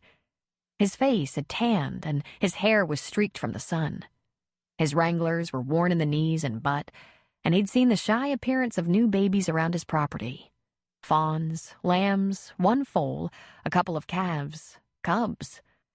And old concrete jungle superstar Dylan Childress began to fall in love with the country, with nature. The fawn at the edge of the clearing came into full view. The doe behind him was still half hidden in the trees. And Dylan heard rustling in the kitchen. He put his coffee on the porch floor beside his chair and, moving slowly and quietly, peeked in the cabin. Andy was rooting around in the refrigerator. "Psst," Dylan whispered. When Andy looked at him, he put a finger to his lips, warning him to be quiet. Then he crooked a finger for Andy to come to him. He very quietly led Andy to the porch. He sat down and brought Andy to stand between his legs and pointed toward the deer. "Look," he whispered. Andy let out a little excited gasp. "Mother and child," Dylan whispered. "The kid's getting pretty big. You should see him when they're brand new, when they can hardly stand up." "He looks little to me," Dylan chuckled softly. "He's doubled in size since he was born, probably last spring. He'll be on his own before long, but they'll have to move down the mountain where it's warmer before the snow comes. I used to love the spring at home, not just because the weather got nicer, but because... Look," he said as more deer became visible. "There are more." "Home?" Andy asked. "I live in Montana," Dylan said. "It's kind of like here. Mountains, woods, wildlife. I have a couple of horses, some chickens, some cows and goats, a mean old bull. You'd like it." "I never been on a horse," Andy said. "You're kidding me." Andy shook his head. "Or a cow," he added. "Well, we don't ride cows, we just milk them. I only have a couple milk cows, and I don't even know exactly why. Because they're breeders, I guess." Andy gave Dylan a totally perplexed look, and Dylan laughed. "They have calves. I sell the calves." "Why?" Andy asked. He delayed his answer. "We don't want to talk about that. The chickens lay eggs. That's fun. I eat a few, sell the rest. They're trouble, though. Wildlife want to eat the chickens, and keeping them safe can be a pain. So I have a couple of barn dogs." "I never had a dog," Andy said. "Kid, I think you've been deprived," he said with a laugh. "You going home, Dylan?" "You ready for me to go home?" he asked, giving the twin a little squeeze. Andy shook his head. "Wished I could ride a horse," he said. "You ever been on a plane?" Dylan asked. Andy nodded vigorously. 2 times. Moving away, moving back. It was big, and we had to be still and quiet." "Never been on a little plane, huh?" "Nope. At Disney, I was on an elephant." "Was it pink? Because if you were on a pink elephant, maybe you should keep that to yourself." "You ain't going home, are you, Dylan?" "I'm in no big hurry," Dylan said. "I get a kick out of you and Mitch, and I bet you get a kick out of me." There were now 5 deer in the clearing. Dylan pulled Andy onto his lap. "I do have to think about getting home one of these days," he said, half to Andy and half to himself. He considered how awkward the situation he found himself in was. He was here because of Katie and wasn't ready to leave her. But she was all that kept him here. There was no denying the beauty of the Virgin River area, and the town appealed to him. But he wasn't one for sitting around on a porch, someone else's porch at that, whittling and counting deer. He had a home, one he'd been living in for 20 years, in a town he happened to love. "There's 7, Andy whispered. "Look at 'em." "You ever live around so many wild animals before?" Dylan asked. Andy just shook his head. When I was a kid and moved to Montana, I didn't know anything about wild animals. I'd never been on a horse. But a friend of mine who worked on the property, he taught me to ride. Took me off on a trail ride. Showed me how to camp, how to shoot a shotgun, then a rifle. How to make it from the house to the barn in a blizzard. How to... Huh? Andy asked, twisting his head around. Dylan chuckled softly. Sometimes we had blizzards so fierce in Montana, you wouldn't want to set out for the barn to check on the animals without a rope tied to the house.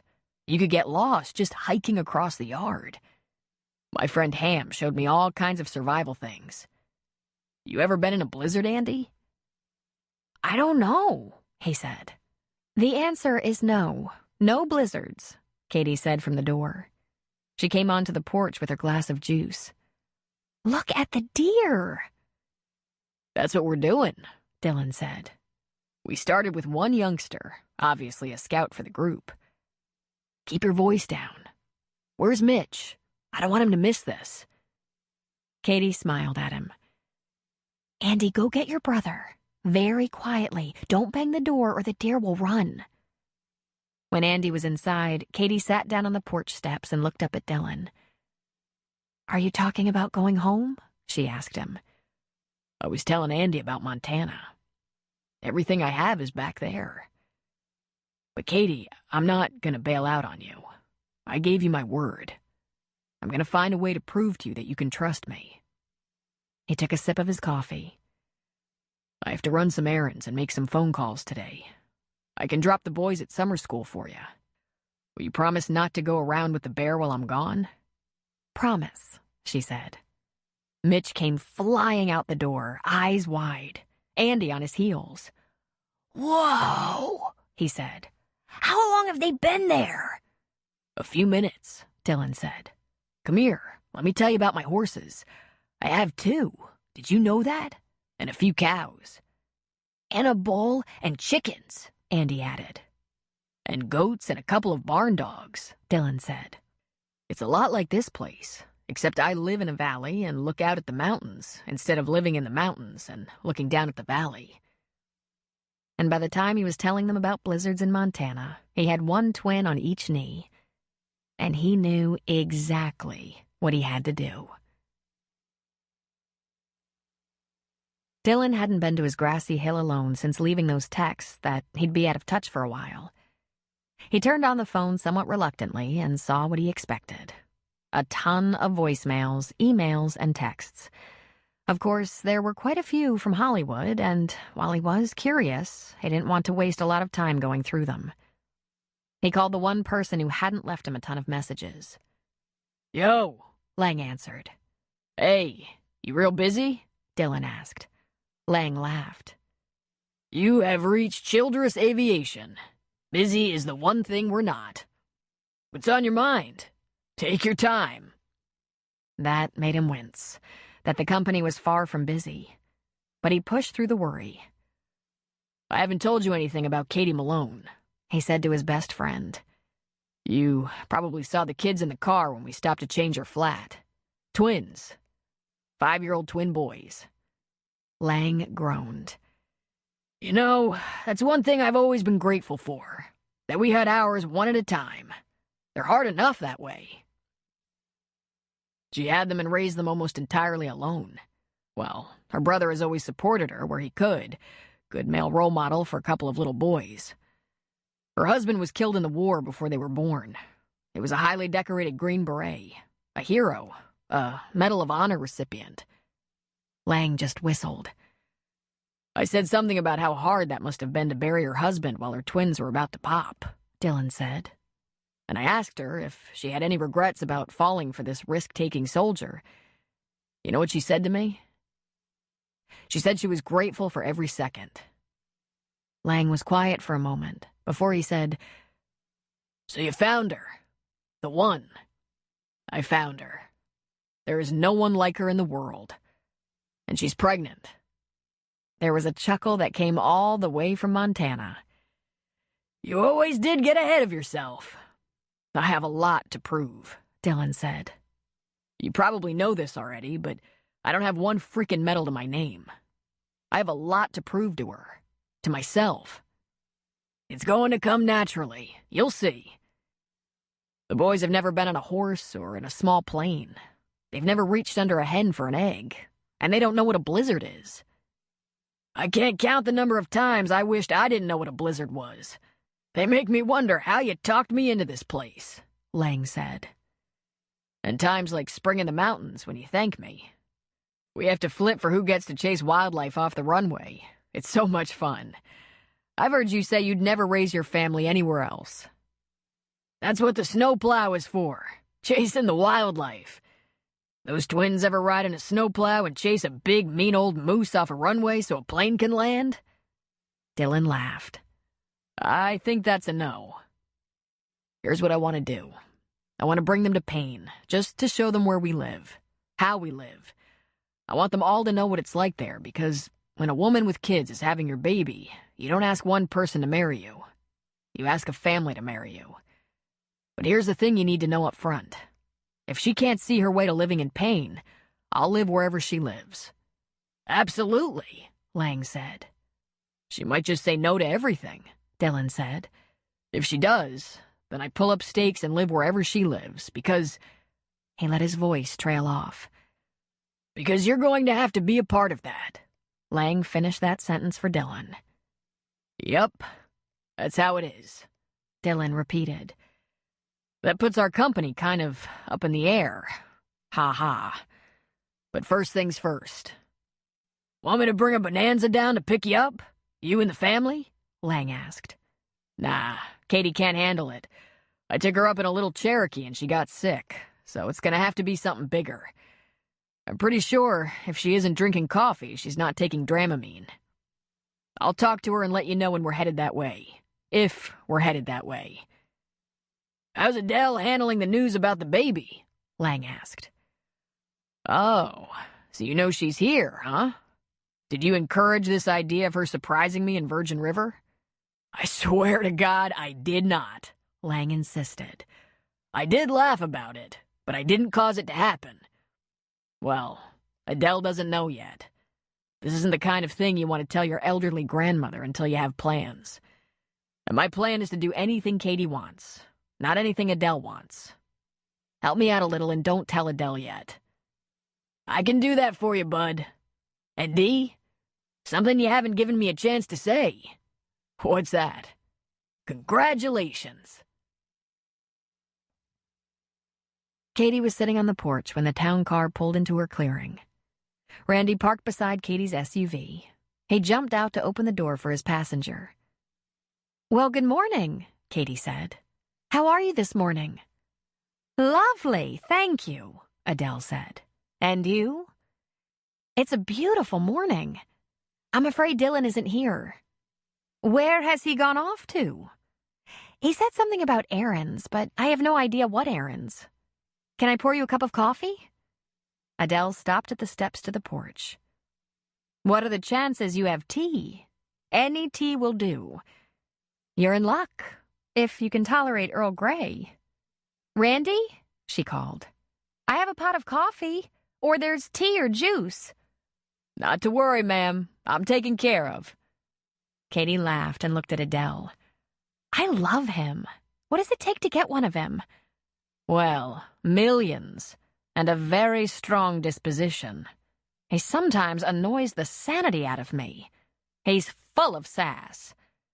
Is that so? Came from the yard. I'll have trouble with the millions, but I have twin sons. Putting up with sass happens to be my specialty. Have a seat, Mrs. Childress. I'll heat water. Please, call me Adele, and Earl Grey will be splendid. Well, have a seat, Adele. I'll be right back. Katie shook her head and smiled as she busied herself making tea. It was hard for her to imagine this grande dame 20 years ago. There was something about her. She liked to appear difficult, while, really, she seemed to end up being quite accommodating. 5 minutes later, Katie took Adele a tray with her tea. I'm sorry there are no proper teacups in the cabin, so you have a mug, saucer, a spoon, a little cream, and sugar. Perfect, Adele said. She took a sip before doctoring her tea. Ah, nicely done. I never minded a tea bag, she said, as though she did. It's absolutely fine. She took another sip. I think I'm glad Dylan is busy elsewhere. It gives us a chance to get to know each other. Katie chuckled. Should I prepare to be grilled? Isn't he a brat? I thought maybe I'd tell you about Dylan. What do you suppose you'd like to know? Katie shrugged. I'm not sure. She thought for a second. He gave me this long explanation about growing up all Hollywood, and I wondered, is it possible he's never before dated a woman with children? I suppose it is, Adele said. It's a fact that his parents changed partners so often it left him convinced no one in his family was capable of long, stable relationships.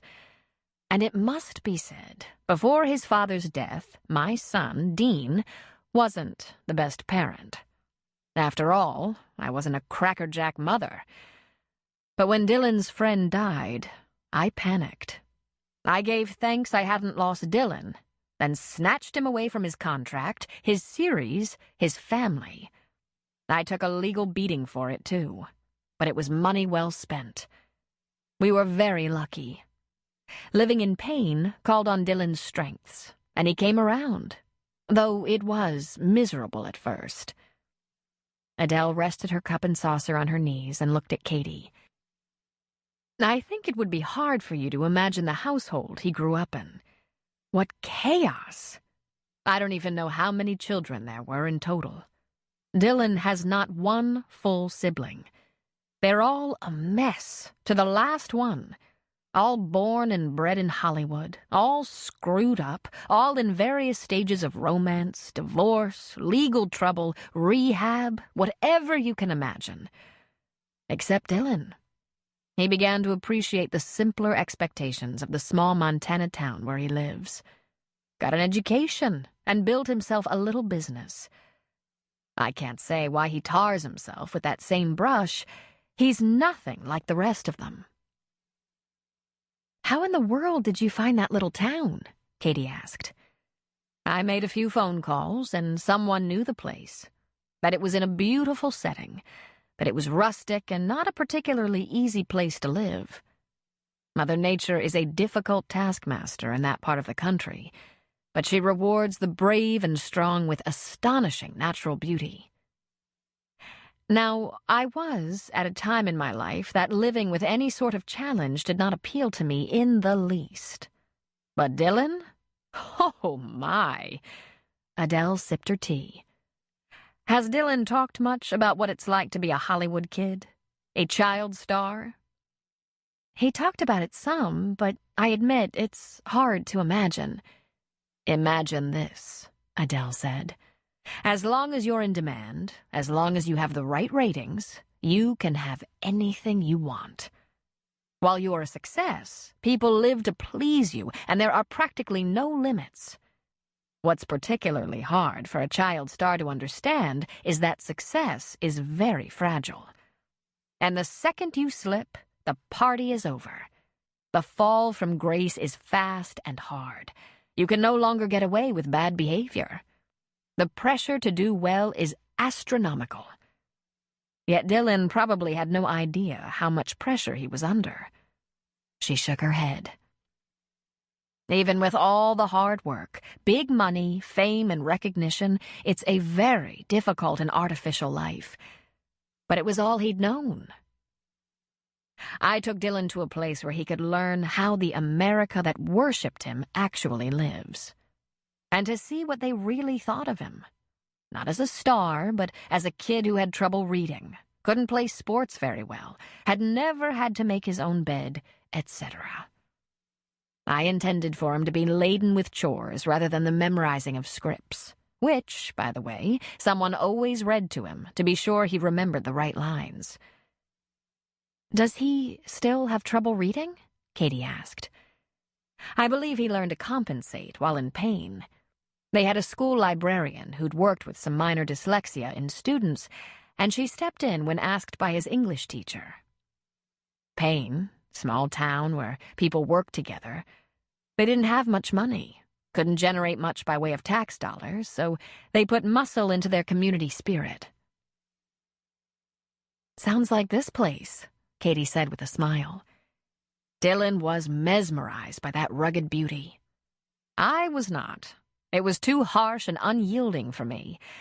But there's a hand on the property because there are animals to take care of, and I needed him to show us the ropes.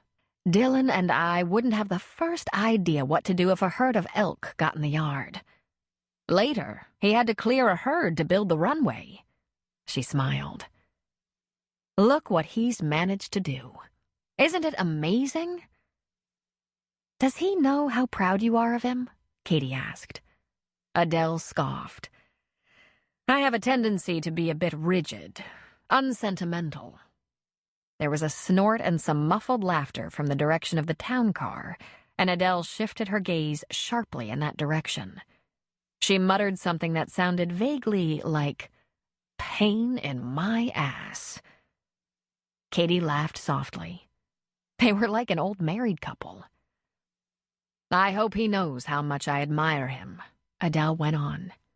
Talk about taking a sow's ear. Well, he's turned himself into a rancher, businessman, good neighbor, friend. I failed his father. I was a hard-working actress while raising Dean, and I left him with staff, indulged him, sometimes pulled strings for him, and did whatever it took to shut him up. What I ended up with was a great actor who was so completely self-indulgent he was doomed to hubris. He thought he was invincible, and thus died in an alcohol-related car accident. She tisked, shaking her head. Such a loss. Tragic. So you can see my desperation to rescue Dylan. It was bloody awful, let me tell you. I almost killed us both just learning to drive a Jeep around Montana's snow-covered roads. Not to even mention the debacle of me trying to feed a moose buck an apple like I thought the thing was a docile pony. We had 3 years of adjusting to each other. The land and homestead, the people. And then he went to college and set me free. Thank God. But you can be damn sure I never let him get far from me. I insisted we stay in close touch, and I spent considerable time in Prescott, where he got his degree. Katie couldn't help but laugh at the image of a teenage boy holding on for dear life while his grandmother, who'd probably always had a driver, learned to handle a Jeep in the snow, or facing off with a huge antlered buck. And how about a frisky college freshman putting up with regular visits from his grandmother? You were so devoted to him, Katie said. I hope he's that devoted to you. Most of the time, she said. He does get his back up when I don't shrink into the background like a good little granny. Katie reached for her hand. Oh, I think Dylan knows better than to expect that. Chapter 18. It was just after lunch when Dylan phoned Katie at the cabin. Hey, she said. Where are you? I just stopped by Jack's to call you. I'm having a hard time getting everything I wanted to do done. Are you feeling okay? Sure, fine. I can't wait to hear about all the things you're trying to do. Oh, you might be surprised. You aren't wrangling a bear or anything, are you? No, of course not. But Dylan, your grandmother came by this morning. You missed her. Add that to my list. I should see her, he said. Will you be okay till dinner time? Well, I don't know, she teased. I might lose my head and chop down some trees or something. I'll be satisfied if you stay away from the wildlife, he said. I'll bring the boys home. I should finish everything by the time their program lets out. I can bring us dinner from Jack's. Are you sure? Because I don't mind. Take a nap or something. I'll see you a little later. When Dylan went back to the bar from the kitchen, he said to Jack, I'll need some more directions. I missed my grandmother this morning, and she's staying with Muriel St. Clair. Can you tell me how to get there? Sure thing, Jack said. He wrote out the route on a napkin. You're running all over the place today. It's turning out that way. He went first to Muriel's to see his grandmother, happy to see how comfortable she was in Muriel's home. Muriel was out riding with the man in her life, Walt Booth, which left Dylan to have a relaxing visit with Adele on the front porch. He didn't have to say much. Adele went on at length about how much she enjoyed Katie. "I do hope you're smart enough to see you have a winner there," she said to Dylan. Then Dylan headed for home under construction in the mountains between Virgin River and Clear River.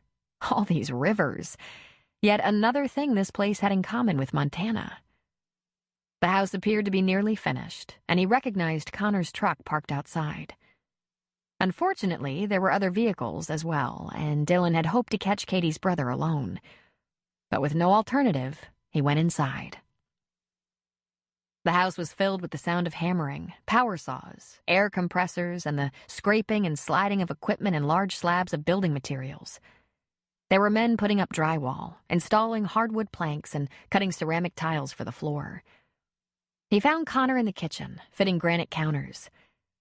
"Hey," he said. Connor looked up. "Got a minute?" Connor's first reaction was to frown.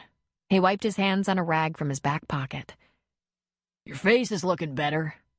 Dylan almost laughed. "I think yours has improved. Just don't improve it anymore. It hurt like a bitch. I came to ask you a question. Want to step outside?" Dylan asked. "Let's just do it here," Connor said. "in case I need backup." "You won't. I hope we've made our peace for Katie's sake, and for Andy and Mitch. As long as you treat her right, I'll be fine. I'm gonna try my hardest to, Connor. I give you my word. Did you know those boys have never been on a horse? Never had a dog? Never been for a ride in a small plane?" Connor sighed. "What are you getting at?" He shrugged. "I have a horse, a dog, a small plane. Yeah? And how should this interest me? If it wouldn't make you go totally crazy, I'd like to take them back to Montana with me for a couple of days. I have things to attend to there. Property, animals, and a business. I think they might have fun. It's a good place. I want them to see where I've lived the last 20 years. I want them to know me. The real me."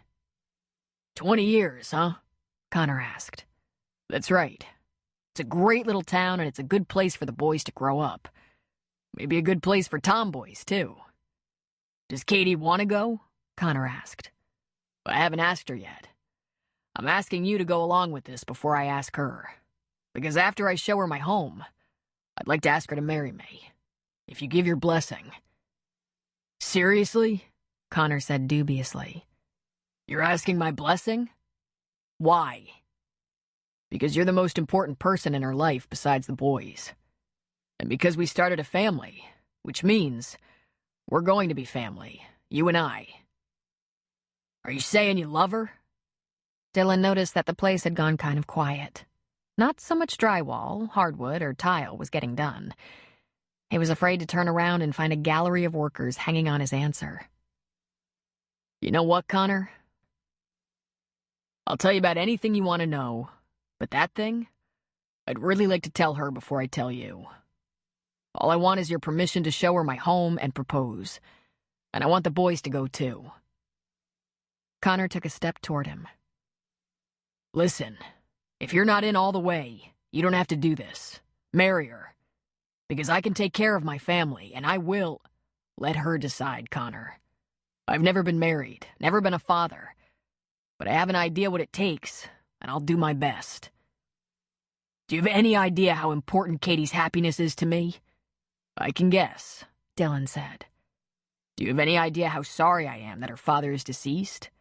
Because I can't imagine he'd be any tougher to please than you." Connor gave a huff of laughter. "You might want to take that back.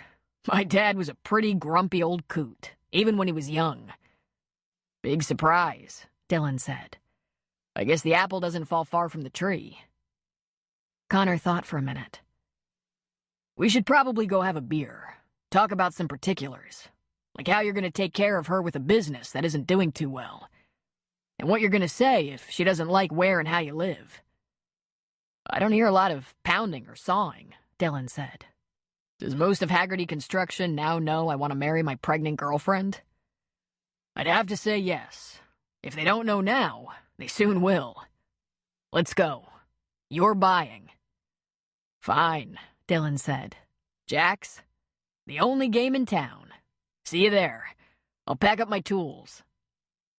Dylan walked toward the door. He turned back and faced about 6 men, all very large, all wearing tool belts, all looking like they'd prefer more gossip than a chance to beat him up. Get back to work, he said to them. That's all I'm giving you.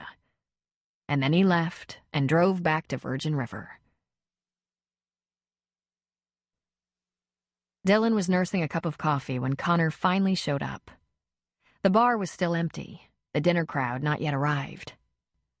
Connor sat up on the stool beside Dylan and said to Jack, "Give him a beer and run him a tab." "I'm picking up the boys and taking them home." "No, you're not. I checked in with Leslie. She's going to take the boys home for you." Dylan stiffened. "Hey, I haven't run this plan by Katie yet. I'd rather Leslie not fill her in on our discussion." "Relax. Les is going to tell Katie that we're having a beer together. Hopefully she'll see that as a good thing." "Leslie is a nice lady," Dylan said. "So here's a pertinent question. You planning on marrying Leslie?" "That's between us. And by the way, she's not pregnant." Jack stepped in front of them, delivering a couple of beers. "I have some experience with this, if you're interested." "No," they said in unison. "Geez," Jack said. "Have it your way." And he moved away and went into the kitchen. Connor turned toward Dylan. "I take it you've never found yourself in this position before?" "Nope," Dylan confirmed. "You?" "Nope," Connor said. Then he shrugged and added, "Can't say why. I've never proven myself to be all that smart." Dylan laughed in spite of himself. "Katie thinks you walk on water. She's biased. So what's your plan, big shot?" "Well, it's simple. I have a meeting in LA tomorrow night. Should be quick. Then, like I said, I have to go back to Montana. I think the kids will like it. It's a lot like here, but rougher sometimes, like in winter. Winters can be brutal. It's small, nice people, good schools, clean air, very big sky." "Right. So, suppose they like it. If they like pain and like me, that could make life pretty easy since we should all be together. In Montana. Where to live is up to Katie, all right? If she can't stand the idea of being away from you, we'll work with that. I can probably find some kind of job around here. What's this crap about you being some kind of big star?" Connor asked. "A long, long time ago. I'm a has-been, and frankly, I like it that way. I wouldn't want to raise the twins in Hollywood. Or this new one, either. I'd rather raise them on egg and milk money." "And what the hell does that mean? Egg and milk money?" "My little airport can probably support a couple of families just on plane storage, maintenance, a few charters, the occasional instruction. The airport is on my ranch, which is about 60 acres. A few cows, some chickens, some goats. I have a hand who likes taking care of the animals. We sell eggs in stock. He bought us a bull several years ago. The little bit of laying and breeding we do just about covers his salary. I lease some grazing land to a rancher, but Ham, that's my hand, he has a big summer garden at my place. We hunt and fish. We process our kill and eat it all winter." "You're not rich?" Connor asked. "Nope." "No big star money?" "Nope. But I get by pretty well. The way I live, it's healthy." "And you fly? Leave home a lot?" "Less often than a commercial pilot. And it's a tight community. We all look out for each other. I live in the valley, and we have lots of wildlife. Ours can be a little more challenging. We have the occasional grizzly, a lot more aggressive than black bear, but they tend to like the mountains. We have moose, deer, elk, coyote, mountain lions, bobcats, wolves. We have dogs who wake us up if the wolves or cats start pestering the chickens or goats. We keep the barn and pen secure against predators. Why buy a chicken or goat to feed to wolves?" Dylan took a drink of his beer. "Boys and girls grow up strong and healthy." Connor put his elbow on the bar and leaned his head on his hand. I think I want to see this place. Fine, Dylan said. He smiled. Summers, he suggested. Maybe every other Christmas. Connor just laughed. You gonna leave pretty soon? If she agrees? I bought tickets. I took Katie up in a little plane and she puked, so I bought tickets. I think she'll be okay on a jet. We'll have to drive to Redding and fly into Butte. My best friend's wife will pick us up. So, after I get back from LA in a few days, he finished. A few days? Connor asked. I'll get back from LA Wednesday afternoon. I have tickets to leave Friday. Be back Monday. Can you live with that? We better have another beer. You can tell me more about your plans. Dylan smiled. I guess we better. Dylan pulled into the clearing at the cabin and found that Katie was watching the boys in the jungle gym. She sat on the porch with her air horn beside her chair. The boys ran to him, shouting his name, grabbing onto his legs. "Play catch?" Mitch asked. "No, soccer," Andy said. "Or kickball." First, I want to talk to your mom and put this dinner in the house, all right? Go play for a little while. They reluctantly let go of him. He grinned as they went back to the swing set. He couldn't help thinking, they like me. He mounted the porch and bent to give Katie a kiss on the forehead. "What in the world is going on?" she asked. "Having a beer with Connor? Leslie bringing the boys home? What are you up to?" Surprise, he said. I'll tell you in a second. He took the brown paper bag with Preacher's fried chicken in the house and came back outside, sitting in the chair beside her. He pulled a folded piece of paper out of his pocket and presented it to her. She unfolded it. It was a ticketless travel voucher to Butte. "What is this?" Well, Katie, I want to take you and the boys to Montana. I want to try to show you what my life there is like. I want to introduce you to my best friend and his wife and kids. I want you to see the town. I think the boys would like to meet the animals. 4 tickets, she said. Coming back to California after just a couple of days? I want to check on Lang and the company, too. I didn't think you had anything else you had to do. You have our names spelled exactly right for travel. The birth dates are correct. How did you know I was Catherine Marie Malone? That was dicey. I had to look at your driver's license. I figured if you caught me in your wallet, I'd get the air horn. Or worse. And you keep the birth certificates in the trunk along with Charlie's medals. And this has to do with Connor how? She asked. If Connor and I are going to be friends, I didn't dare take you out of town without talking to him. He'd have the feds running me down. Here's what I have to do, he said, pulling out another piece of paper, another ticketless reservation. I have to make a quick trip down to LA for a meeting with those movie people I've been working with. Jay Romney, the producer who made this offer, is an old friend, and when he wants to meet, it's the least I can do. The man has tried to help me in any way he can. 1 meeting, and it should be quick. I'll be gone 1 night. When I get back, we'll pack some bags. You won't need much. The weather is about the same as here, and I can get booster seats and whatever from Lang. She got a worried look on her face. Is your movie deal all put together? That's what we're going to find out. Do you hope? She asked.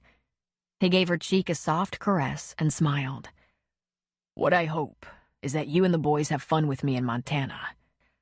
I'm kind of proud of it.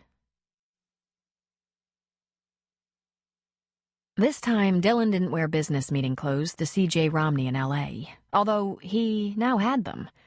He did wear decent jeans with his boots, however. And he'd asked specifically to meet in the office, not in a restaurant or at Jay's lavish Brentwood home.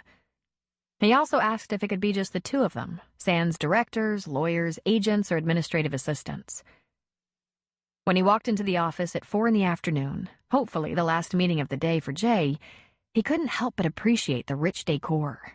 The Moroccan leather furniture, the polished rosewood, the original art, and the view. Jay sat on top of Hollywood, overlooking the lesser movie gods. It made him smile. There was a time Dylan aspired to something like this. Jay stood from behind his desk. For someone who worked and lived in this modern opulence, Jay was a pretty simple man. He was the father of grown children. He was bald with a ring of brown hair around his dome, and even though he surfed, ran, and worked out, he had a bit of a paunch. What the majority of the glittering city didn't understand about Jay, he was a genuinely decent guy. That didn't make him a patsy. He was a fierce negotiator. But he had unshakable ethics and his values ran deep. The only reason Dylan ever talked to him at all. "Something about this meeting feels wrong," Jay said. "Not at all. Not at all," Dylan said, approaching, putting out his hand. "Good to see you. Drink?" Jay asked, moving from behind the desk to the buffet that doubled as a bar. "I think so, yes," Dylan said. "What's the special tonight?" "A very expensive aged single malt or cold beer," Jay said. Dylan laughed. "That cold beer sounds pretty good. Do you know how many planes a person has to board to get from Virgin River to L.A.? Jay opened 2 cold bottled beers and handed one to Dylan, without the chilled glass, without the linen napkin. Then he half leaned, half sat on the front edge of his desk, facing Dylan. "What's going on?" he asked. Dylan tipped back the beer first. "I want to start by telling you how grateful I am. Not for a potential movie deal, Jay, but to have you for a friend. You're one of the very few people in the business I'm proud to have call me. It must be hard sometimes, dealing with all the stuff you deal with, when you're driven by such rigid scruples." Jay laughed. All right. You could have just sent flowers, or a case of that single malt. I came to tell you that I'm not an actor. I'm a pilot and a rancher." Jay took a moment to absorb the shock. Then he said, "You might be a pilot and rancher, but you are, by God, an actor. One of the few naturals I know. I saw you when you were 10. You saw a kid who couldn't read but could memorize anything. But I wasn't sure what was going on around me. I just wanted to please people." "Do you have any experience with dyslexia, Jay? Mine wasn't too serious. I now realize it was moderate. But I wanted to make my mom and dad happy. And while all the other kids could read what the teacher wrote on the blackboard and snap out answers, I had to fake it. I had to manipulate people into telling me what I was attempting to read. Since I realized the rest of the world was way ahead of me, I've had a terrible fear of failure. You're right. I became a very good actor. Did you know the scripts for roughhousing had to be read to me? That I memorized them from hearing them?" Jay leaned away from him, a bit surprised. Dylan laughed. "Isn't it just typical?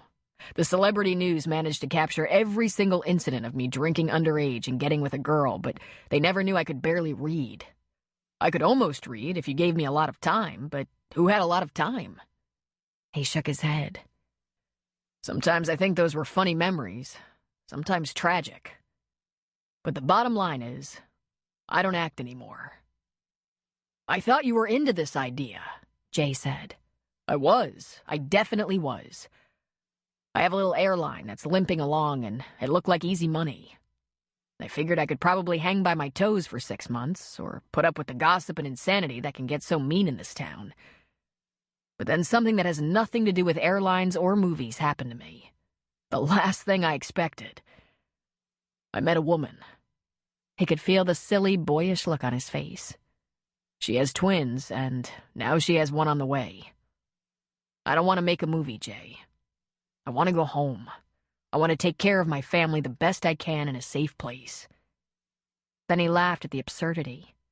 "A safe place full of blizzards and grizzlies. Much safer than Hollywood."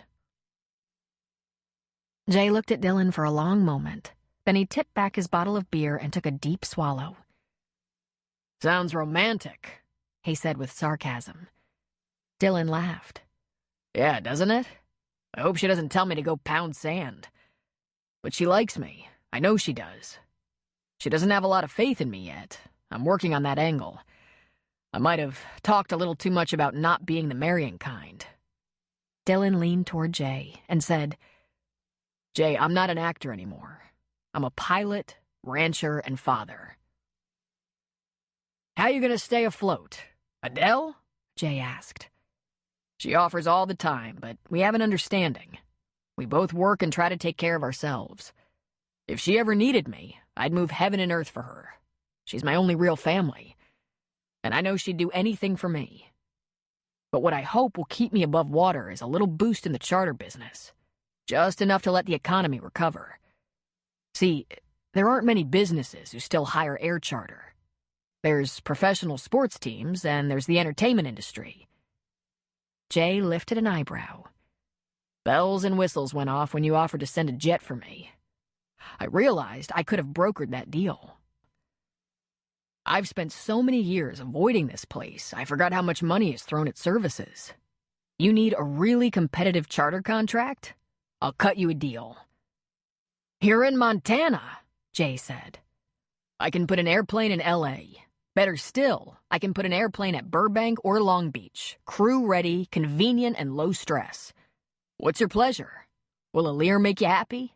If you want something bigger, I just let a BBJ go. Bet I can get her back. That would be 60 seats in a luxury jet. We could tear out seats and put in a screening room or pool table. Or maybe you want a charter contract out of Montana. We're pretty flexible about where we can pick up and deliver. Jay thought about this for a moment. What have you got for equipment? Dylan smiled. What do you need for equipment? 6 seats? 12? 60? It's a buyer's market, Jay. Whatever you need, I bet I can get cheap right now and operate your charters at a better price than you're getting now. And I bet you have friends with similar needs. Jay just smiled slyly. Pilot and businessman, Jay said.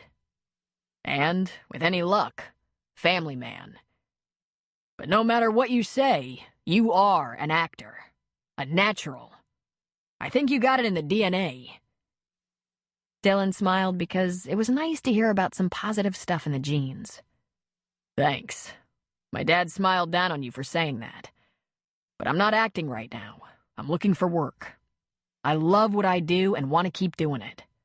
So, if you have any ideas... Feel like a pizza? Jay asked. We could go to my favorite pizza dive. I could bring my BlackBerry. There won't be any stars or photographers.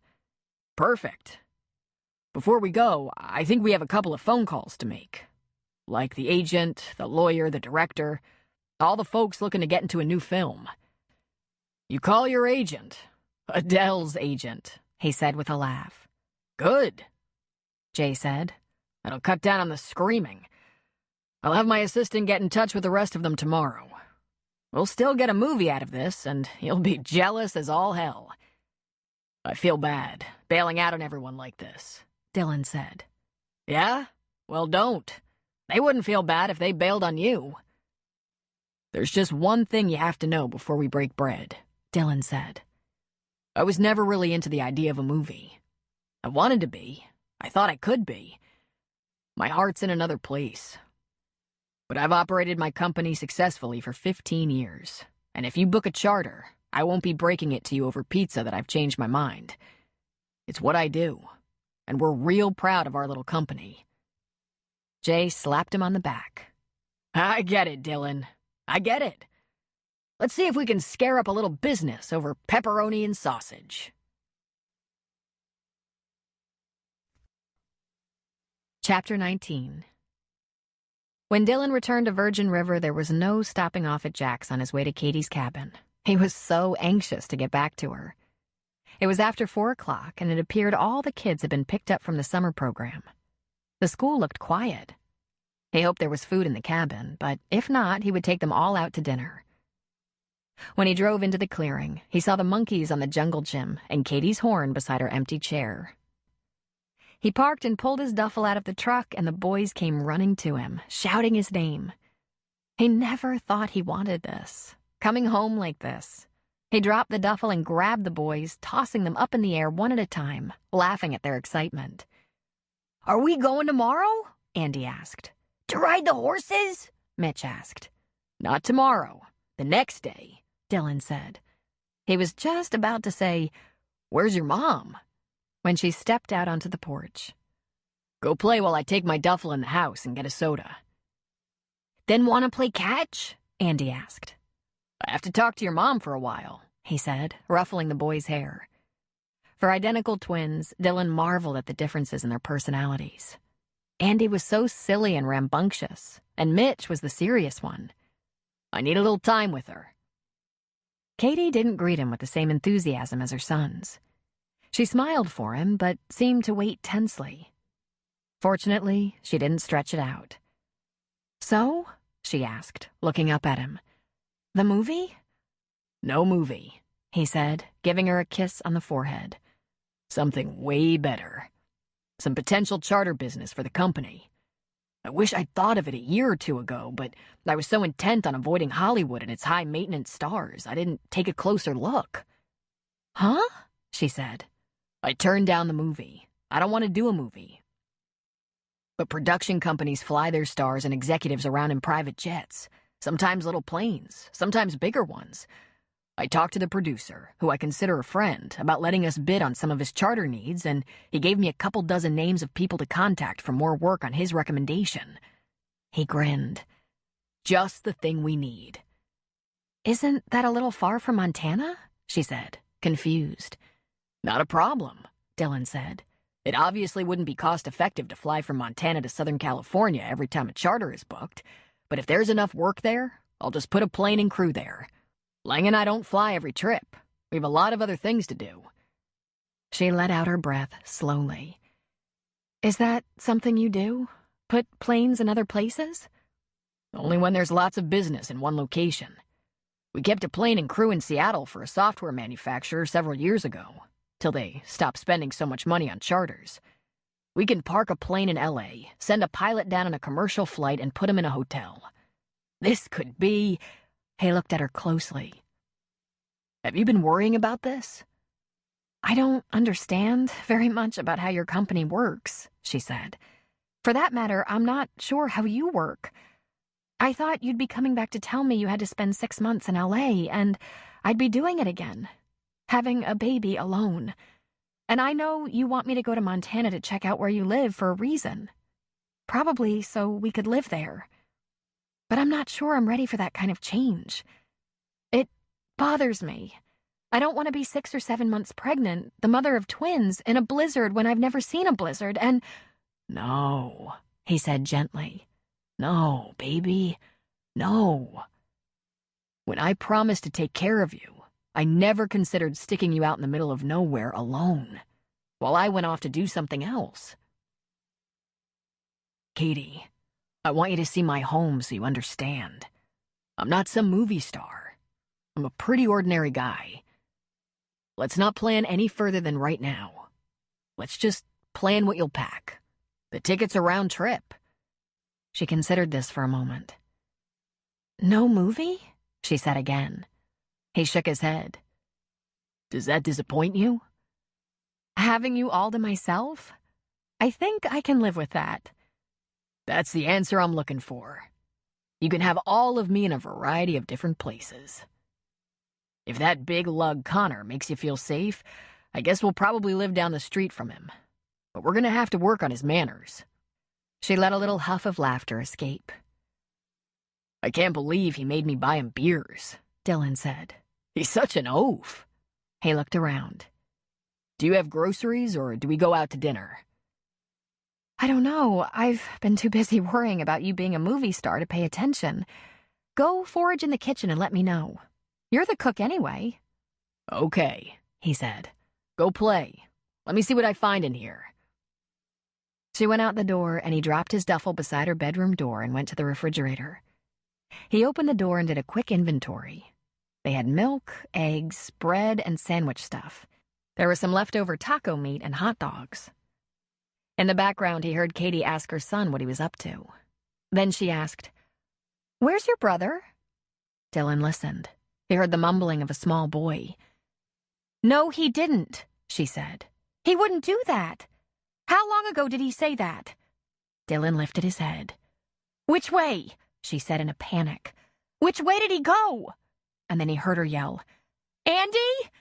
Andy, come back here!" He closed the refrigerator door and went to the porch. He saw Katie kneeling in front of Mitch. She stood up and yelled for the other twin again. "What's going on?" Dylan asked. Katie threw a panicked look over her shoulder. Andy isn't in the yard. He told Mitch he wanted to see where the bear lived. Then she turned toward the back of the house. Andy Malone, come here at once. I'm sure he's close. Dylan jumped down from the porch and met her in the yard. You go that way, I'll go this way, he said. Don't go into the woods. Stay in the clearing.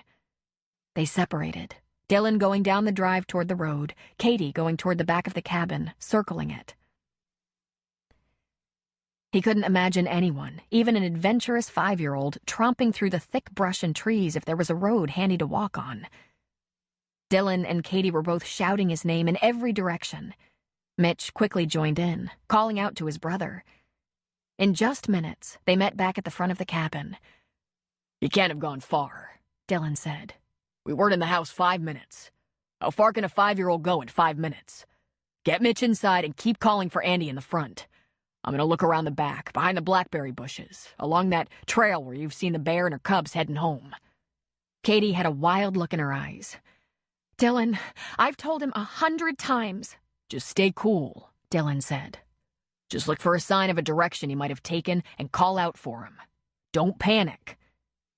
He went around the tree line surrounding the cabin. There were a couple of trails, mostly overgrown, into the forest. He knew that to go in one direction was down the hill toward the orchard. Another direction was up into steeper terrain. Another was toward the road and town. He walked a bit in the more overgrown path, deeper into the bushes and trees because it was tamped down here and there. He heard Katie calling, and he called from time to time, but this all felt so inadequate. He added a rather paternal warning to his call. Andy, if you're hiding, you have 2 seconds to come out or you're in big trouble. Not so much as a rustle. If he was nearby, Andy should have heard them call his name. But he hadn't responded. He hadn't called back. Had it now been 10 or 15 or 20 minutes? How far and which way? He looked at his watch. It was just barely after 5. They had at least 3 hours of sun, but it would start to get dark too soon, especially in the woods. He went back to the cabin. He broke through the heavy brush into the clearing. Mitch was standing on the porch by the cabin's front door, looking scared and upset, as if he bore the weight of this disappearance, as if it was all his fault. Dylan wondered if he was feeling the pain of separation as well. Dylan called out to Mitch. Mitch, do me a favor. Empty your school backpack for me.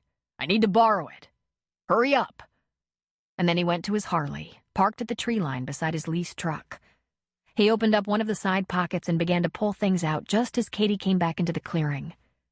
Katie, I want you to call Connor and Jack Sheridan and tell them Andy is lost. Give them the details. Tell them we need to search in the woods around the cabin before dark. His saddlebags were stuffed with emergency and camping gear. He pulled out a large flashlight, and Katie gasped. Just make the calls. It's dark back in the trees. He found a silver emergency thermal blanket and the thing he was looking for. A large, sheathed, serrated hunting knife. He pulled it out and affixed it to his belt.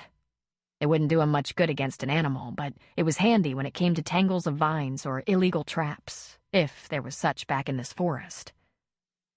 Mitch brought him the backpack. The kid's eyes were scared as he handed it to Dylan, so he crouched and ruffled the kid's hair. Don't worry, he said softly. We'll find him. Now, can you go get me a couple of bottles of water from the cabin, please? He nodded and ran to the task. Dylan loaded up the little backpack. It was much too small to wear on his back, but he could sling it over one shoulder. It wasn't a good idea to go more than 100 yards into unknown territory or strange forest without a little emergency gear handy. You never know when you might have trouble finding your way back. Water? Katie said, having overheard him ask Mitch. You're taking water? Oh my God. Katie, easy. It's in case I get lost. I don't know this area any better than you do. Did you call Connor? He's coming. Jack said he'll round up some people. Oh, God, that knife. It's for stubborn branches or tight spaces. Now you can call to Andy from the clearing close to the house, but I want you to keep Mitch close. We don't want 2 of them lost. He looked at his watch. Had it been almost a half hour? Not good. I want you to tell whoever comes first that I'm going that way. the direction we saw the bear and her cubs go. There's a path, a little overgrown, and it's not near a road. Tell them Andy's been missing from the front yard since just before 5. He walked toward the porch, and Mitch bolted out the door with 2 bottles of water. He smiled and gave Mitch a pat on the shoulder. Thanks, buddy. Stay with your mom, please. Can you find him? Mitch asked. Sure, we'll find him. Then he turned to Katie. He gave her a quick kiss. Keep your head. Don't panic. Just stay close to the house with Mitch. If Andy turns up before I do, try blasting the air horn as a signal. Please, Dylan, she said softly. Please. If I'm any judge of this place, pretty soon there will be a bunch of guys helping. You can keep calling to him. Maybe he'll get turned back in the right direction and hear you. Listen carefully in case he calls back. But if he does, don't go running into the woods. Sounds bounce around in the forest, and you might go in the wrong direction. We don't need you and Mitch lost. If you hear him, just call back so he has something to walk toward. Got that? Got it. He turned and loped into the forest, a 5-year-old's backpack slung over one shoulder. It had been a long time since he'd ventured into uncharted territory like this, and about 10 years since they'd had someone lost in the mountains around Payne. Never a little kid. He pushed on, going mainly uphill. He could hear Katie calling Andy's name, her voice getting more and more faint as he walked. When he could barely hear her, he began to call out Andy's name. After each time, he would stop and listen, but nothing came back at him. He had nothing to go on except a narrow, overgrown path, but all around it was thick overgrowth, and he thought if he were a little half-pint like Andy, he'd take the path rather than tackle the thickness of the woods on each side. He went up, then around, then down, then up, leaving markers along the way. 3 stones in a triangle, a branch cut with the knife, a pile of pine cones. The path was winding upward around a hill. It was getting dark back in the trees, and he couldn't hear Katie anymore. There were no other voices calling out. His watch said 6. Some of the trees were so tall the sun was almost completely blocked. He got out the flashlight and began to step a little more softly, carefully, shining the light on and off the trail, calling Andy's name, telling him to make a sound. Say something so I can find you, he encouraged. And sometimes he just said, I'm coming, Andy. I'm coming. Dylan thought he should have been ready for something like this. Andy was the curious and impulsive one, adventurous. Mitch was more methodical, a plotter. Mitch was the thinker. Andy was the doer. Andy was the one who would get some harebrained notion like finding out where the bear lived and then just walk into the forest. He could have gotten turned around, tried to go back to the cabin, but instead went deeper and deeper. He wasn't sure when he came to know them so well, but he knew he was right. He looked at his watch. 6:30. There would still be light on the roads and in town, but back here it was deep dusk, quickly growing darker by the minute. He called, then listened, then walked, then called again. And he finally heard something. He shined the flashlight into the trees, and what did he see but the bear family on the left side of the trail? Shit. Mama glared into the light, her eyes reflecting yellow. She made a sound. It didn't sound like an angry sound, more like a bored, I dare you sound. And there, on the right side of the trail, not nearly far enough away, he saw him, face down beside a dead tree, burrowed half under the rotting trunk. He could be dead. He was that still. Dylan crouched, sitting on one boot heel, partially concealed by a big bush, watching Andy and Mama Bear and her cubs. He knew she could smell him, but as long as he didn't get any closer, she apparently didn't much care. He turned off the flashlight and listened carefully so he could hear if she approached him, but they all just waited in silence. His eyes adjusted to the darkness, and there she was, surrounded by her 3 big balls of fur, right on the other side of the path. Andy wasn't separated from the bears by more than 20 feet. He might as well have been right on top of them. And then Andy lifted his head briefly. He tried to move, but it appeared his foot was caught by the heel, stuck in a crack in the dead tree, holding him there. Dylan smiled. Andy was playing dead. Although it must have hurt to have his ankle twisted as it was, he was face down and still. He didn't see Dylan. He put his head back down, and Dylan didn't move. Another half-hour passed while the night darkened and Mama settled herself in a semi-sheltered batch of bushes, rotting trunks and big trees. She was licking her pads and claws like a contented zoo animal. And finally, she quieted. Dylan gave her another 10 minutes. Then he dared to do the only thing that came to mind. He tried to get to Andy. He took the longest and quietest strides toward the boy that he could manage. A good 20 long strides through the growth. He fell to the ground, covering Andy with his body. "Don't move, no matter what," he whispered. "Dylan, Shh." Dylan shushed. And then he heard her. Sticks were breaking, leaves were crunching. Was she curious or angry? Then he could smell her, like she'd been in the garbage somewhere, and he heard her sigh and snort. She was dangerously close, and he prayed Andy wouldn't move or speak. And then there was a movement, a rustle very nearby, and then a sharp, scalding, terrifying streak of pain shot across his back, and he reared suddenly in agony, a loud "ah!" coming out of him despite his intention to be silent. He heard lots of rustling, but no additional clawing, thank God. That once was about all he could take. He heard the bear talking, cubs mewling. Their sounds didn't seem to be getting closer. He prayed. She felt invaded and was moving away. Andy was trembling beneath him. He must be frightened to death. "Don't move," Dylan whispered. "Play dead." Andy stilled. There was not the slightest movement beneath him. The poor kid, only 5 and faced with life or death. Dylan held positively still despite the pain that blasted across his back. The bitch had gotten one good swipe and it hurt like bloody hell, but his heart was still beating. He hadn't posed a threat. She probably just slapped him to see if he was alive, then hustled away. But until he waited her out, he couldn't be sure. He tried to slow his pulse so he could be sure of what he was hearing. She could have gone back to her cubs and settled into sleep, in which case she was far too close and getting Andy out of here might wake her. "Andy," he whispered, "I have to move a little. I have to see if she's near us. Don't you move, no matter what." "My foot's stuck," Andy whispered back. "Shh," he said. Then he listened.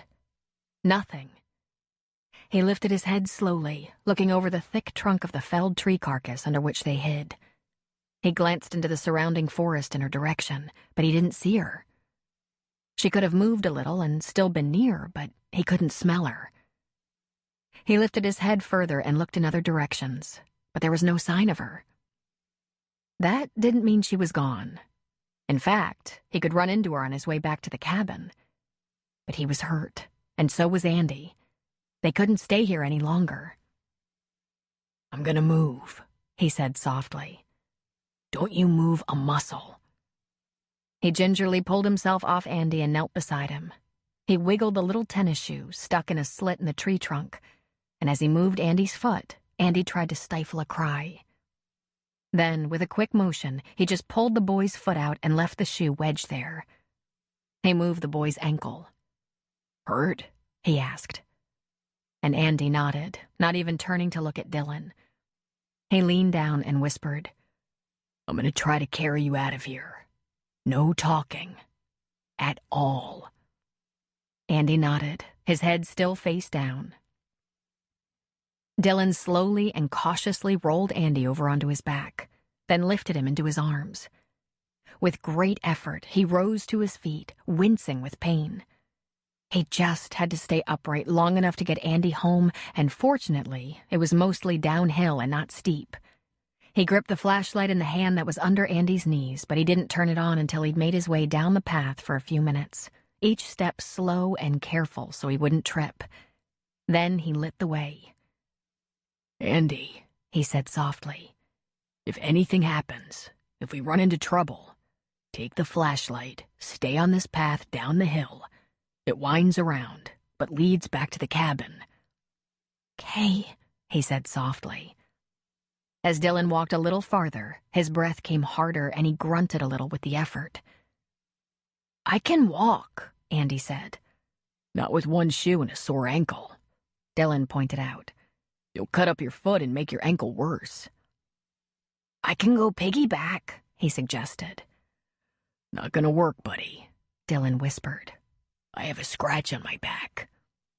"From the bear?" Andy asked. "She must have been scared that I'd hurt her cubs or something," Dylan said. "We have to rest a second, Andy," he said, setting the boy down briefly. He was dizzy and hoped it was from anything but blood loss. His watch told him it was 8 o'clock. He'd dropped the backpack back by the dead tree and thus the water, so he'd have to keep going without it. He could feel the wet and cold on his back. The best thing, he thought, was to get where he was going as quickly as possible. Get Andy to his mother. Get some medical attention. "Okay, bud, let's go," Dylan said. "I want to walk," he said. "The sticks and stones on the path will tear up your foot," Dylan said, attempting to lift him again. "I can walk until it starts to hurt my foot," Andy said. Dylan thought about this briefly. "All right, walk in front of me." They proceeded that way, but it didn't take Andy 2 minutes before he started limping, trying very hard to conceal it. "Okay, pal," Dylan said hoarsely. "Come on, let me give you a hand." Andy turned and Dylan picked him up, but this time he pulled Andy up facing him, and Andy wrapped his arms around Dylan's neck and his legs around his hips. He held him up under the rump. "That's a little better," Dylan said, and they set out again. Dylan's watch told him it was 8:30, and just as he read that, he noticed a glow up ahead. They'd be coming to a clearing, and the final rays of the setting summer sun would have lit the way. He just hoped it was the right clearing. He didn't feel lost, and he'd seen what he thought were his markers, hoping they weren't someone else's. "Getting there," he said to Andy. He felt Andy lean away from him and wipe his cheek. The kid didn't even cry out loud. "Do you have any idea how brave you are?" Dylan asked him. "You were still and quiet with that big old bear practically on top of you. You're the bravest kid I know." "I was backing away like you said and tripped over that stupid tree," he grumbled. Dylan actually chuckled. "You did good," he said. "I'm gonna be in trouble," he said. "Ah, you might escape trouble. Your mom is gonna be so glad to see you. Never do it again, though. Never." "'Kay," he answered. "I have to pee." "Hold it," Dylan said. "Really, I see light. If it's not the cabin, we'll take a break and a whiz." "'Kay." The path came down the hill right behind the blackberry bushes, and he saw that it wasn't the setting sun, but headlights. The clearing was full of trucks and SUVs, all with their headlights trained on the forest in every direction. There were only a couple of men in the clearing, among them the town doctor and Connor. Jack's wife was there too, probably anticipating Andy's possible injuries. Wouldn't they be surprised? Katie was in the clearing, pacing. Leslie was on the porch, doing likewise. He put Andy down. "Mom!" he yelled and ran, limping to her. "Mom!" "Andy! Oh my God, Andy!" She ran to him and snatched him up in her arms. Mitch burst through the front door from the cabin, charging across the porch and yard to his brother. Dylan just smiled. And then he sank to his knees. "Andy's bleeding! Andy, where are you bleeding?" "I'm not," he said. "I don't think I am. I didn't get hurt. Only that bear scared me." Mel Sheridan ran to them, and with Katie, they were examining Andy's face and hands, looking him over, finding nothing. Then Connor was striding toward Dylan. "You get a little dehydrated, bud?" he asked calmly. Dylan just shook his head, looking up at Connor with glassy eyes. It was as if all the adrenaline that got him down the hill and back to the cabin with Andy had drained out of him, leaving him weak. Andy must have gotten blood from Dylan's back on his hands before he wiped his cheeks and eyes. Dylan had a brief and crazy notion that he was glad he couldn't see his back. In fact, he decided he didn't want to ever see it. He started to shake a little bit and look down, trying for composure. Shock. He was going into shock. Connor stood over him. It took him only a second. Doc, Mel, over here. Then he gave Dylan a little support under one arm. Christ, man, you got mauled. Here, sit down. Let's get you looked at. Don't look, Dylan rasped out. But it's awful. Cameron Michaels was assisting Dylan on his other side. Easy does it, he was saying. We'll get the gurney over here. I can walk, Dylan said, more than aware how weak his voice was. And don't tell me what it looks like. I'm gonna wet your shirt before I cut it off, Cameron said. I want better lighting than this. Better than this? Dylan croaked. I thought it was daylight with the cars. If we help, think you can make it to the cabin? Cameron asked. When Dylan nodded, Cameron said, Let us do the work. You're weak. That 5-year-old is heavy, Dylan said. Big for his age. Plus, he had to pee. The men chuckled as they pulled him up. God, I'm out of shape, Dylan muttered, letting them lead him to the porch. Mel, will you grab my bag and set up for IV ringers? Gotcha, she said. Tell Katie. Then his voice trailed off. Tell me what, Dylan? I'm right here. He looked around until he saw her, his eyes watering from the pain, stress, and weakness. Katie, he said. Blow that horn, honey. Bring in the searchers. Dylan had an impressive 4 furrows down his back, from his left shoulder blade to his right lower side. A mean slash, deep enough to bleed heavily and leave an impressive scar. But once an IV had been started and he was rehydrated, he was no longer so weak. A tetanus shot, some IV antibiotics, and morphine put him on the right side of the living. And all the men who'd come to search for Andy admired his wound. That is shit hot, Jack said. I don't think anyone around here has been mauled in 20 years. Not bad, for an actor, Preacher said. He was acting dead, Andy pointed out to them for at least the 10th time. We were acting dead together, but that bear didn't like us anyway. That bear's days are numbered, I'm afraid, Jack said.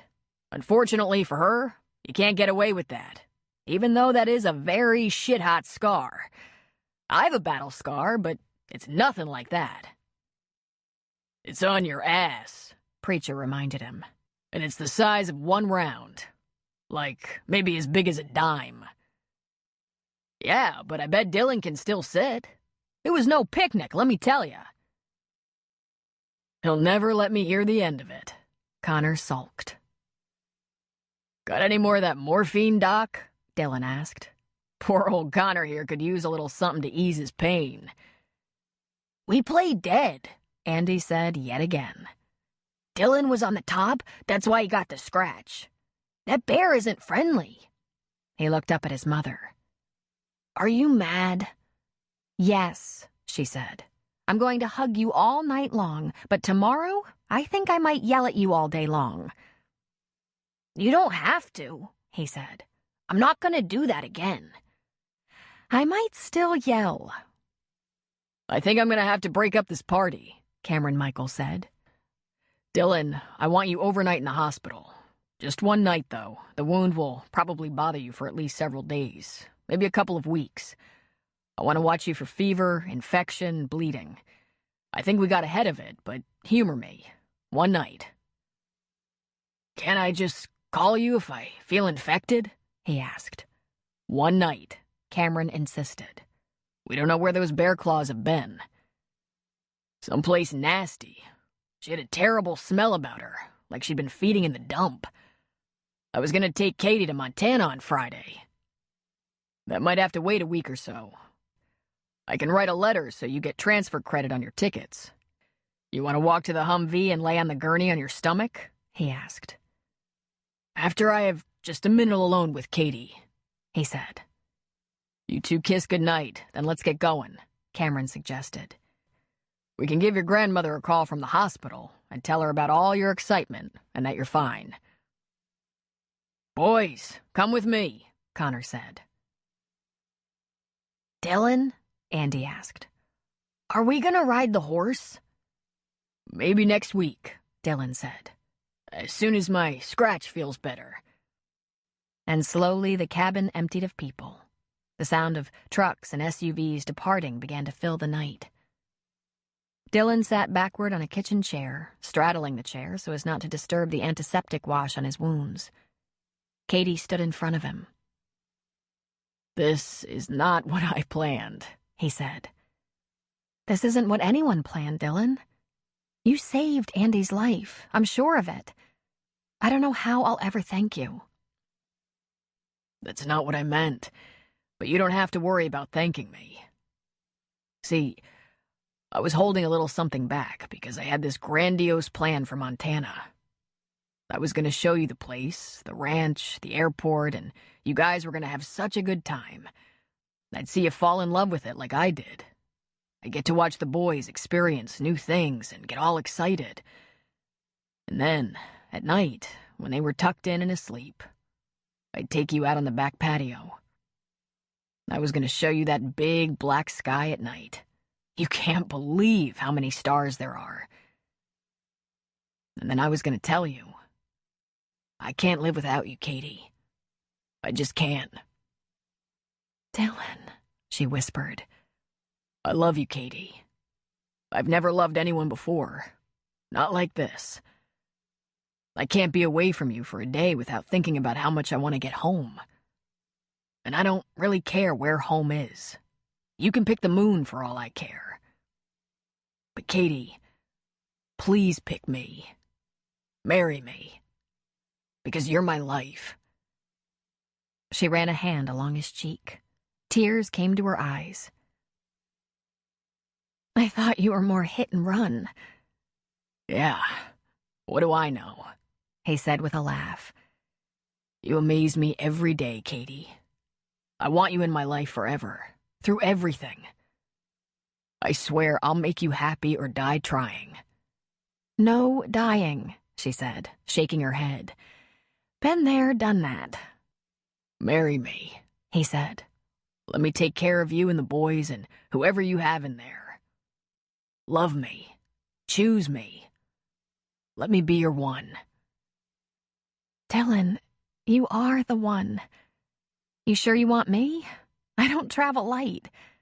Oh, I'm sure, he said, pulling her mouth down to his for a kiss. I've been wanting you since I found you in that wet t-shirt on the side of the road. You make my mouth water and my brain freeze. You're almost too much for my heart. I love you so much. I want you and your twins and your brother and Charlie's medals. I want all of you. I want everything that's part of you. Your past, your present, and your future. And I want you to be mine. She smiled, despite the tear that rolled down her cheek. I love you right back. Love you too much to even say how much. It's that big. It's bigger than you can imagine.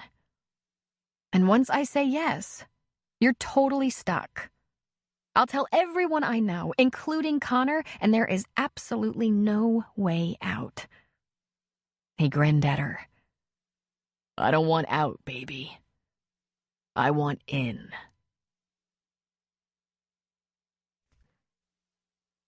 Epilogue. It took 3 weeks for Dylan's back to heal enough for him to fly with Katie and the boys to Montana, and by then it was already well into August. They were picked up at the airport by Sue Ann Langston, or Mrs. Lang, as Dylan liked to refer to her. She called him D. Sometimes she called him Big D because her 2-year-old son was Little D. Sorry to have appropriated the name, Katie, she said. I didn't think Big D would ever get around to it. Katie found Sue Ann to be a complete delight. Happy, friendly, and very, very talkative in her excitement at meeting Katie and the boys. She told Katie everything she could think of about Payne on the ride from the Butte airport. including, "The weather has been awesome, the kids have been swimming at the lake whenever they can talk me into taking them, and Lang is already working on a couple of charter bids out of LA, trying to figure out what type of equipment is most cost-effective to put there." "Already?" Dylan asked. "And nothing from your friend Jay yet. 2 of the industry people from your list jumped right on the opportunity, Dylan. This might just work out." Katie thought she was prepared for the beauty of the landscape since Dylan had described it so thoroughly and given her many comparisons to Virgin River. But she was stunned by the magnificence that was Montana and overwhelmed by the majesty of the mountain peaks and rich green valleys.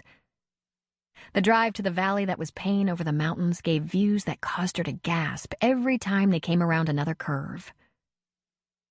"And you look at this every day?" she asked Dylan. "When I'm in town. Flying in here is awesome," he said. "Sue-Ann, pull over at the next lookout." A few minutes later, Sue-Ann brought the car to a stop at a wide space on a mountain road that overlooked a broad expanse of valley dotted with ranches. A stone wall bordered the lookout to keep people like crazy 5-year-old boys from diving down the side of the mountain. Dylan jumped out and held the door open for Katie, then the boys. She stood at the wall and looked down. "My God," she whispered reverently. "It looks like a postcard." He came up behind her, slipping his arms around her waist. Sue-Ann joined them. "See that small house at the far end of the valley?" Dylan asked her, pointing. "Just a small house, a barn, a couple of storage sheds you can barely see. A corral. That's my place. And way down there on the other side of the pasture, way past the house, you can see the runway, hangars, and a few planes." "All that is yours?" "Kind of," he said. "It's mine and Adele's. I borrowed from her to build the airport, though I paid her back for that. She still owns the house and land, and put my name on the deed along with hers. You know her, she won't take rent. I tried to buy it from her, and she said if I argue any more, she'll take her name off the deed altogether. She wants me to be here because I built the business here. She wanted to do something for me. It's the only thing I've ever gone along with." She turned around to face him. "Why have you been so stubborn?" Katie asked. "I had a lot to prove," he said. "I wanted to show Adele that I grew up, that I could be responsible. I didn't want her fixing things for me." He kissed her. One of the boys made a gagging sound, and Sue-Ann laughed. "They never stop doing that," Mitch said. Andy looked up at Sue-Ann. "He's gonna be like our dad. Not our real dad who died and went to live in heaven, but like our dad." "You okay with that?" Sue-Ann asked with a smile. "Yeah," the boys said in unison. "We like him," Mitch said. "He's fun when he's not kissing all the time." Dylan looked at Sue-Ann over Katie's head. "It's a tough audience." Katie had turned back to the view. "Dylan, do you have a lot of cars?" "Just a truck and a Harley," he said. "It looks like an invasion down there." Sue-Ann cleared her throat. "Yeah, there was really no keeping people away once they figured out you were going to be in town. I could apologize, but there was nothing I could do, so I asked Lang and Ham to just get out the grill." "Who are they?" Katie asked. "Oh, you know," Sue-Ann said. "The town." When they finally arrived at Dylan's house, it was almost dinner time, and there seemed to be a huge community there to greet them. Employees from the airport, neighbors, friends. Katie was introduced to a couple of teachers from the town elementary school, 2 pilots who worked for Dylan, their families, a rancher who used Dylan's pasture for grazing, along with his wife and kids, and many others. Ham, a grizzled old guy with fingers bent from arthritis, merely nodded and gave a grunt when introduced, and Dylan said, "He does speak, but not overly." But apparently he knew child speak, because her boys wandered off not 10 minutes later, and she found them in the corral, each on his own horse, with Ham managing the lead. There were a lot of other kids sitting on the rail, cheering and shouting instructions. Most of the welcoming party was gathered outside because the weather was beautiful, 75 degrees with a pleasant breeze. The grill was lit, burgers and hot dogs cooked away, Lots of side dishes were put out, and there was plenty of lemonade and tea to drink, brought in huge thermoses. There were a few women in the kitchen, making sure things were cleaned up and tidy, and Katie slipped past them to take a look at the rest of the house. Dylan had been honest. It wasn't fancy, but she was charmed by it just the same. He'd collected the kind of rustic furniture that would be at home in a log cabin, including a plush leather sectional in the living room. He had a big TV. He must like either movies or sports. His bedroom held an ordinary double-size bed. Nothing of the hit-and-run bachelor here. No king-size bed or mirrored ceiling. This house had what people called a mother-in-law plan. Another master bedroom on the other side of the house. This was probably a requirement for the old days when Adele and her grandson shared the house, and Katie bet that Adele took the master with the bath. There were 2 bathrooms, one small master bath with a shower, and a hallway bath with a tub. And although there was a large kitchen table and breakfast bar, the dining room was void of furniture. Apparently, Dylan didn't entertain much. Still, she liked the house. She liked the big, clear, beautiful land it sat on and the mountains that rose to the west. When she went back outside, her boys came shrieking and shouting toward her, barking dogs following them. We rode horses, they were yelling. She crouched.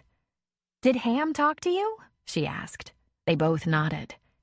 He told us everything we had to do, Andy said. He made us brush them after, Mitch added, and stay away from their feet. She laughed. Bribery, she thought. Clever. The 2 things most of the town wanted to see were the claw marks on Dylan's back and Katie's ring. Since they'd had time before they could travel, Dylan took her to Eureka to shop for a ring. He couldn't get her locked in fast enough. It wasn't a real big ring, but it was a ring she picked for herself, and she thought it beautiful. And the claw marks on his back had healed into a mean-looking, slightly raised red welt and won the admiration of the men here just as it had in Virgin River. Awesome, someone said. Very cool, said another. You're gonna get a lot of mileage out of that. The sun began to sink over the mountains in the west, and suddenly, without warning, the party was over. Everyone packed up, wiped countertops, swept off the patio, closed up the grill, put outdoor chairs back where they belonged. They said quick, unfussy goodbyes. Like a parade, trucks and SUVs drove away from the property. 2 hours later, Katie had her boys showered and settled in the mother-in-law room. Dylan had lit a fire in the pit on the patio, and he was waiting for her. His long legs stretched out in front of him, taking in the big sky. When she joined him, he pulled her chair close to his. Tomorrow I'll take you to the airport first and give the boys a ride. Then to town. Not much of a town, but we like it. There's a couple of good schools, elementary and high school. We have some excellent parks. Soccer and football and softball. This town really gets into their sports, especially those the kids play. I'll take you guys into the mountains and some of the national parks just to see.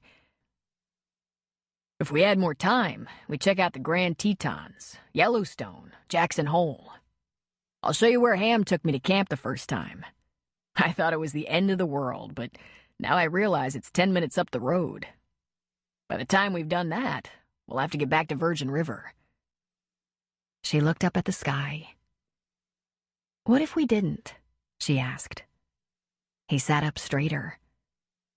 You want to stay a little longer? She turned toward him.